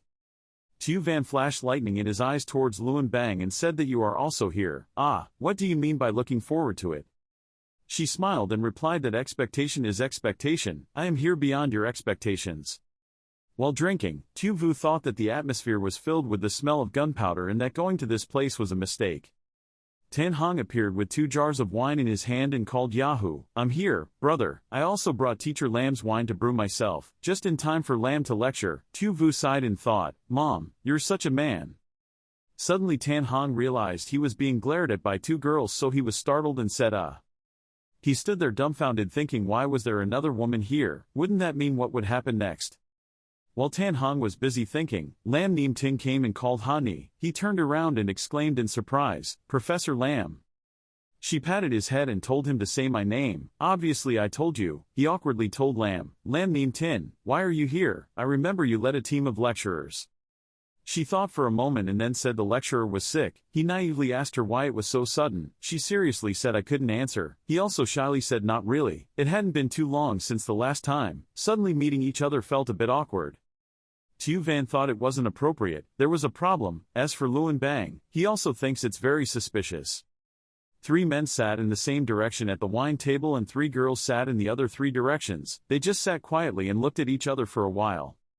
Tan Hong and Tu Vu seemed to enjoy the wine very well, and Hani asked them if there was any trouble. Why did the atmosphere smell of gunpowder? Do you two have any clues? He decided to break this atmosphere and said it was boring. Isn't it important to get a little lively when drinking? We just happen to be 3 men and 3 women. What exactly do you want to get a little lively? They tied him to the rocket, making him surprised and asked who, you guys, are you serious? Tan Hong lit the fire and said he was super serious. Tu Vu also chimed in and said it was not wrong. Chu Luanbang excitedly said it would explode loudly. Tu Van also excitedly said to fly very high. Every Lam Neem Tin doesn't understand anything. Hani screamed that Chota was mad. Then there was a really loud explosion. He lay there helplessly, complaining that they thought I was introducing them to a religious partner. I couldn't help but feel embarrassed, but they shamelessly chased me away. Then there was a sound from the sky calling for woo-hoo. Vu Vuni heard a sound and asked if it was fireworks. Sure enough, senior brother was also here. Even Tuatni guessed Hani, not knowing how many people in the Tudu family wanted to kill him, how he dared to come here. Tuatni quickly left and excused herself. I had to find a way to notify him and make him leave quickly. Vunhi chased after her sister. We don't have to act rashly. She stood in front of her sister and told her that if he knew we were here, he would definitely not care about danger and go all over the city looking for us. If he alarmed that person, senior brother would really be in danger. Suddenly there was a rumble on the roof. Hani fell off the roof and complained that he was drinking and flying. It was truly a mistake. The 2 cousins below heard a familiar voice and immediately recognized it as their senior brother. He stood up there and wondered what status the person in this room actually had. It felt like someone existed, but their breath was completely hidden. Then he turned around and asked if it was Hao Tian. Can you see anything? He couldn't answer either. The concealment method was too profound. I was afraid it was arranged by a powerful person. It was better not to offend them. I'm worried about what to do now. I've only been here for a day and already I've offended a great power. After regaining his composure, he crawled down a bit and said cough cough. This, my friend downstairs. I'm guilty of harassing you late at night. Seeing that it was still quiet inside, he said to apologize, "Do you want to come and have a drink with me?" You two sisters were still inside and heard him say we were going to have a small party. Kentuitni gritted her teeth and frowned. Seeing this, Vu Vun he immediately worried about her sister. She gritted her teeth and thought for a moment, then shouted, "No need, go away." Then Tuitni used magic to change her voice and said that if there is a next time, you will have to die. Vun he looked at her sister and guessed that this was sound transformation magic. Seeing that the homeowner was not angry, he happily replied, thanking the Taoist brother for his tolerance. "In that case, I won't bother you anymore and take my leave." Vun he is grateful to her sister, "Thank her." Tuitni said coldly, "She just didn't want you to die in 9 lifetimes instead of me. Now Lai Bok Bok is dead, just look at it." Suddenly a voice rang out. That woman with golden hair suddenly appeared behind the two cousins. Her name is Tu Du Kui. She said it was a wise choice. Tuitni turned around and asked the great elder. She pretended to be innocent and asked, "Did I scare you?" Tuitni covered Vuni's face to make her less afraid. She said, "Don't worry, I just came to see what happened." Having finished speaking, she pushed and stepped out, saying that the innate heavenly path is okay. It truly has a powerful ancient edict. Then she smiled sinisterly at the two cousins and said she was curious, if he knew you were here, how much he could directly attack them. Vun he angrily scolded her not to touch her senior brother. She assured me that of course I wouldn't break my promise, I had more important things to do. But there were conditions attached, so she told Tuitni that, however, if he dared to do any kind of thing that would ruin the plan. Then she smiled innocently and said that no matter if he had the King of Swords Sutra by his side or even fought Wien Tong, I guarantee, I will take his head. The next day at Dong Tien Tan Square, Luke Tu Chao met. Tu Vu told Ha Ni that brother Ha, let me help you talk about meeting Luke Tu Chao. He propped his chin up and replied. Tu Vu explained that the meeting and competition are divided into 3 parts. The location of the first 2 rounds is the desert. He clearly explained that the first round was a battle between the continents, demonstrating the strength of the monks of the continents as high as possible. If they reached the first continent, anyone who participated could win the group part, first fighting spirit. The second round is the ranking of generals. Each continent will choose a person to be a general. If a general is killed, he will gain a lot of fighting spirit from his ancestors. If that person can maintain his position, he can gain even more, ancestors' fighting spirit. And then Tu Vu raised his finger and said that the third round was the simplest round. Hani didn't understand and asked Tu Vu if the yard was in the desert. Then why did we go to the square? Tu Vu pressed on the pillar in the middle of the square and asked to get the token. He then explained that this is the Dong Tien Leng card, which ensures that when we suffer serious or fatal injuries, it will be directly transmitted to Dong Tien Tan. Hani received the order and Tu Vu explained that this was an ancient method of training soldiers. Tu Vu then told Ha brother, "Good luck." Hani sat by the rock and asked if Hao Tian Tower was Hao Tian. "Have you still not found out Vuni's whereabouts?" It replied that no, on this battlefield there was not even a person from the Tian Duk Ma sect. He frowned as he thought about participating, but he didn't show up. What exactly was Luke Tu Chao's encounter with? Fortunately, I had informed Elder Vuong in advance. I just hoped I could be a little more cautious. Suddenly, a voice calling for senior brother came from behind him. Turning back to look, he annoyedly asked Xu Luan Bang, "Why are you looking for me?" Suddenly he remembered something was wrong, so he said it wasn't right. If she called me senior brother, then it definitely wouldn't be a good thing.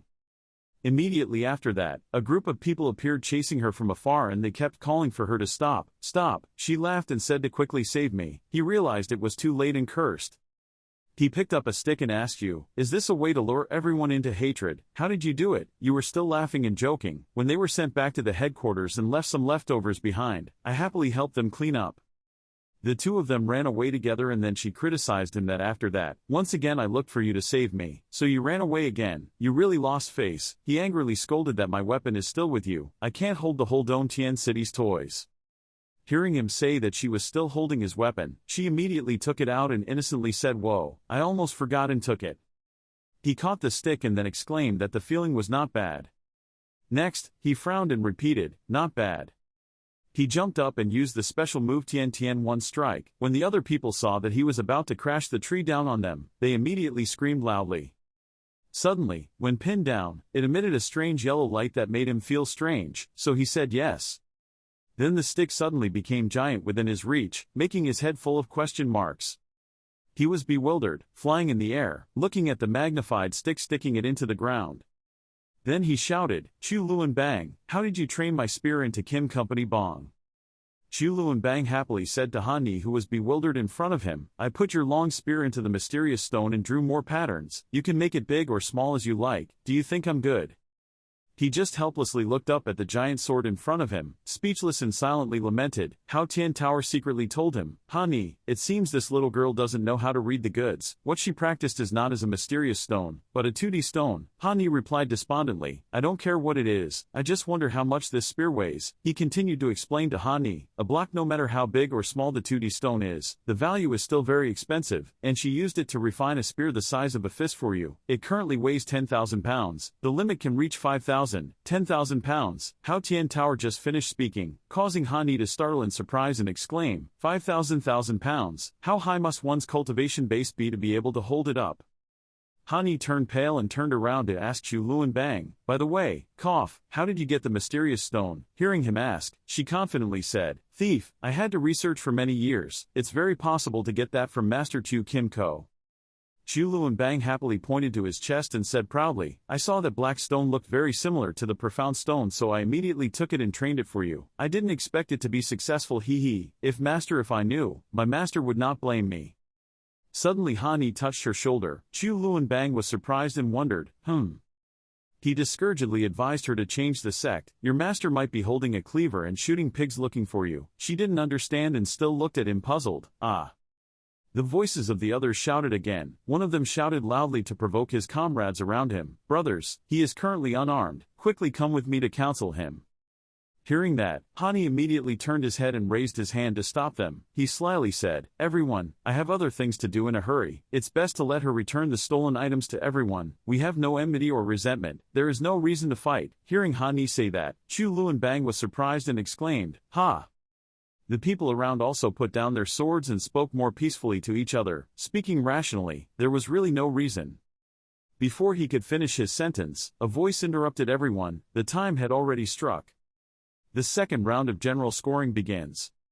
The voice made Han Ni listen attentively. Spots of light fell from the sky, causing everyone involved to raise their heads to look up in surprise. Those spots of light gradually penetrated into each person's body. The voice continued, resounded steadily, explaining the events at hand. The war spirit ancestors would personally select. The one who was hit by the mark would be the generals of the continent, hoping that the good people would protect them. Tu Chu Van observed that a few people around had light spots entering them and wondered, where are our Tan Chao generals? Why doesn't the light shine? As soon as he finished speaking, Han Ni was immediately hit by a spot of light, making everyone look at him in surprise. Han Ni himself also raised his hand in wonder and looked at the light surrounding his body in bewilderment. Seeing him like that, Chu Luanbang also blushed and said with admiration, Han Ni, you were chosen to be the general of our Tan Chao. Suddenly the surroundings became unusually silent. He pulled out his weapon and said firmly, in response to Han Ni's previous statement, now there is a reason. Looking at the scene in front of him, everyone was eager to fight with him. He widened his eyes in surprise. Poof! Han Ni could only cross his legs and run right before he was beaten. Everyone kept screaming after him, stop, stop, stop. Suddenly, Han Ni felt pain in his body, causing him to stand still, his pupils turning gray. A guy who didn't know how to sneak attacked him and smiled sinisterly and said, good opportunity.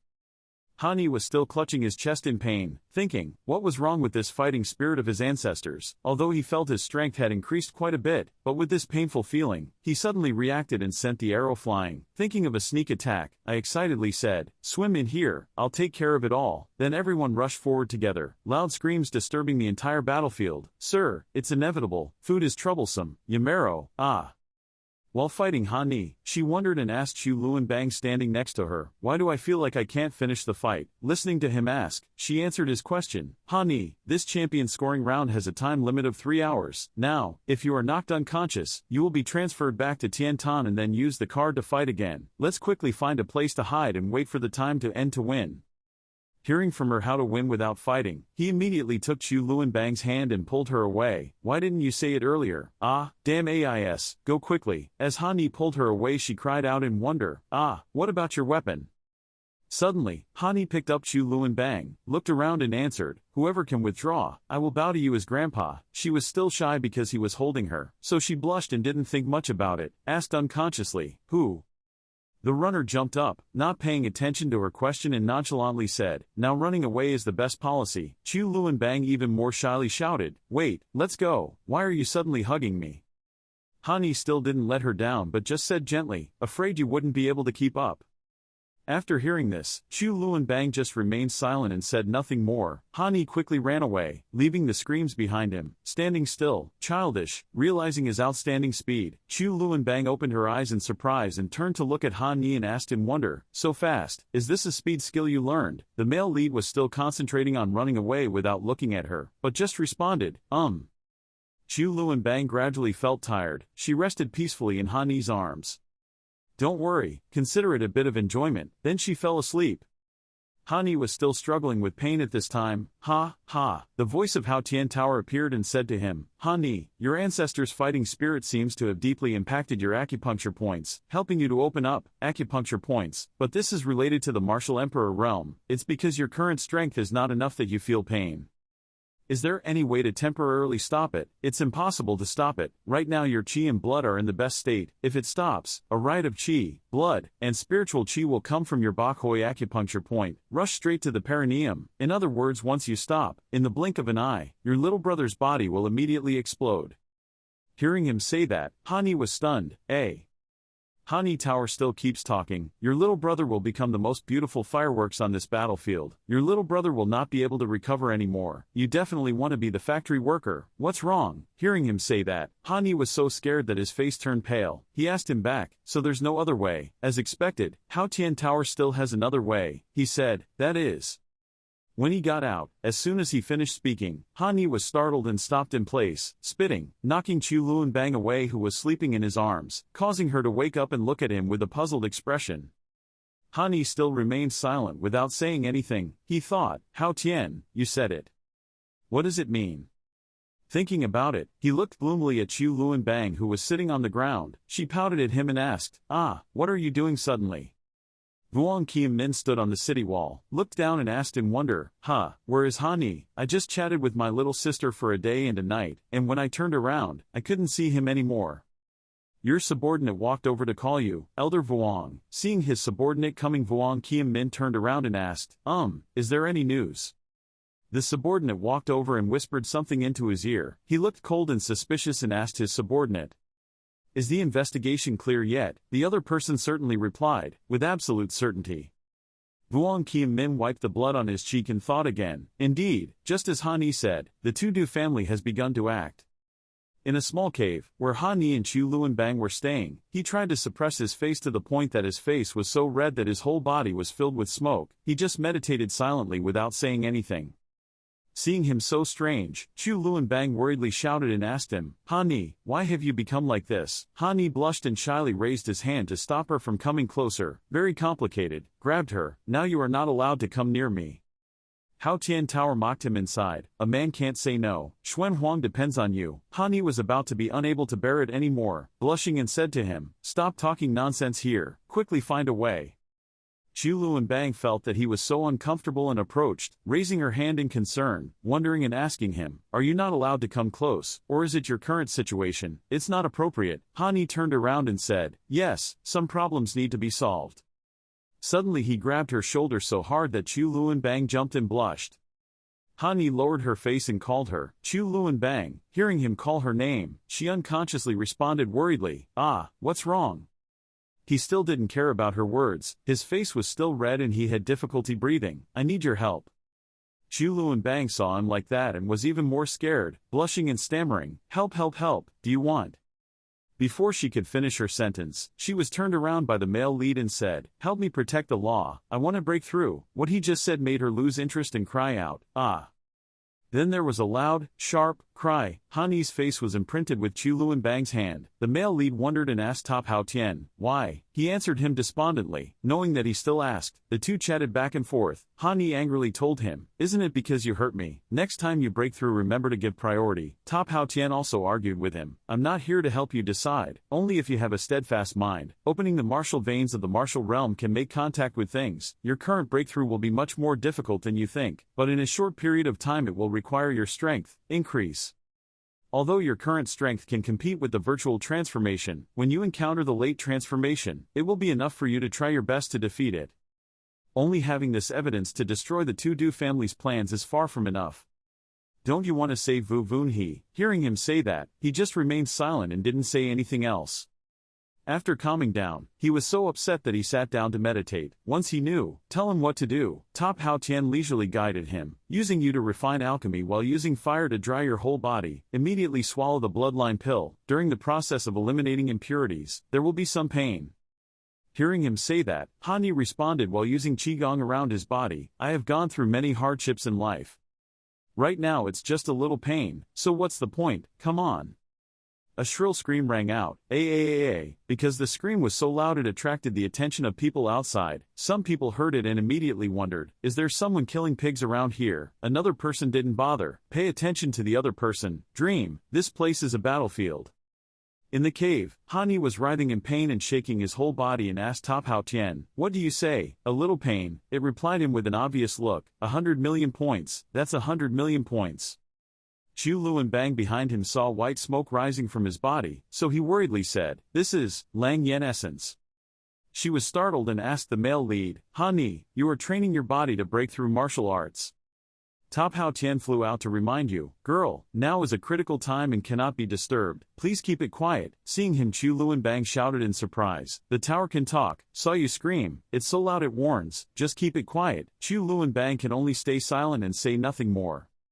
Top Hao Tian used telepathy to talk to her. Now it is the beginning of entry, blood plasma is clear, 5 senses are expanding. While cultivating, Han Ni heard people whispering to each other elsewhere, that's right, have you heard about the situation in Van Duan Quoc? The two people outside were still continuing to talk. I had just been beaten at Duan Tian City and suddenly heard the news that the Tu-Du family was in Van Duan country slaughtering the people in the city. He thought for a moment, Van Duan Quoc and Tu-Du Jia had begun to act. Chu Luan Bang stood and observed the situation and worriedly asked Top Hao Tian, who was flying next to him, Brother Top, what is Han Ni's current situation? He replied to her, I don't know anymore. Top Hao Tian used telepathy to convey his thoughts to her. Strangely, in theory, he should be entering the next stage now. Why? There are no changes at all. It observed that black lines began to appear on the male protagonist's face. Top Hao Tian suddenly realized that those were the seals of the immortals. When the first emperor fell, he released a spell that not only blocked the profound yellow aura, but also locked the profound yellow snow vein.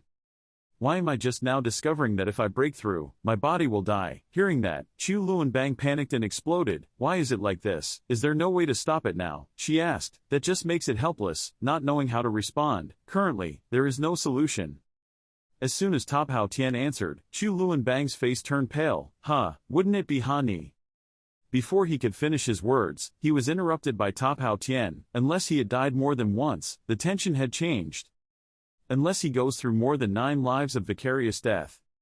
The image of Vu Vunhe appearing behind Han Ni gently looked at him and then smiled slightly. Then she suddenly wrapped her arms around him as if comforting the male lead, then whispered into the ear of Han Ni, the senior brother. Chu Luan Bang's eyes looked a bit sad as she looked towards Han Ni. She hesitantly said, that is, Vu Vunhe. Vu Vunhe's illusion helped Han Ni sit up, smiling gently at him. Han Ni's eyes slowly opened. He dreamily held her hand. Then Han Ni looked at her affectionately. He laughed and said, haha, really, you saved me again. Vu Vunhe narrowed her eyes and smiled at him. After that, her illusion turned into chalk dust and disappeared into the air. Han Ni stretched out his hand and sat on the ground in a daze, watching the chalk dust disappear in the air. He lowered his head and looked at his palm. The remaining chalk dust just now gathered into a paper crane, fitting in the palm of his hand. Top Hao Nian was next to him and told him, it was the weapon you blocked in Tuan Quoc. I didn't think you still had it. Han Ni lowered his eyes filled with pity and said, of course, how could I can't let her face disappear.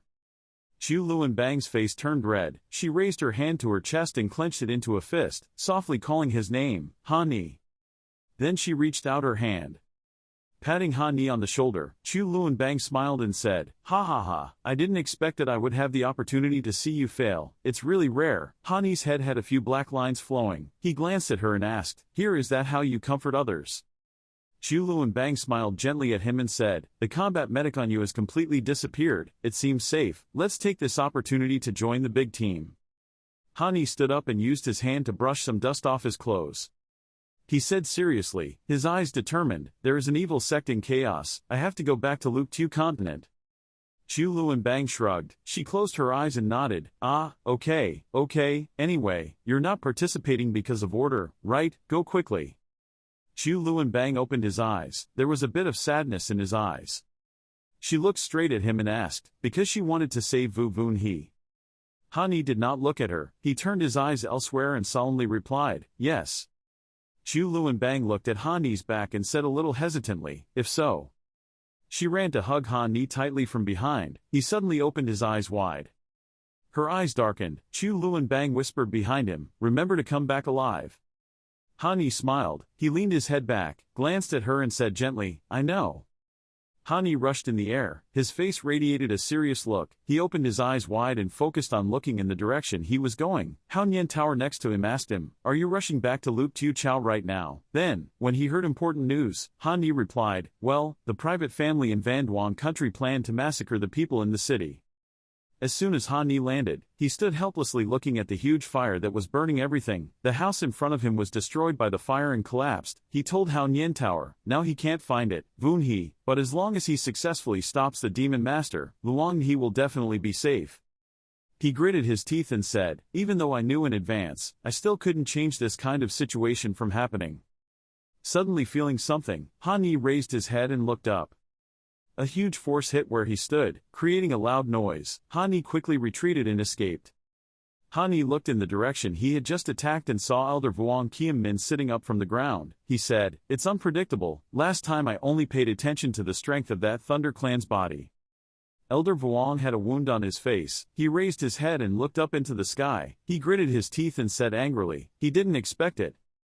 Hani saw Elder Vuong raise his head, he also raised his head to look up, a person was standing in the air, where Elder Vuong fell had created a hole with many cracks.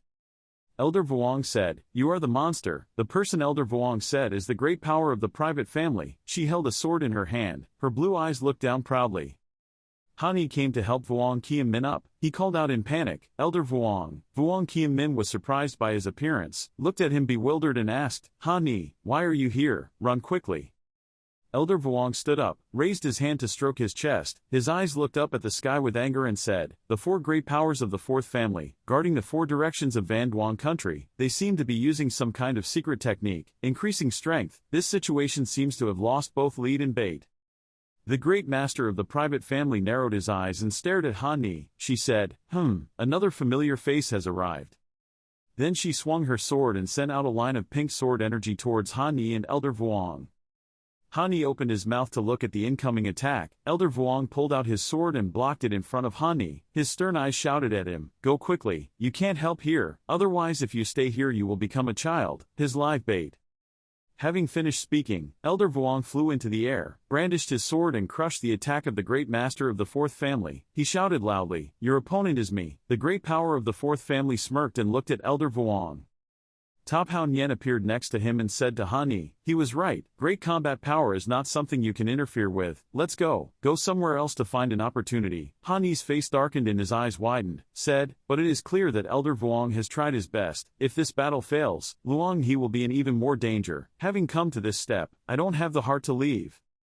Hani's whole body trembled, his face darkened, his eyes widened and he said, in the end, it's because my strength is not enough.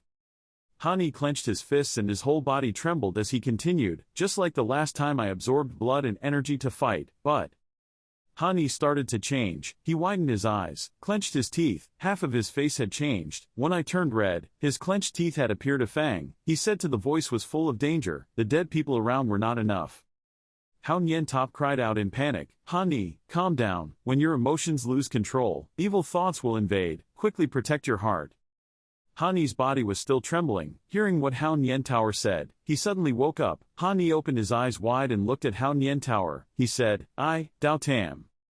Then he took a bloodline pill from his storage ring and put it in his mouth, he thought to himself, heartily. In Hani's mind, an image appeared of him standing next to Tu Van, both of them looking forward. Hani asked her, do you know what Dao Tam is? Her hair obscured her face. Tu Van replied, with some understanding, people say that the heart is an ambiguous thing, because it is too obscure. She turned her head to look at him, smiled and continued, "Some people say that the Taoist heart is a very important thing, because it can create miracles. To me, the important thing is your heart, what you want, what you seek." Hani closed his eyes and in his mind the image of Wu Vunhe appeared. She bit her finger, she turned her head to look at him and smiled. He repeated Tu Van's words, "What we realize, what we want." Top Hao Nian said, "The bloodline appears, the immortal seal is for the immortal's lock. Although Hani has gone through 9 lifetimes of death and change, the root cause has changed, but he has not yet reached the realm of the saint. How can he awaken? Bloodline." Hani opened his eyes wide, raised his fist, his face serious. Around him emitted countless lightning bolts. Hoan Yen Tower excitedly shouted, "It was the bloodline of the dragon." "That's right, the blood of the dragon was the ancestor, immortal of Zhuanwang ancestral blood, innate bloodline." Top Hao Nian excitedly said loudly, "Xia Yi actually has an innate Dao body, an innate bloodline, an immortal Dao body, which is the reason why the heavens branch cannot be locked." At this moment, a long spear appeared in Hani's hand, a circle of green light appeared around him. Hani's sharp eyes looked up into the sky. At this time in the air, the two people were fighting fiercely. The great monk told Elder Vuong, how could he rely on a younger generation to save him? Elder Vuong shouted loudly, "Shut up and let me enjoy it a bit, what a waste when you have such a beautiful face like this."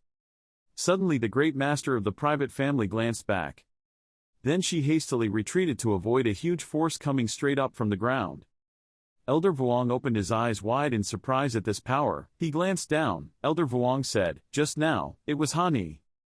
Hani was holding the long spear pointing the tip of the spear into the air, his eyes extremely serious. Top Hao Nian was next to him and said to Hani, "Nian Top." He kept his eyes glued to Elder Vuong's fight, but still answered in a soft voice to Hao Nian Top, "It's difficult, but let's talk about it later." Then Hani's eyes became serious. He moved quickly, saying as he moved, "He must win this match first."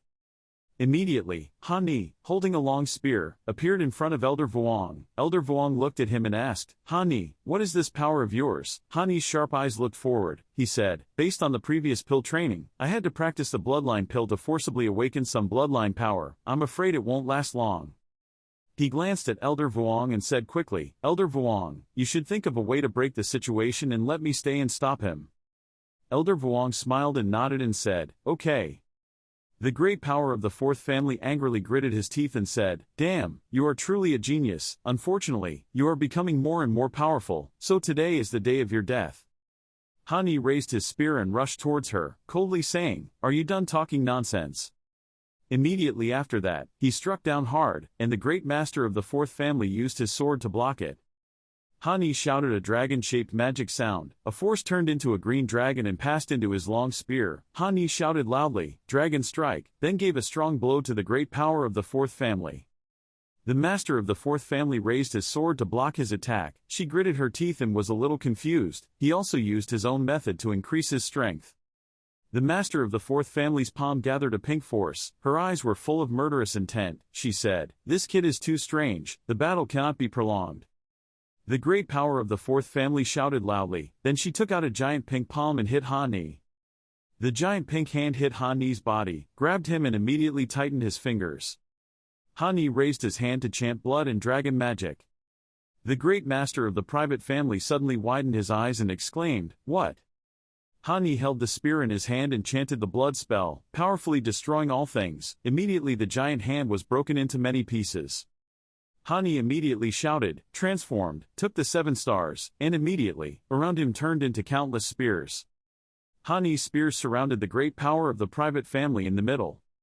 The great power of the fourth family felt the crisis ahead at this moment. Her face darkened, she didn't believe what she said. "This kid wants to kill me."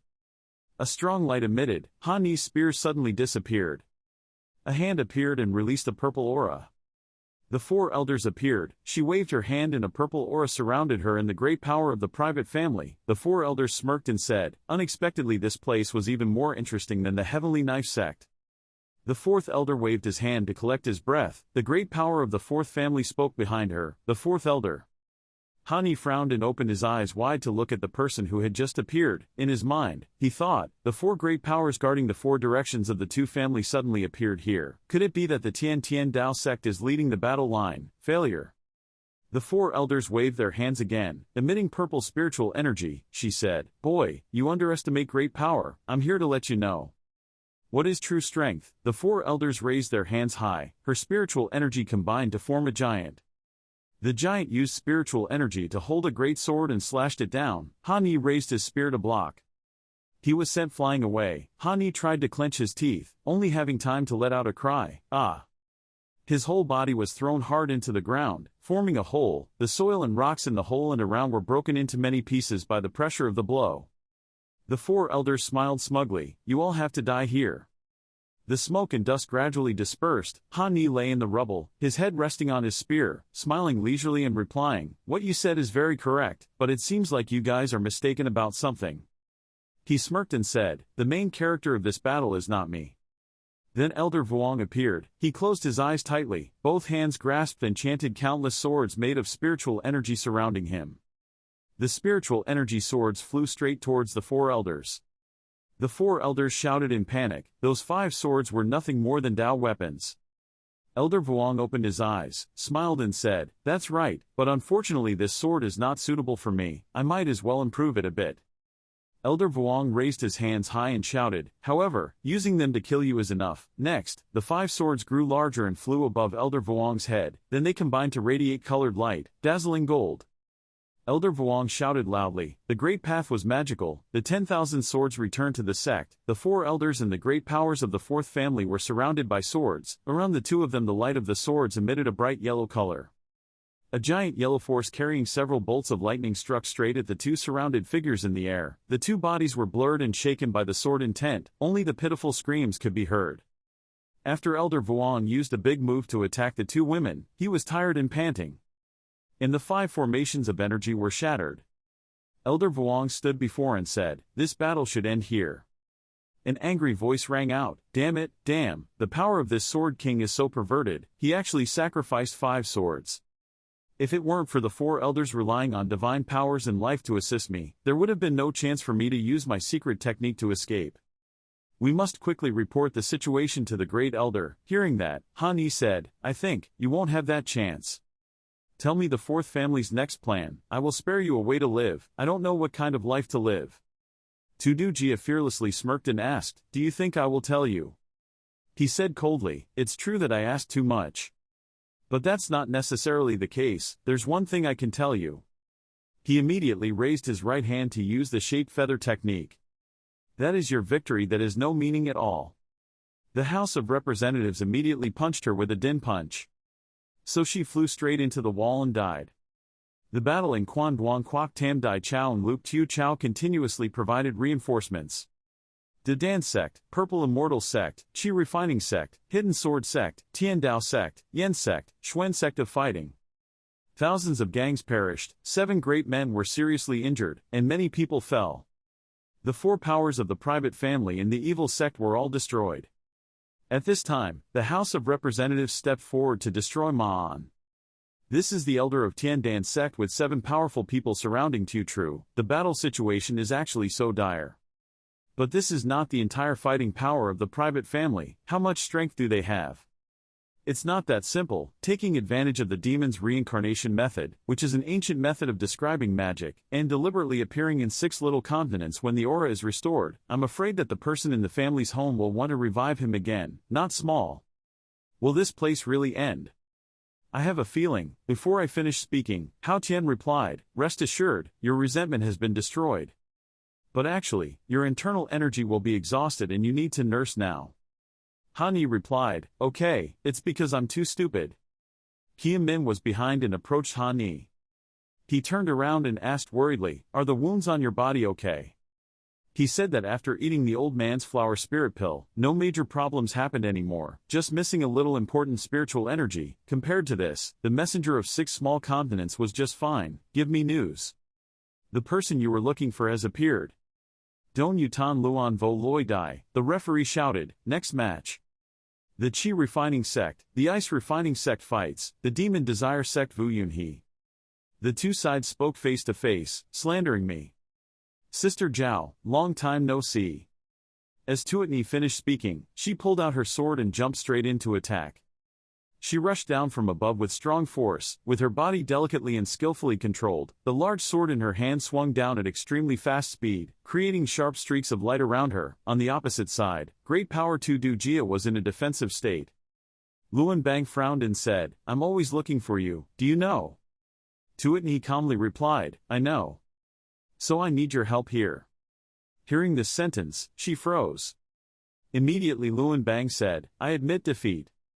The referee shouted, the final result, ice training expert wins. She turned away and said, congratulations, sister. Luan Bang looked at her back and thought a little sadly, did you have to do this kind of thing? Can we really help? At this time, she stepped out of the martial arts training arena. Suddenly someone grabbed her. The snow child immediately turned around to look. Brother, that person is the House of Representatives.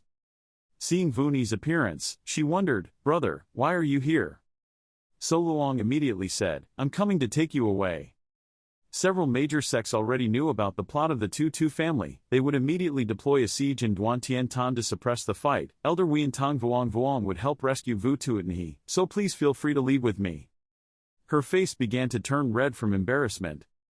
The people outside said angrily, it's not enough and there are 2 people on the other side running away, damn it, stop them quickly. At this time, the great elder spoke up, no need to chase. She thought to herself, even though she knew the truth of the private family was terrible, yet she still didn't care about everyone wanting to grow up and grow up. Hani, you have really changed a lot, I really want to see what you look like when you resist in despair. Night scene transition in Kukngatan. Vunhi looked at the surrounding atmosphere and said with interest, wow, it's so bustling, I didn't expect the royal city to be so bustling at night. Suddenly, the House of Deputies patted her head and said, but we are running away now, let's avoid attracting attention. She pouted and said, staying in the heavenly desire demon sect for such a long time makes me very bored, you're too nervous, senior brother.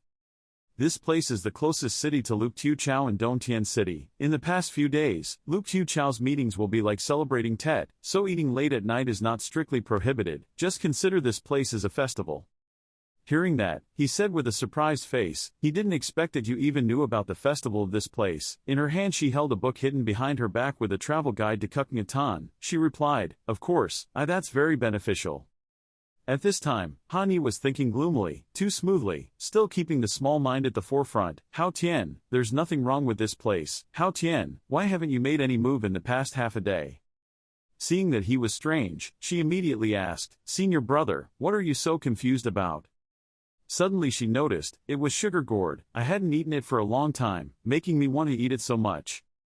As she walked forward, she stopped and regretfully said, oh, I forgot I didn't have money with me. Hani immediately took out a bag of money and confidently said, go ahead and eat today, my lord will buy everything in this square. The shop owner wants to buy all of this place. When he saw his appearance, the shop owner seemed to have lost his soul. Suddenly Vuni's face fell. She remembered the scene from before. At that time she happily said, you're dumbfounded, brother.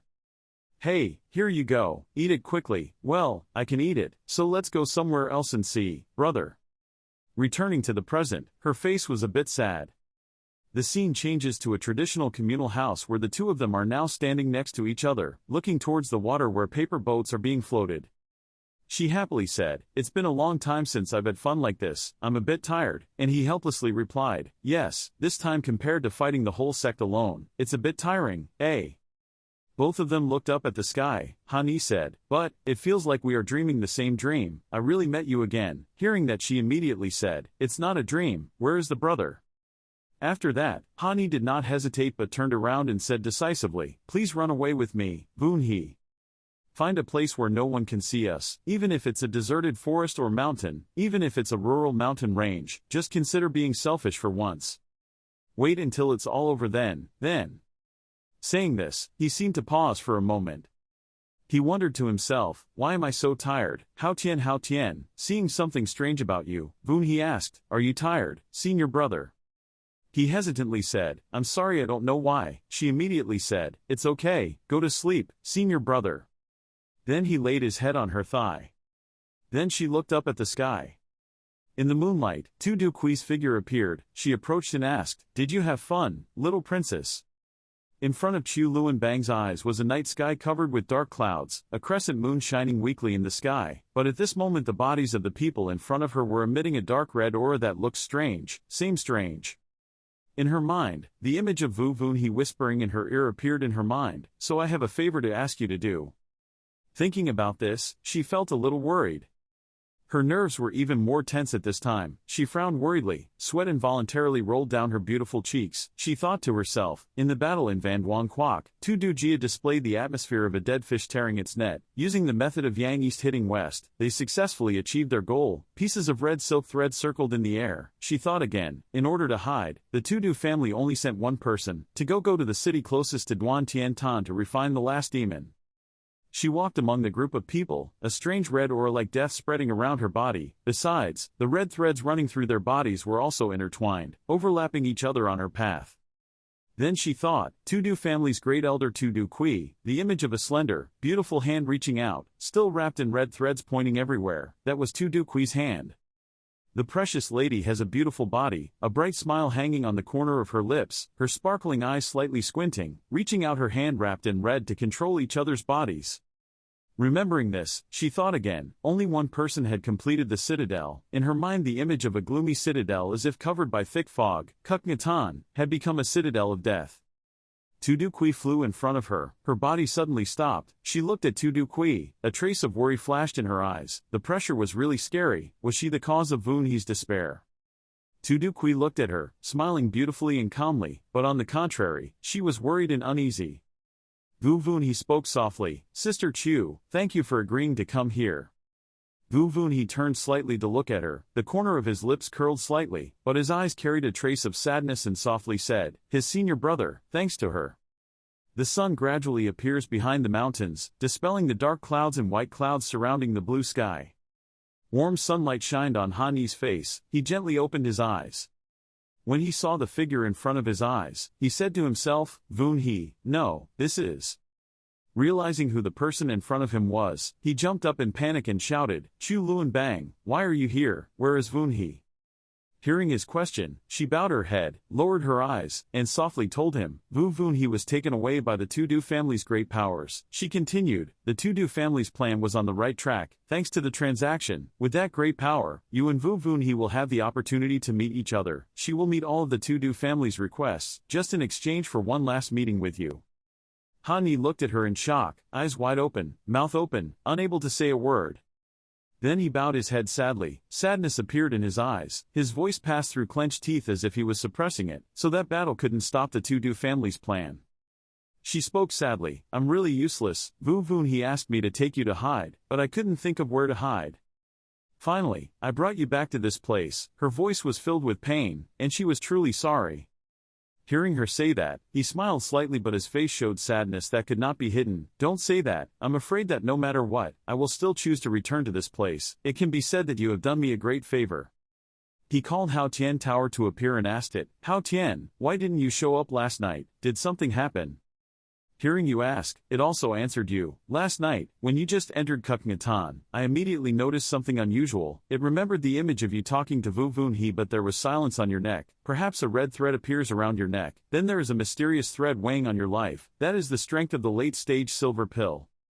Top Hao Tian said again, "You are the future William Huang. I can't watch you die there, so I'm sorry."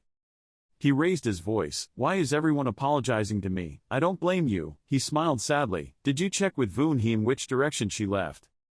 Top Hao Tian replied to him, "Maybe, they will come back to finish Don Tian Tan." Hearing that he muttered, "Don Tian Tan." In his mind, an image of a sick man appeared, his eyes wide open, heavy tears welling up in his eye sockets, his voice panicked, his heart broken. He was haunted by ghosts. He spoke up, "No." His eyes shone with determination and his face was stern. He absolutely couldn't spend the rest of his life being greedy. At this time, Chu Luanbang gently grabbed the corner of his shirt and called, "Hanyi." The two of you stood there in silence for a while. Her face darkened, her tone was worried, hesitant. She couldn't help but go. He didn't look at her, he just firmly replied, "Well." He couldn't help but go. Hearing that, she immediately felt sad and her face turned red. In contrast to her, he was extremely steadfast at this time, his eyes looking forward thinking, before, when Hanyi encountered something, he would think about where to hide. Since when did I become so steadfast? Her bangs covered her face, making it impossible to see any expression. She screamed. Must she seek death? She clenched her fists, causing her entire hand to tremble. I saw the terror of that great man. Her eyes were filled with tears, her face was also red with a hint of pain and helplessness. For you, for us, right now it is basically impossible to win. Hearing her say that, he also clasped his trembling hand. I know, of course I know. Then he turned his head and frowned at her and said, do you want me to escape? Then watch Voon-hee die another times. Her face changed color, her eyebrows furrowed as she looked at him. She shouted loudly, yes, run away. She gave you a chance, came to me, just wanted to help you escape. Do you want to betray her last wish? She tightened her skirt and trembled. Her emotions reached the limit, she bowed her head, tears fell, and whispered, Ha-ni, I beg you, can you run away again? She remembered the image of herself standing there, each piece of paper falling in front of her. She raised her voice, do you know how much I worried from that time in the forbidden area? The image of her standing there, the wind blowing across her body made people feel that she was extremely lonely. All the bad news conveyed, you were chased by the heavenly desire demon sect, won it again, and finally disappeared incognito. Luke Tu Chao always suddenly disappears, then suddenly appears again. At this point, she remembered her lonely image, screaming, you don't want to see Voon-hee die, and then you want me to stand by and watch you die. She placed me on her chest to suppress the pain, but that pain was clearly visible on her face. In your eyes, is there no one else, even if you want to find an individual who is very important to you, you? She remembered the image of him standing shoulder to shoulder with other girls in front of her. Even though it was painful, he still spoke. Tu Van is fine. That girl named Lan Neem is fine. At this moment, her face was wet with tears, her eyes sparkled with sadness, her voice was low, or maybe it was me. Ha-ni silently looked at Ems, Luan Bang who also had tears in her eyes and looked at him without saying a word. Suddenly he laughed, spit. She was so embarrassed that she became angry. What are you laughing at? He waved the suppressing magic weapon in his hand and said, don't worry, if I dare to go, I naturally have a trump card in mind. I will definitely not go and die. For example, this tower, don't look at it on a regular basis, it's all stuffed into the mouth of a snake, but at the critical moment it is a life-saving treasure. She still said tearfully, knowing you would answer like that, making me even angrier. He replied, actually, there was something that caught my attention. There was a person in a black cloak standing with his back to him on the bridge. He asked, since when was that person standing there? That person gathered strength in his hand and muttered the incantation, for the Lord. Everyone must stay here. He was startled and frightened while she shouted, be careful, that guy is about to explode. Just as she said, as soon as that guy finished speaking, there was an explosion that made him and her both have to cover their eyes for fear of the aftermath. After that explosion, there was a big black hole in the middle of the ground and the bridge he was standing on disappeared after the explosion. He widened his eyes and thought, two Dujia's martyrs actually cut down the bridge connecting Luke Tu Chao. This is to lock everyone up here. Not good, perhaps. Suddenly she shouted, Ha-ni, quickly look over there. Just when she finished speaking, she saw a bony hand clinging to the ground. Next is the skull and human skeleton. Gradually, thousands and thousands of dry bones crawled towards the two people in that black mouth. He held his weapon and stood in front of her, gritting his teeth and being careful. The other skeletons approached her without knowing that she was in an extremely bad mood. She turned back to look at them with scary eyes. Go away. Make them hesitate. She pulled out her explosives and said angrily, she was worried that she wouldn't have anything to vent her anger at. You guys came at the right time. It was as if she had just vented her anger and threw explosive pellets at them repeatedly while scolding them, wanting to die. Go away, not listening to my advice, you unreasonable bastard. He sweated thinking, who is she scolding? Suddenly the bones fused together as if they had never been affected. He panicked, came back to life, couldn't kill. What exactly was that thing? The magic weapon suppressed and asked, could it be, Ha-ni, when you returned to this place, did you feel any difference around you? He replied, different, the feeling that Chu Kwok had lost a lot of aura, but what does that monster have to do with it? It said, Luke Tu Chao's aura recovered. The extremely vicious life that had previously broken the heavens into heaven and earth had died too many times, there was no vitality left, the roots that had recovered made this dead place come back to life, the newly born spiritual energy was also destroyed. It turned out to be the meaning, this. The ultimate birth of death is a type of spirit, a death spirit. He sweat dropped when he heard it presented. She asked, "What the hell is this?" He replied, "This is an existence with the legend of the 9 underworld." It said, "Honey, quickly think of a way to escape, these things like to feed on living animals and people the most." He immediately took her hand in another direction. "Let's go back to Don Tien Tan first." But in his heart he gritted his teeth and thought, the battle in Van Duong country had just ended, the famous sects had suffered serious losses, and now those monsters had appeared again. The Tudu family wanted to speed up their plans. In the city, there are human bones everywhere, a pitiful cry for help, help, save life, save life. A man was slowly approached by them, crying and begging, "Don't come here, help me." But no one heard that pitiful call for help. The monsters swallowed the man, only the whispering voice could be heard, "Help me." From above, you can see the monsters rushing in droves like an enemy army invading the capital. Duqui looked at the monsters and laughed, "Ho ho. It's finally started, the origin is born, the darkness is chaotic, it's exactly like the plan, haha." She looked at the child full of black gas in her hand and smiled and asked, "Sir, what do you see? The entire Luke Tiu Chao has turned into a dead zone, become your food and then revive." Then she turned back to look at the tied person and continued, "But the plan to bring the Lord back to life only had one last step left. The person who is unconscious and tied to the pole is none other than Vu Vun He." Vuong Kiem Min put his hand on the rock emitted yellow light lines, everyone around ran in panic. He said loudly, "Everyone does not need to panic, you divide into defense squads." When the formation opened, everyone worked together to form a strong defensive circle, definitely not letting those netherworlds touch Don Tien Bia. Vuong Luan Bang and Han Ni ran to Elder Vuong. He ran and called, "Elder Vuong, what is the situation here?" When he saw you running towards him, he spoke, "Han Ni." The elder looked at him and said, "Aren't you leaving here, appearing here again like that?" He spoke seriously. Vu Vun He was still taken away by Tu Du Jia. His face darkened and he said, "Van Duong Quoc was just Tu Du Jia's blinding technique. They had finally successfully trained ghosts, along with the bridge connecting Luke Tiu Chao, which had also been attacked by Tu Du Jia's people, destroy." Hearing that, he got angry and said, "No way, the battle in Van Duong country cost so much, was it just a waste of effort, and still wants to lock us up here, Tu Du Jia?" He still placed his hand on the rock to maintain the formation. He looked at Han Ni and then spoke, "I ask everyone here to learn the formation. Once Yumin comes into contact with Don Tien Bia, he will be corrupted, contaminated with Luke Tiu Chao's origin. At that time the entire Luke Tiu Chao will turn into a dead zone. You should quickly go and rest. I'm afraid the next battle will be very long." His back straightened and he spoke, "Are not." He said seriously, "Elder Vuong, I plan to rush out to find the place where Tu Du Jia fell." When Vun He left, she placed a symbol on her. They must be on another battlefield. His face showed worry when he remembered her. He spoke in panic, "You are crazy." His face was dark. He looked at him angrily and then spoke, "The battlefields outside Dong Tien Tan you men are too many to count. It's no different than you rushing to your death." He gently denied, saying, "No." He put his hands in his pockets and said, "I won't die like that." From his pocket, he took out a strangely shaped card and held it up, saying, "I have one more chance." He looked at the T card and spoke in surprise. The training card gathered, "The aura will recover in a moment." The test tokens of all the contestants disappeared. "You didn't even leave Don Tien Tan too far. Why the token this is still on you?" He turned around, his face sad and he raised his hand and said, "I don't know, maybe it's a coincidence, maybe, only I can go." He still maintained the same position, placing his hand on the rock and calling softly, "Hey!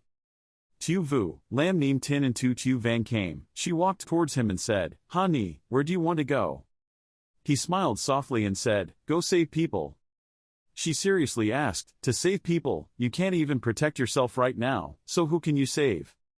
He and she looked at Chu Luan Bang. She closed her eyes and raised her hands as if to speak, saying more was useless. He wanted to save Vu Vun He. There was nothing that could stop him. She said in surprise, "Vu Vun He, could it be that you want to do everything right now, just because you want her?" She looked at him. He bowed his head slightly and said nothing.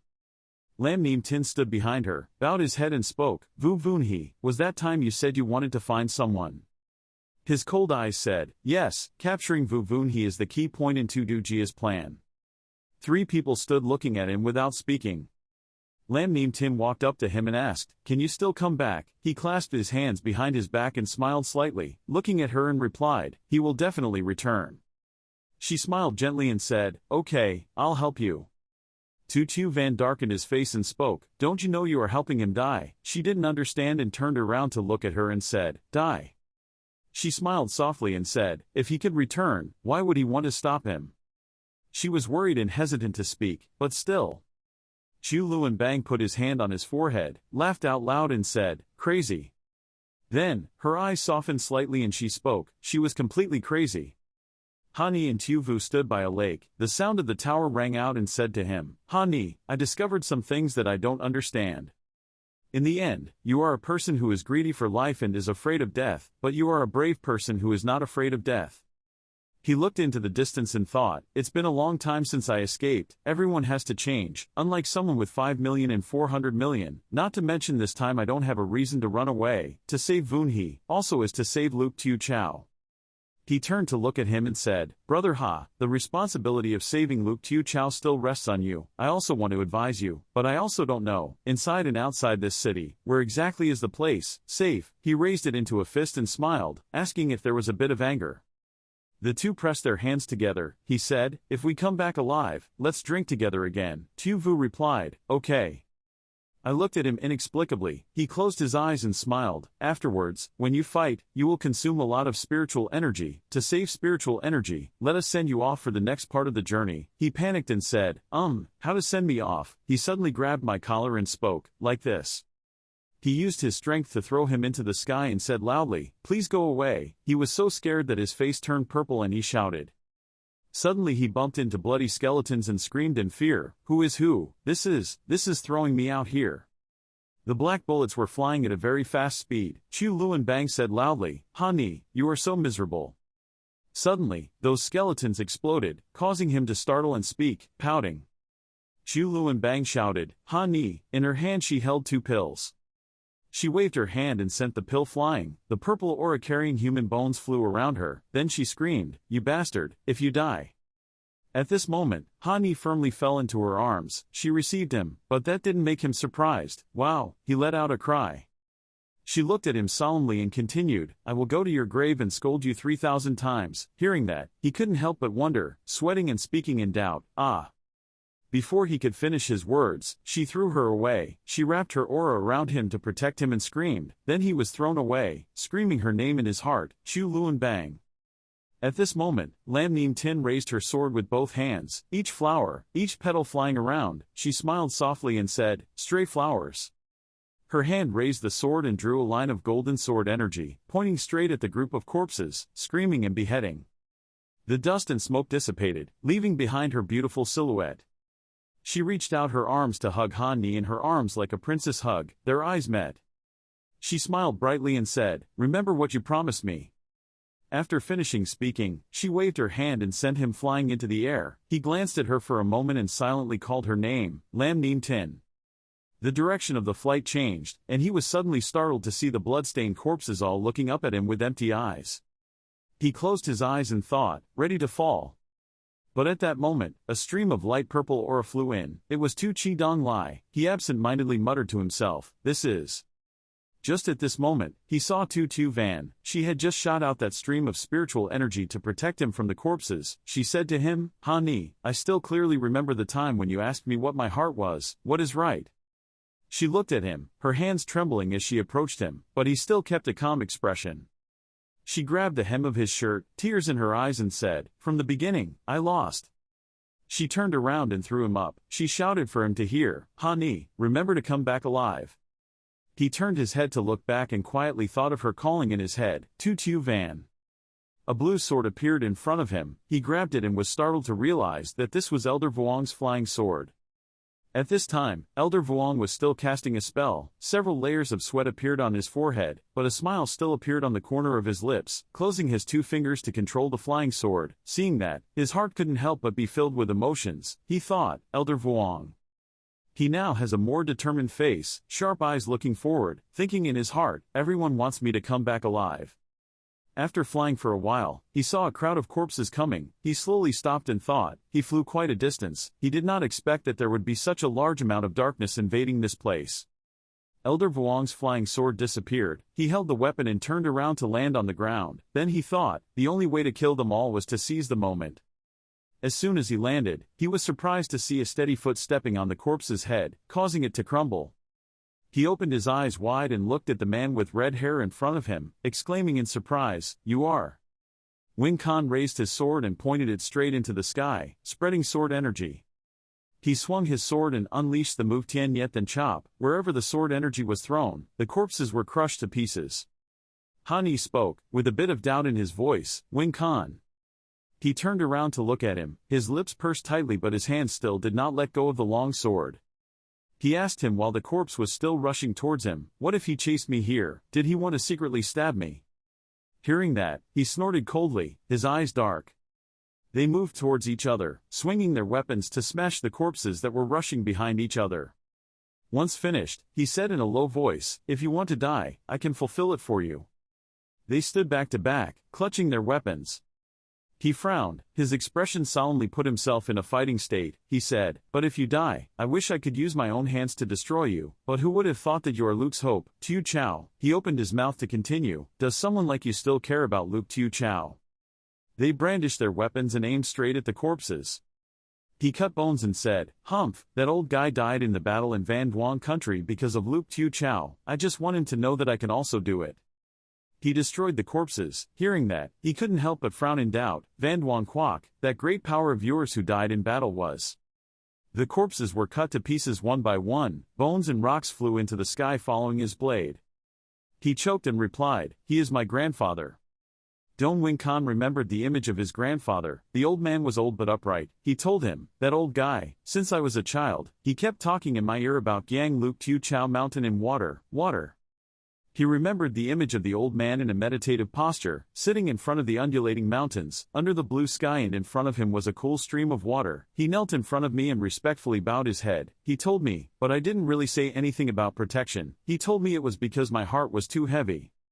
He remembered the moment he turned his back to leave the sect and continued, "So I left the Tian Dao sect to join the remnant sword technique without caring about anything to increase my strength, taking one step towards the top, just to prove to him that transformation is the only world." Returning to reality, he still tried his best to slash the corpses, but in reality he was martyred, and I had no one to try to overcome. On this side, his hand also continued to wave the spear, continuing his words, "Don't think that if you say that, I will forgive you. If you want to become stronger, then just to take resources and harm me, this is a dog's logic. What cheek." He frowned and fought, saying, "I need your forgiveness. It's up to you how you think, as this is my morality." He continued, "If I don't use any means to let you save Vu Vun He." Hearing this, he froze, his eyes opened wide. Now he heard him ask again, "What will you choose?" The tip of Wing Khan's sword was still stained with blood. Wherever he slid the tip of the sword, blood followed. His appearance was disheveled but his lips still curled into a smile. He said, "You will also become a great hero." He raised his sword, raised his voice, "I value you Han Yi very much." He smiled, "I originally wanted to take advantage of Luke Tu Chao's meeting, use it to cut you to death." He shouted loudly, "Yet Kiem." As he finished speaking, a powerful sword energy shot out and slammed into the ground, causing the rocks to crumble. A huge stream of power was released from him in all directions. The tip of the sword hits the ground. At this time, his face was pale, he frowned, a layer of sweat appeared on his forehead. He said tiredly, "What do you think this move would be like if used to behead you?" Han Yi looked at the direction the sword swung down and replied, "Even if I tried my best to block it, I would still suffer a lot of losses." White smoke spread out to form a road in front of Wing Khan. Behind Han Yi, the corpses were coming. He grinned, "Look, this is my strength. Don't you think it's quite advantageous? How bad is that?" Then he turned and walked towards him. He stood behind him, raised his sword, pointed at the corpse, and shouted, "Go away." The corpses screamed, they rushed towards them. I saw him opening the way for me, so I waited and rushed out. Before I left, I told him, "Don't try too hard." The corpses rushed towards him, smoke and dust. He spoke, "Han Yi, I really hate you. Don't let me see you again in the underworld." He opened his eyes wide in surprise and looked at him. Suddenly, a loud bang rang out and flames rose up to burn the corpses. Top Hao Tian told him, "Let's go, Han Yi, he has already committed suicide." His face darkened, the image before his eyes made him unable to believe it, unable to say a word. Heaven and earth are still enveloped in gloomy atmosphere. The corpse's eyes turned red, their teeth bared and they growled fiercely. He swung his spear and slashed again and again but could not cut it all. He was so frustrated, damn it, no matter what, it wouldn't stop. He had penetrated for so long but there was no sign of any relief. Hao Tian replied, that year in the Great War between immortals and mortals, hundreds of millions of cultivators fell here. I'm afraid more and more ghosts will appear. He was surprised, hundreds of millions. Hao Tian, these ghosts are in the end just the type of energy that controls corpses. Can we absorb all the ghosts and convert them into spiritual energy for use? While he was killing the corpses, Hao Tian also replied to him, yes, it is possible, but you must not do that. The evil energy will rob your body, you will also turn into darkness. As soon as he finished speaking, Han Yi also slashed a knife at the ground.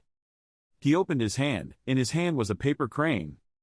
He looked at the paper in his hand and spoke, so that's it, I don't know how much longer I can persist. The wind is getting bigger and bigger. If it weren't for it to show me the direction, I'm afraid I would have been lost in the wind, gone.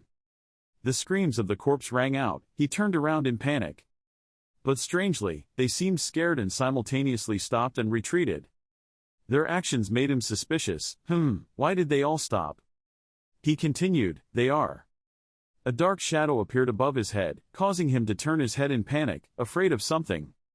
In front of him at this moment was a set of glowing golden bones. It was tall and had a long sword in its hand. Its whole body was covered with a golden light. Hao Tian saw it and immediately spoke up. This is the realm of the golden body, the bones of a saint. In its empty eye sockets, the red pupils make people feel even more sinister. He clutched the long sword and swung his hand to slash at him. Sword energy grazed his face. The skeleton fiercely slashed a knife at his head. He quickly raised his spear to block it. The heavy sword made his face change. It was too heavy. If this spear hadn't been refined, I'm afraid it would have been cut in half. He was determined. He couldn't stop here. Then he lifted his spear and jumped off the blade. The corpse's sword hit the ground so hard that the ground cracked. Taking advantage of his small advantage, he rushed past it, thinking as he rushed past, now that the C2 family's plan has reached the final stage, directly contacting the ghost, the 2-2 family will definitely appear. Thinking so, he quickly ran behind it and rushed away. He secretly thought that as long as he destroyed his ghost, he would definitely be safe. However, he had not gone far when the skeleton was discovered. It looked in the direction he was going. Resolutely lowered a knife. The sharp blade fell right where Han Yi was coming. Fortunately before that time Hao Tian had warned him. Han Yi was careful. He looked up at the sharp tip of the sword, thinking to himself, everyone will die. Thinking of this, he turned his head toward the giant corpse, a powerful aura surrounding him. He jumped up and walked in front of the corpse, lifted the spear to bring it down on its head, shouted, get out of here. Han Yi shouted, get rid of everything, and at the same time, he also used his hand to heal the giant skeleton's head. He looked at it in panic. It was not good. The attack was ineffective. The corpse was not injured at all. It swung its sword and slashed at him at such a fast speed that he couldn't react in time. He thought to himself, no, he's too fast. Top Hao Tian panicked and called his name, Han Yi. His spear flew out. The sword air slashed down, causing him to be thrown far away. The long spear fell to the ground. At the same time, he also screamed in pain, clutching his severed arm. The Tiancock didn't stop, it came closer to him, brandishing a blood-stained long sword, wanting to kill him. At this time, Hao Tian screamed loudly in panic and quickly avoided Han Yi. He vaguely thought, in the end, can we only go to this place? If the protection token returns to Dong Tiantan now, I will definitely have no more chances. Can I only watch everyone slowly die? He supported himself and stood up. In front of you, the corpse is still filled with murderous intent. He reached out and summoned the spear into his hand. He did not yield and said, how could I? At this moment, he was extremely determined. Even though his body was injured, he still rushed towards the corpse and shouted, how can we be willing? He put a spear in the middle of the skeleton's head. At the same time it also gave him pain. But strangely the sword stopped in midair. He muttered, stopped. Everything seems to stop working all at once. He looked suspiciously at Hao Tian Tower. It stopped. Why did it stop? But Hao Tian still didn't move. He called it, Hao Tian, Hao Tian. In the distance, a shadow of a person was coming. He looked over and thought, there are people there. Why are there still people there? Suddenly he opened his eyes in surprise. It wasn't him. Was the crazy guy from before. At this time, the crazy man approached him. He asked, who are you? The old man spoke, I. At that moment, dark shadows appeared around him. Surprised, he put the spear in reserve and asked him, "This is it?"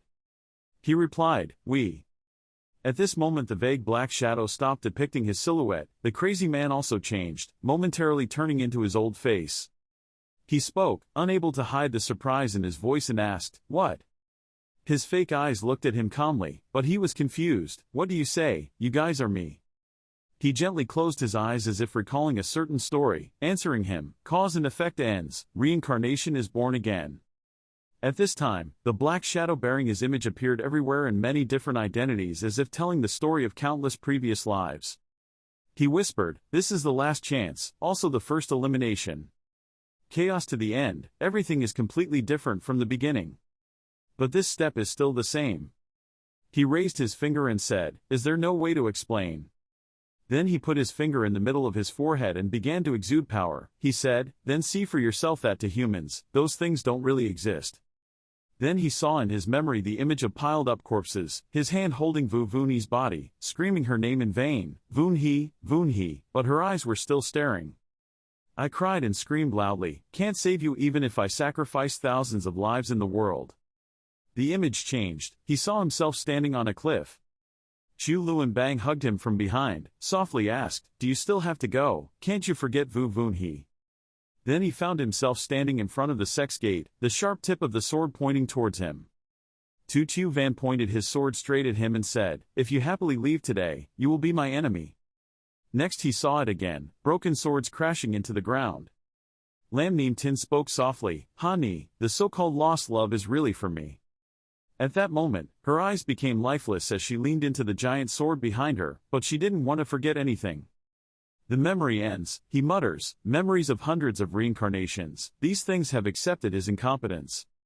Listening to him say that, he said, "I was just wandering in time and space, my obsession wandered to this place, why did I appear here, whether to become a god, become an immortal, become an emperor, hundreds of years of reincarnation still cannot save Vunhi, so what is the meaning of that reincarnation?" He continued, "Perhaps it is because I abandoned reincarnation that I appeared here. Even though I don't know what life you are in, but look at the current situation, there's nothing you can do." Then he grabbed his hand and said in a low voice, "Hey, are you done talking yet? The responsibility of a coward is also worthy of teaching me, sincerity is unknown." He woke up and shouted loudly, "You've been dead for too long, forget too much, uncle." His face became determined, his bright eyes looked at him, he spoke loudly, Vunhi smiled, he looked very beautiful. The person listened to him and was surprised to repeat, had he forgotten too much? Then he laughed loudly and said, "Yes, that's right, eternal reincarnation is just a dream." Then he patted Hani's shoulder and said, "If you can't see the dream end, how can you wake up? Exactly what I wanted to say to you, so let's stand up together." Suddenly strong beams of light appeared around, then appeared the image of a tower and then a skeleton. In that purple light appeared the great dream musical noon somewhere else, inside the city with buildings close together. Suddenly, Hani opened her eyes in surprise. Right now he was lying on the bed with his face just awake. He shouted incoherently. Hani lay on the bed absent-mindedly thinking, "I am in a dream." Then he jumped up. Then suddenly realized something, or this is a premonition in the legend. Hani quickly ran back to the table to write something down. I wrote it down and thought, Duan Tiantan was attacked by darkness, everyone fell into despair, I am brave. Suddenly he stopped writing. Then he wondered again, what should I do heroically, save Luke Tiu Chao, or save someone? I'm saving someone, it's really a dream, I don't remember anything as soon as I wake up, that's right, how can I save the world? I'm just an ordinary person, the word heroic doesn't fit me, what should I be doing? Suddenly, there was a violent coughing sound outside, causing Hani to turn his head to look. His mother was upset and kept coughing. When he saw his mother like that, he asked, "Mom, are you feeling unwell? Do you want to go to the hospital with me for a checkup?" He consoled her and replied, it's okay, this sick old lady should rest a bit and she'll be fine." Hani brought a glass of water to her and said, "Drink some water, Mom." Ha's mother suddenly said, "It's difficult to have a summer vacation after taking the university entrance exam, you should go out and play a little." Hani quickly replied, "I also have an appointment with someone to go out with me." Suddenly his mother's eyes lit up and asked, "What, is it a girl, right?" His heart was black so he jumped up and said, "Who?" But my mother could also guess.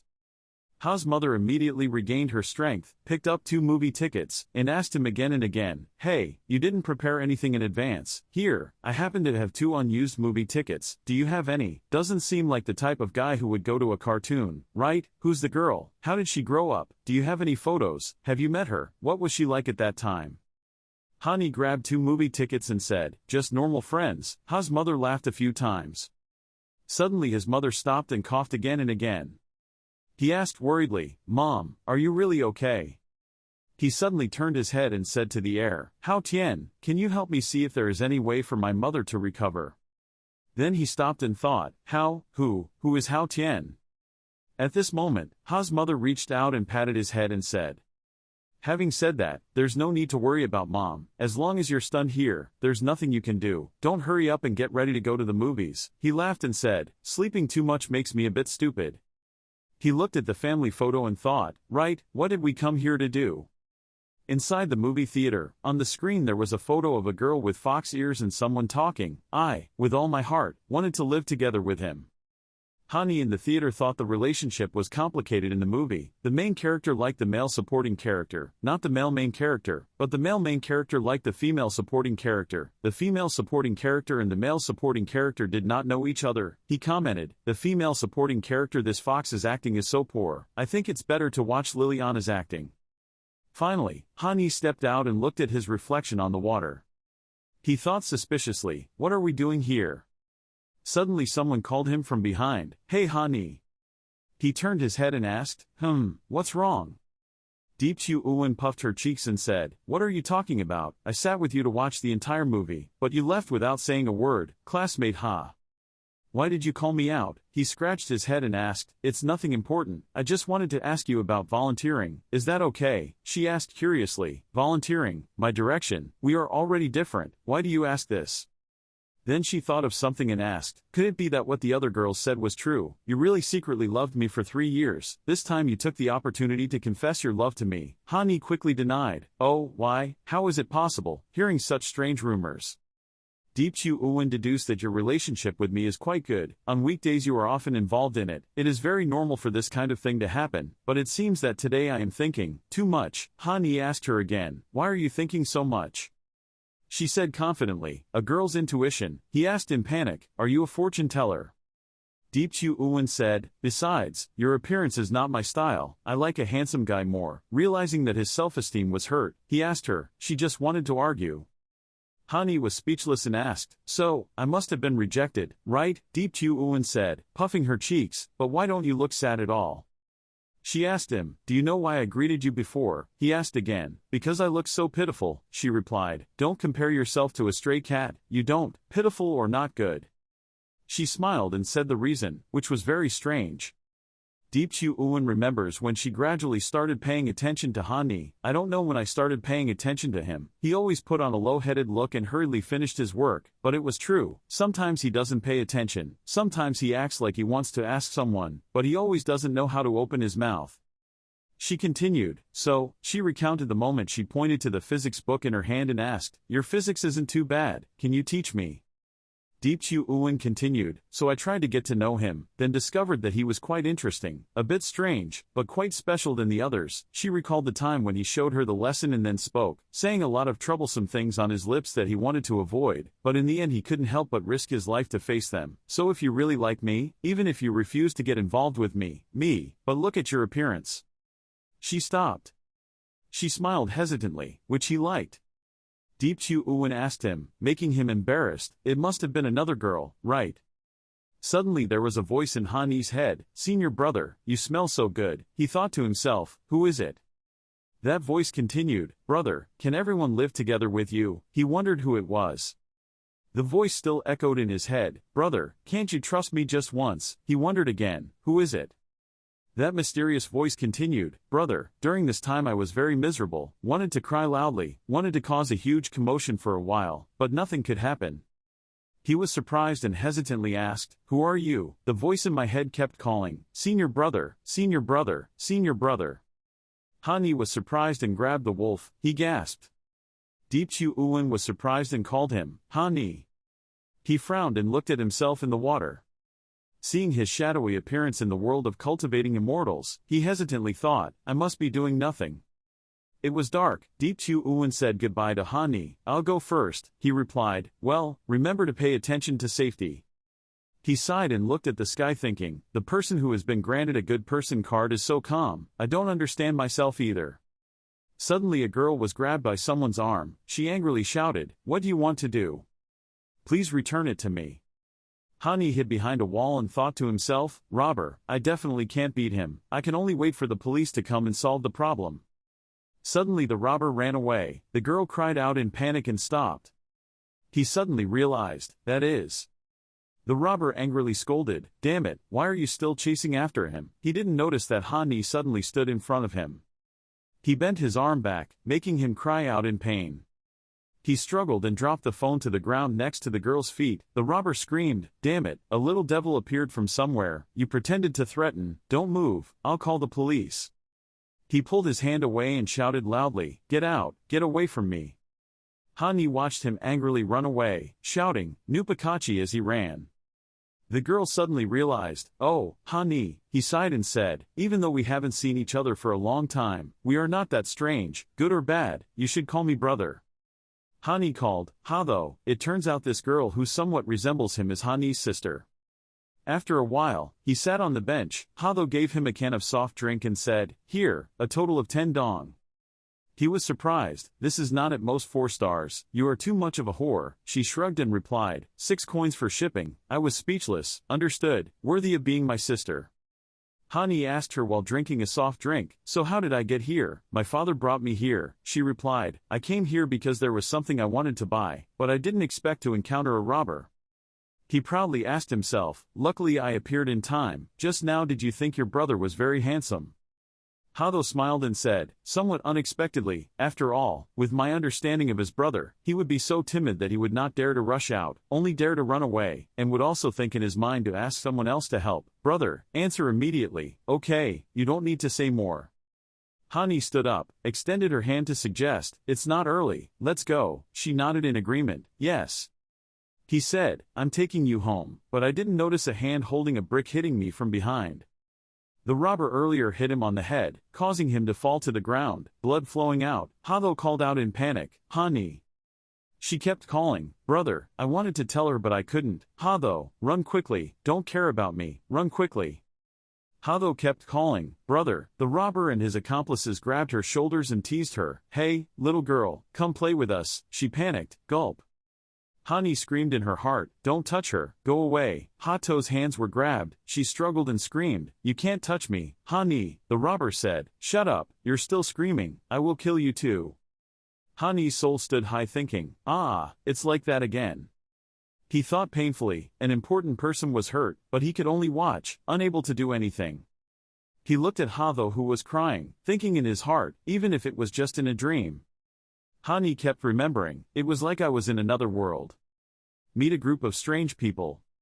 His body was still lying on the ground, his head kept bleeding. He wondered, at first it was smooth sailing, in the middle there was also anger and unwillingness, then gradually he felt powerless. Why is it that I try again and don't get up? Han Ni wondered again, in the end, for whom? A hand suddenly reached out. Vu Vun he grabbed his hand, surprising him. He smiled, yes. She remembered the memories with her, remembered her smile. He silently thought, how did I forget something important? That person is the cutest Vun he, smiling. Han Ni clenched his fist. He entered his body, cheering in his heart, that I am, Han Ni. The robber ordered his accomplices to quickly lock her up. Hado cried loudly, save my life, someone come and save me. The robber raised his hand to slap her. He shouted loudly, let me block your throat, but before he could hit her, a hand hit her. Han Ni stood up with a bloody head and clutched the robber's hand. He and his accomplices were startled. Hado hesitantly called, Han Ni, brother. Han Ni was silent, his face darkened. He opened his eyes, pale yellow light appeared in his eyes. He shouted loudly, the heavenly body. He broke the robber's hand into pieces, causing his hand to become twisted. He shouted, everything is perfect. The robber panicked, what? He shouted loudly in pain, ah. At this time, the blonde-haired guy was holding his hands and groaning, while the blue-haired guy ran back and grabbed Han Ni's collar threateningly saying, do you know what you just did? Hey, you. Before he could finish his sentence, he was punched by Han Ni and flew high into the sky. The remaining guy saw that his accomplices had been defeated and immediately panicked. He hugged Ha To's neck tightly and threatened, You. Don't come over here. If you come here I will. Han Ni stepped forward and slapped him, twisting his neck. He muttered, I surrender. The House of Representatives looked at his sister Ha Tho and said apologetically, I'm sorry Ha Tho, I scared you. Ha Tho looked at him with tears in her eyes. Then she rushed to hug Han Ni and said, Baka, I'm really worried about you. Han Ni reassured, It's okay. Then he smiled smugly and patted Ha To's head and asked, Your brother, he's still very handsome, right? She looked up and called, Big brother. In an hour, Han Ni was dizzy and mumbling happily. This voice, brother, is so pleasant to listen to. Ha Tho quickly helped Ha think to say, Don't talk, I will take you to the hospital first. Hearing that, Han Ni stopped him and said, No need, I'm just afraid, I will disappear from this place soon. Hearing that, Ha Tho was startled, tears fell again, she screamed, What nonsense are you talking about? Han Ni gave advice, Mother's body is not good, it will get worse in the future, she should also advise father not to be infatuated with power anymore, come visit mother more with me. Hearing this Ha Tho worriedly replied, I will immediately call the hospital, please stop talking. Han Ni spoke again, but he just didn't want to keep his mouth shut like that, even though it was useless to say anything. Ha Tho gradually disappeared at this time. Han Ni said helplessly, In the end, everything in this place has disappeared. Han Ni reincarnated looking up at the sky, good. He looked at him and asked, Now, do you remember everything? Han Ni replied, Yes, I have indeed remembered many things. Then he said, I came to this world of true cultivation because the earth had exploded. In fact, the earth did not explode before, but in fact it was due to an error in my memory. The earth was still there, my house was still there, and what just happened was the beginning of everything. From the moment I said goodbye to Deep Tu Uwen, my mood felt depressed. In order to save Ha Tho, my body was seriously injured and fell into a coma, then inexplicably fell into the world of true cultivation. Listening to this, Xia Yi reincarnated and told him, I picked up Hao Tian Pagoda and fell towards the profound level of the true cultivator world. After that, each life causes changes to occur, until you arrive. Hey, everything is completely messed up. Han Ni looked at him and smiled and replied, It's a mess, otherwise there will only be one ending. He heard that and calmly replied, It's not wrong, either a ghost or a ghost like me should leave heaven and earth and disappear. Han Ni's expressionless face listened as he continued, From now on, the world no longer had an emperor, there was only Han Ni. He walked over to Han Ni and continued, You are a natural Taoist body, meaning you have accumulated achievements over time, but only when you reflect back on yourself, can the profound yellow origin help you move forward. Han Ni heard that and suddenly asked, Where is the origin of the mysterious yellow? He turned around and replied, Hadn't Hao Tian said it before? Here, the bones of the ancestors are buried. Back to reality, someone shouted, House of Representatives, get out of the way. The relic saint now held a sword and prepared to attack Han Ni. Suddenly, a streak of light appeared behind Han Ni. An illusion of a monk holding a sword flew up and rushed towards the place where the saint's remains were, slashing him once. He blocked the attack but his body was split in half. Han Ni immediately panicked when he saw such a scene, he couldn't believe it, this aura is your Venus saint. The phantom smiled at him and replied, Hao Tian, Wian Huang is still here. After saying that, he immediately went to Han Ni. The illusion flew straight at Han Ni, At this moment, there was a yellow light surrounding Han Ni's body. This is, Wian Huang can win. Hao Tian panicked and asked, Han Ni, what happened in the blink of an eye? The golden star and the profound yellow roots all appeared. Han Ni replied, It would be a very long story. Later when I have time I will tell the whole story, let you know. He looked at the saint's remains and said, The immediate goal is solve this bottom of society. Hao Tian advised, Okay, right now you are using the power of Xuan Huang, don't embarrass Xuan Huang.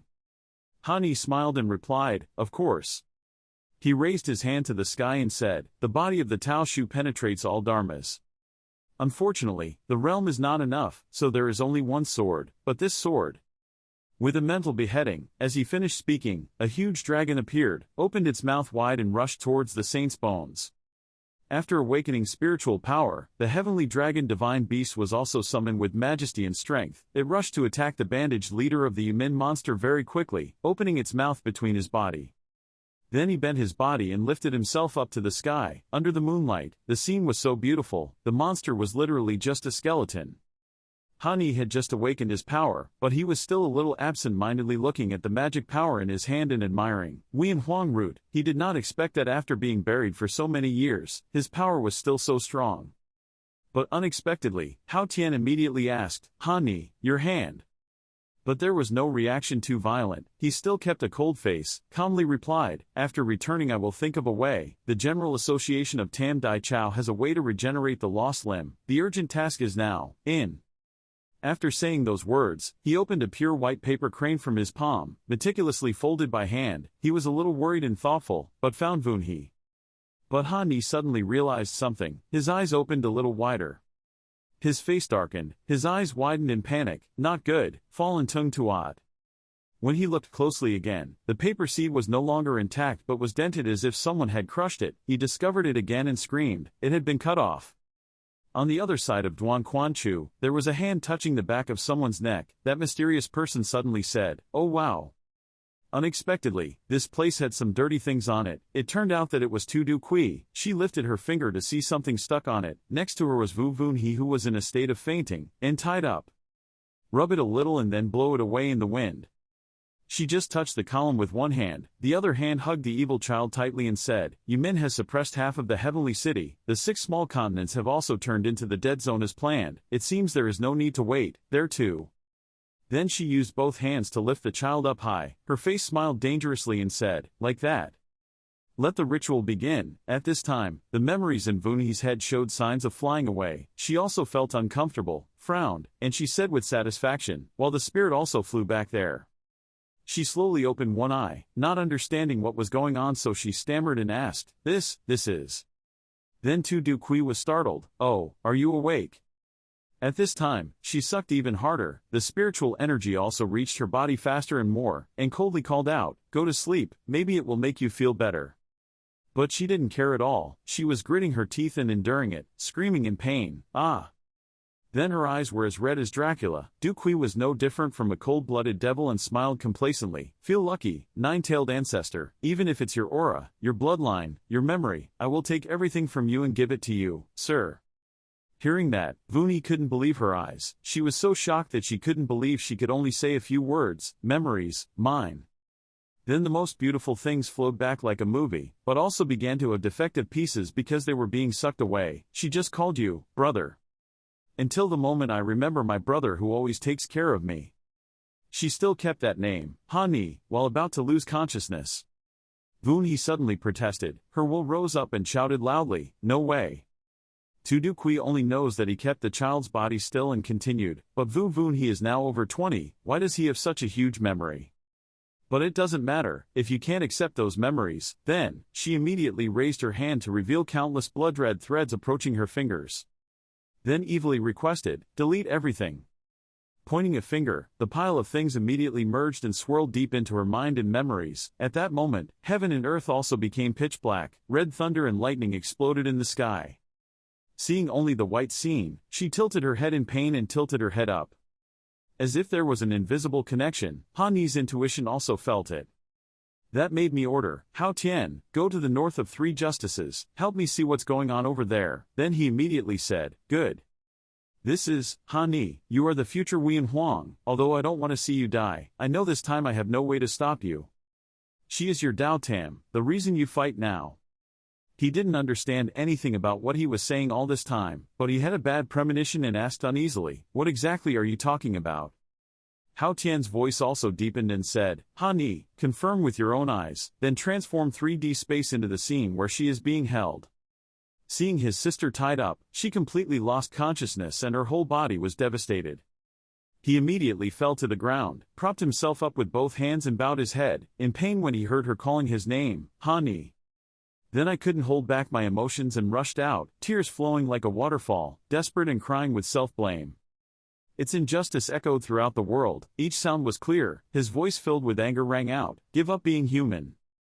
His eyes were no longer tears but blood. He clenched his teeth, angrily screaming the name, Tu-Du Jia. Through heaven, through earth, through paths, through Dharma. Desireless, desireless, selfless and forgiving, the streams of power emanating from his great shock enveloped the skeleton men, causing them to stand still. Xu Luan Bang found it strange and turned to ask Tu Tu Van, why did the darkness suddenly stop? She was also confused but still holding the sword in her hand. She didn't know, but we have to be careful. It seemed Lam Nim Tin also felt it. She put her hands on her chest and called his name, Ha Ni. Then he continued, being a human being but blessing the world, he began to use magic power on the dark bones. Hao Tian knew in advance that he would have to cast a spell, but in his mind he guessed, desperation raged. But for Ha Ni's good, I stopped him. I still can't let you walk on this path. He used his magic power on you but was unharmed. I can only helplessly call out your name, Ha Ni. He was different now. His body was 100 times bigger and more muscular. His hands had sharp claws that tore through his outer layer of clothing. Her hair kept flying up, her face was very angry, and she seemed to be turning black. Then, like a bad signal, disaster spread throughout the world. The sound of Hao Tian Tower rang out. Once the house has reached this step, it will never be possible to turn back. He hummed for a moment and then replied that he would not return once he left. On the other side, the man named Ma smiled and said, "Ah, it's my death energy that I haven't breathed in many years. We have finally returned." Behind him, Tu Du Kui was kneeling respectfully and said that Lord Yumin is currently working on the stage of the Steely, and will soon contaminate the roots that will turn the 6 small continents into purple and become the #1 food for humans, sir. Hearing that, he smiled and replied, "Yes, you did well. Wait for me to recover my strength. Whether the private family has merit or not, they will be greatly rewarded." She replied, "Thank you, Dine Yan." Suddenly, a long spear was dragged on the ground and made a sound, causing the other two to turn their attention. The House of Representatives' face was now filled with murderous intent. Tu Du Kui saw that and said, "Oh, you didn't expect that you would have the courage to come to this place." She smiled contemptuously and continued, "But Vu Vun, he was already controlled by my master, so now you come to this place to take revenge, right? Ha ha ha." Hearing such words, the House of Representatives immediately became angry, emitting a terrifying murderous aura, and said loudly and shut up. Seeing that aura, Tu Du Kui couldn't understand what he was saying in panic. The House of Representatives tightened his grip on the spear and infused aura into his spear. Without saying much, he slashed and the sword energy flew past Tu Du Kui's body. It moved straight back, cutting everything in its path. Seeing this, Tu Du Kui was startled and scared and spoke out. It was impossible that before he was just a cave in heaven. Even though this place had a predestined origin, it could not have had such a terrifying force. When the demon saw that, he said he was no longer human. Perhaps it was because he wanted to strengthen his ability to absorb the power of tens of thousands of men. He is currently the biggest shadow. Lord Maan pointed his finger at the House of Representatives and fired a demonic weapon. The demonic aura grew bigger and bigger and rushed towards the House of Representatives. The House of Representatives did not hold back and could stop it with just one slash. Seeing that, Maan said that he was so generous and impermanent. Indeed, if the cowardly Yumin had just raised his hand and could have destroyed his current strength, which was still less than 1/10, it would be a bit difficult to explain. Decide A. Immediately after that, he turned back to look at Tu Du Kui and said, "It seems like he can't wait until Luke Tu Chao becomes food, or should you offer yourself to me?" She froze and let out an unexpectedly confused voice. Seeing Ma's hand approaching, she became agitated and frightened and shouted, "No need, sir, it's been so many years and I've had to pay a lot." Placing his hand on her head, he said, "Tu Du Kui is your honor." He gritted his teeth, tightened his grip on the long spear, then rushed forward in front of the others. After turning Tu Du Kui into food, he let go and replied that he had only recovered a level of strength, but it was enough. Grasping the spear of the House of Representatives as he rushed towards him, he said that the spear was not bad, but no matter how much power you absorbed, you would still be just a coward. Then he used one finger to push the House of Representatives away and continued, "Still not mature enough to stand in front of me and act rudely." Even though he was blown away, Hada still didn't give up and rushed forward to hit Ma'an, causing him to laugh and throw a move to block it, then said, "Okay, let's use someone so I can adapt to this body." As soon as he finished speaking, the House of Representatives immediately slashed his body, creating a force that shot up into the sky. The ghost guy immediately snorted in annoyance and said that even with this much power, he wanted to kill me. Suddenly, he froze in surprise when he saw the now super huge House of Representatives using one foot to stomp on him like he was crushing an ant. At this moment, Top Hao Tian let out a loud noise. It's not over yet. That resurrected dead man has never shown his true strength. The name Maan also appeared behind Hada and said, I remember this ability very clearly. Unexpectedly, Wian Huang's descendants still exist today. He seriously continued to say that he absolutely cannot let you continue to live. After speaking, he snapped his fingers and everything around him became magical.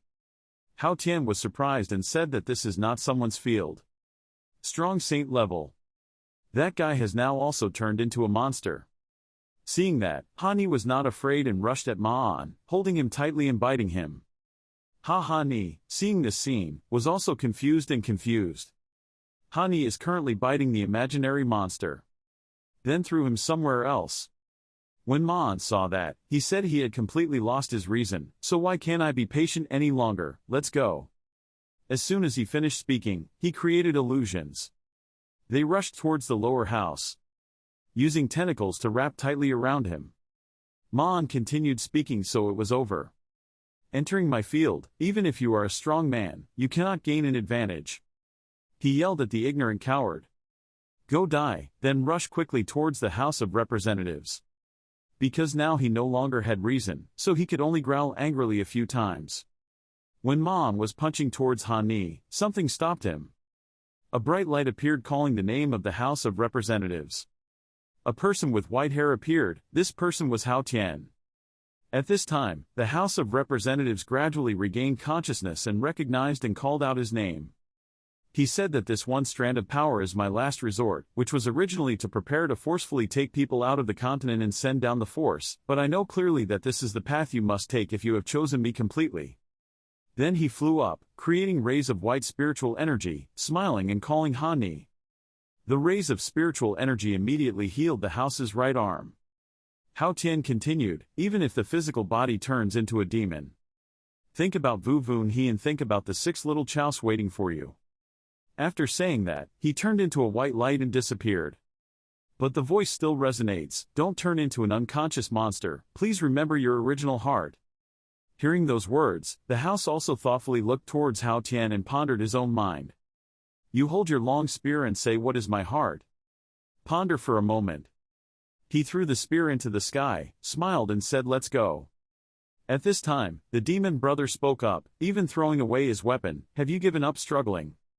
It cannot be said that it was a wise choice. Hearing those words, the House of Representatives smiled and repeated his resignation. He stood up and replied that even though it was a bit inappropriate to say so, without this power of you men, I'm afraid I wouldn't be able to fly so high.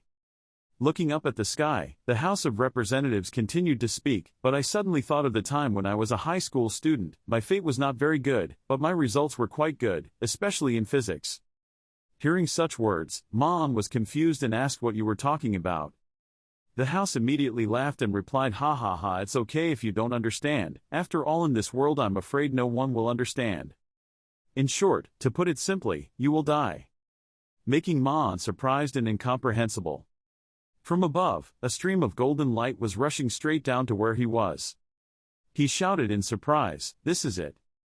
The long spear just now. And this is the canyon that separates the 6 small continents from the 3 major continents. This canyon is the city of the god island of strong man Yet Kiem. Great guy with just one click.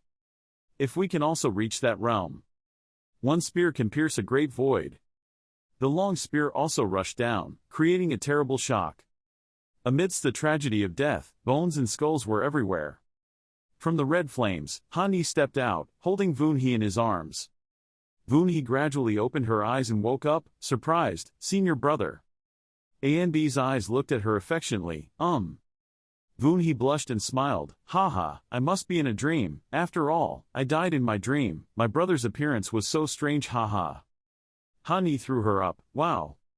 Make her face drunk and say, it feels very real, right, this is not a dream. He continued seriously, before I left the remaining consciousness on my body for you to preserve, I used my own strength to purify the power of the darkness and replenish your consciousness. Once again, let me tell you, this is the method taught to me by the Zhuanwang Root Church. Her face replied innocently, so it was like that. He continued silently, but it's difficult, I don't know how much longer I can keep it up. If this continues, I'm afraid we'll become yin and yang. I'm sorry, I can't protect you well. Her eyes were filled with tears. What are you talking about? Senior brother has really worked hard. I can see senior brother again. It shows that the private family's plot has been destroyed, as expected of senior brother. It's really amazing, being able to meet each other like this. It's really like a dream scene. She raised her hand to touch his face. Senior brother, if I hadn't called you back in the Quangfeng sect, it wouldn't have ended up like this, right? He just smiled gently and replied, no. Even though you didn't take the initiative to greet me before, you just turned around and left. I will also actively look for you. It can be a simple greeting. It could also be a bit unexpected. But no matter what, we will meet each other. Even if it's the 100th time. Vuni bowed her head, tears streaming down her face, but this time, it's really special, right? Brother, let's go together. He took her hand. The two of us walked together. Will we still be able to see each other again, senior brother? She still didn't understand what was going on. What was the monk taking the precepts suddenly doing? Brother, you didn't say anything, just turned around and left. He waved his hand as a goodbye, and behind him asked Vunhi, where do you want to go? Then he gradually disappeared. She wanted to reach out and touch the tears that kept falling. Hani. Then he disappeared without a trace. In another scene, Tu Van is standing with Tu sect master. Father, do you know each other from the refining sect master? Can you help them make a long spear for me? He replied, long spear, you are a modern swordsman, what do you want a long spear for? She put her hands on her face and looked into the distance, just suddenly wanting to learn to trade. Another scene, Tan Hong said with a sad face, Master Lam, I'm afraid his senior brother is already there. Lam Neem Tin's eyes were full of confidence, he would definitely return. He personally promised me. Standing in front of the big steely. Xu Luan Bang is full of disappointment. Hani. Is there really no second solution in this world? Vu Vunhi collapsed and just sat leaning against the large steely. He had completely turned into darkness, knowing that he did not have much longer to live, so he used his last remaining strength to purify the pure land of his aura and life for you. In the end, we chose the wrong person or the right person. In the end, we chose the wrong person or the right person. Holding the small bracelet in her hand, her tears flowed continuously. Hani, you lied. Somewhere there appeared a lot of dry skeletons. The skull has a voice echoing in the space asking who is looking for me. Then a voice rang out, a young girl named Van named Tianj, then replied you have to go, big brother. The scene changes to a clear blue place filled with fresh air and birds in the sky flying freely. Then landed on a certain stone statue. Then, 5 years later, Dong Tien Tan's surroundings were restored. Even when he created a big hole that year, the vegetation is now lush and green, to commemorate Hani sacrificing himself to protect Luke Tu Chao. Everyone worked together to build a stone statue for Hani to commemorate him. Below this stone statue is engraved a list of people who died in the battle with Yu Min. Suddenly there was a hand caressing the stone statue. Then a strange voice asked if this place was the heavenly spirit world, which you said was not at all similar to my imagination. Someone smiled faintly when they heard it and replied, is that right? This year, I won't be back and I don't know if this place will change anything or not. Next time, I'll bring you along for a walk, I still have urgent things to do. After he finished talking, he left. At Tan Fan Phi behind the mountain. As soon as Vu Vunhi finished practicing the exercises, she was breathing heavily. Seeing someone coming, she happily waved her hand and said that Uncle Vuong has finally arrived. Vuong Kiem Min was unhappy and reminded her to call her brother or call me useless Elder Vuong. It's been 5 years since you came to fight in my Xuen sect, and I don't even understand the etiquette. She looked at him with an innocent face and replied, it's not written in the rules of the Xuen sect to fight. She continued, so this time he asked what the old man said. Vuong Kiem Min sadly looked at Vu Vunhi and replied that your master is our great elder who fights in the profound sect. Before he could finish his sentence, Vu Vunhi interrupted him, but his eyebrows actually immediately raised. Vuong Kiem Min thought and said, there's no way to refute. Then he went and sat down calmly and continued, I also advised him, in short, you should continue to stay at Tan Fan Phi. Vu Vunhi was annoyed and put the spear on the ground, snorted and shouted, when are you going to let me out? He panicked and said, wow, calm down, it's useless to tease me. Then he knocked her on the head and continued to say that although you are a great elder's direct disciple, your current strength is still too weak. Every time you hear news about the clan's remnants, you are the first to rush in. Do you want to die early to reunite with him? Wu Vunhi's face fell and he replied that I wanted to, but he would definitely scold me. Vuong Qianmin angrily shouted that he would not scold you, but he was afraid that he would curse me to death under the 9 springs. There was also Tan Han who ran all day to die. I accept you, she replied sullenly. Putting on a cute face and calling Uncle Vuong, he coldly replied calling his brother and acting cute was also ineffective. She angrily walked away with a sad face before seeing him again, but he didn't expect it and her expression changed too quickly. Vuong Qianmin held a jar of wine in his hand and sighed. Remember a few days ago? He stood in front of the door and shouted loudly at the Great Elder. Great Elder Vunhi's current fighting power should be enough to be promoted to the core disciple. The guild was no longer a place where she could stay. The Great Elder replied, I know, but it doesn't work. She was originally not good at using spears, but she was able to transform into a supernatural talent in spearmanship, but the current requirement for her was not combat power, but the calmness and oppression that cannot be tolerated. She holds the spear not with hands but with hatred. The Tutu family and the other great demon sects, the sects of the 3 great continents, joined forces for 5 years and still could not destroy them. Letting her run away and die would be disrespectful to Hani. 3 months ago, when she was seriously injured and nearly died, she returned. Can't you see in the inner sect? Vuong Qianmin replied awkwardly. Then the Great Elder continued to say that I would handle Wu Vunhi's matter. If I accepted her as a disciple, I would not let her go and die to find a place she likes, he replied clearly. Coming back at this time, he sighed and told me, Haze Ha Ni. Then Top Hao Tian told Wu Vunhi, don't think too much, first practice. I have been having a premonition that the mysterious yellow over there seems to have happened. Heaven and earth's spiritual energy has suddenly appeared. I have a feeling about it. Responding that she could borrow it to find Wian Huang Lo, she sadly replied yes. Hao Tian Ca, I know. Is Hao Tian Ca really dead? After listening, Top Hao Tian didn't know what to say. He thought and replied. This is the 258th time you've asked me. Even if he leaves, even if he's not dead, there are still countless white bones gathered together in a mass called Nether. Although this kind of thing has no realistic hope, it's good to have it, already. After hearing that, Wu Vunhi immediately asked in doubt if this was also the 258th time Hao Tian brother answered me exactly like that. You remember so clearly. You said I was unrealistic. What about you? Ta Hao Tian felt guilty and stammered in response. What is that uneducated boy talking about? She heard that and just snorted. Suddenly, Top Hao Tian told her, wait, Vunhi has someone coming to look for you. At this moment, on the side where Vuong Qianmin was sitting, he was disgusted and said that he was half full of annoying dogs. The eldest son of the 3 great Chowan family's publications nearby is acting arrogantly yelling at me to hurry up and help me fix it up a bit. Today, I must marry Wu Vunhi. At the meeting place of the Tan Fan sect, Olden and Gu shouted angrily, what do you want from Tam Dai Chao and Jia? After the chaos in Tianqi that year, it's not like you Tam Dai Chao said you wouldn't intervene into the force of urination in 10 years. The more he talked, the more dissatisfied he became. Hani heroically sacrificed his life in exchange for this day. If you don't thank him, then it's okay. You even ran to invade his previous sect. You don't feel the sting. Is it broken in your conscience? I will definitely report the details to the Xuanzong and Taoist fighters. The name Tam Dai Chao and Jia didn't bother to let his words reach his ears. He looked disdainful and lazily scratched his ears, then replied as if he had finished talking. Yes, Luke Q Chao, you guys are dead. What is a Hani guy who prevents the men from spreading towards the 3 great Chaos to save the world have anything to do with me? He looked coldly. The cruelty and wretchedness became even more evident. He pointed his hand towards himself and said, don't you see what the young master is wearing? Today he came out to propose to Vunhi.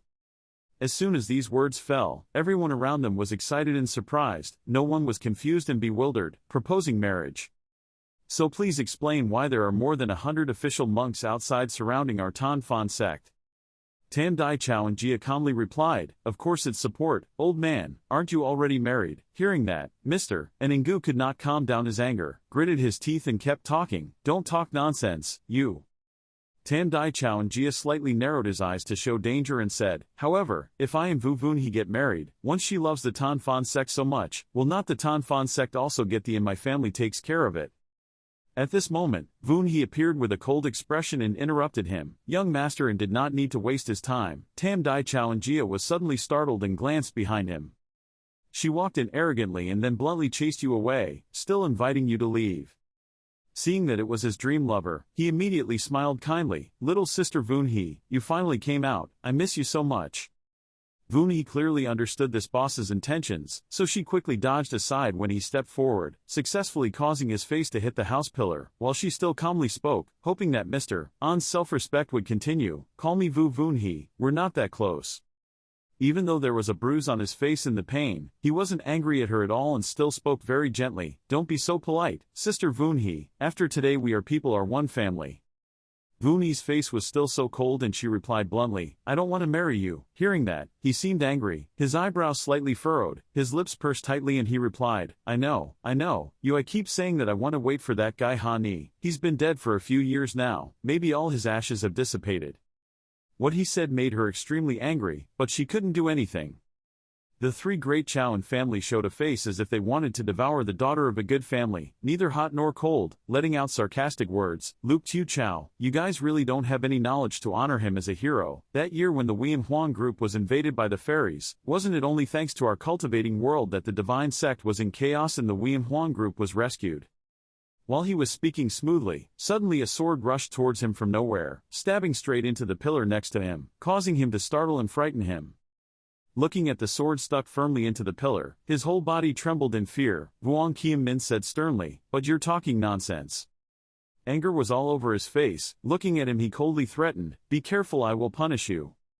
Tam Dai Chao and Jia was infuriated by this action and immediately ordered the guards, who dared to treat me like that, to come to me. The guard, according to his words, one of them drew his sword and rushed forward wildly. Say, don't be rude. Vuong Qian-min immediately turned on the fighting mood. He smiled slightly. Dao Qi, what, do you want to compare Dao Qi with me, who is stronger? The other person didn't respond, just snorted. The three great Chowan family stood aside and laughed. I know you, three good sword cultivators Vuong Qian-min, the two of us really can't fight you. His face gradually became dangerous and his pupils also shrunk, but I just need to give a signal and hundreds of Indian elites will rush in and flatten the entire Tan Fan sect. Tam Dai Chao and Jia smiled triumphantly, looking like a challenging devil. How much can your Vuong Qian-min save? If you want to be safe, you can also let Vu Voon-hee marry me. Stop. He almost became helpless, looked at him with cold eyes and angrily cursed, despicable little man. Just as the fire was boiling somewhere, a voice rang out, not to mention the Yin family, the Loi family and the Tu-du family were all secretly destroyed by me. What are you guys up to? Everyone was startled and bewildered by this mysterious voice. Tam Dai Chao and Jia expressed surprise at the appearance of a person wearing white clothes, but still spoke loudly. Who dares to say such a thing? How did you get in? When he saw that person was Han-hee, he folded his arms and stood in front of him. His face turned pale and his lips moved. Are you Ha? He calmly said with a confident voice, if the three great Chowan family has this kind of attitude, then it seems that the Yin family no longer needs to exist. At this time, Tam Dai Chao and Jia regained composure. He quickly gave orders. It is impossible, Han-hee is dead. The guard quickly cut this demon for me. According to his order, the guard immediately rushed up. Vuong Qian-min was worried about Han-hee's safety and immediately reminded him to be careful, that was a weapon.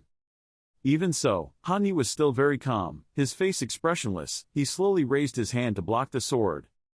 This made the guard also surprised and bewildered. Han-hee's confident face smiled slightly sarcastically. The weapon is good, but this quality is a bit poor. Is this the strength of your Indian family? He just criticized it for being too weak, using his bare hands to break the sword without even a drop of blood or any physical damage on his hand. This action made the Tam Dai Chao and Jia's face turn pale with fear and not believe his eyes. It's impossible, even crushing the powerful gas generator with bare hands may not be able to do it. I heard that Han-hee also just a waste of the heavenly realm, relying on strange powers to barely defeat the mighty. What kind of monster are you? Han-hee smiled slightly. What a monster, I don't mind telling you, I am now a great power, and at the same time a martial artist. Simply put, I am the top. Great power at the feet of the army. Han-hee launched a shot. The sword in his hand quickly rushed forward to attack the named Tam Dai Chao and Jia in a straight line. Even though he only crashed into the pillar next to him, it was enough to make him scared. His face was panicked and his whole body was sweating. Han-hee smiled again and said, this outfit does not suit you. He snapped his fingers and took it off. Immediately, Tam Dai Chao and Jia's clothes were torn into hundreds of pieces. At this time, his whole body was naked. Tam Dai Chao and Jia was confused and his cheeks were red. Out of embarrassment, he quickly covered his sensitive parts with his hands, his mouth constantly screaming in pain. At this moment he still looked aggressive. The guard, he still didn't come in quickly. What kind of business was he doing? Hearing him calling for help in vain, Han Yi spoke up, "Is that the group of people surrounding you outside? They are indeed the elite of your own family." In front of his eyes at this moment was a group of guards lying on the field, covered in blood, followed by sarcastic words, "Even a trace of my magic, they couldn't stand it, everything, are all unconscious." Everything seemed to collapse. Tam Dai Chao and Jia collapsed helplessly before reality. Han Yi witnessed this, the corner of his lips curled up into a proud smile. He angrily gritted his teeth and rolled his eyes towards Han Yi. He was so angry that he couldn't manage to say a single word. "What exactly do you want?" Han Yi returned with a cold face and said, "Don't worry, I won't kill you today. On the contrary, I want you to testify and convey the words to Tam Dai Chao." Suddenly he turned his back to Lao Ninggu and Tu Vu bowed politely and said, "Eldarin, Brother Tu, long time no see, my next words may be a bit sudden, please forgive me." When the other two heard him say that, they were bewildered and didn't understand what was going on. Han Yi's somewhat stiff expression made the scene even more confusing. He twisted his foot and continued, "So it would be considered that I was speaking straight." After these words, he began to shout loudly. Tan Fan moved to listen to the command. Lao Ninggu and Tu Vu were startled when they heard, their eyes opened wide in surprise.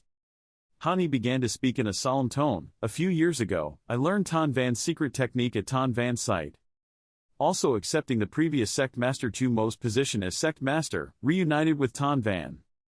At that time, I was useless and did not dare to accept, so my fate has flowed to this day, and now I declare that from today on, I will take on the position of patriarch of the Tan Van sect, inviting the forces of Tian Ha to discuss and unite, see Tan Van, restore Tan Van."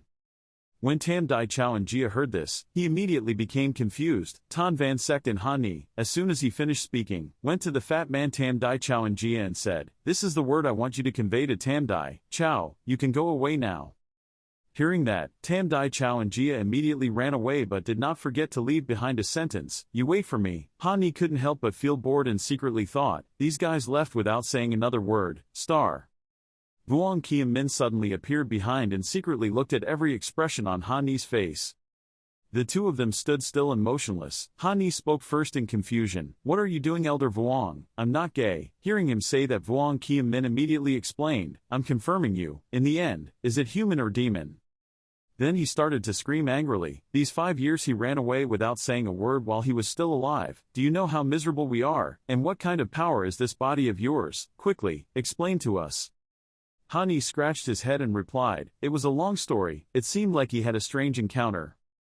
Vuong Qian Min looked at him with a proud expression. Unimaginable, a kid who always asked for help, could actually develop to this kind of strength. Right now Tu Vu and Lao Ninggu passed by Vuong Qian Min's body and called out, "Han Yi." It seems that because he was so happy, Tu Vu was slurring his words. "Brother Ha, I haven't seen you for a long time. I had a lot to say at the moment. I'm a bit confused right now, but..." When we met without appointment, both of us said in unison, "What you just said is true." Han Yi firmly affirmed that it was all true. From this moment on, Tu Vu smiled as if he had relieved some of his burden, which was great. Old Ninggu next to him was also in tears because he was so happy. Our Tan Fan sect, our Tan Van sect can finally see the sunlight. Tu Vu stepped forward and patted Han Yi's back and asked, "Come, if you want some wine, I'll invite you," then laughed loudly. Hearing this, he smiled politely and refused, "Not today, drink again next time." Suddenly he turned his head to look in Vun He's direction and said softly, "There is someone waiting for me. At Tan Fan sect behind Sun Company Mountain. Han Yi is standing under a tree with wide leaves." Vun He slowly walked out from behind. She came behind Han Yi and took a deep breath. He saw her glance over and asked, "Where is the devil?" Vun He cutely shook his brother and said with a lovely tone, "Senior brother, you smell so good." She looked at him with affectionate eyes filled with nostalgia. It had been a long time since she had seen him. Then she rushed to hug him. He also gave her loving eyes and an affectionate head rub. Han Yi's voice was low. "Hey, long time no see. At this time he teased her, on the other hand I just released toxic gas, do people really feel fragrant? She was immediately startled, what? Then angrily punched Ha Yi's chest repeatedly and scolded, what are you doing in the beautiful atmosphere? You still know how to come back, the party's embryo, you still know how to come back. I let her gently scold me, answer, of course I have to go back, otherwise would I leave you alone? Hearing this, her arm that was punching his chest suddenly stopped. Vuni couldn't hide her emotions anymore, her eyes started to tear up and her voice became weak, why are you back now? Do you know how much people miss you? Vuni puffed her cheeks angrily and hummed. She angrily beat and scolded Hani, baka, hateful, hit you. Hani was beaten so dizzy, it hurt a little, this is domestic violence. He asked, why did you want to beat me to death as soon as you came back? She was still angry and beat you to death. Vuni's face darkened and she poured out her heart for 5 years. She punched his chest with one hand, since he was still alive, he didn't know how to contact me. One foot kicks yours, I don't know if I'll come back to find me. He angrily climbed up and chewed Hani's head, I was so angry that I was going to bite you to death. After getting over her anger, she leaned on his shoulder and shyly said, do you know how much I worry about you? Hani looked at her affectionately but did not speak. He gently patted her head, saying okay. He asked a question that made her dumbfounded, have you bitten enough? Talking about Vuni felt angry again, she screamed, that's not enough, don't you have anything else to say? Hani was bitten and screamed, it hurts. Seeing that the weather was quite good, he put his arm around her shoulder and sat down on the grass, inviting us to watch the sunset together. Vuni's cheeks were hot, she shyly nestled into his chest, Hani remained silent and did not speak. The two of them leaned close to each other without a gap. It was still early, she said. It was clearly a few hours before sunset, he replied, so just wait until sunset. Vuni closed her eyes and leaned against the other person's chest to rest, while Hani was gently looking at her. When Hao Tian Tower appeared, it was surprising to see the intimate scene. Hani immediately pushed it down and scolded Hao Tian, what are you doing? Can you see the atmosphere? Give me some peace. Vuni suddenly called you, senior brother. She blushed and whispered, I'm afraid of falling asleep, if I wake up, everything will be just a dream. He heard that, his eyes sparkled, he smiled reassuringly, I am real, all of this is true, I am right next to you, there is nothing to worry about. Vuni shyly looked at him calling, monk, brother. The atmosphere around the two people was as romantic as being in a rose garden. The two people faced each other, their eyes sparkling at each other. Hani immediately asked, so do you like me now? She replied, yes. Vuni shyly hugged her cheek and said, I like it, hey. Suddenly, she realized that he had tricked her into talking and jumped up, hey. She shyly turned her face away, blushing and stammering, why did you suddenly ask this question? He kept looking at her and replied, don't be shy, come here, look into my eyes. Vuni was so shy that she used 2 fingers to poke him in the eye, scolding, do you mind? The attacked brother let out a scream, poof, the romantic scene suddenly faded away. Hani held his eyes with both hands and rolled back and forth on the ground, screaming, eyes, my eyes. The murderer blushed and said, who told you to force me? Vuni tilted her head and whispered, baka, why bother asking, of course I like it. Hani heard that and immediately sat up and ran to her, he was coy, it's not enough, come and say you love me. Vuni shyly replied, hateful, senior brother, don't be like that, men and women are left alone. Top Hao Tian saw the couple's bird-mouse scene and was speechless. It trembled as it looked. Hani said, junior sister, right now there is no one else here, even if you call out to your throat, no one will come to save you. Vuni replied, senior brother, you really it's evil, but I don't hate this style.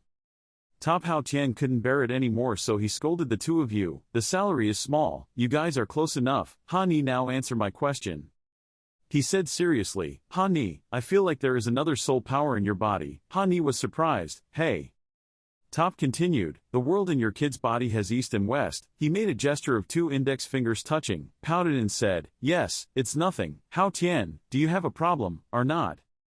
It jumped back and forth to interrogate him. There must be a problem, what are you hiding? I feel like it's a living creature. The world in your body must have living creatures, that's the basic thing. Just like me, they are all spiritual objects. Quickly tell me what it is. Hani scratched his head and avoided it. He picked up the tower, startling it, Hani looked at her with a fake smile and said, Vuni, destroy this tower and find a place to bury it. Hearing that, he jumped up and shouted, let me go, let me go. He continued to say, I'm sorry for ruining our space. Well, he stopped when he noticed that Vun He was staring. She said doubtfully, Senior brother, Hao Tian brother stayed with me for 5 years, maybe even longer than you. His strength is very clear to me. You are doubtful, ha. Vun He continued to approach him, saying, What is it? Tell me quickly. Suddenly there was a boom sound. From the white smoke appeared a shiny bald head with 2 golden horns. That person said, You guys are very different. The smoke slowly dispersed to reveal a strong six-pack body. The person continued to introduce, My name is Then Long. 10,000 years, as a divine beast, until the smoke cleared to reveal everything. A man grew 2 golden horns on his bald head. His eyebrows and beard were also yellow. He had a muscular body, like a fitness trainer, and not wearing any clothes. Vun He, Han Ni and Hao Tian widened their eyes and stood still. She was far away from him, shyly speaking, so it turns out, Senior brother's body is raising a piece of man, but that Tan Fan sect still can't satisfy you, he immediately explained. No, this is just understanding, just wrong. Top Hao Tian was stunned listening to those two arguing. It turns out Senior brother likes this type of genre. Should I go practice a bit? There's no need to listen to my explanation. Hao Tian suddenly discovered and refuted that man. That's not right. I clearly remember that Then Long can change everything. It inferred as Conan asked, This is not your true self, right? It concluded with a shocking sentence, Your body must be a little lolly. Then Long choked, This. Han Ni scratched his head and said the truth, Sigh, I really can't fool you. Then Long, you should still go back. Then Long replied, Okay, his hand does the magic. In the blink of an eye, the muscular six-pack man transformed into a lolly girl dressed in sexy clothes, with golden hair and eyes, with small golden horns on her head and a golden tail resembling a dragon's tail. She shyly introduced, I am Then Long, 10,000 years old, a divine beast. Vun He shouted angrily and knelt down. Han Ni replied okay, then was afraid to do so. He thought to himself, kneel down first and then think about it. Vun He turned her head, her eyes looked like she wanted to kill someone and said coldly, Tell me brother, why are you lying here? Han Ni made a shy gesture with his index fingers touching each other, sweat dropping and explained, Why this, it's a very long story. Maybe you didn't understand from the beginning, but I didn't deceive you here. Han Ni said around the 3 kingdoms, but in the past there was a mountain, and on the mountain there was a temple. Vun He was so angry that she wanted to turn into a ghost, scream, and refuse to speak, right? Seeing that she couldn't ask him, she acted friendly and approached Then Long, smiling warmly and said, Looking at your current appearance, I can call you Then Long's sister. How do you know him? Then Long let out a loud sigh. Then she told me that he and I met on the island. Han Ni and Vun He gasped in surprise when they heard Then Long say, She was a man and a woman. Then Long felt so unjust that he wanted to cry. He destroyed my room, forced me to become his divine beast, and said that he fought at night without peer, and played with him in the palm of his hand, and. Then Long cunningly turned around the corner. She pretended to be true. Han Ni shouted worriedly, What nonsense are you talking about? It's obviously you. Vun He coldly ordered, Kneel down. Ha Dog Ni immediately knelt down and barked 3 times, Woof woof.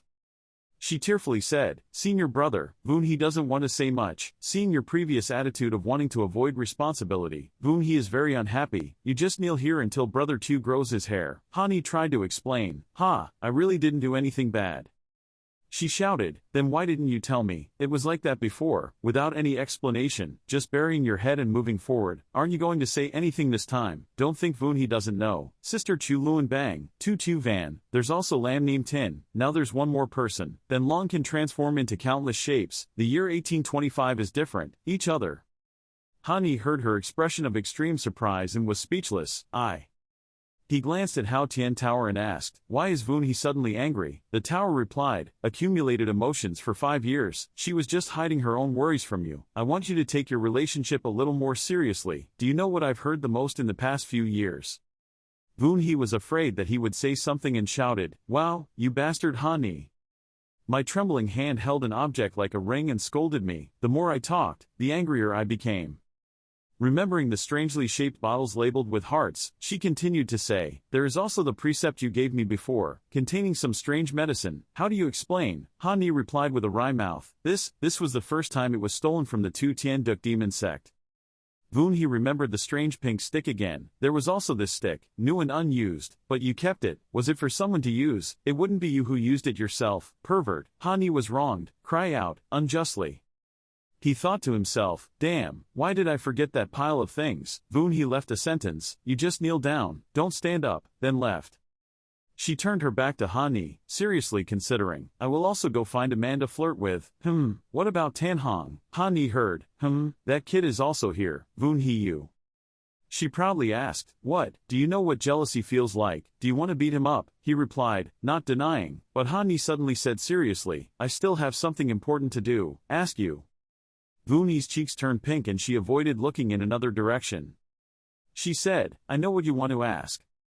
In short, brother, please think carefully. She left behind a sentence, knelt until dawn before getting up, then left, leaving Hani dumbfounded calling, Voon he.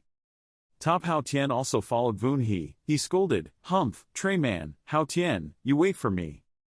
Then Long watched the whole scene and suddenly laughed and said bad things. Ha ha ha ha, I didn't expect you to have such a hard time like this. It's true that you have a thick tangerine peel with sharp nails, he replied uncomfortably. Don't be complacent, wait a little longer and I'll peel your skin and pull out your veins. Then Long was not afraid at all but laughed haha, is that right, sister, I have more things to tell. He got angry and shut his mouth. At this moment, Tan Hong suddenly felt itchy inside. Why did I suddenly feel very uncomfortable, like a third person likes to interfere in other people's love affairs? In the guest room at the Tan Fan sect, Chu Luan Bang sat by the window and looked outside blankly, thinking to himself, it's been a day and a night, how come he hasn't come down yet? She bowed her head and wondered if the old one took so long. Then I thought sadly, what a waste of effort. As soon as I heard the news, I ran over. Suddenly there was movement outside. She happily turned around and called, ha. But the person who came was not the person she wanted. Lam Neem Tin breathed heavily and asked where Ha Ni was. Chu Luan Bang was disappointed and silent for a moment. She said, Ha Ni is still on the mountain and hasn't come down yet. On the other hand, we have to line up. Neem Tin asked again, on the mountain. She pulled out her sword and said aggressively, going up to attack. Luan Bang immediately stopped, wait, don't bother them now. She looked down sadly, saying maybe it was something she didn't want others to know. Neem Tin asked, what do you not want others to know? Luan Bang replied, I really can't understand whether you really don't know or are pretending to be stupid. Don't you want to be purer? How convenient. She suddenly thought of something, but it was strange. Why didn't Tu Van come? The next day, Hani knelt down and fell asleep, his head tilted and snoring. Someone came forward. Vu Voon he poked his face and called, senior brother, wake up. Hani opened his eyes in surprise. In front of him was the image of Vu Voon he blushing shyly. Senior brother, are you okay? Itu, yesterday Hani also blushed and made a noise. He suddenly hugged her legs and cried, Voon he, you finally changed your mind. She was surprised, blushing and pushed him away. Hani continued to cry, are you finally heartbroken for me? She was angry, let go, can you be serious? He seriously stood up and said, then I will ask the very important question from yesterday. She turned her face away, wait a moment and I will answer you, now. Someone came. Tan Hong ran crying, senior brother Ha. He pulled my brother's shirt again. I know you're not dead yet. Hani patted his head and said, but you cry as if I'm really dead. Isn't your kid now calling himself king of Chin Chen? Why is it still like this? Chu Luan Bang also approached them and said, it looks so active. It seems there is no need to come and attack your grave today. He replied in surprise, wait, where did you get the grave? Hani suddenly gasped, looked at the person who had just arrived and thought, Lam Neem Tin is also here. Lam Neem Tin behind Chu Luan Bang peeked her head out to look at him. Shyly calling, Hani. She pulled out her sword and said, you must be very powerful now. He immediately replied, you still calm down a bit.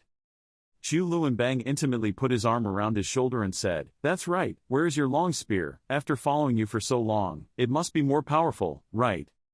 He immediately threw it to her and said, I know, take it, study freely. Luan Bang's eyes widened with excitement, wow. Her hand holding the spear trembled, She looked at the long spear and asked in wonder, Hani, why is your long spear moving on its own? It still feels hot on its own. Hani scratched his head. Well, maybe it was because of the attack at Don Tien Tan last time. It has trained a lot with me. Now it can be considered a Taoist weapon and also has its own spiritual intelligence. After listening to Chu Luan Bang, she became even more interested. She exclaimed, really, very interesting. Hani spoke carefully and warned, on the other hand, don't peel it, it's still young. He sighed, sigh. Han Ni looked at everyone and said, everyone is no different from before. Everyone's voices came from behind. Ha ha ha ha, what a bustle, is something good happening? The director of Dai Deek Academy walked in and asked, Han Ni, do you still remember me? Han Ni immediately came to him and happily replied, Principal Lam, of course I remember, and am I still a lecturer at Dai Deek Academy, or still a student of the academy? He continued to say, but why is the dean here? Even if he wants to see me, there's no need to be so urgent. The director was surprised. You don't know. Lam Neem Tin said, the Yin family constantly keeps an eye on the Tan Fan sect. Lines are arranged everywhere around. It can be said that when you did not appear at the Tan Fan sect, the news was immediately spread throughout Luke Tiu Chao and Tam Dai Chao. Xu Luan Bang also confirmed, not wrong, not wrong, you still want to rebuild the Tan Van sect, of course they will not ignore it, outside now. She remembered that scene, lowered her eyes and said, it was very bustling. Tan Fan faction, everyone gathered. Han Ni and Vu Vun he sat in 2 chair seats. He told everyone that you grasped the news too quickly and didn't have time to entertain. I hope you understand. However, since everyone has come so cheerfully, I don't plan to let the water be too muddy. He stood up and said loudly, Han Ni, I will rebuild the Tan Van sect and succeed the sect master. The first goal of Tan Van Tong after establishing the sect was to bring Luke Tiu Chao's command to the top of the 3 great Chao, perfecting Dong Huiyan 9 returns. And Jia listened and frowned. His hands clenched and trembled. Han Ni said, so everyone.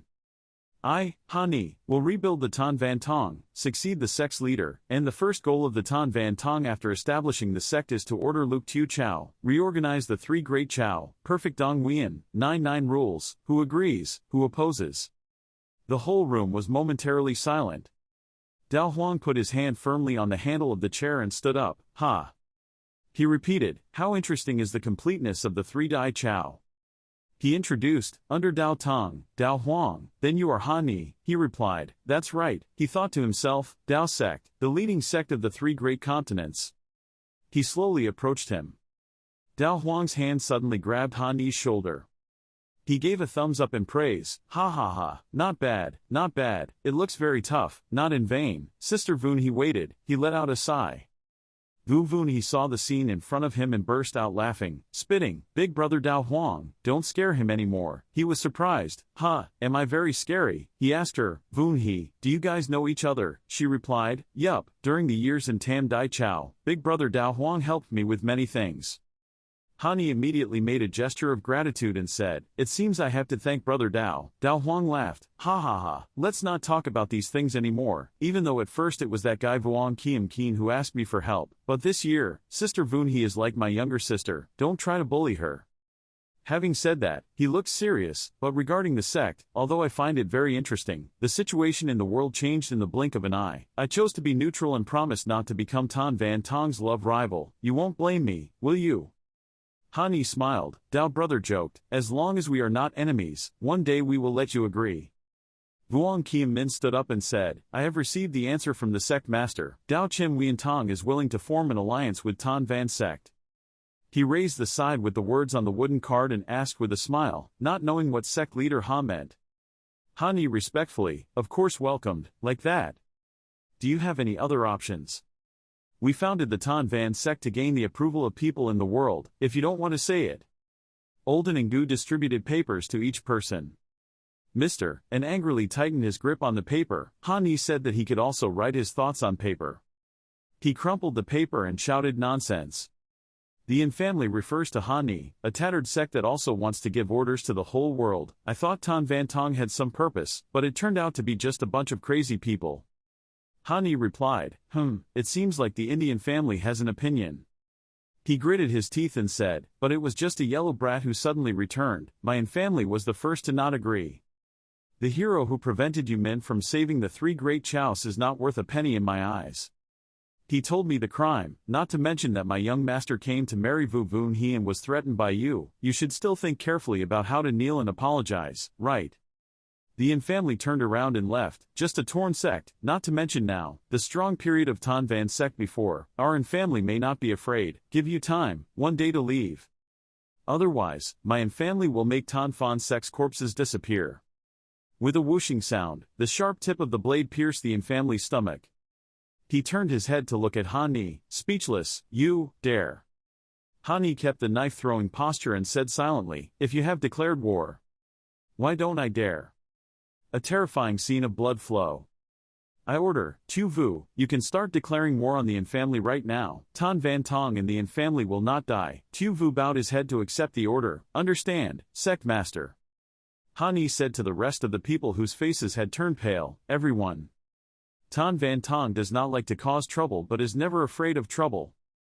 Today like this, tomorrow it will still be like this. Those who have the same opinion as him, can leave now.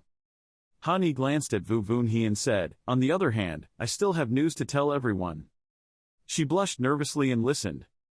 Going back an hour ago, Han Ni chased after Vunhe, calling Vunhe, can you really answer me now? He said, I really had a hard time mustering up the courage to say it, but she still walked away without saying a word. Without turning to look at him, she said, in such a hurry, why did she have to ask at this time? Han Ni's eyes lit up as he looked at her. Of course, as I said when I left Tien Duc Ma Tong, until the day I actually return, I will definitely come and marry you. Vunhe blushed as she continued listening, even though you might not understand what I said, in my memory, we have been together for a very long time. She replied, I know. He was surprised. Huh. Vunhe put her hand on her chest and asked, reincarnation, right? She remembered, back in Don Tien Tan. It seems I also see a memory that doesn't seem to belong to me. Every moment the memories between the two of them appear. Even though it's different from what we've experienced, it's incredibly familiar, so we're really scared, afraid that we're just objects affected by reincarnation. Han Ni held her hand. His eyes were full of affection, making Vunhe blush in confusion. I said, no matter what reincarnation happens, we still like each other the same, right? Tam Vunhe fluttered when she heard those words. 100 times, 100 times, he held one of her hands and knelt down. I still had only one question to ask. Han Ni sincerely proposed, Vunhe, are you willing, will he give it to me? Vunhe blushed happily. She smiled and said, of course, wish. Returning to the conference hall, Han Ni announced that I have news to tell everyone. He said loudly, in half a month, I will marry Dao Chen Wien Tong's disciple, Vu Vunhe. Each person had a different look on their face when they heard the news. Lam Nim Tin bowed her head silently. Zhu Luan Bang said in surprise, what? Then, she lowered her eyes sadly. She seemed to say to herself, it's true, everything has already been predicted, why are we still surprised? Sister Vunhe spoke up, what the sect master said was too extravagant. Vu Vunhe is not a disciple of Dao Chen Xuan Tong, but a clansman of our nine-tailed clan. Vunhe called, sister. Sister pointed to Han Ni and said, if you want to marry Vu Vunhe, you still don't look at your identity, you are not worthy, my clan does not agree. Vu Vunhe immediately objected, the Nine Tails clan, I have separated from the Nine Tails clan, and am no longer your clan. If you don't agree, what does it have to do with me? Han Ni immediately asked why he did not agree. The older sister said, our young patriarch wants to marry Vu Vunhe, don't threaten us with Tan Van Tong or something, you're just a junior. Han Ni asked, are you sure? Then go back and prepare the funeral for your young clan leader. She was angry, her face was full of veins, her eyes were full of blood and screamed, nonsense, what the hell are you, dare to say such extravagant words, no need to mention that you can deal with the Nine Tails whether it's our clan or not, could it be that young master of the galaxy current palace married Vu Vunhe and you also killed him, and you also dared to kill the son of ancient religion? Without the promise of our nine-tailed clan, even if everyone in the world died, it would not be your turn. Han Ni sighed, you guys actually arranged Vunhe very well. A black fire burned inside him. He warned, no matter who you are, no matter what your Nine Tails clan is like. His eyes were fierce. At worst, I would kill everyone in the world. Hearing that, she immediately let out a cry. Tan Hong told him, Sect Master, we have no objections. The Nine Tails clan does not agree. We will just massacre the Nine Tails clan. By that time, the Nine-Tailed clan only had Vu Vunhe left alone. She was the clan leader. Wouldn't that mean there was no one left to object? Han Ni agreed with that proposal. Well, it makes sense. That woman grimaced angrily, you. Her face looks like a monkey. What talent do you have to dare to say these words? Vunhe is the blood ancestor of our clan. Our clan is the Imperial clan. Who are you? Han Ni looked at himself and said, I am the Wien Huang Emperor clan, as a blood emperor. She despised Wei and Huang, a waste of the world. If it weren't for the great kindness of the Chaos Divine sect, you would have been killed long ago. Now you still have the intention of infecting my world. You can see the filth in your blood. Wu Vunhe was angry. Pay attention to your words, she replied. The person who should pay attention is you. You are a traitor who eats apple trees and fences fig trees. Han came to the side, put his shoulder and pulled Vunhe to him, criticizing, when Tu Dujia used Vunhe as a sacrificial tool, why didn't you see Ku Vine yet come forward? Now recognize Vunhe as your clansman, you. He pulled out his sword and said with a dangerous look on his face, if you guys were so aggressive, you wouldn't want to come here and leave. His eyes were filled with murderous intent and said, then leave your life here. Wu Vunhe panicked, Han, calm down. She stood behind Kang Tuat and they looked nervously at him. Han swung his sword.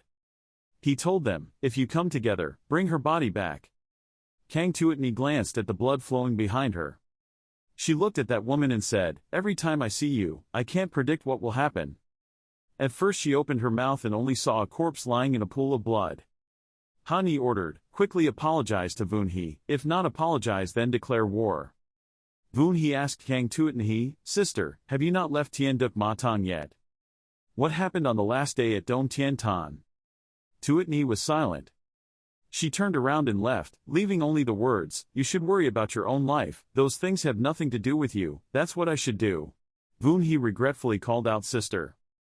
Han next to him thought to himself, the original sect leader of the Heavenly Desire Demon sect was their father. Looking at his appearance, did he encounter something awkward? Then he turned to comfort her, don't worry, if your sister is in trouble, we will help her in the future. Then he turned back and asked, how do you choose? If you still want to be an enemy of my Tan Van sect, you can leave right now. Do the people of the Thunder Clan and the Tu family want to say anything? Looks like there's no one else. At this moment, Sect Master Tu stood up and said, Sect Master Ha, there are indeed quite a few forces in the three major continents that are still secretly criticizing you, but after the battle at Dong Tien Tan, in the eyes of the six little legs, we will definitely support Sect Master Ha with all our strength. He smiled and replied, thanking Sect Master Tu. Then he thoughtfully asked, saying it again and again, didn't Tu Van go with Tu Sect Master? He sighed and said, she is in the Chi family's heavenly realm, she hasn't contacted me for 3 years, I don't know much. Hearing that, he thought darkly, in the heavenly domain of the Chi family, the central heavenly domain is the core of this world, we need to go a little further, the southern domain of the Witch clan also belongs to the ancient Zhuanwang clan, we need to make good contact, a little bit. Seeing that, Vunhe suggested taking me along. Without hesitation, he immediately agreed. Sect Master Tu continued to ask, Sect Master Ha has something curious to ask, dare to ask what stage Sect Master Ha's current strength is at. He said he was in the middle of the great power stage. But I am a martial emperor, my combat power is barely weaker than that of a true monarch, so I can call it a half Mandarin.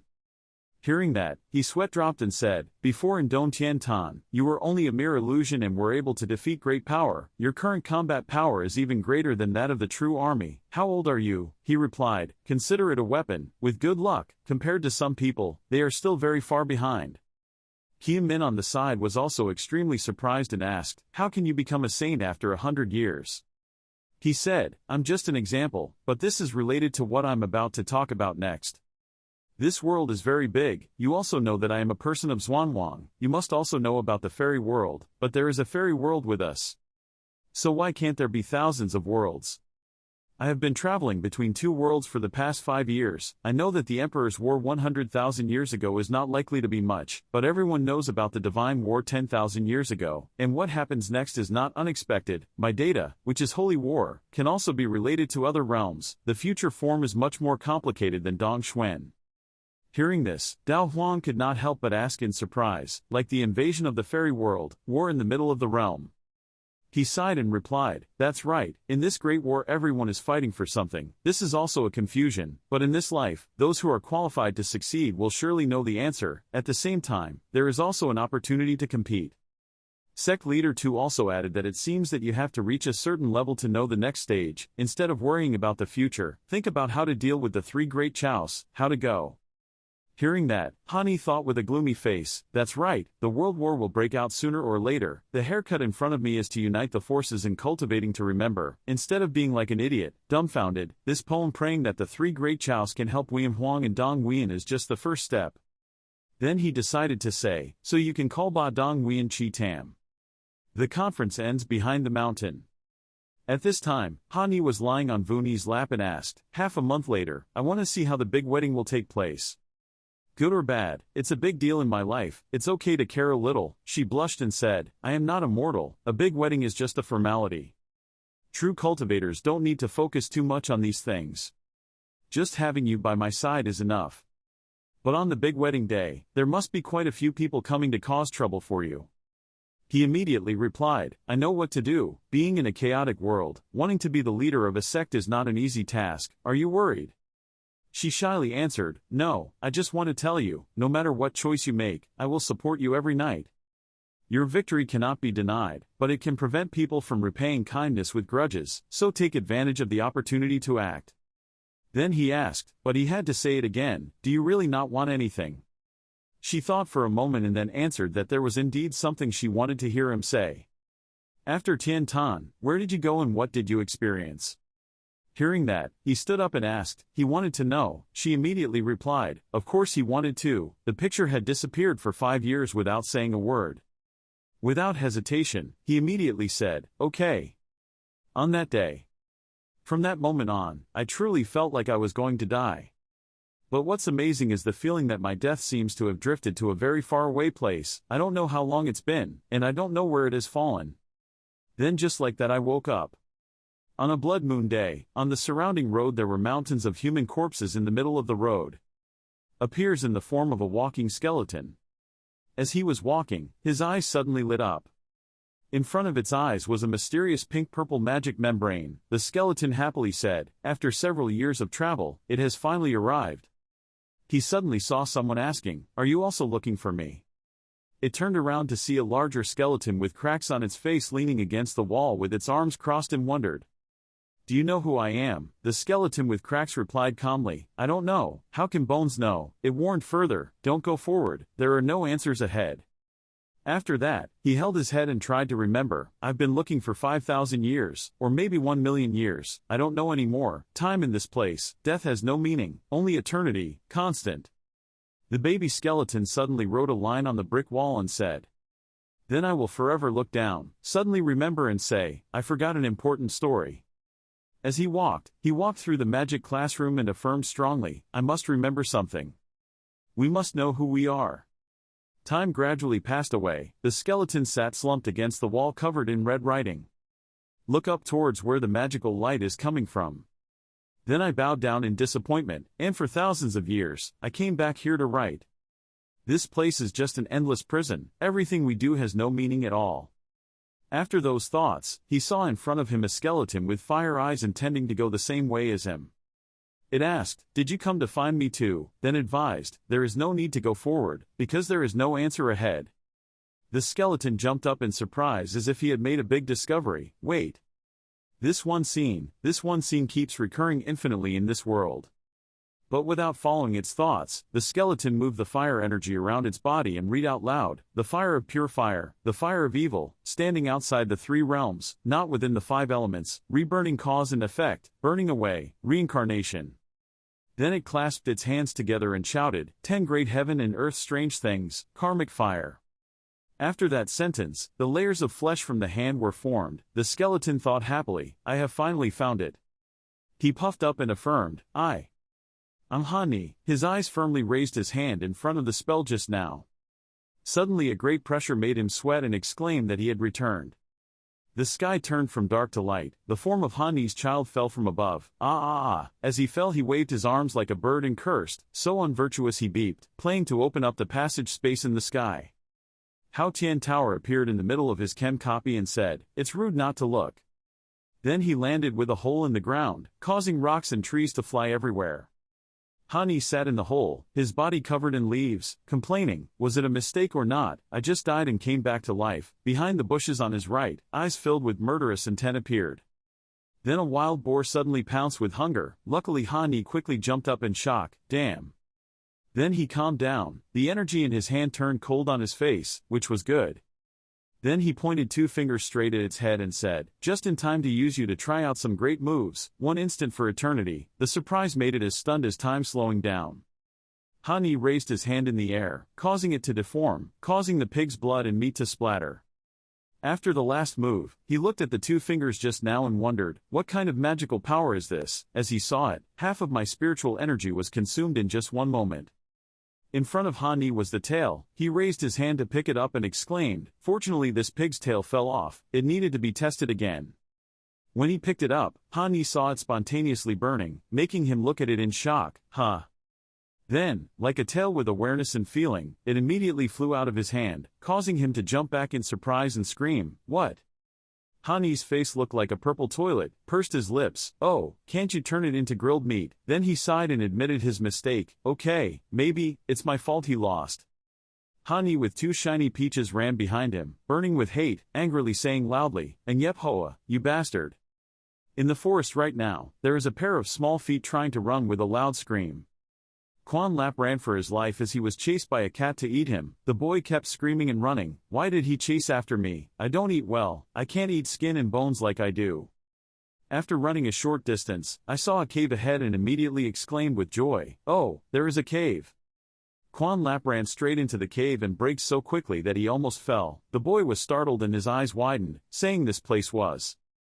The boy knelt down and sat at the edge of the lava hole, surprised to see it boiling. He suspected the lava lake. The boy clenched his fists and said happily, "Could it be that my encounter has come?" When suddenly someone called out to him. Hani with his giant muscular body appeared behind Quan Lap and roared, taking off his clothes immediately. The kid secretly glanced at him, his face covered in sweat from fear. Hani's face was an inch closer to the boy's. The boy turned around, his body trembled with fear, knelt down in front of him, his mouth faltering and calling for money. Senior, Junior only had a few pieces of cloth to cover themselves. Moreover, me, I don't either. What else is there to cover your body other than this outfit? Hai squeezed the demonic beast skins in his hand and coldly replied that I don't have any. The demonic beast skins are considered clothes money, take them off. Quan Lap heard his bright eyes and quickly took off his clothes and gave them to him, enthusiastically thanking Wow, "Thank you so much senior, underwear is also given to you. I'll go now, I won't bother you to change clothes." A few minutes later, he put on his clothes and gently stroked his hair, laughing loudly. The small clothes worn on Talhani's body only covered part of his body. He was relieved and happy that the problem of covering his body was finally resolved. The cat that had just been chasing Quan Lap was lying obediently and trembling, staring at him. He waved his hand and praised it. "It was good, you worked hard to bring people here." Hani snapped his fingers and commanded you to be free. Before he could finish his words, the cat ran out of the cave. "You cross your arms and complain that I'm so scary, isn't it just a little fight?" Hani stroked his chin thoughtfully, muttering that he just needed to know where this was and how to get back. "Follow that kid just now and try it."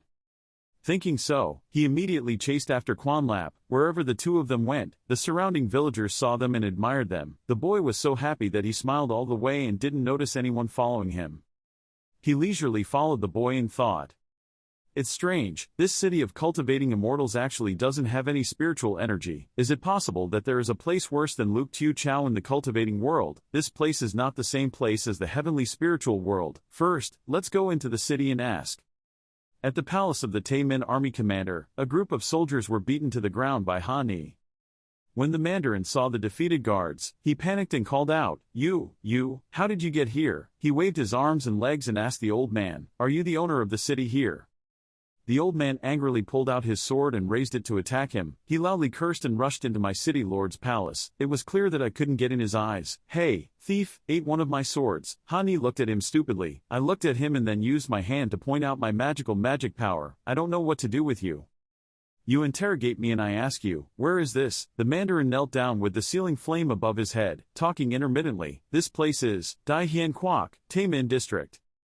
Hani crossed his arms and looked at him, wondering why I had never heard of this country. "Tell me a little more in detail." He vaguely replied that Dai Hien Nation depends on Tinwin sect and is one of the 10 great sects of the country, our origin.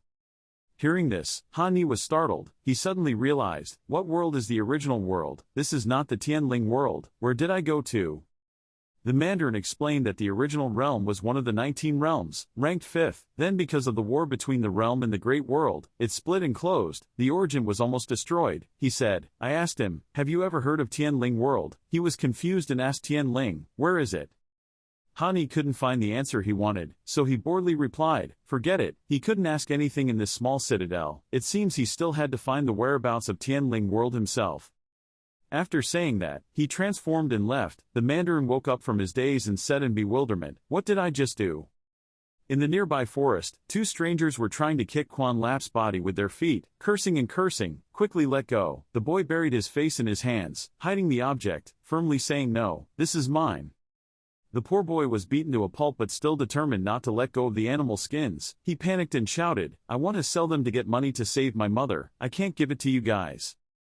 The two gangsters didn't care, they angrily scolded him and said it had nothing to do with me, if you don't let me go, then go die.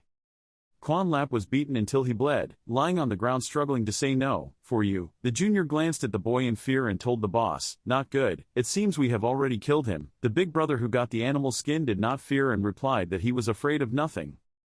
He grinned, speaking out a sinister plot, if you don't say it, I don't say it, then who knows? Suddenly, the two of them were beaten to a pulp, bleeding. The big brother begged, he didn't want to, sir, please let us go.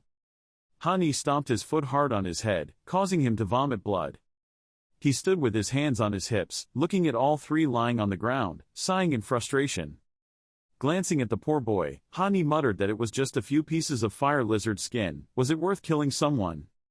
Having said that, he used his hands to use his magic power and said in a soft voice. Looking at Quan Lap who was dead, he created a source of magical power and said if you help me once, I will give you one life back. The stream of memories remaining in Quan Lap's mind is full of sadness and advice. Ha ha ha, Quan Lap is here. It's okay Quan Lap, even if you don't have the foundation to cultivate immortality, don't be discouraged, rest assured, your father will definitely return. Right after that, Quan Lap suddenly woke up. He gasped and was doubtful. Look at my body, I'm not dead yet. Is it true that my predecessor gave me the skin of the fire lizard that saved me and also changed me into animal skin clothes? Quan Lap burned uncomfortably, covered his mouth, coughed up blood, coughed. His mental and physical condition was so poor, he couldn't hold on any longer. He suddenly discovered that there was a vase and a piece of paper in front of him. Huh, this is it. On the piece of paper, it is written that if you use this medicine, 9% of your body will explode and die. There is only a small chance that it can help you on the path of practice. Immediately after reading it, Quan Lap immediately took the pill. Cough. His face was gloomy at this time, full of anger and anger. He was born with a life, and died when he died. Instead of returning to the family as waste, unable to be filial, it was better to bet once. Then suddenly the effects of the medicine made Quan Lap's eyes turn red.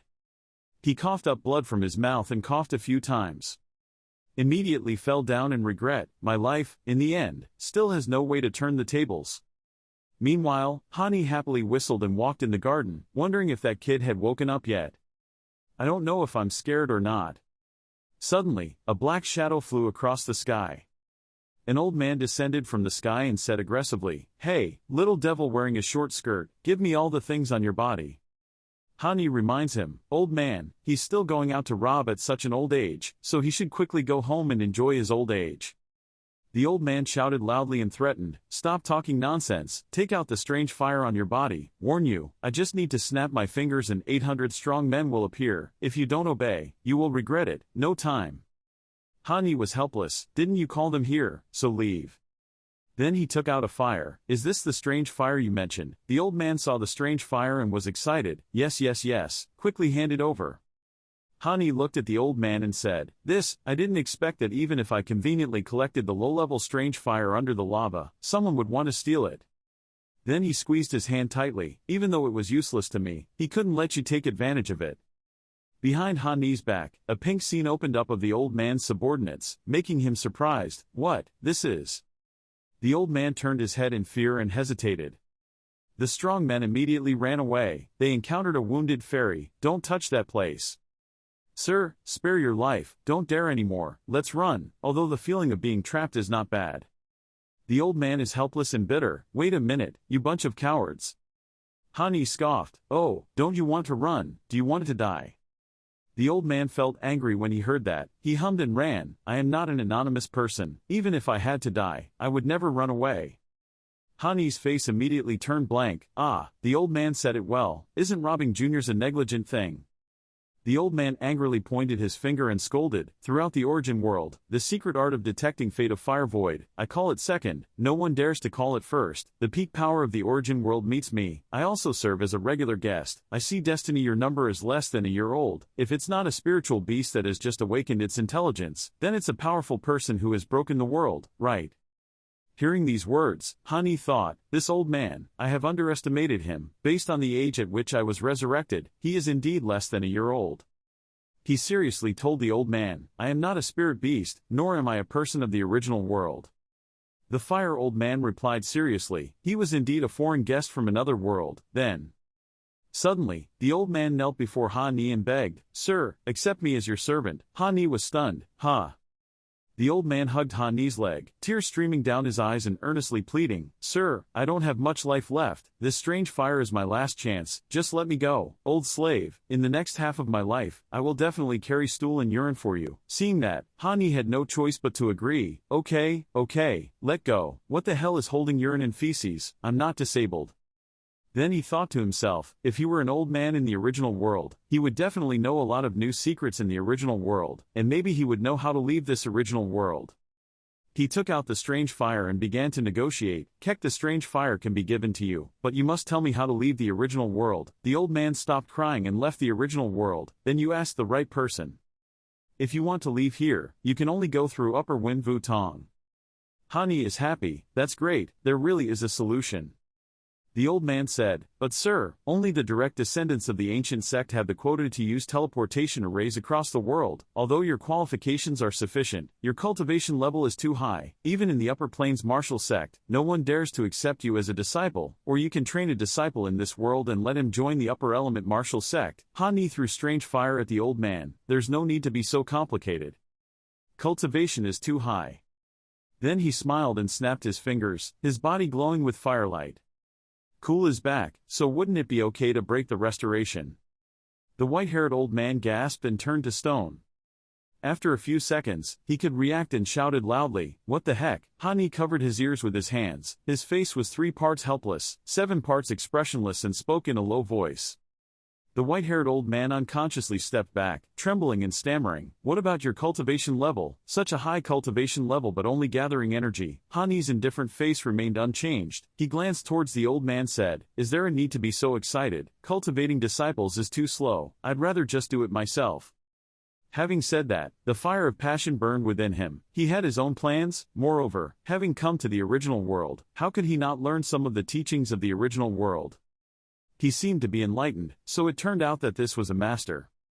Then he turned around and left only to leave the old man with instructions. Okay, you go find a place to refine the strange fire. Give me the jade message. I will call you if something comes up. The old man's eyes lit up respectfully and smiled as he said, yes master. He asked further, oh master, where are you going?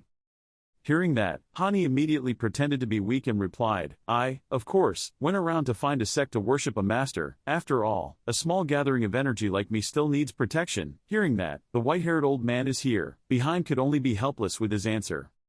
Getting serious again, he remembered that a sword sect was recruiting disciples and immediately suggested to Hani that if the master had this idea, he should go to Tamkiam sect, which was recently opened to recruit disciples. Just in time, the founder of the Tamkiam sect, the Sword Emperor, has also passed away. The master can join under his command. He turned his head, smiled without smiling. Oh, that's great, let's do that. At the Tamkiam sect's camp, at the foot of the cliff, a group of disciples gathered around a man. He spoke, everyone, please watch. Following his hand were countless slashes on the cliff behind him. These sword marks were left by the Sword King. If anyone could comprehend the half-form of a move in this sword, they would be able to surpass him, through the introductory test of our mind sword sect. Before he could finish his sentence, a strange object flew past him. The rocks and soil behind him fell down and fell on him, leaving him unable to react and standing there with wide eyes. When he reacted, he screamed loudly. His eyes seemed to jump out. Ah, my sword. While the other guy was holding his head in regret, everyone turned their heads to look behind, where everything happened. Han Yi was wearing a shirt that didn't reach his waist and a short skirt, holding a sword in his hand, his face innocently saying, sorry, he tried to explain, isn't the introductory test about understanding the sword moves on the sword, no matter what, I just tried a sword, it wasn't really intentional.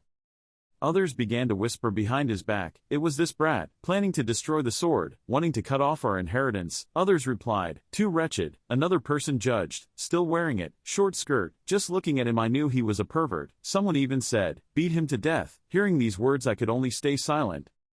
The man who just came over cried and shook Han Yi's body and said, what sect sent you? Are you an insider? I'm trying to clear my name. No, I just comprehended this sword. Who knows how powerful it is? The force is so great. At the very least, I won't join your Tamkim sect anymore. Is there any need to doubt me like that? At this time, a man came from behind Han Yi. Wait a minute. That person was none other than the Sword Emperor. A purple light emitted from his body. He coldly said, if he had successfully mastered the sword technique on the sword, he would have been a member of my sword sect. He frowned. Continue. How can you say go and go? He turned his head to look back at the Sword Emperor, and couldn't help but think, the sword intent was so strong. The next second, the disciples around Han Yi respectfully knelt down on the ground and shouted loudly, to see Lord Sword Emperor, leaving him standing bewildered. Sword Emperor came closer to him and said, say it, you have understood, what? The two of them stared at each other with sharp eyes. Han Yi understood the meaning and slapped his hand and chewed behind him. He said what he had understood, the meaning of hiding the sword, hiding the wind, sword coming out to capture the soul. This sword technique is very wonderful. After hearing what he said, the Sword Emperor suddenly thought, this kid, just by looking at him, knows the true meaning of my swordsmanship. Immediately after that, he quickly walked towards Han Yi. Grabbing his wrist with his hand, he quipped. You think you can truly see my swordsmanship through the chi refining stage, perhaps you intend to amuse this old man. But just a second later he had to open his eyes wide in surprise. This is it. When Qian Huang touched Han Yi's wrist, each of his veins and bones were seen through by him. He couldn't help but be surprised. The width of these veins was not below his own. Looking back, the Sword Emperor was sweating profusely. Han Yi made a silent gesture to tease him. Lord Sword Emperor, I wonder if the sword moves I have mastered are enough to pass the test. Regaining his composure, he handed out an envelope and said, of course, you have comprehended the sword intention in the sword, of course you are qualified to enter and practice in my sect, the cave has already been prepared for you, go check it out. He happily accepted it and turned away, thanking Lord Sword Emperor. As soon as Han Yi left, Qian Huang, with a dark face, ordered the person next to him to go and pass on the word to the great elder. The young man next to him replied, okay. At night, at a small building by the lake, a figure sat by the lake. A sigh of relief rang out in the quiet, floating space. As soon as Han Yi finished drinking the cup of wine, he exclaimed and felt high. He sat and contemplated the moon while calculating that intentionally hiding himself would make others suspicious, so it would be better to deliberately reveal a little and make the strong people here feel afraid. As long as he didn't cause trouble, things will not stop bothering you. Suddenly Van Tianj came from behind and asked. The young master made Han Yi pause for a moment. She asked him why he was enjoying wine alone under the moon like this. He immediately replied, of course because he missed home. He continued, look at the bright moon in the sky, it seems like no matter where you are, it's always the same. His mood dropped, his thoughtful words told her, I am thinking, people remember and people remember me, are they also looking at the bright moon in the sky at the same time? Ntian spoke up at this time, the young master also knows that this moon is only the military world, and for the military world, the original world is their bright moon. The next second he became optimistic again, in his heart there was the moon, wherever the moon was not, what I said was there. Hearing these words, she felt like she realized a new truth. Then, she walked up to him and said, the young master has elegant pleasures, the little girl is not as shy. Han Yi raised his eyes to look at her and asked, daring to ask the lady's name. Ntianj is shy, the little girl's name is Ntianj, her last name is Van. When Han Yi heard this, he immediately asked, Miss Van. What is the purpose of looking for me? Van Ntianj hesitated, the young master kept joking, it was just that Ntianj admired the young master, that's why. Before she could finish speaking, he continued to question her, if there was nothing wrong with coming to visit, I had just entered the sect and you were already here, where did your admiration for me come from? Miss Van should still tell the truth. Hearing these words, her face immediately turned black. Then she immediately said, if the young master realized it, then Ntianj would no longer pretend. Hani continued to drink and thought, this is a trivial matter, it must be the old man Qian Huang who smuggled a beautiful woman to monitor me, should I fall into this trap? But he didn't expect what she would say next. She bowed and said, if you like it, can Tianj marry you? As soon as he finished speaking, he spit out all the wine he had drunk and shouted loudly. What did you say? Hani opened his eyes in surprise. Wait, is this some new type of scam? You want to run away? Is it true that after I agreed, a dozen strong men would jump out and fight me? In this world, it's very common for a dozen strong men to suddenly jump out. Van Tianj replied, how is that possible? No, how is that possible?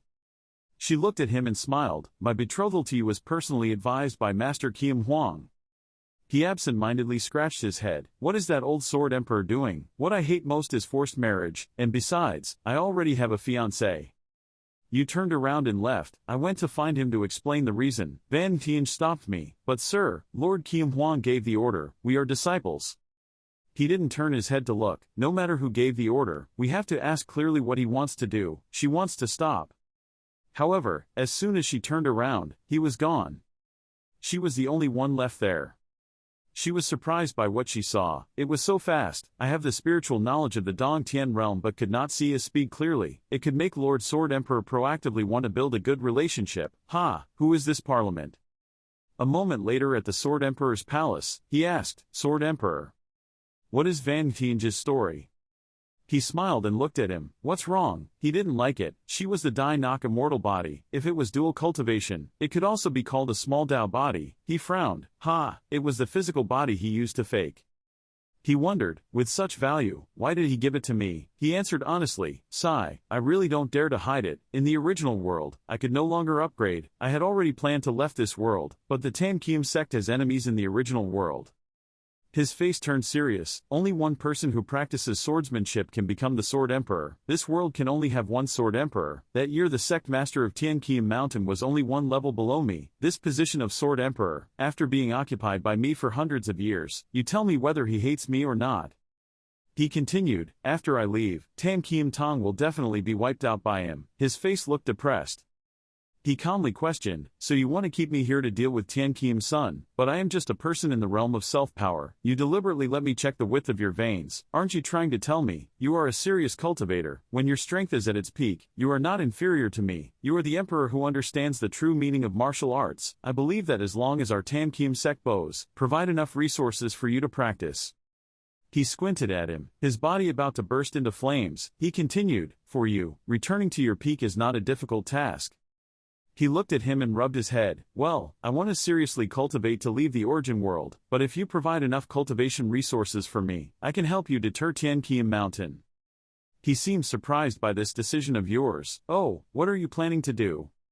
He said, with the Emperor in charge, no one would dare to tease. Until then, just say, in the future if something happens to the Tan Kiem sect, we will destroy Tian Kiem Mountain, unless...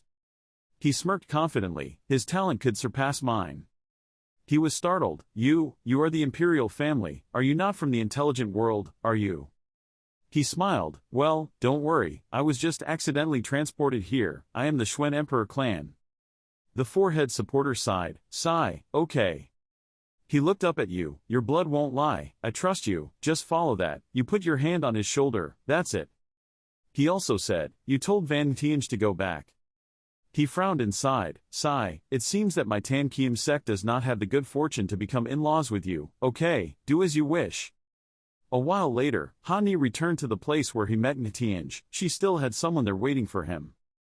She saw him coming back. He wondered, he hadn't left yet. He walked to her place. Hani smiled. She can go home now. Qian Huang will not force her anymore. She looked up at him. Thank you, sir. After speaking, he turned around and left. No need to be polite, I'm leaving. She looked at his back as he left and thought, did he really just leave like that? Was he really that straightforward and carefree? Suddenly she called out to him, Sir, please wait a moment. He stopped. He turned his head and she asked, Sir, have you ever had a time when you couldn't decide your life? Her face looked a little sad. Since I was a child, I was adopted by the sect. Since I learned that I have a special constitution, I have risked my life to practice just hoping to be able to control my own destiny. But today it seems that, outsiders, even though I have reached the realm of heaven and earth, I still cannot escape the fate of being married off by the sect to attract geniuses. He silently listened to her. This time he was able to avoid it thanks to the gentleman's kindness. She lowered her head, but didn't know what would happen next. She kept talking without noticing him reaching over. Hani flicked her forehead, startling her. He told her that it was only a matter of time before her Dai-Nok immortal body became a royal level powerful. At that time, relying on herself would be able to strengthen the sect, instead of lamenting that there was nothing she could do. Then keep your faith, take advantage of the opportunity to practice, then the problem will be solved more easily than just standing still. She held her forehead and looked at him. After listening, she thought about it and took advantage of the opportunity. Van Tianj clenched his fists to show determination. She bowed her head. Young master, Nitinj knew very well that his physique would attract the attention of countless cultivators in the world. With just me and Grandpa Kiem Huang, I'm afraid it will be difficult to wait until the day I become a great cultivator. Success, the young master said that we must take advantage of the opportunity. Nitinj has something in front of us that requires the young master's help. He awkwardly replied, you are right that learning goes hand in hand with practice, but I just want to quickly practice to join. Tianj Wen Vo Tong, leaving the original world, had no time to find more trouble for himself. She nodded quickly and replied, young master wants to join Tianj Wen Vo Tong. Tianj has a way to do this. I was surprised. Really? She said, Tianj Wen Vo sect has many restrictions for those who want to join. Even a genius who is rare to meet in 100 years can hardly become a close disciple. But if you learn this secret technique, it is no different. If he ever had one foot step into the gate of Tianj Wen Vo Tong, he gasped and asked again, what is that? She smiled and asked him, have you ever heard of the immortal secret of the stars, the second magical power? Van Tianj began to explain. A strange power appeared from her hand and she spoke. Normally, when cultivators reach the stage of transformation, they can only perceive one type of magical power, but if you firmly grasp this second type of magical power, you can gain another type of magical power, which is equivalent to having an additional path to reach the peak compared to others. When Hani heard that, he knew his time had come and was extremely happy. If this magic spell can help me pass the upper planes test, then it is truly worth trying once to increase my chances of leaving from the original world and good. Van Tianj also has another very important piece of information, which is that the place to receive the second magical power is located in the Deadly Archipelago, and the key to open the good land is in the secret realm of our sword sect. Hani's face was stunned. As far as he knew, the place known as the Deadly Islands was one of the most dangerous places in the world, with chaotic rules and concentrated evil cultivators. Not stopping there, Van Tianj continued, moreover, because that continent was once the place where the mountain gate of the Upper Highlands martial sect was located, special inheritances of all kinds could not be taken away, and could only be left in the archipelago. Death, such as the Starry Sky Teleportation Array. Yi looked puzzled. That Starry Sky Teleportation Formation was the most advanced teleportation formation known today, and if it could be teleported across territory, it wouldn't matter what world it was teleported to. Furthermore, as long as it is not damaged by the elemental world, how can I get the key? That was what he was worried about, but luckily Van Tianj had a solution. Entering the secret realm, and through the Lao Patriarch sword practice test, he was able to get the necessary information. Hani immediately agreed. After all, the opportunity only comes once, so that's it. He also made a promise to Van Tianj. From now on, I will protect her. She happily smiled brightly like a flower, and Hoffen thanked him. Hani noticed that Tianj always called him young master, so he wanted her to change the way she addressed him. She also stopped calling him young master, and just called me. Van Tianj's face turned red and was too embarrassed to say anything. So please, brother. Suddenly the scene changed and Vu Vun he suddenly appeared and spoke. Hey! The girl puffed her cheeks in anger. She called him big brother. She was really jealous. She had to be coaxed by her senior brother to stop sulking. Hani looked at her expression with a pampered expression. Okay. Having said that, I'll let you handle it, then let me deal with you as you please. Vu Vun he was a bit suspicious. So.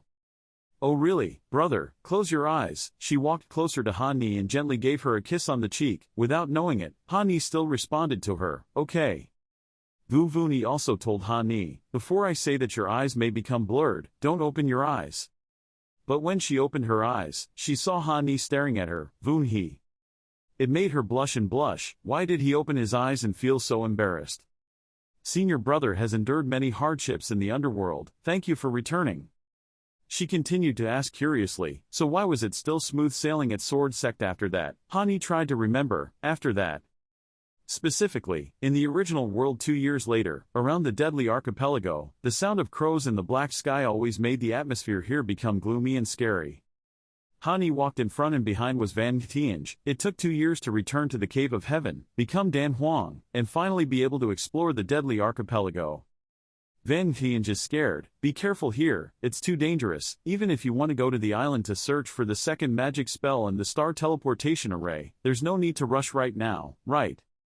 But Hani is not afraid at all, afraid of nothing. For the past 2 years, the geniuses who have come to the Three-Sword sect to seek marriage and challenge her have all lined up from the mountain gate to the foot of the mountain, but not a single one has made it through the door. This is mine. Van Tianj still tries to advise him to give up, but those people are nothing compared to the evil cultivators occupying the deadly islands. Hani doesn't care. It's okay, forget what the boatman said. Having said that, the giant evil cultivator organization will not attack you, just be careful. From afar a small boat approached and the boatman spoke up, objectively, inviting him on board. Hani stepped onto the boat step by step, regardless of what he usually said, think about it more. Even the boatman reminded him that once he started, he couldn't go back. Are you ready? Hani firmly affirmed that it was natural. Van Tianj feels that he can't stop his progress and can only pray, God bless you, you must be safe and sound. Having said that, Hani told the boatman to go to the island, let's go. To the deadly archipelago. But immediately followed by a scream, what's going on? A sea dragon roared from below the sea surface, causing aftershocks that made Hani's small boat shake. Then suddenly it went straight down to the water splashing up, causing Hani to close his eyes and raise his hands to shield. What happened? When he opened his eyes, in front of him was an island. Hani approached the island and was surprised.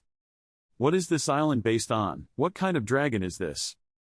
As soon as Hani set foot on the island, then suddenly his foot slipped and he fell into the water. He looked at the walking island and wondered why this island had disappeared. Was it magic? Suddenly, Hani appeared in the sky. Why is that cloud behind the sun? Could it be that the illusory array is above the clouds?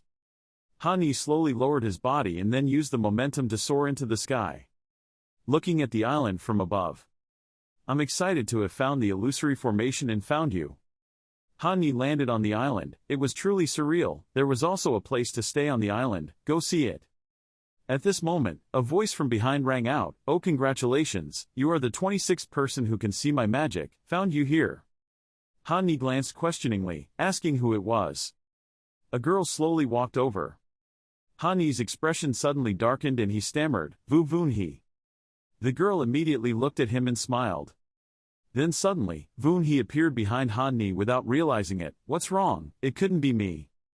Hani realized that this was not true, this was an illusion. He summoned a sword to attack the girl in front of him. But suddenly a threatening, angry voice rang out, bold, and yet you dare to probe my true body. A figure similar to Hani's family grabbed his chin and said lovingly, you are very dishonest. After hearing this, Hani shouted loudly and walked 10 meters away. That guy stroked his face and transformed into a girl. Don't you like it? Do you like this? At this time, there were 3 girls in front of Hani asking in unison, what image do you like? I have them all, making him confused. Hani is serious. You, who are you? How do you know these people? What's wrong with Senior? Please don't play with me. That guy started changing shape again. Okay, consider it a gift that you saw my background, I tell you. From a man, he turned into the appearance of a young woman, stepping forward to introduce himself. I walked without changing my name, sat without changing my last name. My name is then Long, 1,000 years old, a divine beast. She walked in front of Hani. I probed her consciousness. Of course I could know the people she knew. Maybe she really missed this person. Using her face I'm sure she wouldn't reject me. Come on, fairy, heavenly body, do you want to spend a beautiful night with me?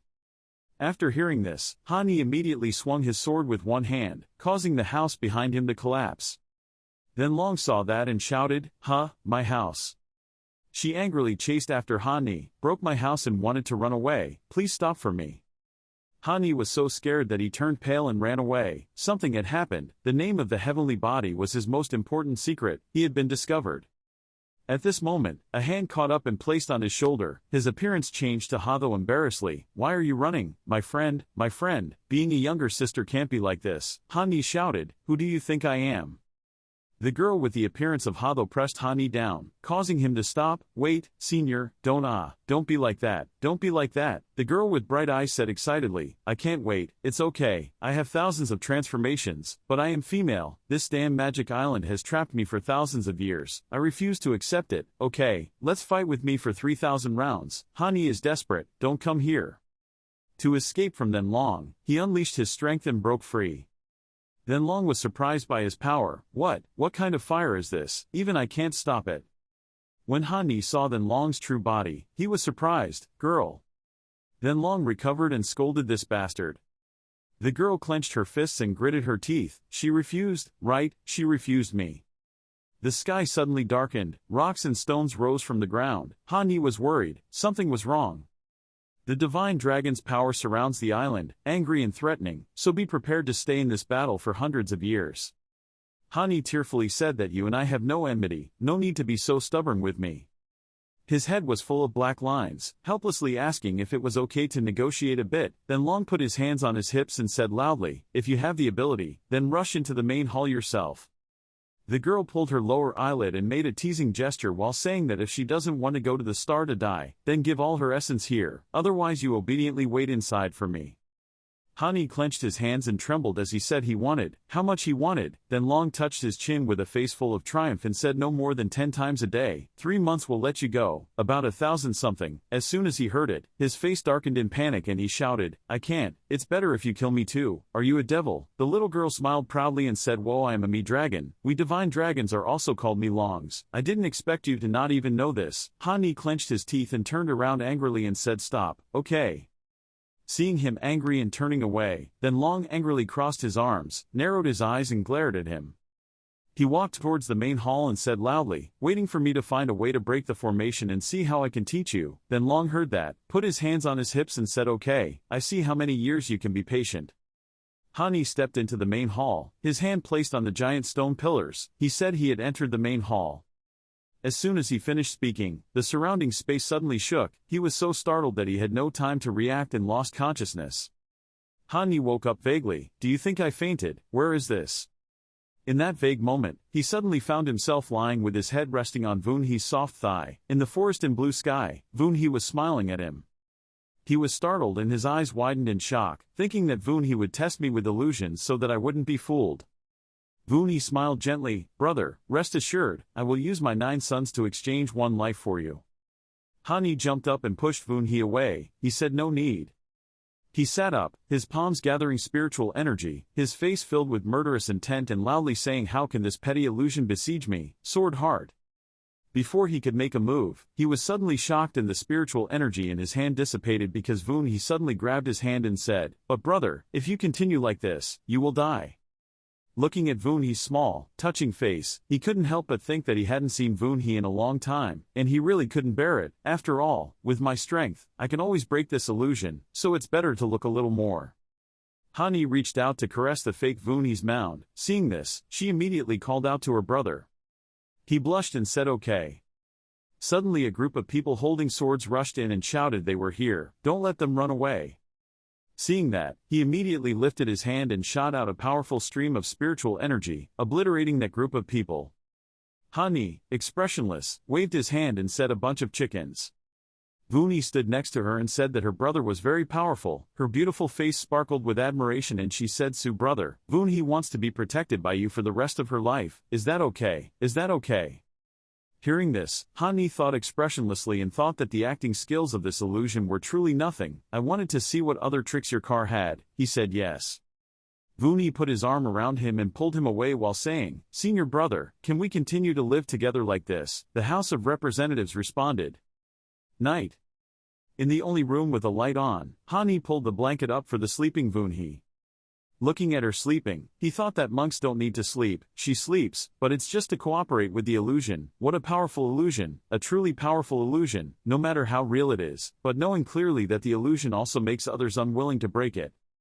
Touching her sleeping face, he said, "Good night, Vunhe, the next time we meet again will be a reality."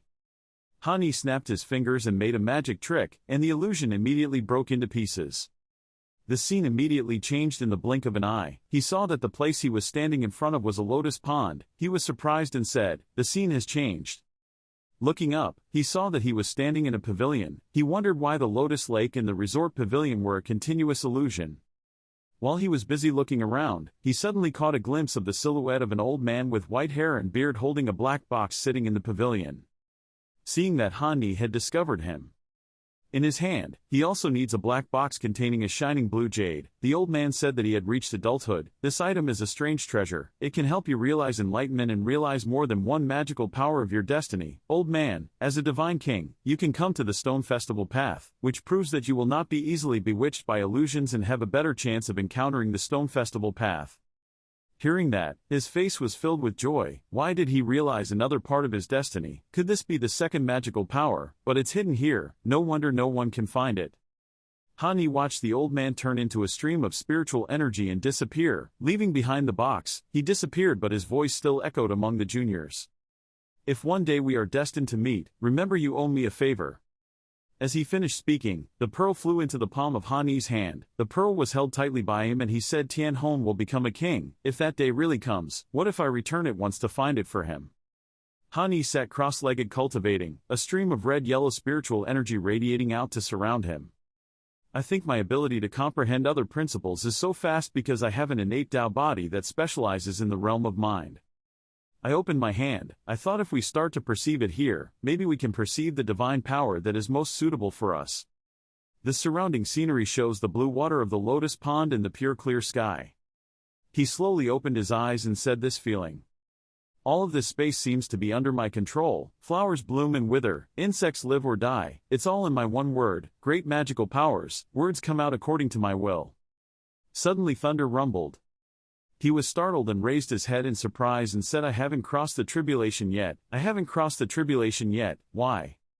He clenched his teeth and frowned as he said he was almost able to grasp the mystery of the language, but was forcibly interrupted by lightning. He was angry and determined to think that you don't let me understand. I have to understand even more. I see you can still do it. Radiate from the main hall and rush into the sky. The dragon god looked at the scene before him in surprise. How could it be possible? The great array of the Tianhong sect, down to the principles of spiritual energy, could be broken. The heavenly tribulation was broken. Where did the heavenly tribulation come from? It was because I had the innate. The Taoist body specializes in the realm of the mind, the realm of the heavenly mind. A series of lightning bolts from above struck the main hall. Then Long panicked and dodged every lightning strike while angrily cursing his mother. I don't know what karma this kid has created. Isn't he just a transformation period? Even though he is a heavenly tribulation of great power, not as terrorist as this. Taking advantage of the moment when the lightning did not strike, then Long stopped, panted, angrily said no, I can't bear to continue being beaten like this. The dragon god waved his hands to erase the illusion, loudly speaking of your own disaster. Bear it yourself, the illusion will break. Han Ni, who was sitting in the eye of the formation, suddenly saw the space around him suddenly change. He was confused and cried out loudly. Before he could come to his senses, a bolt of lightning struck his head. He could only scream ah, ah. After being struck by lightning, the orchid stone he held in his hand had a small crack. His face wrinkled. He clenched his teeth, thinking that it was not good. The banquet stone was filled with soulful souls. Absolutely do not let the festival stone be broken, otherwise there will be absolutely no chance of comprehending words and dharma. After Shen Long recovered the virtual formation, a moment later the lightning also dissipated, leaving Han Ni blackened by lightning and lying unconscious on the ground, looking at the clear sky. Then Long shed a drop of sweat and said, oh damn, the lightning has finally stopped, scaring me to death. She saw him lying unconscious on the ground, got angry and kicked him a few times. If you're angry, you'll destroy my house, if you don't give me your sperm. She kicked and made an ugly face, saying that she had been dragged and beaten, that she was very chicken. While kicking vigorously, he suddenly woke up and grabbed her leg. What? Before he had time to calm down, Han Ni made a statement saying that the gods were immoral. The dragon god looked at his suddenly shrunken body in panic and shouted at him who was shrinking. Why haven't you been beaten to death yet? Han Ni's face was full of helplessness and he said, what's the point of confronting me? Han Ni grabbed the tiny divine dragon's nape and said, if it weren't for you suddenly making a big formation, how could I have comprehended this trick? I was almost able to comprehend it all. The tiny divine dragon punched and kicked, wanting to escape from your demon claws, screaming, let me go, what have you done? Why are all the rules next to me blocked? Grabbing the back of her neck, he discovered a small yellow stone attached to the back of her neck. He asked curiously, what is this? Seeing him touching the stone on the back of her neck, she screamed in fear and did not move. Before Then Long could struggle, the stone was already in his hand. He and she cried out in surprise. He was stunned. Oh, could this be the dragon's dragon in the legend? Seeing the stone in his hand, Then Long was frightened and had tears in his eyes. Struggling to escape his grasp, Then Long returned to his original appearance. She collapsed and knelt on the ground, trembling and saying, "Play against my scale, play against my scale, play against my scale." Seeing this, Hani's head was covered in black lines and said, "Sorry, I didn't do it on purpose. As soon as I touched it, it fell off. Give it back to you. First, you have to research to see if there is a way to reattach this piece of scale." Then Long was so angry that his eyes turned red, his eyes filled with murderous intent and filled with tears. Hani saw this and turned around in panic and ran away. The dragon god roars, "You can't go, duel, don't die, don't stop." The dragon god chased him and struck out his Qingyun Juju palm. Seeing Then Long's palm, he was startled by my 9 techniques. How did this little dragon know? And he was faster than me. Hani quickly dodged, swung his spear and stabbed at Then Long. He was shocked to see her somersaulting backwards, turned into a spear and stabbed towards him. Hani quickly turned around and took out his spear to block it. Bounce back. He gritted his teeth nervously, thinking that this was Divine Dragon's talent. Not only was he skilled in magic, but he could also simulate martial arts and martial arts. Hani raised his hand and gathered spiritual energy in his hand. Then Long also condensed spiritual energy. He rushed towards her and said, "How about this trick? Prolonged paralysis of heavenly consciousness. Powerful moves that defeat God Dragon's moves." She said it loudly but couldn't simulate it. Was it a magical bloodline? Before she could regain her composure, she saw Hani rush up and unleash his palm of the Flame Emperor. Then Long was scared and closed his eyes, thinking he was dead, about to be killed. Suddenly Hani called out to her, only to see him standing in front of her, spiritual energy gathered in his hand but not falling. He told her not to fight back, or to let me go. Then Long was surprised and said, "Wait a minute, you are the ancestor of my sect, right?" After listening, Hani's head was full of question marks about what he said. Hani's head was full of question marks. She raised her hand to break her head, thinking that she had been beaten to the point of breaking her head. Then Long seemed to have lost his temper and looked at him and shouted, "Don't pretend, just now when I hit you, I felt the aura of Ancestor Dragon." The House of Representatives also did not know clearly that he secretly speculated that Ancestor Long's aura could be his own blood.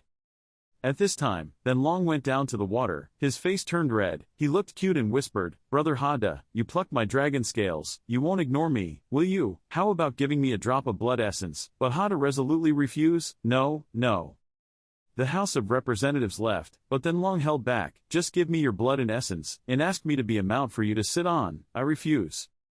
The dragon god burst into tears and lamented, "Oh my god, people have been locked up on this island for thousands of years. It's very difficult to meet a person who still has dragon scales pulled out, and is beaten in a living battle. What does this mean anymore?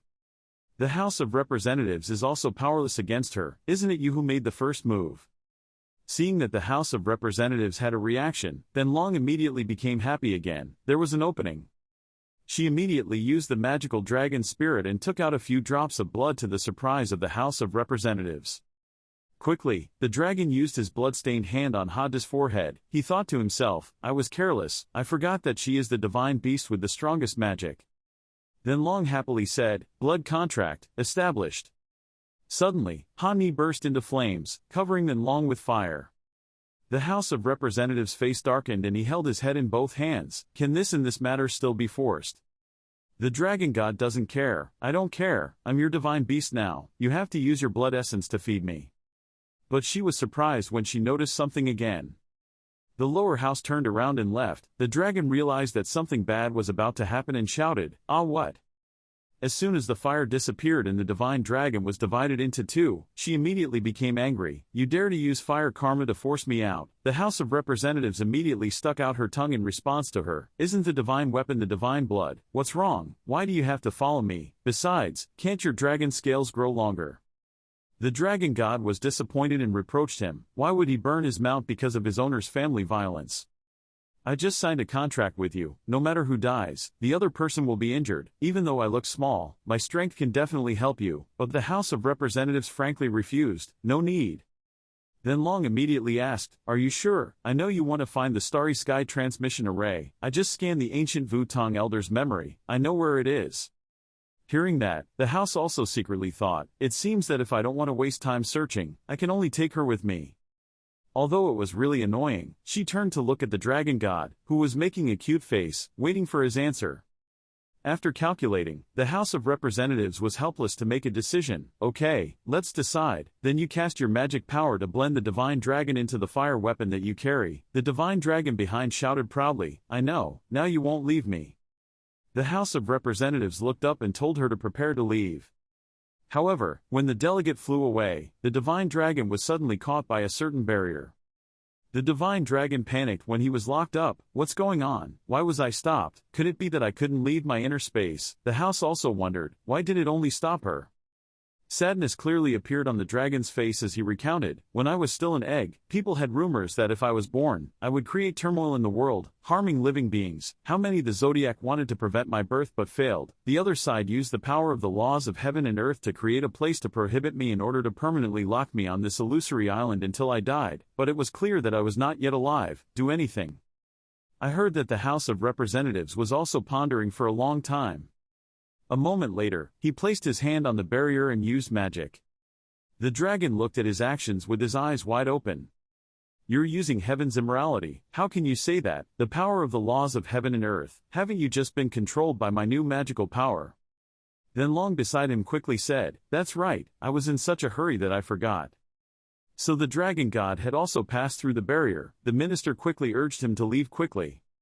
Then Long followed the House of Representatives and she was secretly happy. "We were finally able to go out." However, while walking, then Long rode on the lower house's head and laughed happily. He was annoyed. "Didn't you want to be my mount? Why now I'm carrying you flying?"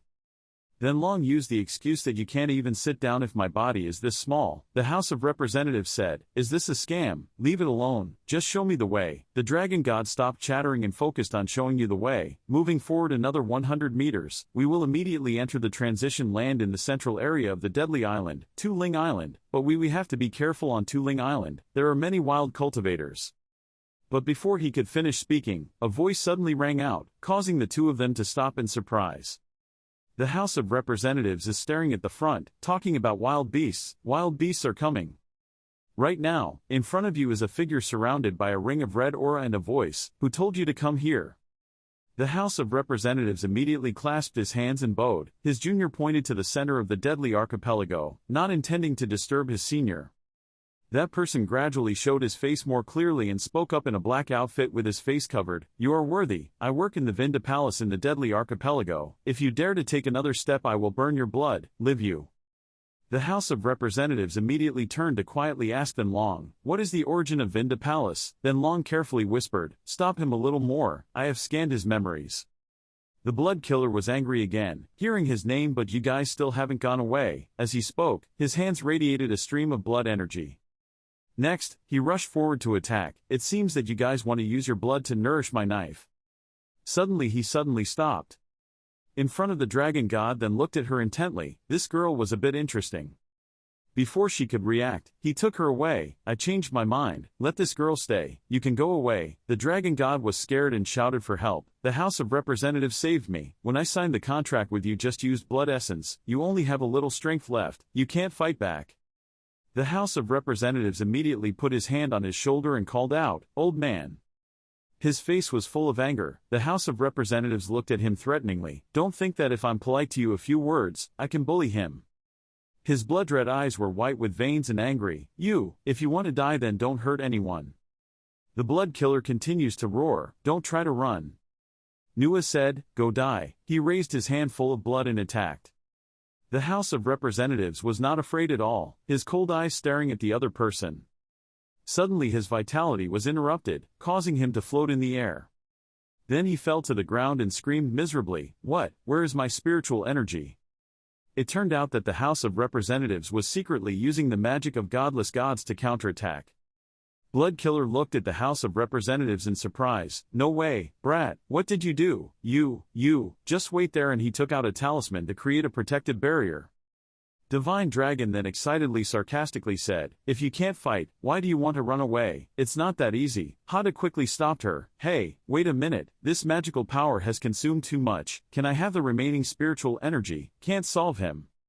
However, at this time, Then Long was crying again. "Why didn't you say it earlier? I used illusion to bring him back." Then Long was also thinking and added, "His mental resistance is a bit weak, he has fallen into a dead end in my illusion, maybe I should kill him, but the House of Representatives thinks that this is a royal level power. Fake, how can you kill her?" The dragon winked happily and said, "You have taken all his aura, I will take advantage of his explosive mood and use illusion magic on him, but if I wait for him to discover that it is an illusion, I will not kill him again." In the illusion, the bloody murderers are scratching their heads in bewilderment. "Let me go, I want to kill you, die for me." Hearing that, the House of Representatives immediately told Then Long, "Then just kill him." Then Long did not hesitate, then she raised her hand and pointed at the illusion, which was enough to make him scream in pain.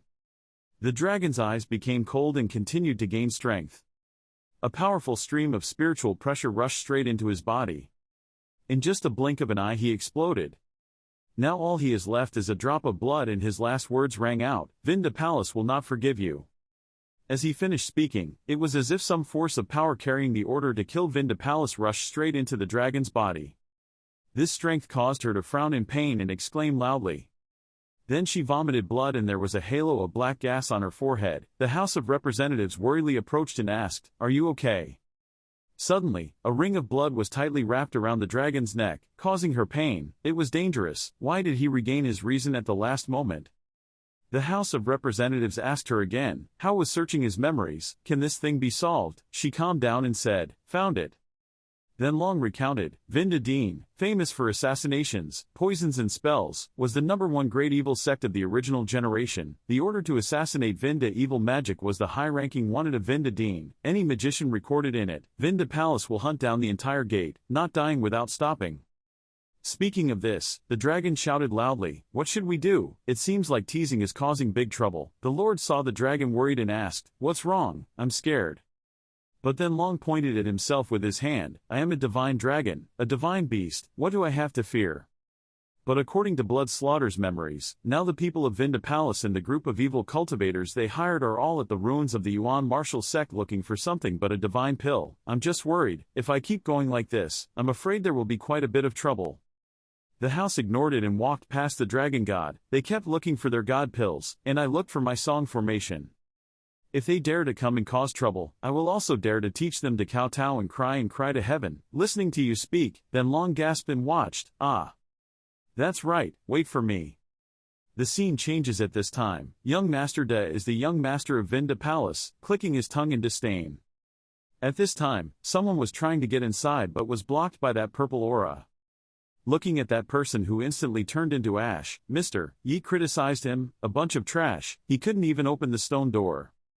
This made the evil cultivators angry and turned around to look at him. You brat is bold.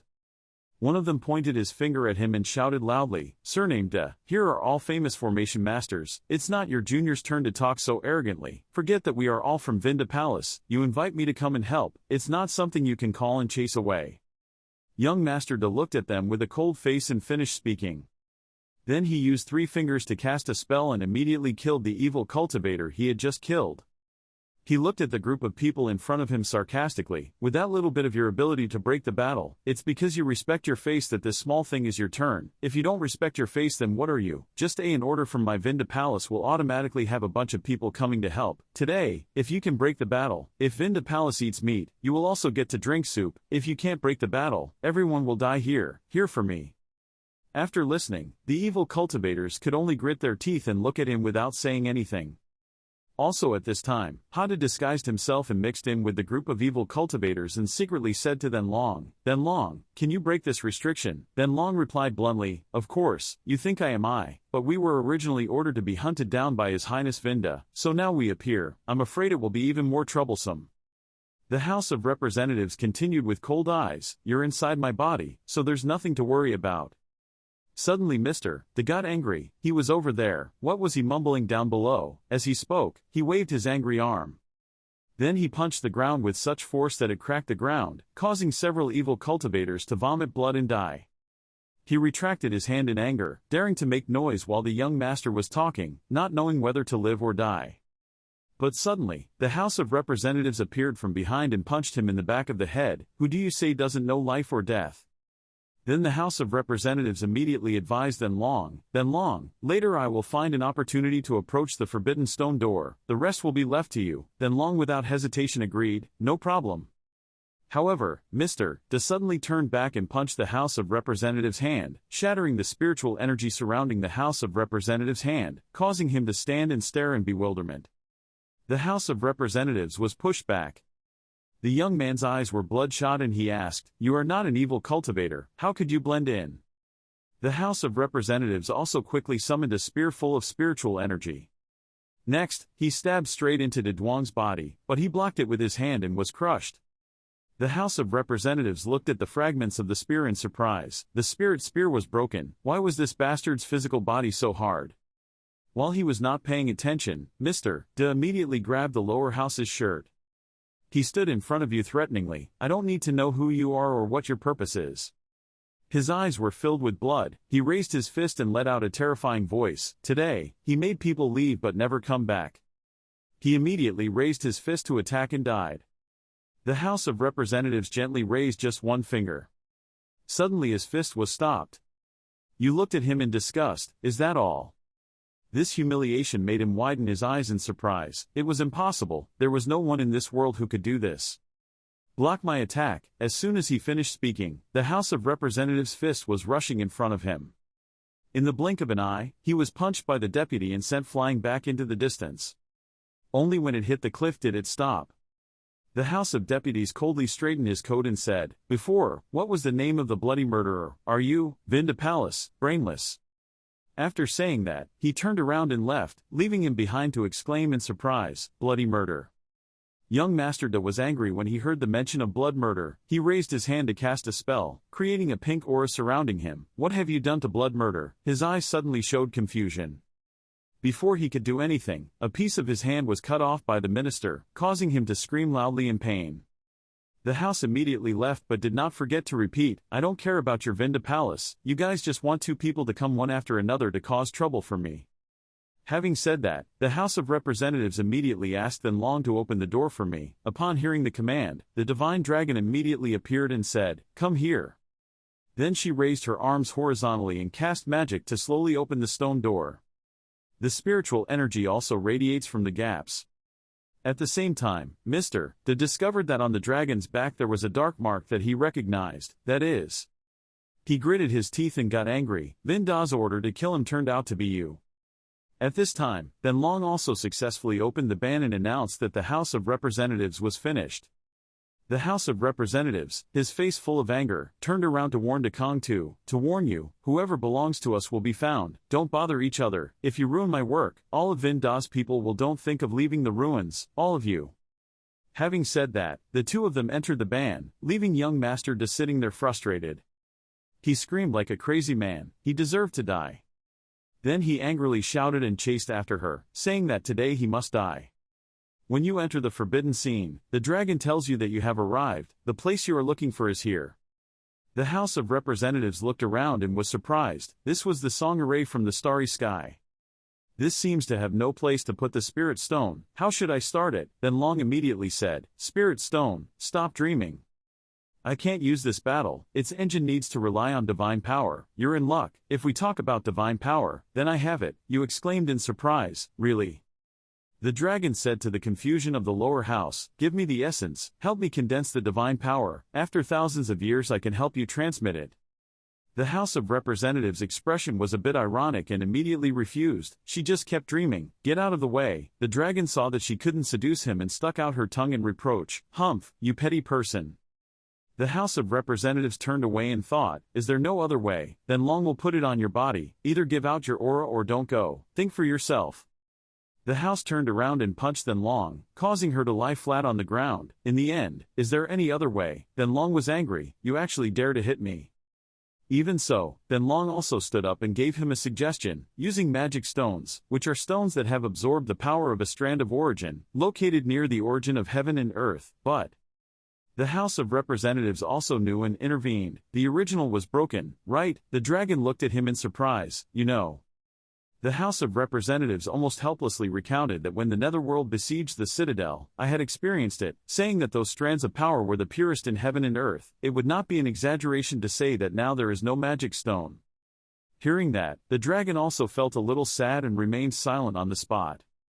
When she saw him sad, she also broke her head and thought about it, then reminded her, it wasn't completely absent. Hearing that, Ha thought and asked her a little hope, really?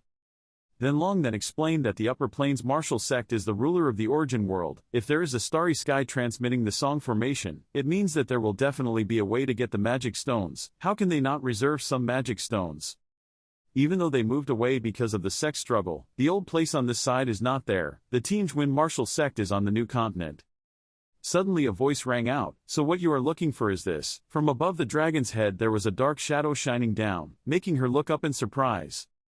At this time, the House of Representatives also quickly grabbed the dragon's hand and shouted, "Be careful!" Hada was able to block an attack until the divine dragon's blood spurted out. Looking at the scene before her eyes, she screamed in panic and condescension.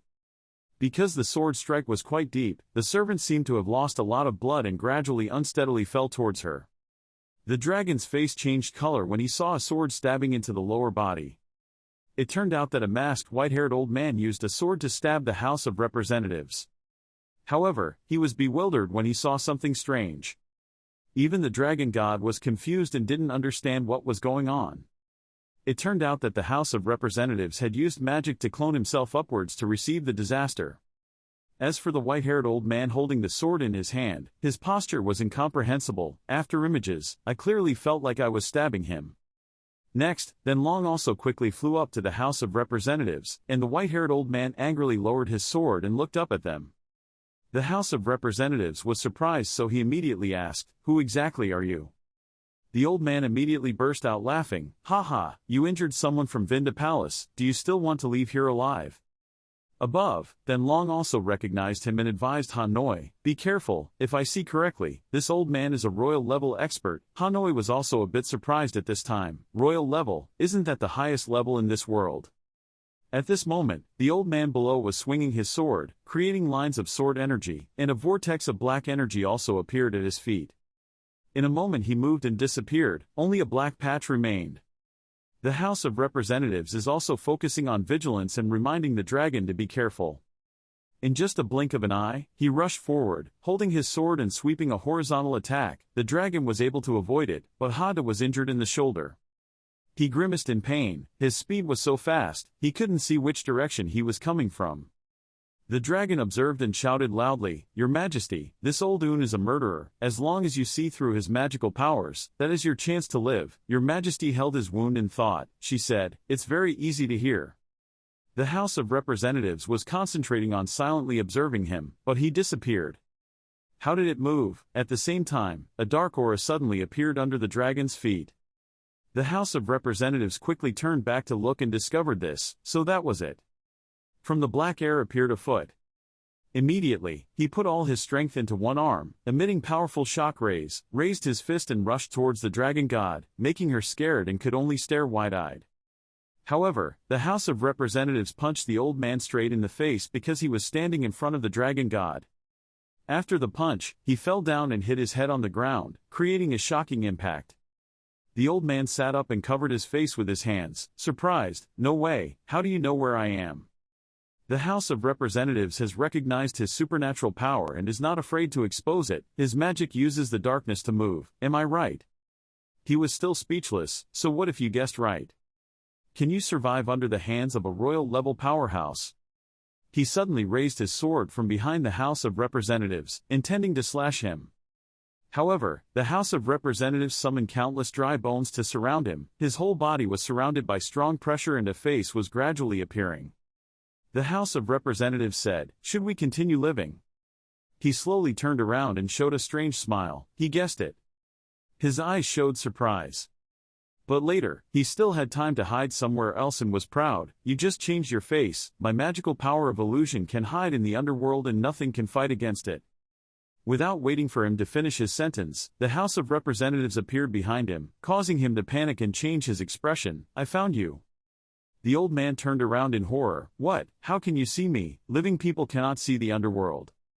The House of Representatives smiled and repeated, the living person.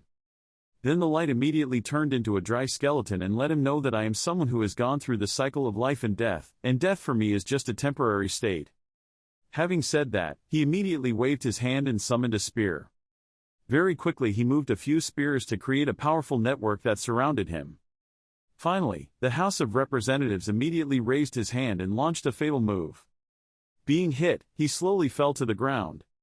His whole body was covered in blood and he had no time to deny anything. Then every piece of meat on his body fell down. In an instant, all that was left of his body was a pile of crushed flesh. The dragon looked at the House of Representatives in surprise. You came back from the underworld. I didn't expect you to defeat this old man so well. The House of Representatives calmly replied, his ability to attack from the front is far inferior to normal monks. As long as he breaks his magical powers, there is nothing to fear anymore. The dragon inexplicably exclaimed, but he is the king, is a powerhouse of that royal level. What should we do next? Quickly go to the upper planes of mainland martial arts to get the magic stone and escape. But the House of Representatives was worried. No, when I went back to the sword sect, I kept having a bad feeling. The scene changes back to Mr. He is holding his chin and worrying when he hears the news from his subordinates. What? He also fell. The subordinate below trembled and continued, yes, that guy's magical powers coincided with Lord Shadow's. But then he smiled cunningly, it's okay, it doesn't matter if he's stronger. Doesn't that brat still have a younger sister? The scene changes to the Heart Sword sect. He is standing there absent-mindedly. Suddenly someone called her, Sister Van. She turned her head to look and discovered the official. The boy smiled happily and asked her, Sister Van is missing Senior Ha, right? Van Hoffen expressed confusion as he explained, no, my brother this time going to the Death Islands encountered all kinds of dangers, I'm just a little worried that's all. She turned to look at the official with some concern. On the contrary, it was you. After coming here, your talents are not ordinary. There are many great sects in the world now vying to have you. Why should you be stubborn? I want to find Ha Nim my brother to worship the teacher. Quan Lap happily said with determination that my life was saved by Senior Ha Nin. I had long decided that if I were to worship a master in this life, I would definitely have to worship my senior as a monk. Ntienge pondered and said, I don't know what my brother is doing outside. I'm good. It's good that the cleaner brought me here. They're all so stubborn with him. Suddenly, dark clouds appeared in the sky, lightning appeared, causing the common people and officials to panic. What's going on? Suddenly, two subordinates of Vinda Palace rushed in.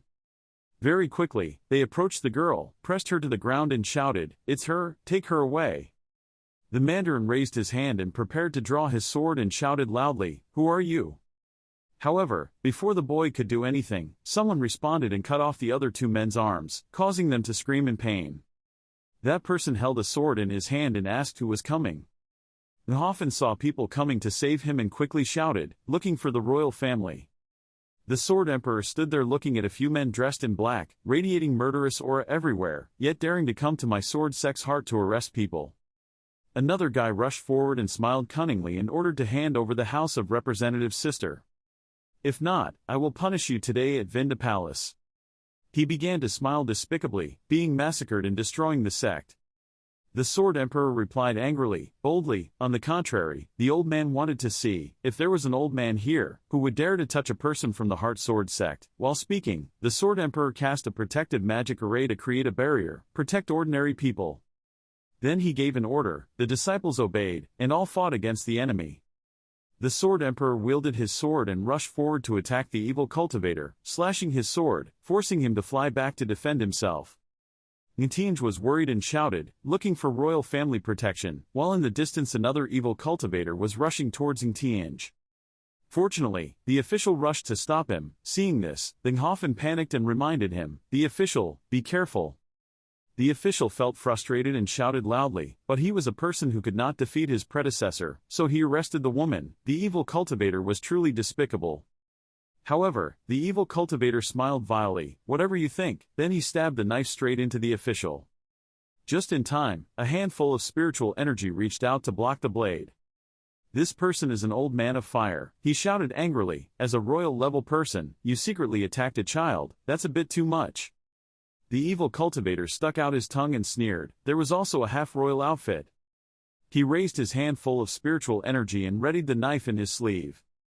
Then, as he spoke, he hit him hard and seriously injured him, but he was just a fierce old dog. When the official saw this, he was extremely panicked and shouted, causing fire to his predecessor. The evil cultivator raised his fire high and was proud, "No one can save you today." Next was a knife pointed straight at his face, making her feel dumbfounded. The Sword Emperor is also trying to fight the evil cultivator, but when his craft is in danger, he is worried and cannot do it. He immediately flew straight down to his usual place to rescue her. He slashed hard with his sword energy, sending the evil cultivator's sword flying. However, at this moment, from behind the Sword Emperor, two evil cultivators attacked and stabbed straight through the Sword Emperor's body. The man in black followed right behind the Sword Emperor, laughing savagely. He panicked but still tried to stay calm. He spoke up and assassinated the three emperors. Vinda Palace, that's a great writing. Van Tianj stood from afar, seeing the gesture of rubbing his chin. Mr. Kiem Huang. The one in the black robe stood up. You guys take this woman first. Two people in black pulled her away. Another person said, the rest. Suddenly spoke loudly, killing everyone, leaving no one behind. They said in unison, clearly, then together they raised their knives and moved forward. A boy holding a big sword in his hand, tremblingly said, Vindadine. Suddenly, a guy came up, put a knife to his neck, shouted and threatened, you guys won't die properly. One person attacked, Tan Van saved him, Yanda, shocking him, a beam of light penetrated straight into his body. Divine consciousness part. Han indirectly stabbed him again, much to the boy's surprise. Then Long sitting behind the other guy saw the boy do something extremely brave, so he pinched his cheek. Very good kid, a bit of integrity, I respect you. The boy's eyes lit up with praise, he was happy, Senior Ha. The girl saw him calling his master, angry, what, I'm such a big dragon, can't you see? Han Nim flew up, concentrated all his strength and said loudly, Vin, da, Dean. Then rushed straight to the ground, causing all the surrounding soldiers to be shot away. He was angry, his body began to transform, even death would not end his sin. He tried to hold back that, calmly making his next move. Inverse yin and yang. The stream of light emitted surprised everyone, until it returned to its normal state. They groped around, surprised, here, am I not already dead? Hanin met the boy earlier, panicked and asked again, what happened, why is Vindadine here? The boy trembled in fear, Master, Senior Ha, Vindadine seemed to want to capture Sister Van's sister to threaten you, otherwise the sect will be destroyed. Sister Van has been taken away by Vindadine. He sneered and said, don't stop, don't you want to destroy the sect, right? Suddenly he got angry and decided to use all his strength. So he slaughtered all of you. In Tam Kiem sect, after the last attack. A long time later he regained consciousness.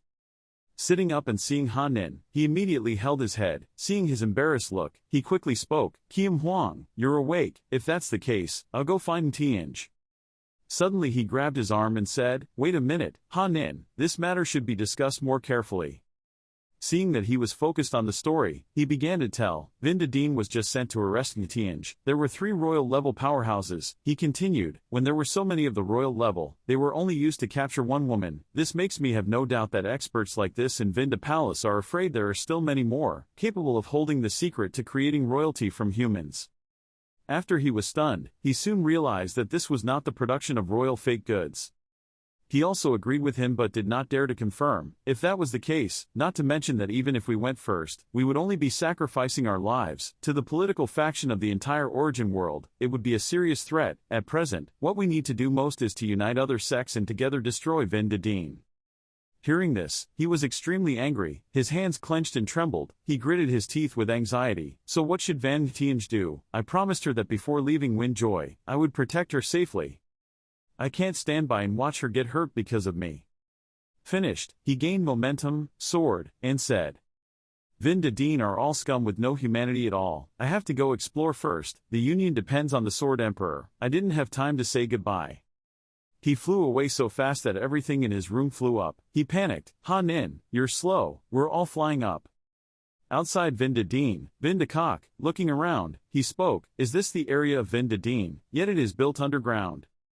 After then Long looked around, she spoke up, yes, but starting from here, Van Tianj's aura has been cut off by this great formation protecting the sect. As long as I solve this great formation, I can find her exact location. Give me 2 hours, I can solve it, he replied, no need anymore. He raised his sword, frowned. There's no more time. He concentrated his strength and delivered the strongest blow down there. One of the elders of Vin Dedin saw him and was surprised. Ha Nin, you will definitely come for my sister, I didn't expect it to be so fast. The light was so strong that it surprised him. Ha ha ha ha ha. Then gradually burned in that fire. Ah.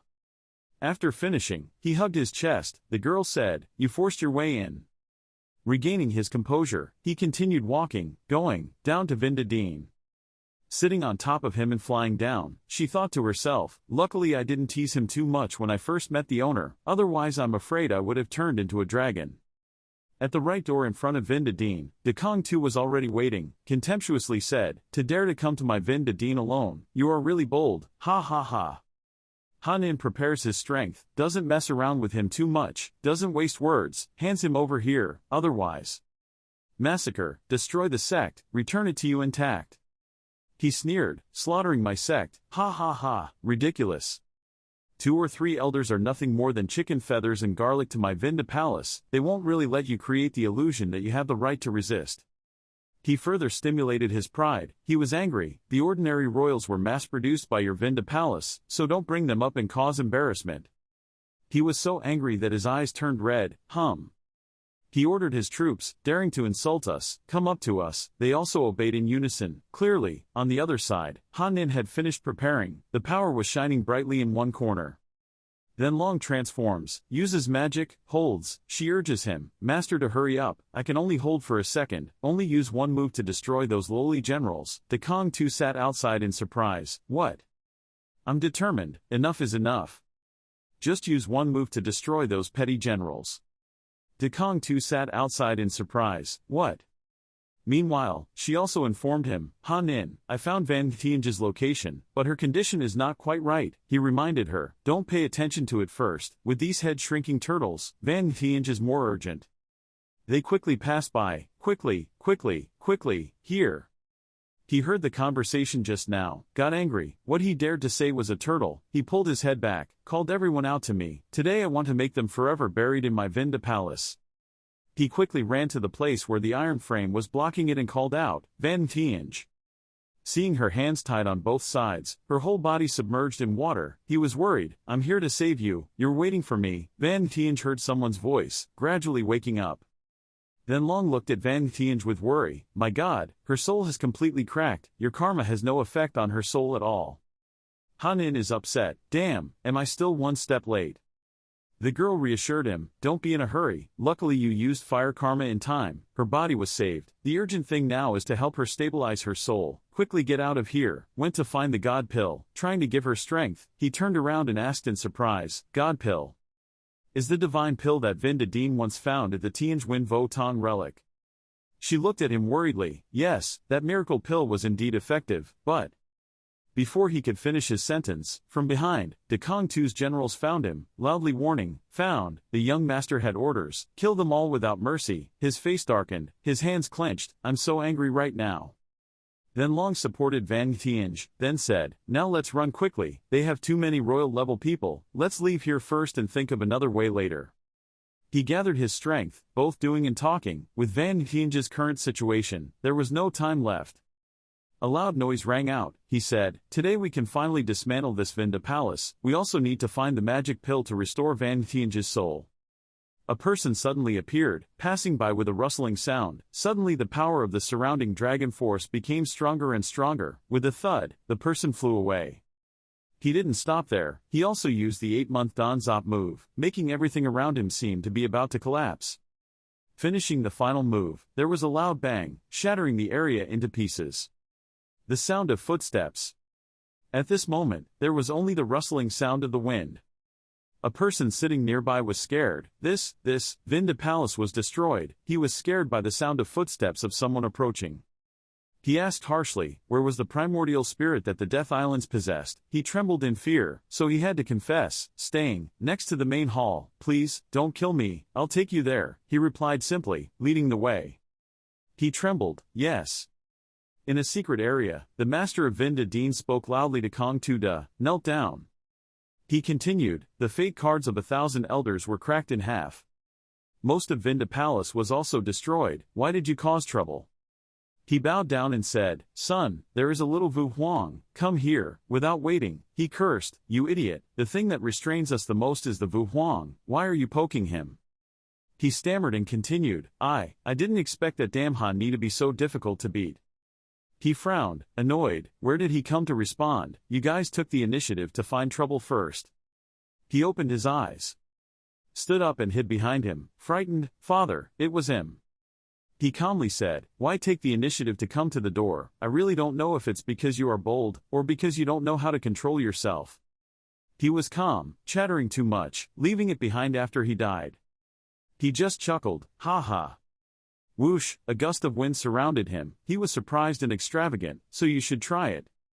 Then Long stood outside and reminded him, Han Ni, be careful, he is the top royal level, one of the strongest people in the world. He was also worried when he heard that, the strongest. While thinking a bit, he saw what he was about to do to him.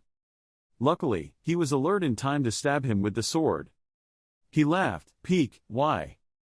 Finally, trying to put all his strength into destroying him, he swung a move that made him caught in the wind he created. He just laughed, it didn't work. You can't beat me. Obediently accept death. He looked at the swords he dropped from above, and suddenly pondered over the strategy. Han Ni used his strength to control all the swords to another place, then unleashed a sword attack to attack him. But then nothing happened. He was surprised. A knife stabbed straight into his side. He cried, ah, cough, then fell down, clutching his wound. He appeared from nowhere, laughing loudly, ha ha, not knowing his own strength, this is just an appetizer. He curled his lips, you're the one who doesn't know how to control yourself, I've been waiting for this moment for a long time. He did not understand, what? Han Ni issued a speech saying that he would follow the Dharma and follow the sky without any way. He still thought everything was normal, until he was about to respond.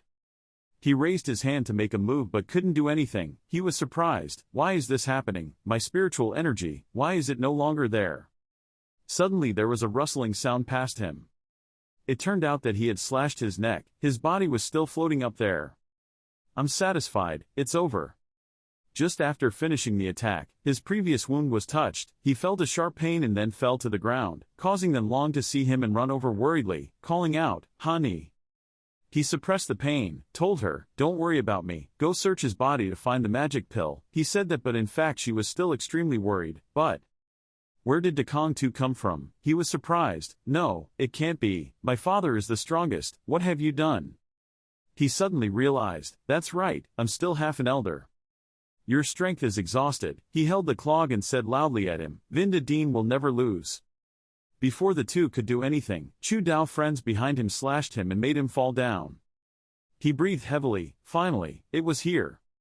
Huang Chan also continued, I've been waiting for a long time, little Hu. He raised his sword. The Dharma friends listened to the command. He raised it forward, commanding everyone. Exorcise demons and demons, protect my universe. As soon as he finished speaking, a series of people rushed forward. No one expected that. In just a week, the first evil sect Vinda Deen, which occupied the original world 100 years ago, would completely disappear. In this battle, more than 100,000 evil cultivators were killed, including nearly 1,000 royal-level powerhouses. People were surprised that Vinda Deen had an inside story that would overthrow the world. Even more shocking was the news that more than half of Vinda Deen's strongmen were defeated by one person. A new day begins again, the sound of two chicks chirping under a beautiful day. Han Ni woke up and made a loud noise, startling the two chicks outside. He moved, his chest was so heavy, could it be that the wound had not been cured yet? He sat up, examined the wound from yesterday. Pulling up the blanket, I saw them Long sleeping soundly in there, wheezing, wheezing.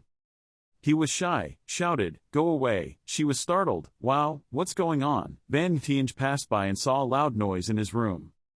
Opening the door to take a look, she called, "Ni Xie." She approached his bed and gently asked, "Ni brother, you're finally awake. How do you feel? Does anything still hurt?" He quickly responded, "Oh, don't force me, no, whatever." Then Long stood outside jealously. "Clearly both of us were the ones who helped you restore your soul. Why only care about him?" She was startled. I also thank Then Long." Seeing that the girl said something inappropriate, he grabbed her head, making her scream. He sighed, okay. This happened because of me. I'm very sorry for involving you two, and causing you to encounter this unfortunate incident for no reason. You are very brave." The little girl was squeezed by him. Ha ha ha. She was touched. Ni Xie. Huang Chan looked at them. Ha Tiu Hu finally woke up. He called Kiem Huang. He smiled. Thanks to Ha Tiu Hu, Vin De Dien has been completely eliminated. Now all sects are preparing to hold parties to celebrate. Ha Tiu Hu must have the honor to join in the fun. He laughed. Ha ha ha, I'm still injured, let's stop. Huang Chan advised, "Tiu Hu, don't be in a hurry. This time participating in destroying the Vinda Palace will not only include the people of the Upper Plains Wutong. This banquet, they will also come. It's not like you want to borrow the starry sky to teleport formation. Why, you don't understand, huh?" He continued, "Now is the opportunity to talk to them." He agreed, very reasonable.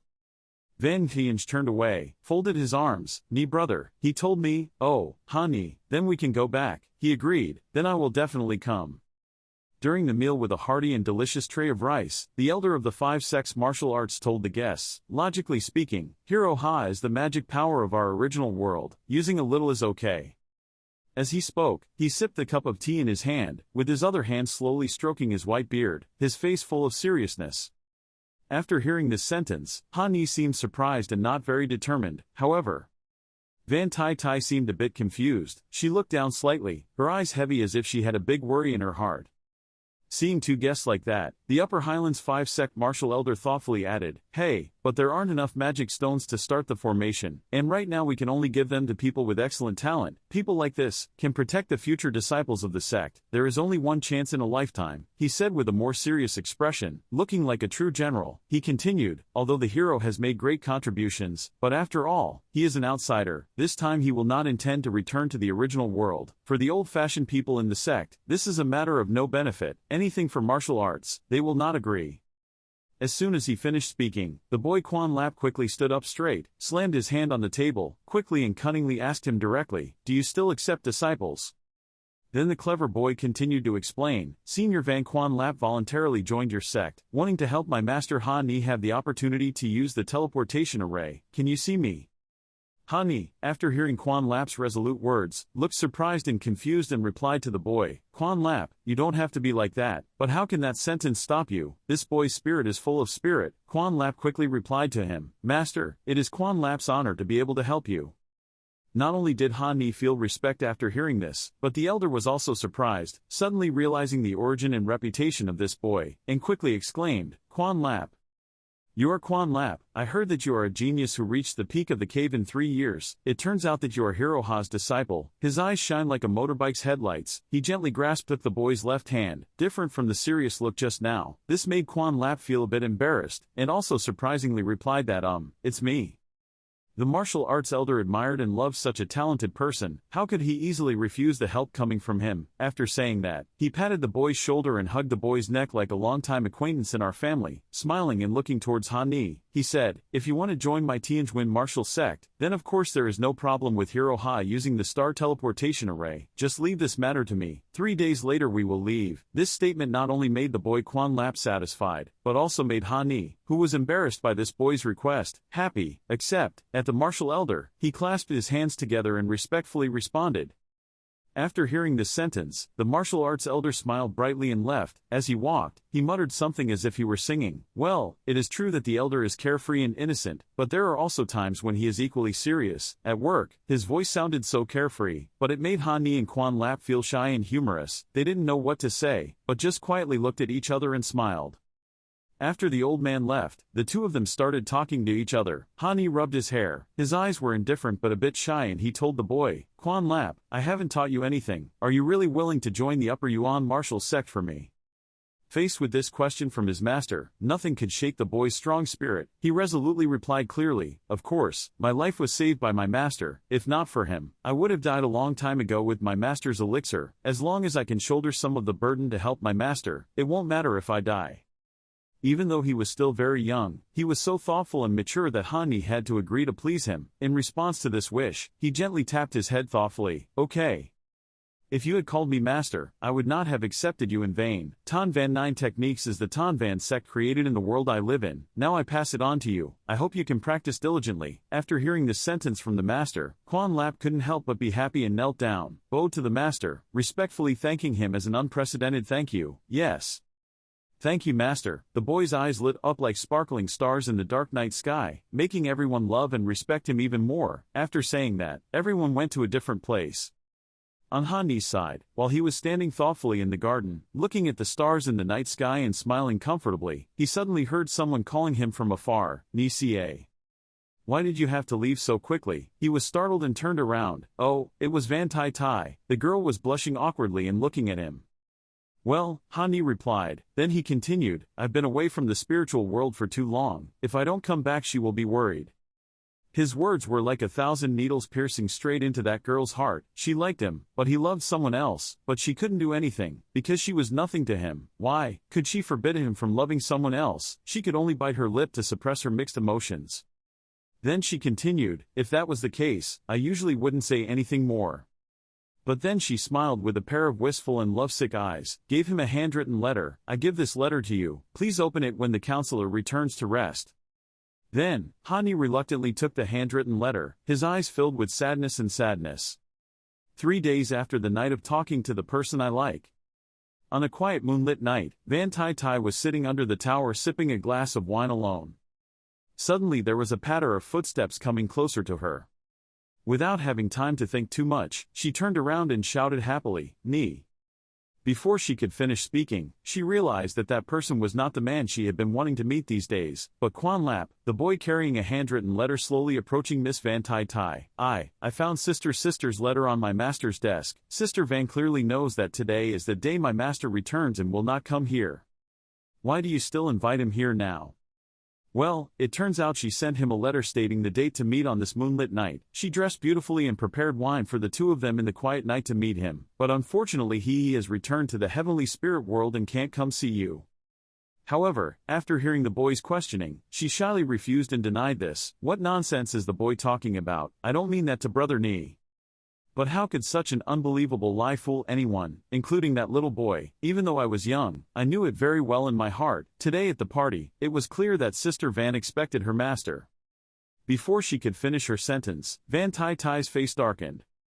Turned away and interrupted the boy. "Ni brother." He had already left. His voice became increasingly quiet with an expression full of wistfulness, regret and longing for the lover of his dreams. She picked up the cup of wine, looked towards the distant sky and said goodbye, "Ni Ca." After saying that, she knelt down, her hands touched the ground, her head bowed in utter disappointment. Then she cried for her own love, but she still didn't want Quan Lap to see those tears, so she lied again. "This wine is too spicy." She was helpless to miss him, but she couldn't do anything, and had no right to do anything. She thought to herself, the first time she watched the moon and drank strong wine, another person was attached to her. When Ni brother looked at the moon in the heavenly spirit world, "Will you remember me?" One person is sad, but the other is happy to see his lover again. Returning home, Hani immediately went to meet his beloved, chatting all night under the tree. Vu Vun he slept on the wing. "When did your hand come from?" He wasn't angry or anything, on the contrary, he looked at her face attentively. Gently raised his hand to pinch her cheek to wake her up. "When did she fall asleep?" Then she suddenly woke up. Shyly retorted, "I didn't fall asleep, it's just that after senior brother came back, I felt very secure, I wasn't careful." Suddenly, Hani hugged her tightly in his arms, stuck his face close to her face that was red from embarrassment, and gently whispered in her ear, "He still called me senior brother, so he changed the way he called him, Vu Vun he." After hearing that, she became even more embarrassed, but she still couldn't hide her happiness at seeing her future husband again, so she took her eyes away from him and said, "You spoiled brat, what's in exchange? I'm not married yet, where is it for you?" After hearing this, Hani burst out laughing at her cuteness. But then she was about to continue, her eyes were shy, her blushing face was nestled in his arms. Half a month passed, the best day of Han Ni's life also came, his most anticipated wedding with his friend Vu Vun He. The engagement ceremony was held in the mountains and forests in his heart, with majestic nature, as great as their love for each other. Outside here, Chu Luan Bang is receiving guests for the wedding. Today she is dressed very splendidly and beautifully. She walks out with a sparkling box of gifts in her hand. Thank you for the gift from the Thunder Clan. 1,000 low-grade spirit stones. Those diamond-shaped spirit stones sparkle like stars in the sky with a gentle purple color symbolizing the fidelity of this couple. But when they saw this girl say that, the other guests angrily pouted, then stuck out their tongues and looked away, because they didn't bring anything, so that jealous expression was understandable, of course. Seeing that, Chu Luan Bang deliberately teased them more. She smirked, looked straight into their eyes and said, as expected of the Loi clan, the family is rich, their career is progressing, and they are very generous. So many spirit stones, enough for our Tanvan sect to buy 2 good puppet bricks. After hearing that, the other guy seemed to be angered. He frowned, gritted his teeth, glared and pointed at her and said, it's not easy to take, I don't get our offerings like that, just I'm afraid you won't be able to swallow. This funny statement didn't make people angry or anything, on the contrary, it made them feel funny at this fat guy, but because he was a guest, of course he had to go inside. Then Chu Luan Bang stepped aside, a mocking look on his face, a bit uncomfortable, holding out his hand to invite them into the wedding. Then you won't have to waste your time, invite your guests in. Stepping inside, his eyes lit up at the scale of this party. There were many distinguished guests inside. As expected, everyone was invited. The Yin family and the Nine Tails clan had also arrived. On the other side, the girl with beautiful pink hair, Chu Luan Bang, looked at him with a mocking expression. No one could scare anyone with a Red Gate banquet, and announced to the guild, 100,000 thuds, I plan for the people of the Thunder Clan to die quickly, she said while smiling with a humorous, mocking expression, but this sentence was also full of hidden meaning deep inside. Inside, Han Ni has finished preparing. He looks so handsome and dashing today in a pure white outfit and a romantic face, making everyone fall in love. While breathing in the fresh air, in the garden before entering the wedding, he suddenly heard a painful coughing sound from behind. Not knowing whose it was, he quickly turned around. Before his eyes was a new and special image that he had never seen before. It was the image of his soon-to-be wife in a crimson outfit, with waist-length black hair adorned with a crimson scarf on her head. She looked so gorgeous and beautiful that everyone fell in love with her. When I look up, she gradually approached her future husband and said it was almost a good time. Her dignified and kind, yet radiant face made Han Ni unable to bear it and ran to hug her. She was so beautiful today. His words made both of them feel happy. She and he both smiled brightly on their big wedding day. What a pure and happy scene it was. After listening, Vu Vun He also replied, isn't it only beautiful today? Han Ni did not reply, just hugged the person he loved even tighter. But when she saw him still wearing his usual clothes, she stopped and asked him why he was still wearing white like that. How can ordinary clothes be worthy of our big wedding? In response to her unexpected question, he wisely and convincingly answered, this wedding dress, I have to dye it myself. It's true that only he can do this, even though the outfit isn't too fancy and gorgeous but created by him. All the effort in it is enough to prove his love for her, as well as his appreciation for the most precious wedding in their lives. After hearing this cute sentence, she could only smile, the happiest smile at the love the two of them had for each other. She said honestly, I knew right away that you wouldn't stand still to complete the big wedding. Saying that, she threw the crimson scarf into the air. The crimson outfit from before had become a pure white wedding dress, matching the color of her husband's shirt. They were ready for this big wedding ceremony. Let's go kill. It's true that the sky is high and wide, this big wedding, but they're going to kill. Her energetic spirit and strong confidence have shown a wonderful upcoming union of the couple. This couple. Han Ni could only laugh when he saw her spirit and mood. He replied, haha, no one walks like you. The only thing left is to write the words today I will kill you all on her face. After hearing that, she replied, shyly said, why don't you talk less? Then he hugged her tightly from behind with a look full of affection and passion.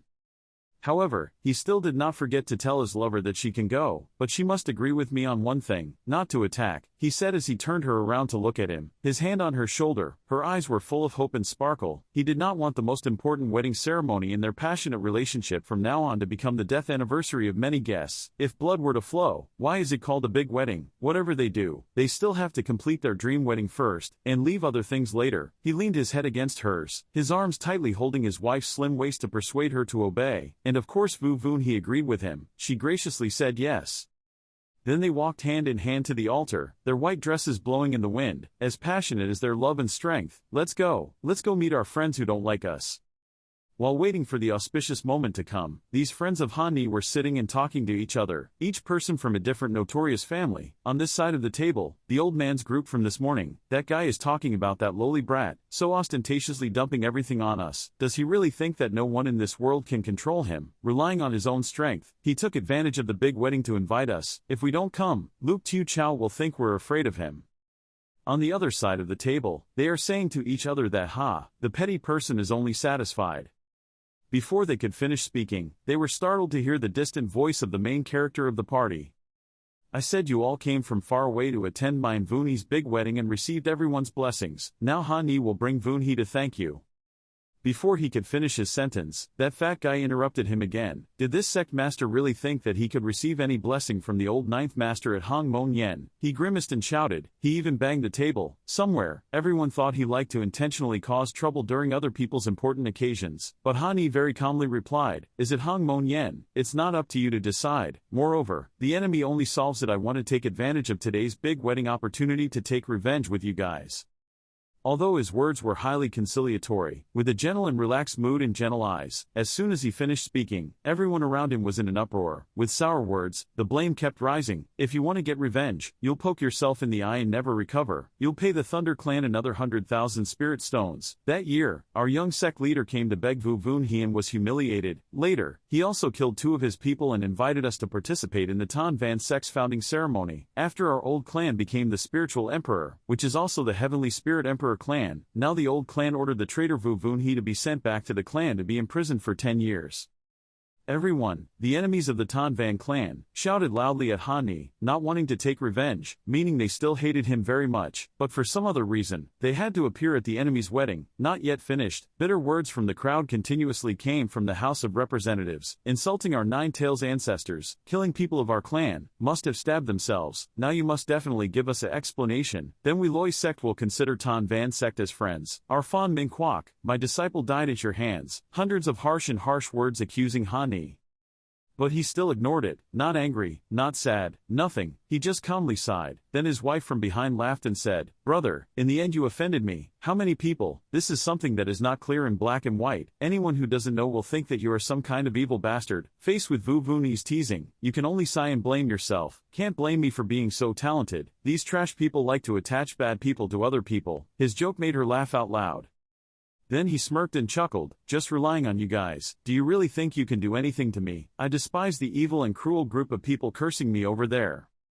Then those damn idiots boldly threaten you. Since we dared to come to your Tan Van sect and attend the Hongmen banquet, we were fully prepared. 3 great continents, the forces of Ninling Bay and Beihai Abyss have gathered at the border of 6 small continents. If you dare to disobey our orders, then when Luke Tu Chao comes to bury you, the other sworn enemies will say the same to him one after another, baring their teeth to threaten him, along with their eyes full of murderous intent. But everyone has their limits. No one can endure resentment and insults forever without speaking up. No one can stand being slandered and stand still, laugh, and ignore it as if nothing happened. Whatever happened, and Han Ni too, in the end, he couldn't stand the bad reputation and evil reputation that those bastards attached to him and the person he loved. He seemed to fall into silence, angry to the point of hatred, enemy and murderous intent. What do those stupid bastards call you? You poked yourself in the eye and never recovered. To apologize, took the traitor Vu Vunhi back to prison for 10 years, and killed him. People of my clan must have stabbed themselves. Now you must give us an explanation. Our Fan Min nation, my disciples died at your hands. Those stupid powermongers are to blame. Gave him hundreds of crimes, demanding that he do this and that to avenge his humiliation. Then his contemptuous and cruel laughter rang out. He was no longer the guy who always smiled and talked happily with those stupid people. He had to make them pay. Ha ha ha ha. Since when did Tam Dai Chao raise these crazy dogs? As he said, he brandished his sword. The stick seemed to understand its owner's thoughts, burning like a fire in his heart, now ready to completely burn those stupid people. Continuing, Han Ni said firmly, your Thunder Clan only wants to force me to death for treasure. Is it my fault if I counterattack? He said while looking at the cruel blonde guest. He is a member of the Thunder Clan. His cruel face is also frightened by the sky-high power that is about to explode, by Han Ni. Then he turned and looked straight into the face of the Indian family member. You and I have no deep blood feud, but you guys are like a dog wanting to bite a piece of my Tan Van Tong's meat. Then I won't be polite anymore. Even though the Indians heard this, they hated it. Their faces still couldn't hide their sadness. About my worries and fears, I can only grit my teeth and glare to cover up these worries. After that, he turned around and told all his friends at the party that whatever you did to me, I will repay you, so that your clan can use the resources to buy back my life. If you don't have enough, the clan will be destroyed. How? He glared and said, his eyes seemed to glow with fire from the nine-tailed clan. You guys, it's true that you can only have one bloodline. He criticizes and insults those hateful people, saying that they are a bunch of stupid, unthinking people. The only thing that is good is having blood in them, honor of the clan, otherwise like a group of stupid puppets. These words seem to cut into people's hearts, reaching the bottom of their tolerance. You, what are you talking about? The cruel people said, looking down and saying. Continuing, he said that Voon-hee was born in the place you call the imperial family. This is her misfortune. Perhaps those stupid people touching Voon-hee made him even more bitter, only more bitter. I just want to kill them all to keep them out of sight, just like mowing the grass for society. Then he continued to say that when the demon sect rioted and killed innocent people, you were nowhere to be seen. During the Battle of Dong Tien, Luke was also abandoned. Tu Chao. What right do you have to set foot on this land of mine, to forcefully demand compensation from me, and now to threaten me with Luke Tu Chao? If you have the guts, come up here and let me see which is harder between your mouth and my spear. Hani's challenge made the guests extremely angry. They just wanted to kill him immediately, but in front of this guy's extraordinary strength, they still trembled in fear of the little guy. Cunning, but whether they're afraid or not, they have to fight. Running away is a shame for the family, and even if they run away, you'll still catch them and beat them to death. A rustling sound rang out. The group of people had already rushed towards him and Voon-hee. They jumped up with a fiery aura, no less ferocious than him, but their strength and level of skill were still a mystery. Today I will kill you. Seeing the name of the Thunder Clan rush forward, Hani's eyes flashed like lightning. The evil spirit rushes forward. The other guy was about to raise his electric fist when suddenly a powerful hand punched him in his fat stomach, sending him flying 10,000 meters away. A loud noise rang out. It was as if he no longer knew heaven and earth. It was as if his brain had flown thousands of miles away, leaving only his skeleton behind, wrapped around by a thick layer of clothing. When the Indian family saw this, he was startled and scared. His eyes widened and he didn't understand what was going on. What did he scream? After finishing the deal, I quickly mocked your Loi, which is not as good as Tian Loi. His defiant curse made all the guests around him angry. Using the crowd to bully the weak, he said, come on up, he only has one person, kill him, avenge our Thunder Clan. The people, they really are stupid, they thought they were alone. The combined strength of Voon-hee and Hani was enough to kill them all. They didn't know how to ask for a retreat but they still wanted to fight. What a bunch of idiots, you say.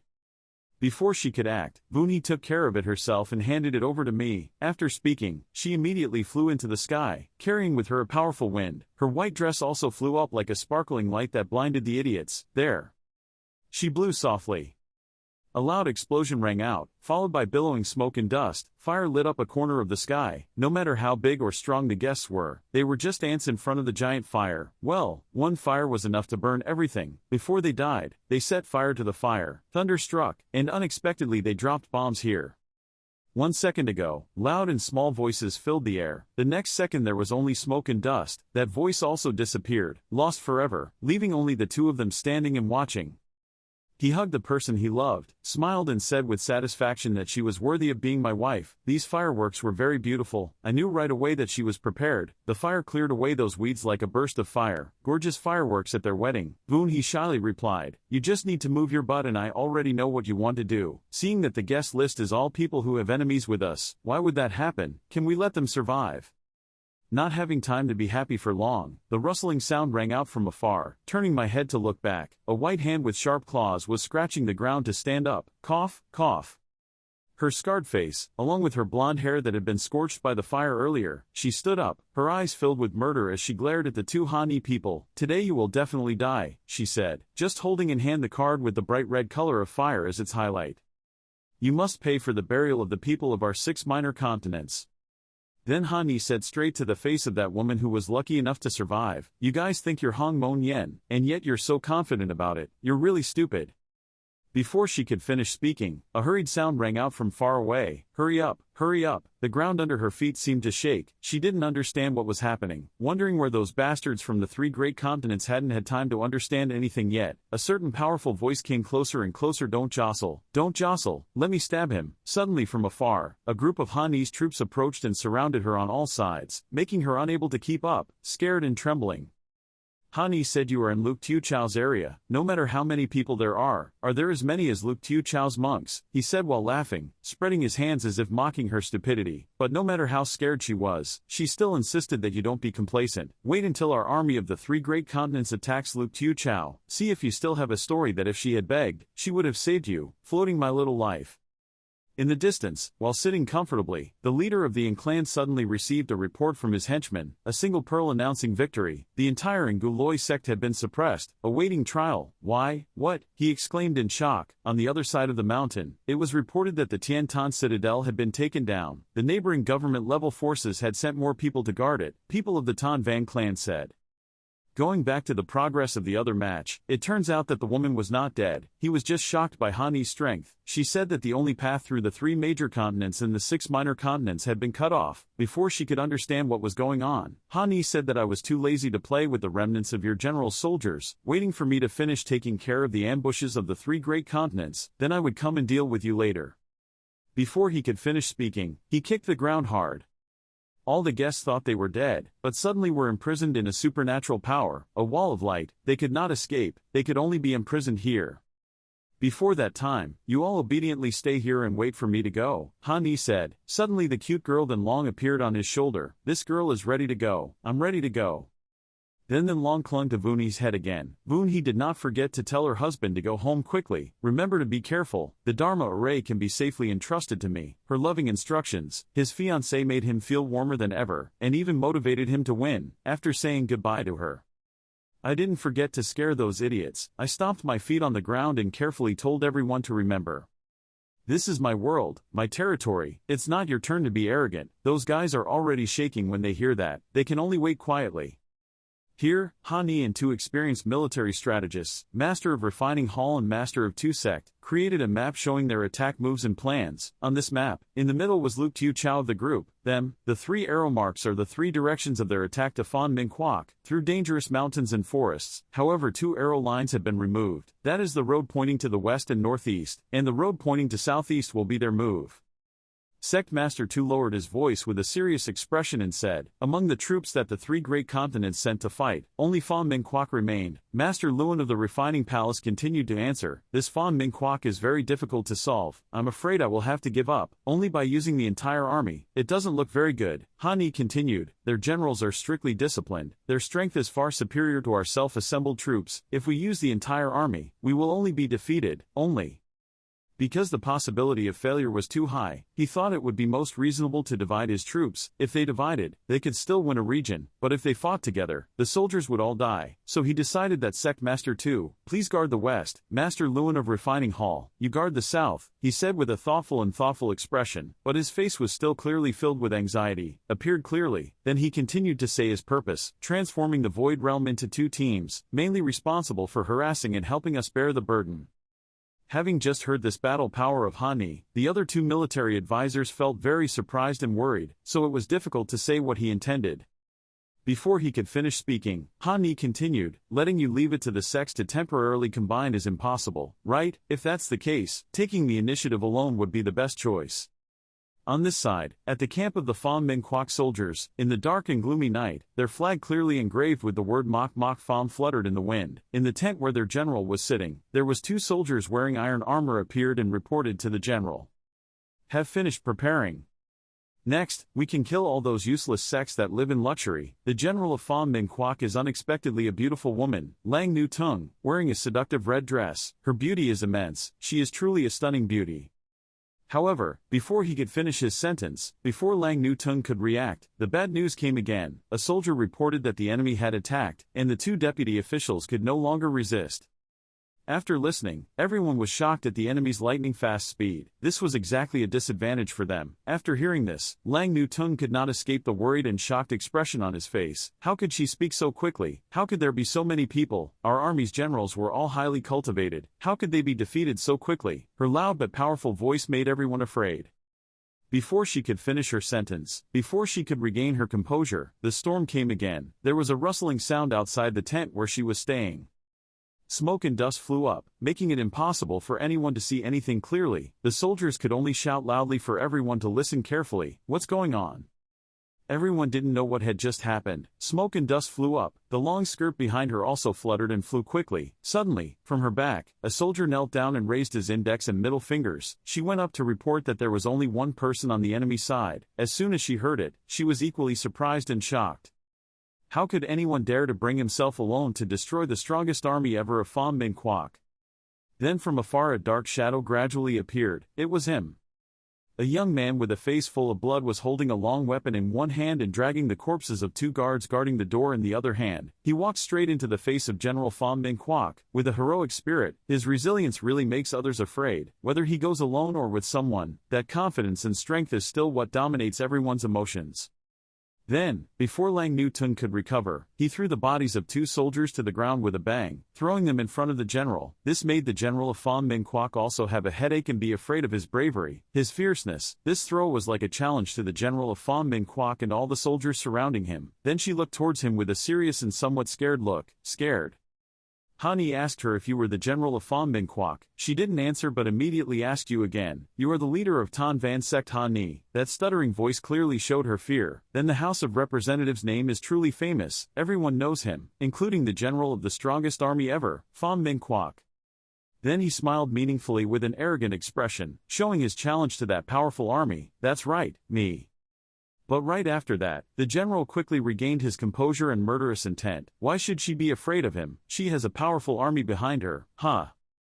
Arrogant and arrogant, relying on you alone to dare to attack the army of our Pham Minh kingdom. I will show you the power of our Pham Minh Quoc. As soon as she finished speaking, she held up her army's flag. Her murderous eyes seemed to be spreading the fire of hatred to the flag in her hand and everyone around her. She told the three armies to listen to orders and arrange military sacrifices, immediately followed by the unison sound of hundreds, thousands of soldiers behind clearly.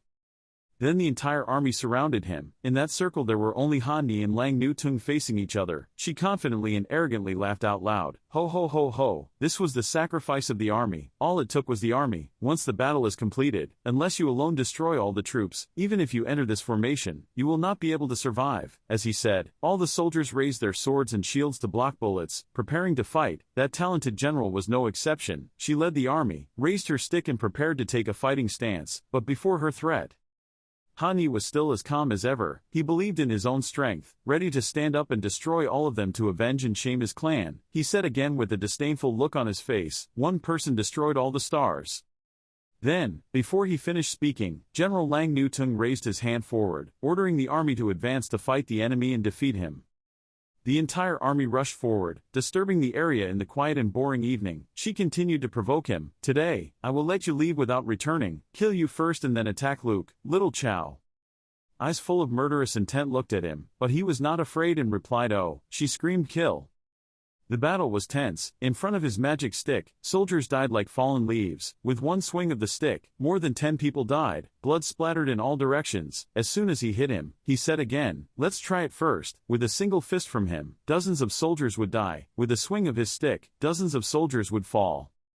Seeing the situation change completely, she was stunned and didn't know what to do. Sweat dripped down her cheekbones. Everyone gasped and saw that something was wrong. The general quickly ordered a change in the formation. Then the same thing happened again. Han Ni's one blow was enough to destroy half of the army. Blood flowed everywhere, splashing on his ivory-white clothes. Wherever he stepped, the aura seemed to go there. Golden light sparkled around as if praising this talented general. And then in the end, only Lang Nu Tung and 3 soldiers stood around to protect her. Some of them were still anxiously not dead. The uprising flag in her hand was also scorched by the heat of the battle. Her face was also covered in blood. She seemed scared and could only breathe. But with the authority of a leader, she did not give up easily, but instead still raised her voice and told him, I admit you are very strong, but the people you killed were only about 100 soldiers, just my soldiers. I still have tens of thousands of soldiers and generals. Even if you are strong, you cannot win. Then she shouted at Mr. Luke Tu Chow, no one can defeat Pham Minh Quoc. Our Pham Minh Quoc's iron cavalry is unrivaled in the world. Then she stabbed her iron cavalry into the ground, the end of the stick, sharp and sharp, causing fear to anyone who looks at it. But Han Ni doesn't, he said, smiling contemptuously and confidently. Before she could regain her composure and say what you meant, a strange purple halo appeared around Han Ni, glowing like a fire burning fiercely in the night. She could only stare at the enemy in front of her without daring to say anything, nor did she dare to rush forward. She could only stare blankly as the death aura grew worse. Her stammering voice was interrupted by a voice full of magic and power. Force, the stronger we are. Hani's face has been deformed. He is like a person of two genders, two completely different personalities. One side exists in the form of a tall, elegant young man. The other side has turned into a devil since when? The devil with a white skull and red eyes, strange snow-white hair. Lang Nu Tung's face turned pale with fear. She stood still like a statue, not knowing what to do, only worrying about her small life. Then Hani continued, "Don't say it was several thousand, even though it was 10 times more, every time I killed them all. How is that possible? Is there really someone in this world who can fight 10,000 people one-on-one? Why did she ask indifferently?" Then her response was a scornful word from him. "He's not a bloodthirsty person. You're not bad either. If you surrender, I can give you a way to live."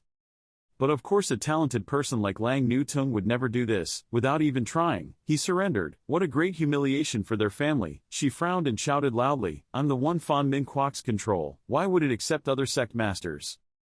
Dying on the battlefield is the honor of our army. Even if we fail, we must complete the mission the king assigned." She raised her weapon high, her eyes resolute and determined. On the side, no one gives in to anyone else. Everyone has murderous intent, everyone has strength, and especially everyone has ideals. Soldiers, kill them all. Lang Nu Tung ordered. After hearing that sentence, Hani could only despise that he was clearly an invader, but said such righteous words. "Make me look like the bad guy." After saying that, Hani in the form of two people flashed behind her. "I thought he would kill her immediately. But you said you should still follow me back to Tan Van's sect as a guest." This statement made her eager to fight disappear, confusing and startling, but she found it humorous. The enemy generals piled up for Hani to go up. His clothes were soaked in blood. The fire as bright as the halo from before was extinguished, revealing his red clothes. His black and white hair split in two. Then he restores its original human form after defeating all the enemies. "Blood stained the price. This kind of thing really became a reality," he said. "That's right. The original white clothes were dyed red with drops of the enemy's blood." Suddenly he coughed and turned around, startled when he heard a call from Tan Van's sect Hani.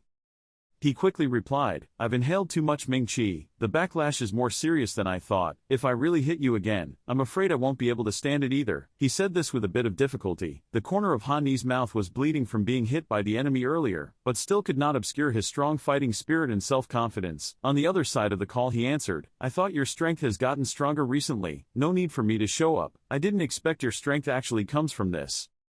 After hearing this sentence, he put his hand to his mouth to wipe away the bleeding blood, then continued to say that the life and death of this person turning into Yumin was unclear, but it was a matter of nature that could not be tolerated. "I don't understand these things very well. In short, it's okay to get used to it. Isn't it the nature of a cultivator to be mischievous?" His spirited eyes secretly exude pride and satisfaction.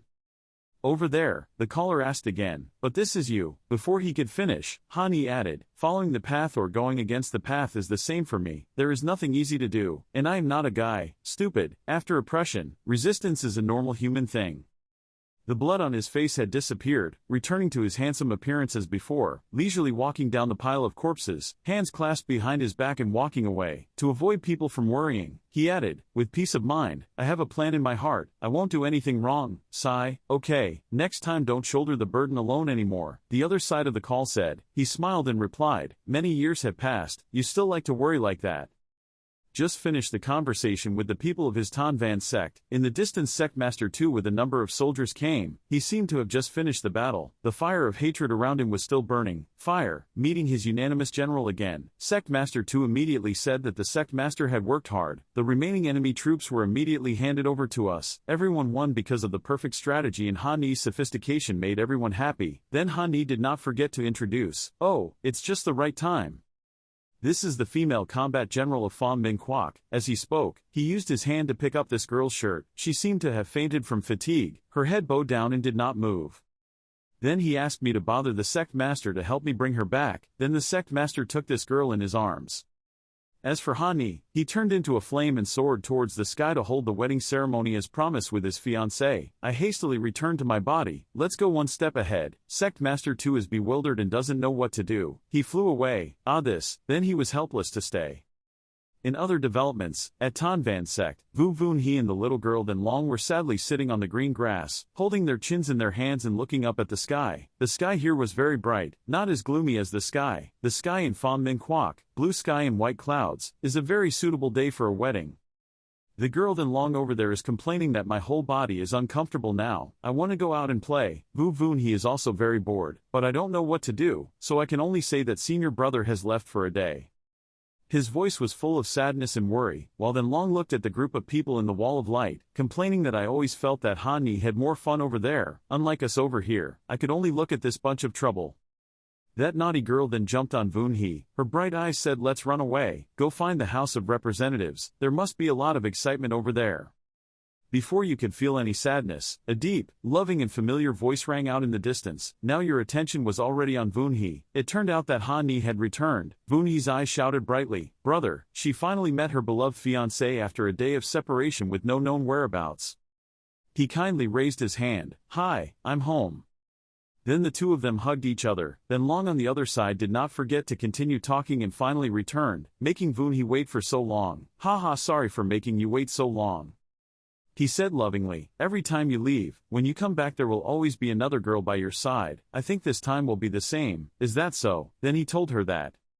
In fact, he raised his hand to cover his mouth and said, but before he could finish his sentence, Vun He continued, "Oh yeah, compared to this. If senior brother dyed his clothes red, then Vun He also changed it." As soon as she finished speaking, her white outfit had already changed to crimson. This was truly a wedding, and there was a beautiful Vun He. Beauty appeared before Han Ni's eyes again, she said. "The previous obstacle is no longer your opponent today. Welcome brother, you have fulfilled the first promise you ever made. Luke Tu Chao is invincible." She smiled and talked happily with her husband and wife. Han Ni also responded kindly, but only after reaching this step did he realize that the danger of the 6 little buffaloes was too much. The demon clan was always staring at the 6 little buffaloes like a hungry tiger. Today, the beasts coming to attack the province need to deal with it immediately. "I'm afraid my husband will be tired," Vu Vun He quickly replied. "Let me help you this time, okay? Don't leave me behind anymore," she said, then hugged him tightly, put her hand on his cheek and caressed him like a child. However, Han Ni immediately broke this passionate atmosphere. He said loudly, "But compared to those things, it is now our Congress, that matter will be discussed later." Then he lifted her up and put her on his shoulder, carrying her into the room, making Vu Vun He very shy, because after all this was her first time. She said, "Hey, what are you doing, senior brother? Let me go quickly, down." But he still didn't forget to tell the girl, Then Long, "Those people are next to you, take them all down, take care of them carefully." After listening, the girl leaned forward and said, "No, lean on her. Why are you guys going out to play? Instead of bringing me into the cave, you should go with me and go aside from me." After hearing this, the girl angrily questioned and shouted, "Don't leave me behind." But Han Ni still ignored it, kept walking, carried Vun He into the room and was not allowed to get close to Then Long, who stood outside to listen to the conversation, occasionally hearing the voice of my brother Vun He. Then her response was his gentle words, "How many times have he said it? Why are you still calling senior brother?" The girl standing outside was a bit shy but still determined to go inside and peek. She smiled, "How rude, isn't that just double cultivation? If you don't let me see, I won't be able to see for sure, there's no way." Yet 3 days later, Han Ni leisurely enjoyed wine. But actually, my heart was cold, my hand holding the cup was shaking constantly. So much so that a few drops of wine fell out. Because the source of fear was coming, Vu Vun He suddenly hugged him from behind and sweetly called out, "Husband," startling him, making him spill the wine. Even so, she still held him and asked kindly why he was so scared. Her leg rubbed against the hem of his shirt. Han Ni felt like she was done for because she had a bad feeling. Vu Vun He sat on his lap and frankly questioned, "Before calling you senior brother, you kept saying me, now that you're married, changing the way you address yourself is not good." Seeing her smile as bright as a flower, he knew what he had to do immediately, so Han Ni spoke very clearly to please her, "Okay, just a little bit unfamiliar." Vu Vun He suddenly pushed Han Ni's shoulder, lovingly calling out, "Husband, and I don't understand what this smelly atmosphere is all about." She looked at him affectionately and pulled her closer. She was tired. For the past few years, he had been always alone and busy. He also confided, "Yes, at first I also wanted to casually join a sect, avoid the people of Tian Duc Demon sect, and somehow became the master of a continent." After saying that, both of them leaned back, plopped down on his wine-red wedding bed. He looked at Vu Vun He and sighed. She turned to wonder at her bridegroom, avoiding the Tianduk demon sect. "Brother, you haven't forgotten something, have you?" He replied, But she didn't let him finish his sentence and interrupted, "It's Vun He." The pretty mouth opened wide and replied, she was also a disciple of the Tianduk demon sect. Although she didn't like their cultivation method, it didn't mean that I didn't know anything. After saying that, she sat up strongly. Han Yi was afraid of his wife. He trembled and begged, "Vun He, wait a minute, calm down." Vu Vun He licked her lips seductively. She started a scene to subdue Han Yi. "Husband, you obediently give up and be tied down." Another 3 days passed. While his wife happily hummed, he complained of waist pain and insomnia, could only feel helpless in his heart. Vun He, worthy of being from the Tianduk demon sect. The servant called out to him in a panic, "Lord Sect Master." Han Yi immediately asked, "What is the matter so haphazardly?" That person reported the situation. "Sect Master, that female general that you captured as a prisoner immediately woke up and wanted to commit suicide. I tried my best to stop her, but that female general is now a drop of water. I don't drink either. I really don't know how to do it well." Vu Vuni from behind also heard it. She exclaimed, "Even though senior brother is busy with thousands of things, he still stole a female general." He quickly explained, "Wait a minute, this is it." Of course Vu Vuni clearly understood what kind of person her husband was. She started the conversation, "Is she a female general who is good at fighting in the Fan Min country?" He added, "Yes, I see that even though she doesn't have high strength, very much, but being able to lead many monks to form a battle formation to threaten me is a rare talent." Vu Vun he analyzed that when there is a battle, when facing Tam Dai Chao, everyone will have the ability to protect themselves. She also really wanted to see this girl, so she opened the door and brought her tools, "So I came to help senior brother. I still give you hope, rest assured, this matter is left to me." On the other side, Lang Nu Tung is still stubborn when being taken care of. "General Lang, still eat something first," she nonchalantly replied, "Kill if you want, don't let me tell you any news." "What?"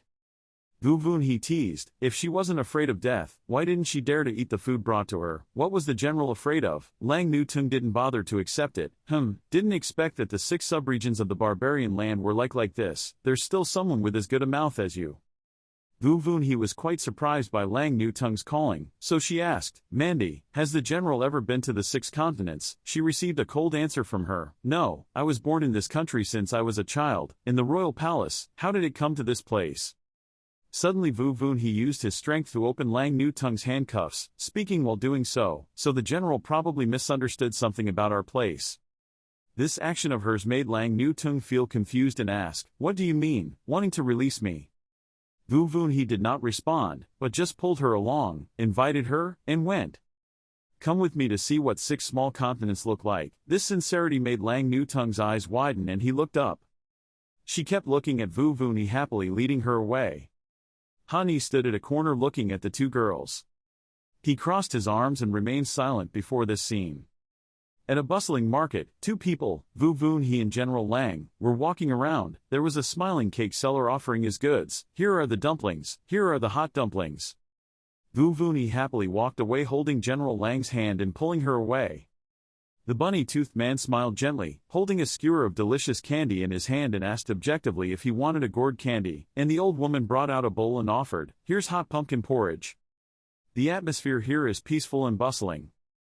Vu Vun he hadn't bought anything yet, her cheeks were puffed up, she stuffed it all in, but she still had a dumpling in her mouth and a stick of gourd candy, but she felt like she had starved for a long time. Unable to speak, Lang Tuong, Quan turned to look helplessly and asked, "Why can't she just finish eating and then say something?"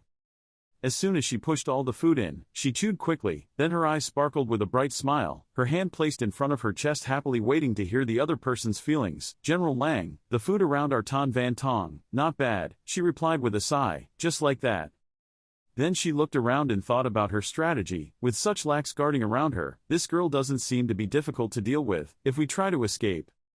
Seeing the general thoughtfully resting his chin in thought, Vun he called out, "General Lang." Seeing that there was no response, she immediately went and puffed her cheeks cutely and pinched Miss Lang's cheek, calling loudly again, "General Lang," causing her to startle and cry out, "Ah!"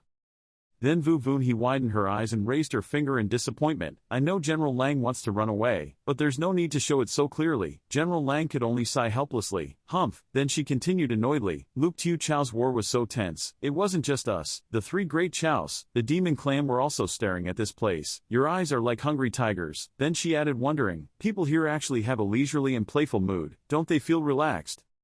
Even though he heard those words, Vu Vunhe clasped his hands behind him and still smiled, happily asking again, we risk our lives to protect the continent, don't we just want to see a beautiful image, don't you all? Fa Min Kwok didn't want to. General Lang still didn't like to argue with his hands on his hips. Fa Min Kwok's martial arts focused on conquest, any subject should train themselves anytime, anywhere, and she spoke deeply, far away, preparing to expand territorial borders for the national army at any time.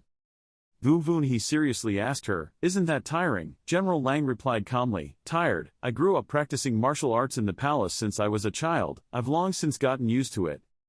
As soon as her confession came out, Vu Vunhe came closer, looked her straight in the eye and held her hand, understanding and smiling brightly, cheering her on. That was too much of a loss. With loving eyes, she pleaded, after all, the general was now here. Let's forget about public service first. General Lang looked at her blushing as if he had received such sympathy for the first time. She said with emotion, Miss. Before she could do anything, Vu Vunhe put a skewer of gourd candy in her mouth and smiled, inviting her to eat it. Try the gourd candy, it's very delicious. Then she noticed the seductive outfit with a red evening dress with bold cleavage and thigh slits and a very seductive bunny ear-like hair tie. She widened her eyes and exclaimed, oh wow, this outfit is not bad, miss, complimented the general's aesthetic sense, very similar to the color of her outfit. The style was even more sexy. The words made General Lang play with his hair and feel shy. Then the two of them freely went out together. They watched the play together. The narrator told and described with interesting body language, and mentioned that hero Ha Ni. He passionately told the story. Then in the afternoon, the two of them went out to eat and drink until they were full. General Lang was eating. Vu Vunhe looked at her happily. Her face had food stains on it. Vunhe thoughtfully picked it out and took care of it like an older sister. Then she affectionately asked, General Lang, did you have fun going out today? But General Lang, being addicted, was shy and arrogantly replied, I couldn't help but admit. Then she added, what we experienced today is truly something we have never experienced before. Today the moon is waning, the sky is clear and there are few clouds with houses close together. Each house hangs many red lanterns, making the neighborhood so beautiful. The two of them whispered together about the places here. Vu Vunhe asked, how does General Lang feel about Luke Tiu Chao now? Is it considered a place worth living? General Lang analyzed, the people here seem happy, and their temperament is also extremely gentle. Then she said what was in her heart, if Luke Tiu Chao was like that everywhere, then of course it would be considered a place worth living. After hearing that, Vunhe smiled happily. She thought and said, being able to get this assessment from General Lang, surely the Air Force would definitely be very happy. The words made General Lang not understand. Vu Vunhe looked up and said, when her husband had not yet joined the Tan Van sect, this place was a deserted place. The strength of the 6 small continents was weak, and the rare and relatively talented immortal cultivators were soon defeated. Acceleration and sect had been absorbed elsewhere. In her mind, the image of Ha Ni appeared and kept telling her, at that time, in the 6 small continents, ordinary people lost their senses, monks fought with each other. She said in a disappointed voice, no one took themselves seriously, it was all the same, lost dignity. Until the husband appeared. She told of his hardships and the fierce and bloody battles on the battlefield. He was suppressed in Li Luke Tu Hon and feared that the enemy would be strong and rely on reason to argue. When everyone was afraid, the 3 great continents stood up for everyone. When the small continent faced foreign invaders, he fought continuously for many days until he died. Is that he brings hope to cultivators and ordinary people in 6 continents. After finishing speaking, Lin stretched out comfortably. Talking so much, I'm tired, let's go back to rest first. But General Lang heard his difficulties and wondered, don't you advise me to surrender? Vu Vunhe replied truthfully, if I opened my mouth, General Lang was willing to surrender. Everyone knew the answer, of course not. Vunhe immediately thought wrongly, wouldn't that be okay? General Lang sighed, then she acknowledged the compliment, she is really an interesting person. She discovered something and then calmly put her hand on the table and asked, your wife is really strange, taking me for a walk for a day. Wouldn't it be just to let me understand the 6 continents, right, Ha Tong owner? Ha Ni stood leaning against the pillar in surprise. Oh, when did you find out that being sealed can also detect me? General Lang immediately advised, just after the wedding, Sect Master Ha cannot let his wife be alone with me, a dangerous character like this. Then she also added her intention to show loyalty, but I advise you two not to waste your efforts. If you want to kill, just be decisive. I will not betray the Fan Ming Kingdom. Hani looked at her in a friendly manner and agreed, if the general is willing to help me with a small matter, I can release you. His words made her eyes widen in disbelief. That's wrong. What's going on? He talked about the current situation, the matter I need to assign. Currently the demon race is urging the beast tide to attack the camp province regardless of everything. Then I request, if the general can help us fight the beast tide, then I will definitely let you go back. Hani's eyes were determined. He clasped his hands together and stood at the table, confident in his words. General Lam can rest assured, you bet on your honor. I, Hani, will never deceive others. In Luke Tien Chao Lu border guard barracks, the monsters outside are frantically rushing inside. All the people in the city tried their best to protect the city gate. There were people who were injured but still tried their best to defend the city. Quickly bring materials to supplement the formation. These beasts are truly not afraid of death. How long will it take for the reinforcements to arrive? The masters of the Ghost Sea Pavilion are constantly urging everyone, hurry up. How long will it take for the reinforcements to arrive? Everyone was so damn exhausted that they were about to succumb. At this time, He and Vu Vun He and Lang Nu Tung appeared. The master of the Ghost Black Pavilion quickly ran to the three of them respectfully. Your wife, Ha Sect Master, has finally arrived. This person is. Seeing his question, he immediately introduced that this was General Lang Nu Tung of Pham Minh Quoc, whose aura had been sealed by me. The lords only needed to arrange a place for her to observe the battle on the citadel wall. Okay, rest assured Vun He will take care of her for me. The owners said as they grabbed me. The owners pulled him closer to the citadel and pointed at the crazy monsters below. Currently, the wall is urgently asking for help, but I still hope that Sect Master Ha will quickly help. These demon beasts have been besieging Lu Town for several days, and the monks in the city are already tired and exhausted. He looked down with a calm face. Although there were many, they did not seem to be high-class demon beasts. When he reached the edge of the citadel, he stopped walking and immediately took the magic weapon and jumped down to give it to me. The sound of lightning lit up the sky. He confidently landed on the ground, surrounded by monsters. He raised the magical weapon and turned it strongly, causing hundreds of monsters to be sent flying away. At the same time, he picked up the magical weapon, his sharp eyes looking down. There was a loud explosion, the magical weapon hit the ground, and the monsters were sent flying one by one. Everyone in the city saw that he had quickly defeated the monster and immediately cheered. Sect Master Ha is mighty. Kill those beasts. Sect Master Ha will definitely win. The two girls stood there watching the scene that had just happened. Vu Vuni's face darkened. The strength of these demonic beasts doesn't seem to be strong. How come these monks can't resist? Lang Nu Tung also grimaced on the battlefield. If a group of poets cannot cooperate and condense, then even if there are thousands of people, they will all be destroyed in one blow. A strong and weak individual is not the only element of victory, but he is a different species. He looked at the monster's corpse lying on the ground, his face dirty, his shirt stained with some monster's blood. At this time, the city gate opened and the demon beast retreated. Everyone rushed out, cheering as they ran. Sect leader Ha has won. Hero, Vu Vun He ran to him and asked how he was doing. Why did I feel like these demon beasts didn't seem like the main force of the demon race? He looked at everyone cheering around and replied that she was fine. They were okay. I'm afraid it's just fireworks. Lang Nu Tung also approached her and just gave a light sigh. He and she immediately turned to see if General Lang Nu Tung had any comments. When everyone around saw Lang Nu Tung, they were scared. There was no blood left on his face. Lang Nu Tung crossed his arms across the chest of Sect Master Ha Tong. It was hard enough. He had to protect a bunch of dead trash every day, and felt absolutely nothing.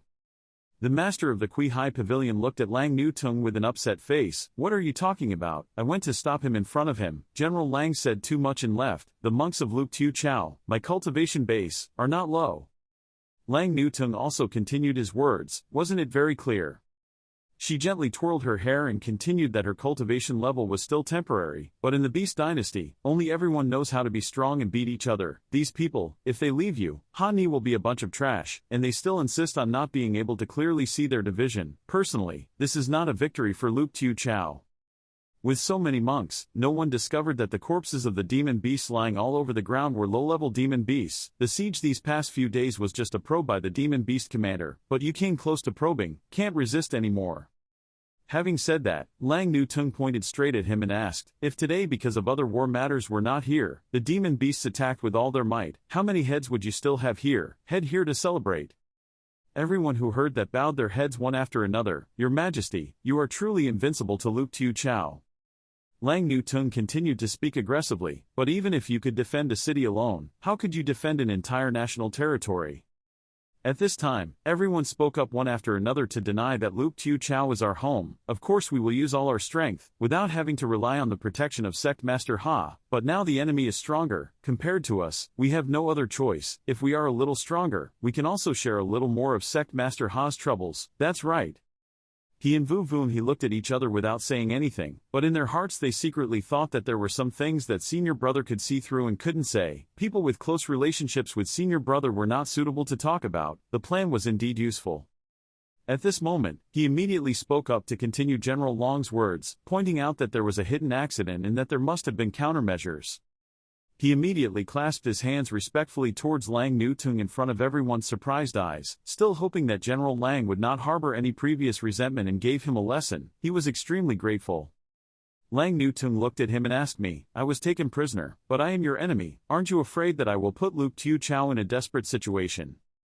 He also responded to Lang Nu Tung's surprise that although Fan Min Kwok and the three great continents both intended to annex Luke Tiu Chao, they did not represent the same battle line as the Demon Clan that occupied Luke Tiu Chao for the other tribes. If you say something, I'm afraid it will cause even more trouble. If I open my mouth to ask for advice, of course I trust the general. At the barracks, a girl with a hot body and bright red eyes is pointing at the map. Look at this place. Guan Chao's enemy fronts are too wide. The Tan Tri stronghold that the demon race can attack is very large, leading to Luke Tiu Chao's military force being extremely scattered, making it difficult to resist the large army of demon beasts. Hani interrupted her, if we concentrate our troops in one place, then the demon beasts can completely avoid the hard-to-hit places, and we can't defend them either. She looked at him and continued, if it were possible to bring the major bases together. If from the east of Dan Chao starting to the west of Vu Chao, build a continuous city wall, after using the formation to reinforce the city wall, on the city wall at a distance from each section, build the Fan Hoa Dai in the teleportation formation. Great, the army is stationed in this position, where the distance to the Fan Hoa Dai stations is about the same. Wherever there is movement, the large transfer army will be brought over, so we can concentrate our troops without fear of losing them. Great army of beasts. After saying that, she used her steady eyes to look towards them and asked, what do you think? Each voice rang out, this is too long, how can we do it? General Lang appeared annoyed and quickly said, no, how can a high-ranking monk be used to make this kind of manual labor story? Absolutely impossible. He pointed his finger at her and shouted loudly, this person must have his heart set on the three great continents, so he came up with this sinister plan, wanting to drag our troops to death here. His heart is too cruel. She laughed and continued, dragging you to death, even if I didn't do anything, with your command, the entire army would be destroyed in just a day or two. General Lang was angry, he held his sword and wanted to kill her. You demon girl, your demonic words deceive living beings, I will kill you. Han Yi had been silent until now and had to speak up at this moment. He sternly said, enough is enough. General Lang's words were not wrong, our side was indeed in a dilemma at this time. You demon beasts can't kill them all, even if we kill more today, they can still come back to attack another day. If we want to protect our rear, then we must have a solid defense line. This is a great action, if we put in the effort now, it will bring huge benefits in the future. We need to plan for the long term. General Lang looked at him in surprise. Sect leader Han Yi continued, instead of arguing endlessly, it's better to take firm steps, first create change, if not talk about the possibility. This wall is called Inter Wall. However, Master Lang wanted to say something but was signaled by Han Yi to be silent. The hosts don't need to hesitate anymore, things cannot be delayed, we will act immediately. Because of this, Lord Lang clenched his fists into fists. Secretly adding to his jealousy of Han Yi, he gritted his teeth and thought with an angry expression, damn Han Yi no matter what, he's just a brat whose mouth smells like milk and dares to order me, really, thinking of yourself as a great person, right? Just wait. On the other hand, in the magical moonlight night, a couple was entwined together. Vu Vun he dressed seductively and provocatively, asking in a low voice, brother, what are you planning? She continued, senior brother really offended that old pavilion master today. I'm afraid it was because of this that he found someone with nefarious thoughts, right? He heard that and immediately smiled and said with interest, "You are a worm in my stomach, you know this too." She looked at him with sparkling eyes. "Of course, maybe I understand better than you, yourself more." Suddenly she grabbed him, her voice excitedly said, "Husband is tired, let's rest soon." He shyly said, "Really, it's really just resting, right?" She pushed him down on the bed and sat on top of him and said, "What do you think, husband?" The next day, a bell rang somewhere, causing Hani to wake up within a minute. Before he could even get dressed, he heard soldiers shouting, "Not good, monsters have attacked the city." Wearing nothing, he ran out and patted the soldier's shoulder and asked how much the other person was. The other man immediately stammered, unable to see the end. Furthermore, this time the opponent's demon general also came. The monsters swarmed and tore each other apart. Suddenly, a ferocious wolf opened its mouth wide and was about to pounce on Lang Nu Tung. At this moment, she thought to herself, "It's so dangerous, should I die here?" Suddenly, Hani appeared and crashed, causing it to be paralyzed and die on the spot. She looked at him in surprise. Hani turned around and said, "I have already unsealed your cultivation base, I will leave the defense to you." She asked suspiciously, "But I am a prisoner of war, are you telling the truth?" "My Hani uses people without doubt, without using it. The current situation for General Lang is not a problem, right?" She looked at him and replied that it was obvious. He raised his hand to give an order, regaining his will to fight. "No matter how we monk Luke Tu Chao, this battle will be controlled by monk Lang Nu Tung. Anyone who does not listen to orders will be killed." All the soldiers behind him will shout, loud, obedient. His eyes were steady and quiet, like the sharpness of stone, towards the demon generals, thinking, "Let me see. What tricks do the demon generals have?" The demon beasts scattered before Ha Yi's power. They ran in the opposite direction, quickly running away. The screams were accompanied by screams of pain. The fight had not stopped. Suddenly, a giant hand appeared from nowhere, intending to grab him. Hani quickly realized that a palm hit that guy, causing him pain and panic. After a while he was so tired that he vomited blood. Hani stepped on his body. Rumor has it that the demon race's practice is very cruel. When a demon race can grow up, it will have to step on tens of thousands of bodies of its fellow tribesmen under its feet. Today it seems that his strength is indeed very powerful, but he is arrogant. That demon race arrogantly said, "If he lost to you, it would only prove that he is not worthy of being a subordinate of Lord Vajra." After saying that, he raised his hazy eyes and said arrogantly, "Willing to die." Hani quickly dodged his attack. The other guy immediately said, "Ha, that's so heartless." Suddenly a monkey man appeared and hugged him in his arms, saying in disgust, "Don't move my baby." Hani thought in surprise, "What the hell, I didn't expect it to be able to avoid perception." "Yours." He said horribly, "You are very good. Do you want to join the Demon King's Vajra clan subordinates? Be my good comrade." He glanced at him with a clearly disgusted look in his eyes. "Get out, go away, you damn pervert." Hearing that, he immediately replied, "With such a beautiful face, but he doesn't like men, what a pity." "It's okay, our demon clan also has fox, rabbit, and cat that humans like very much. As long as you join our demon clan, all the beauties of the demon clan are for you to choose from." He shyly thought of his little wife, so he replied, "Leave it, I'm a married man, and I'm not interested in these games of yours." He was invaded by the water. "Are you okay? Are you a man after all? He seems like a coward." Hearing this, he chuckled softly, raised his sword, "And now I will tell you. Who is the coward?" He swung his knife down, and they were all lying on the ground. I thought it was someone commanding a group of animals to come, but who knew it was a few small fry. He tilted his head back and said contemptuously, "You go back and tell your diamonds that Luke Tu Chao Ha Ni promised him a duel here 3 days later. You stepped on his lower body, do you hear me clearly?" That guy groaned in pain and ran out of sight. He continued, "He must send my word to him, otherwise, even if you run back home, I will cut off your money right now." He turned his head to pay attention to the other 2 guys. "Okay, the remaining 2 of you, do you prefer to slice it or grill it slowly over low heat?" Suddenly my face turned black as if something had happened. What was this? Returning to the barracks, he slammed the table hard and said, "Telling you to defend the city, how could thousands of people die like that?" Master Lang angrily pointed and said, "On the battlefield swords have no eyes. It is normal for many people to die, but this time most of the casualties were mortals and monks of Dung Tuyen, seen." Lang Nutung angrily argued back, the sword has no eyes, killing many people should not have died like that but still thinks it is normal. I only ordered the monk Dung Tuyen Khan to guard the citadel, then of course the dead person must be they. As for the mortals, weren't the greedy masters insisting on opening the city gates to chase them? Would they have risked their lives to chase out and kill the demon beasts? Lord Lang refused to give up and insisted, so because these mortals received encouragement and took the initiative to request to go to the front line, I cannot let them down. Hani was cold as ice at this moment. He lowered his head and said, disappointed, so you stood by and watched them die instead of you. He said disappointedly, I once said that mortals are not allowed to go to the front lines, they have no ability to protect themselves under the hands of monsters. How can the immature monks of the Dung Tuyen realm get to the top, front line? I know you won't send troops to fight, so I specially invited General Lang to command.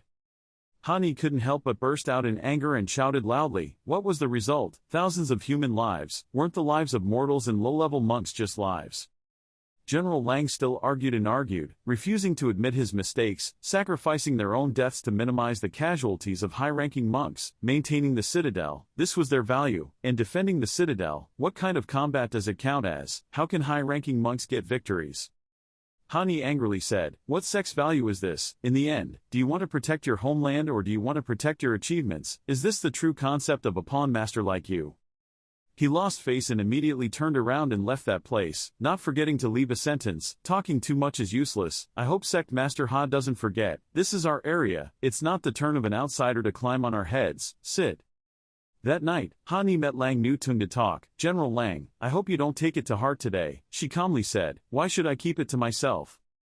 She laughed softly and gently said, he insinuated that you were an outsider and felt that you stole their victory. These things are not things that I should keep in mind. And the recent struggle, then you're intentionally trying to probe, right? He quietly admitted that she had discovered him. She continued, those bosses seemed to care about the overall situation for the sake of generals and ordinary people, but in the end they could not hide their interests and disregarded people's lives. Everything is just for my own victory. Putting the conflict first, gradually removing their disguise, it is possible to destroy all those who love fame and fortune, merging Luke Tiu Chao into one. Having said that, her eyes turned to him. Sect Master Ha, your goal is not just to protect Luke Tiu Chao. Hani held his chest with one hand and waved it with the other. He said, Luke Tiu Chao has many sects that on the surface risk their lives for Luke Tiu Chao, but the ultimate goal is for their own benefit. Hani clenched his fists, his eyes bright and said, for a long time, even if there were no external enemies, the inside would be ruined. Once we deal with these beasts, I will go to the demon clan, not solving them. I'm afraid everything here will be an internal conflict. Then Long waved his short hands and said loudly, Hani, on your side there are still inappropriate thoughts. Hani slightly turned his head and said, is that so? Then you can't blame me for counterattacking. The next day, a young boy with blonde hair hurriedly rang a big bell. He looked back and shouted loudly, the beasts are coming, defend the city, quickly defend the city. The lords clasped their hands together and supported their chins, their eyes narrowed and they smiled sinisterly, thinking to themselves, it's finally here. A silver-haired elder hurriedly said to the lords, Lords, the great battle has begun, we have arrived in front of the citadel. Before he could finish speaking, the lords waved his hands and said solemnly to the silver-haired elder, Elder, wait, now the House of Representatives has fallen for the beauty scheme of Pham Minh Quoc's captured prisoners. I'm afraid everything we do is just a stepping stone for this plot to succeed. The masters made a sad and helpless face. He closed his eyes and gritted his teeth, raised his fist and said, that prisoner wants to use the beast armies one by one to destroy the high-ranking monks on our side. Wait until we only have civilians and low-level monks left. The silver-haired elder frowned and said, how could this be? A person standing next to him spoke up. Lang Nutung was just pretending to surrender. The lord replied, I'm afraid, the 6 towns have been captured by the Pham Minh kingdom, swallowed it all. The lords frowned slightly, their eyes darkened and said, everyone, with the current situation, only when Lang Nutung dies on the battlefield can Sect Master Ha wake up. We just need to wait until she leaves, life, then took back the green town from the demon beasts. Lang Nutung looked sadly into the distance. The blond boy knelt on the ground and shouted, General Lang, General Lang. His tears flowed like rain, he opened his mouth wide and screamed, please don't die. The lord heard his screams and turned his head to look in the direction the sound came from, a cunning smile on his lips. Then the lords looked up to the sky, with a joyful smile on their faces, holding their swords pointing straight into the air, shouting loudly, everyone, your worries are gone, follow me to kill the demon beast. Suddenly he glared loudly and asked, what? The lords rushed outside, holding their swords straight forward, constantly turning their heads to look around and saying, "Where are the beasts? This is..." Hani stood facing him, speaking from afar, "The lords are late, if the beasts really come." He opened his eyes wide and coldly looked at him as he continued, afraid that now General Lang and thousands of generals have become ghosts. The owners frowned in anger, their faces twisted, they gritted their teeth and said loudly, "What's wrong? You're planning on me." Hani raised one hand, some streams of spiritual energy entered his hand in a spiral shape. He said, "The master only allows himself to plot against others, but no one else counterattacks." Then a spear appeared in his hand. Hani's eyes suddenly became sharp. He said, because of his own desires, without caring about the lives of thousands of ordinary people and monks, because of his desire, of himself, but did something that intentionally caused monsters to kill monks on his side, causing harm to his fellow countrymen to defeat their enemies together. Xia Yi clasped the spear in his hand and stood facing the Lord. He held the sword in his hand and stepped back, saying, "You, don't come here." The lords fell down and sat on the ground, their fearful eyes staring at Hani. Hani appeared in front of the lords, pointed the tip of the spear at the lord's neck, coldly looked at him and said, "If that's the case, then what's the difference, Tam Dai Chow scum?" Hani glanced at the people around him and said, "I believe these things have nothing to do with you." Hani turned his head slightly, glanced at the people around him with sharp eyes and continued, "The only person who betrayed the small continent was the Lord himself. Hani, I live and die for Luke Tiu Chao, I will never forget it. For this purpose, I hope you will believe the words of my House of Representatives, fight the enemy with me, and protect Luke Tiu Chao." Everyone present looked at him in bewilderment with wide eyes. Everyone surrounded Hani, raised their fists in the air and shouted loudly, "Together to fight the enemy, protect Luke Tiu Chao, protect Luke Tiu Chao." In the evening, the sky was bright with the setting sun. Hani put his arm around Wu Vunhe's shoulder and stood silently on the citadel wall, looking in the same direction. Then Long sat on Wu Vunhe's shoulders. Wu Vunhe looked below the city wall and said, "She just left like that, is it really okay?" Hani also looked attentively below. He said, "If we agreed with her, after everything was over, let her go. What about after that?" "That's her own story." Below is the back of Lang Nu Tung walking alone on a deserted road. Suddenly Lang Nu Tung seemed to feel something and she stopped. Then Lang Nu Tung turned his head to look behind. There was no longer a shadow of anyone on the city wall. Lang Nu Tung turned around and looked at the city wall for a long time, then said, "See you again." Suddenly, a group of people wearing black cloaks appeared behind her. They raised their weapons and said, "Traitor Lang Nu Tung, surrender your life here." Lang Nu Tung raised her sword to block the black-shirted man's attack. She said with wide eyes, speaking ambiguously, "My loyalty to Fa Min Nation will never change." The black-shirted man just attacked Lang Nu Tung. He gritted his teeth and glared, shouting, No one trusts the loyalty of a released prisoner." A man in a black hood suddenly appeared from behind, strangled her with one hand, and raised his sword with the other. Lang Nu Tung closed one eye uncomfortably after being intimidated. She gritted her teeth and used her hand to pull his hand. "So," he said, "who cares if you really betrayed the country or not, only cares that you have to die here. I thought you would die in the battle with Hani, but who would have thought you could live until now? You say a woman like you could be a general. What? Wouldn't it be better to just settle down and marry someone else? Why do you have to keep getting in the way of others?" The sword in his hand cut a line on Lang Nu Tung's neck. Blood flowed from the wound. She said, "You guys." The man in black smiled. He waved the sword in his hand and said, "So you should still die here." Hani suddenly appeared behind him. He held his sword with 2 fingers. His face was cold. He said, "His mouth stinks. Did he eat feces?" The black-shirted guy was shocked by his sudden appearance. Surprised, he widened his eyes. Then he immediately turned around and retreated, his hand still controlling Lang Nu Tung. He shouted loudly, "When did you appear?" Hani sarcastically said, "You Fa Min country is really interesting, relying on a female general is leaving to go on an expedition, but she looks down on others, the talents that others can't even ask for. You guys just want to kill her." The group of men in black glared at Hani angrily. One of them shouted loudly, "Stop worrying about petty matters, then you all die together." Hani's cold eyes snorted softly, Hani swung his spear in an arc, and the men in black were hit and fell to pieces. He closed his eyes and said, "Wherever you came from, go back there." Hani glanced at this side. Wu Vunhe used a towel to wipe the blood from the wound on Lang Nu Tung's neck. Wu Vunhe looked at Lang Nu Tung worriedly and said, "Let me see the wound on your neck." Lang Nu Tung's eyes sadly replied, "It's okay." Hani turned around to look at Lang Nu Tung sadly kneeling on the ground. Vu Vun he knelt next to her, patted her shoulder and said, "You should stay as Luke Tiu Chao's guest for a few more days, waiting for a misunderstanding with you. If Fa Min Kwok is resolved, then go." Vu Vun he looked at Lang Nu Tung and continued, "Definitely not going anymore. Those people are nothing, they don't respect others." Lang Nu Tung said, "I understand." Lang Nu Tung stood opposite Hani. She looked intently at him and said, "Sect Master Ha." Lang Nu Tong placed a hand on his chest, opened his eyes and said very seriously, "If Sect Master Ha has valued me and saved my life, then my life belongs to Sect Master Ha." Hani stood up straight and looked at Lang Nu Tung. Under the setting sun, Lang Nu Tung knelt on one knee on the ground and bowed slightly to Hani. "Starting from today onwards, Lang Nu Tung vows to serve Ha Sect, owner." In Hani's mind, the image of a Kim Kang ape wearing an iron helmet appeared. His eyes were bloodshot. He crossed his arms and said, "This time the commander of the beasts is a Kim Kang ape. 3 days ago I released his subordinates to transfer. Tell him to duel with me today. If this battle is won, it can become the time for us to create a defense line to fight for treasure." Vu Vun he and Lang Nu Tung opened their eyes wide and listened silently. Hani continued, "In order to avoid them from attacking east and west, while we were out, we would attack Luke Town again, so Luke Town relied on the two of you."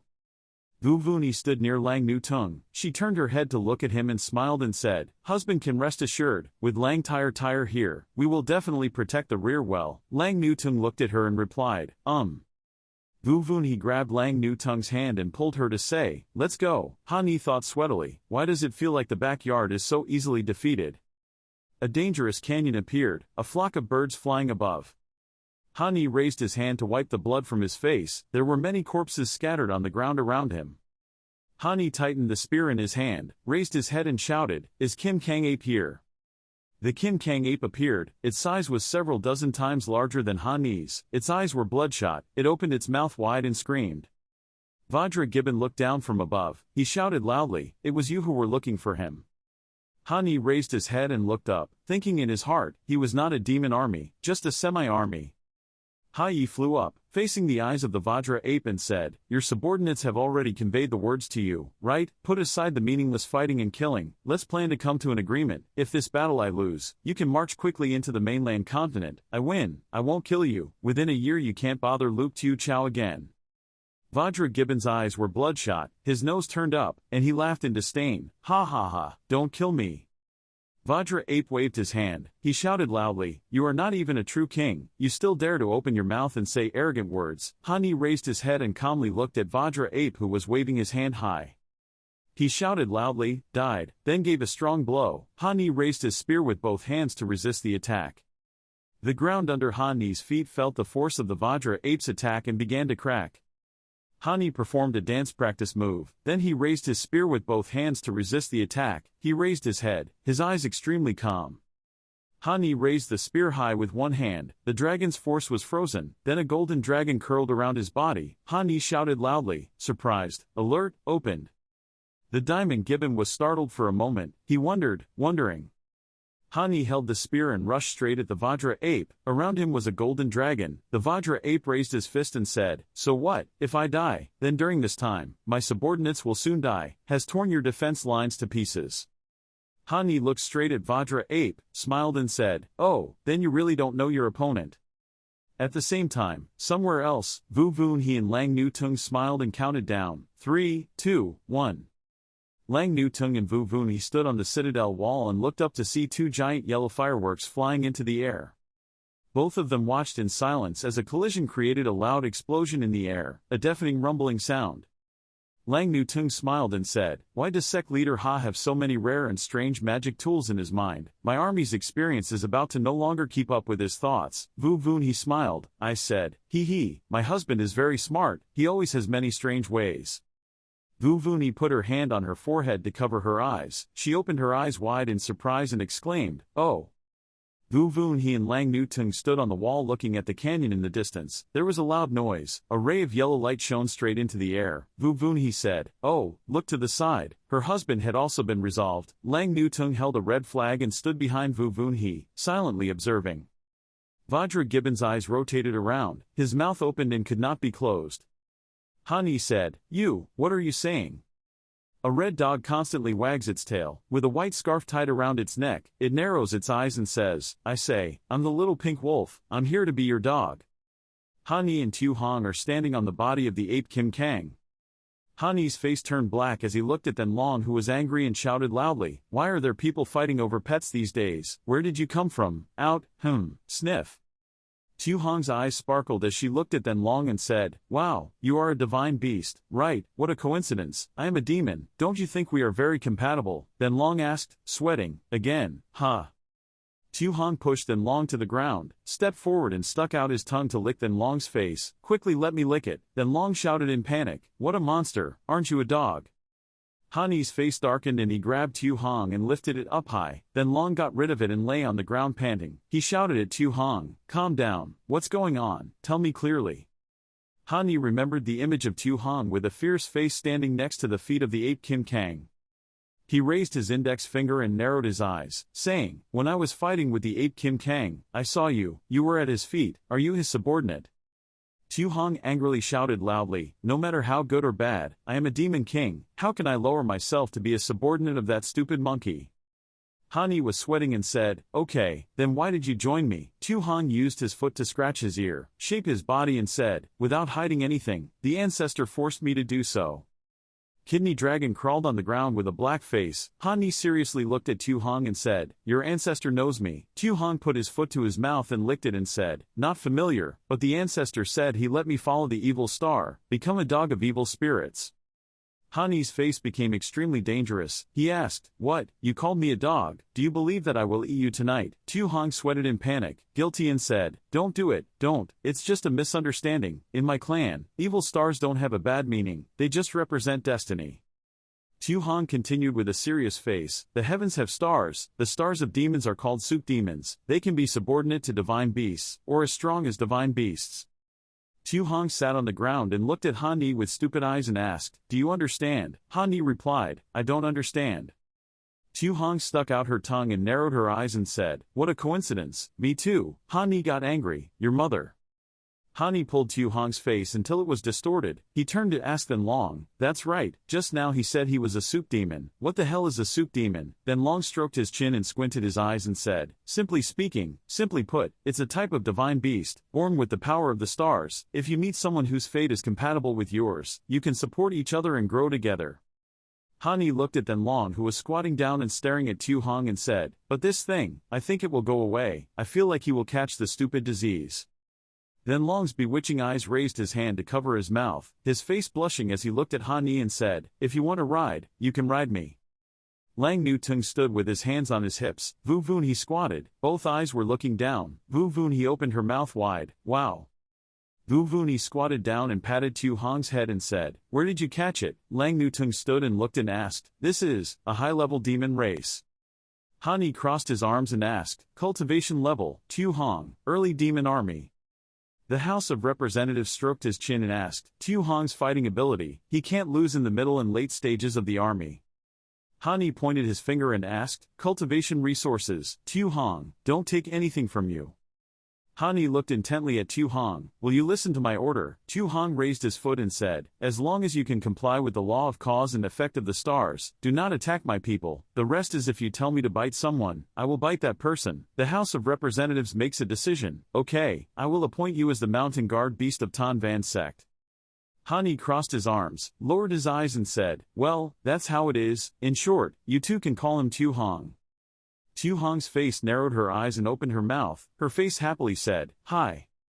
Vu Vun he hugged Tu Hong's neck tightly and said, The dog is so cool. Tu Hong said with a black face, I'm not a dog, I'm a greedy wolf, I love you. Tu Hong's face turned black. Han-Ni picked up Vu Vun's collar and smiled at her. Okay, let him play with you later. Next we have to go to the demon realm to find a demon clan we can cooperate with. We need someone to show us the way. We have to bring him with us. Vu Vun he looked at him with wide eyes and asked again, Demon domain. Vu Vun he opened her eyes wide as she looked at him and said, I'll go with you. Vu Vun he's pitiful eyes stared at Han-Ni. She said, My mouth. Tu Hong sat on the ground staring at this scene, her mouth gaping open. Vu Vun he raised her hand to caress Han-Ni's face and whispered, Senior brother, have you forgotten? Wu Vuni snapped his fingers with a gloomy face. Han Ni turned his head to look. He was sweating and said, "This is it." Han Ni was tied to a chair surrounded by candles. Han Ni's eyes widened in panic and he exclaimed, "Hey!" Wu Vuni changed into a sexy black outfit, with a solemn face stroking the whip in her hand. Han Ni turned pale, his whole body was sweaty, his eyes widened and he said, "Damn, what's going on?" Wu Vuni caressed the skin, smiled evilly at him and said, "Husband, no matter what, I am also a genius girl of the Nine-Tailed clan." Then she sat on Han Ni's lap, used the whip to caress Han Ni's face and said, "Those things cannot make things difficult for me." Han Ni was sat on her lap, her whole body was covered in sweat, she opened her mouth to breathe, steep. Lang Nu Tung covered Tu Hong's face with his hand, secretly glancing at the other two people. Han Ni's voice rang out, "Okay, follow me, these things will be discussed later, we have dinner later, yes." Wu Vun he acted coyly and said, "Senior brother is so naughty, then, maybe next time." Lang Nu Tung looked at Han Ni and Wu Vun he and smiled and said, "The love between husband and wife is really deep, just rest assured, I will take care of everything here." Han Ni put his arm around Wu Vun he's shoulder and smiled, saying, "And then." 2 days later, at the Endless Mountain, looking at the endless rocky mountains ahead, Tu Hong excitedly told the demon domain called the Southern Domain, there were 3 paths. The Rocky Mountains surround a clear blue lake with a green gecko standing on a nearby cliff. Tu Hong continued to say, "One way is to cross the mountain to the east, which is the area of the witches and demons, fighting with each other. If we go through that route, it will be convenient to pass through our 2 clans, but we must have the permission of heaven. The second route is through the lake in the north. Through there is the territory of the demon clan. In the lake there is a bamboo boat, considered the gatekeeper of our demon clan. To go there, you need the permission of the dragon boat. The third path is a huge natural cave in the west. Through it is possible to enter the interior of the witch clan, but the cave is guarded by people of the witch clan, so it is necessary to get consent from them." Han Ni and Wu Vuni opened their eyes wide and stared intently ahead. Tu Hong continued with a proud look on her face, "Look closely at the shape of that mountain. What shape is that mountain?" A majestic rocky mountain appeared before Han Ni's eyes. He looked at it and said to Tu Hong, "This mountain, dragon." Tu Hong replied, "That's right." Tu Hong opened her eyes wide, her face looked serious, in her mind she thought of a yellow dragon. She continued, "But she didn't know how many years it took Han Long to fall. His body withered and turned into a flame. This mountain, but the divine power inside the body is still there. It is not easy to violate." Han Ni turned his head to look at Tu Hong. He thought of the image of him riding on a giant yellow dragon. He smiled and thought, he did not expect that an adult dragon could be as big as a mountain. So wouldn't that be the case in the future? Long will be like that too. Wouldn't it be cool to ride it then? Suddenly Tu Hong turned into a beam of red light. Han Ni and Wu Vun he looked wide-eyed. Tu Hong transformed into a red-haired boy with 2 dog ears on his head. Tu Hong winked, smiled, pointed his thumb at him and said, "Come with me into the real southern abyss." Han Ni's eyes widened and he opened his mouth and said loudly, "Fuck." Han Ni and Wu Vun he followed Tu Hong. Tu Hong sat down next to the lake and said, "Long family, Tu Hong is here." The lake started to bubble. Then Tu Hong stood up and launched an old man from the water. Long Jia hugged Tu Hong tightly and said, Tu Kang had just arrived, her face was crying and she was looking for her mother to hug her. Now she's back too. Tu Hong wagged her tail, her face turned red as she hugged Long Jia, just laughed, hee hee. After separating, the Long family asked Tu Hong with a serious face, "What's wrong?" and brought the 2 humans back. Tu Hong smiled and pointed at Hada and said, "Oh, he was the one who beat Tu Kang." Han Ni's face became confused and asked, "Who is Tu Kang?" Tu Hong replied, "Is Kim Kang Ape." The House of Representatives replied indifferently, "Oh." Long Jia brought his face closer to Han Ni. He opened his eyes wide and stared at him. Han Ni's head was covered in sweat. He thought to himself, "How fast, I can't see his state." Long Jia narrowed his eyes and smiled brightly, patted Han Ni on the shoulder and said, "Hello, it's okay. Tu Kang's skin is itchy and it's good to hit him." Ha Ha reluctantly smiled. His face was full of sweat. He let out a sigh, puff. Long Jia put his fist in front of his mouth and coughed lightly then said, "Then this young man, can I ask you something?" Han Ni crossed his arms in front of his chest and silently observed him. Long Jia continued, "Can you please sir in the world inside your body, can I meet you?" Han Ni narrowed his eyes and said innocently, "In my body, there is no great man." A dark shadow immediately appeared behind him. His eyes flashed. From behind Han Ni then Long flew out, his whole body glowing. The girl said, "Oh, little Giao, there is a lot of dragon blood in your body." Jia Long held his chin in both hands. His glowing eyes looked at them Long excitedly shouting, "Up, yeah." Han Ni turned his head and looked at the girl with wide eyes. Then Long sat on Tu Hong's body. Tu Hong crawled on the ground excitedly waving his tail. Then Long raised his index finger and said, "Perhaps your recent ancestors also had dragons in them, right?" Then Long glanced and reached out to pat Long Jia's head. Long Jia excitedly raised his fists high, his face blushing and squinted his eyes, saying, He, Lord Divine Beast is wise. Lord Divine Beast, you are different from others, I imagine about the dragon clan. May I ask if you are the legendary dragon?"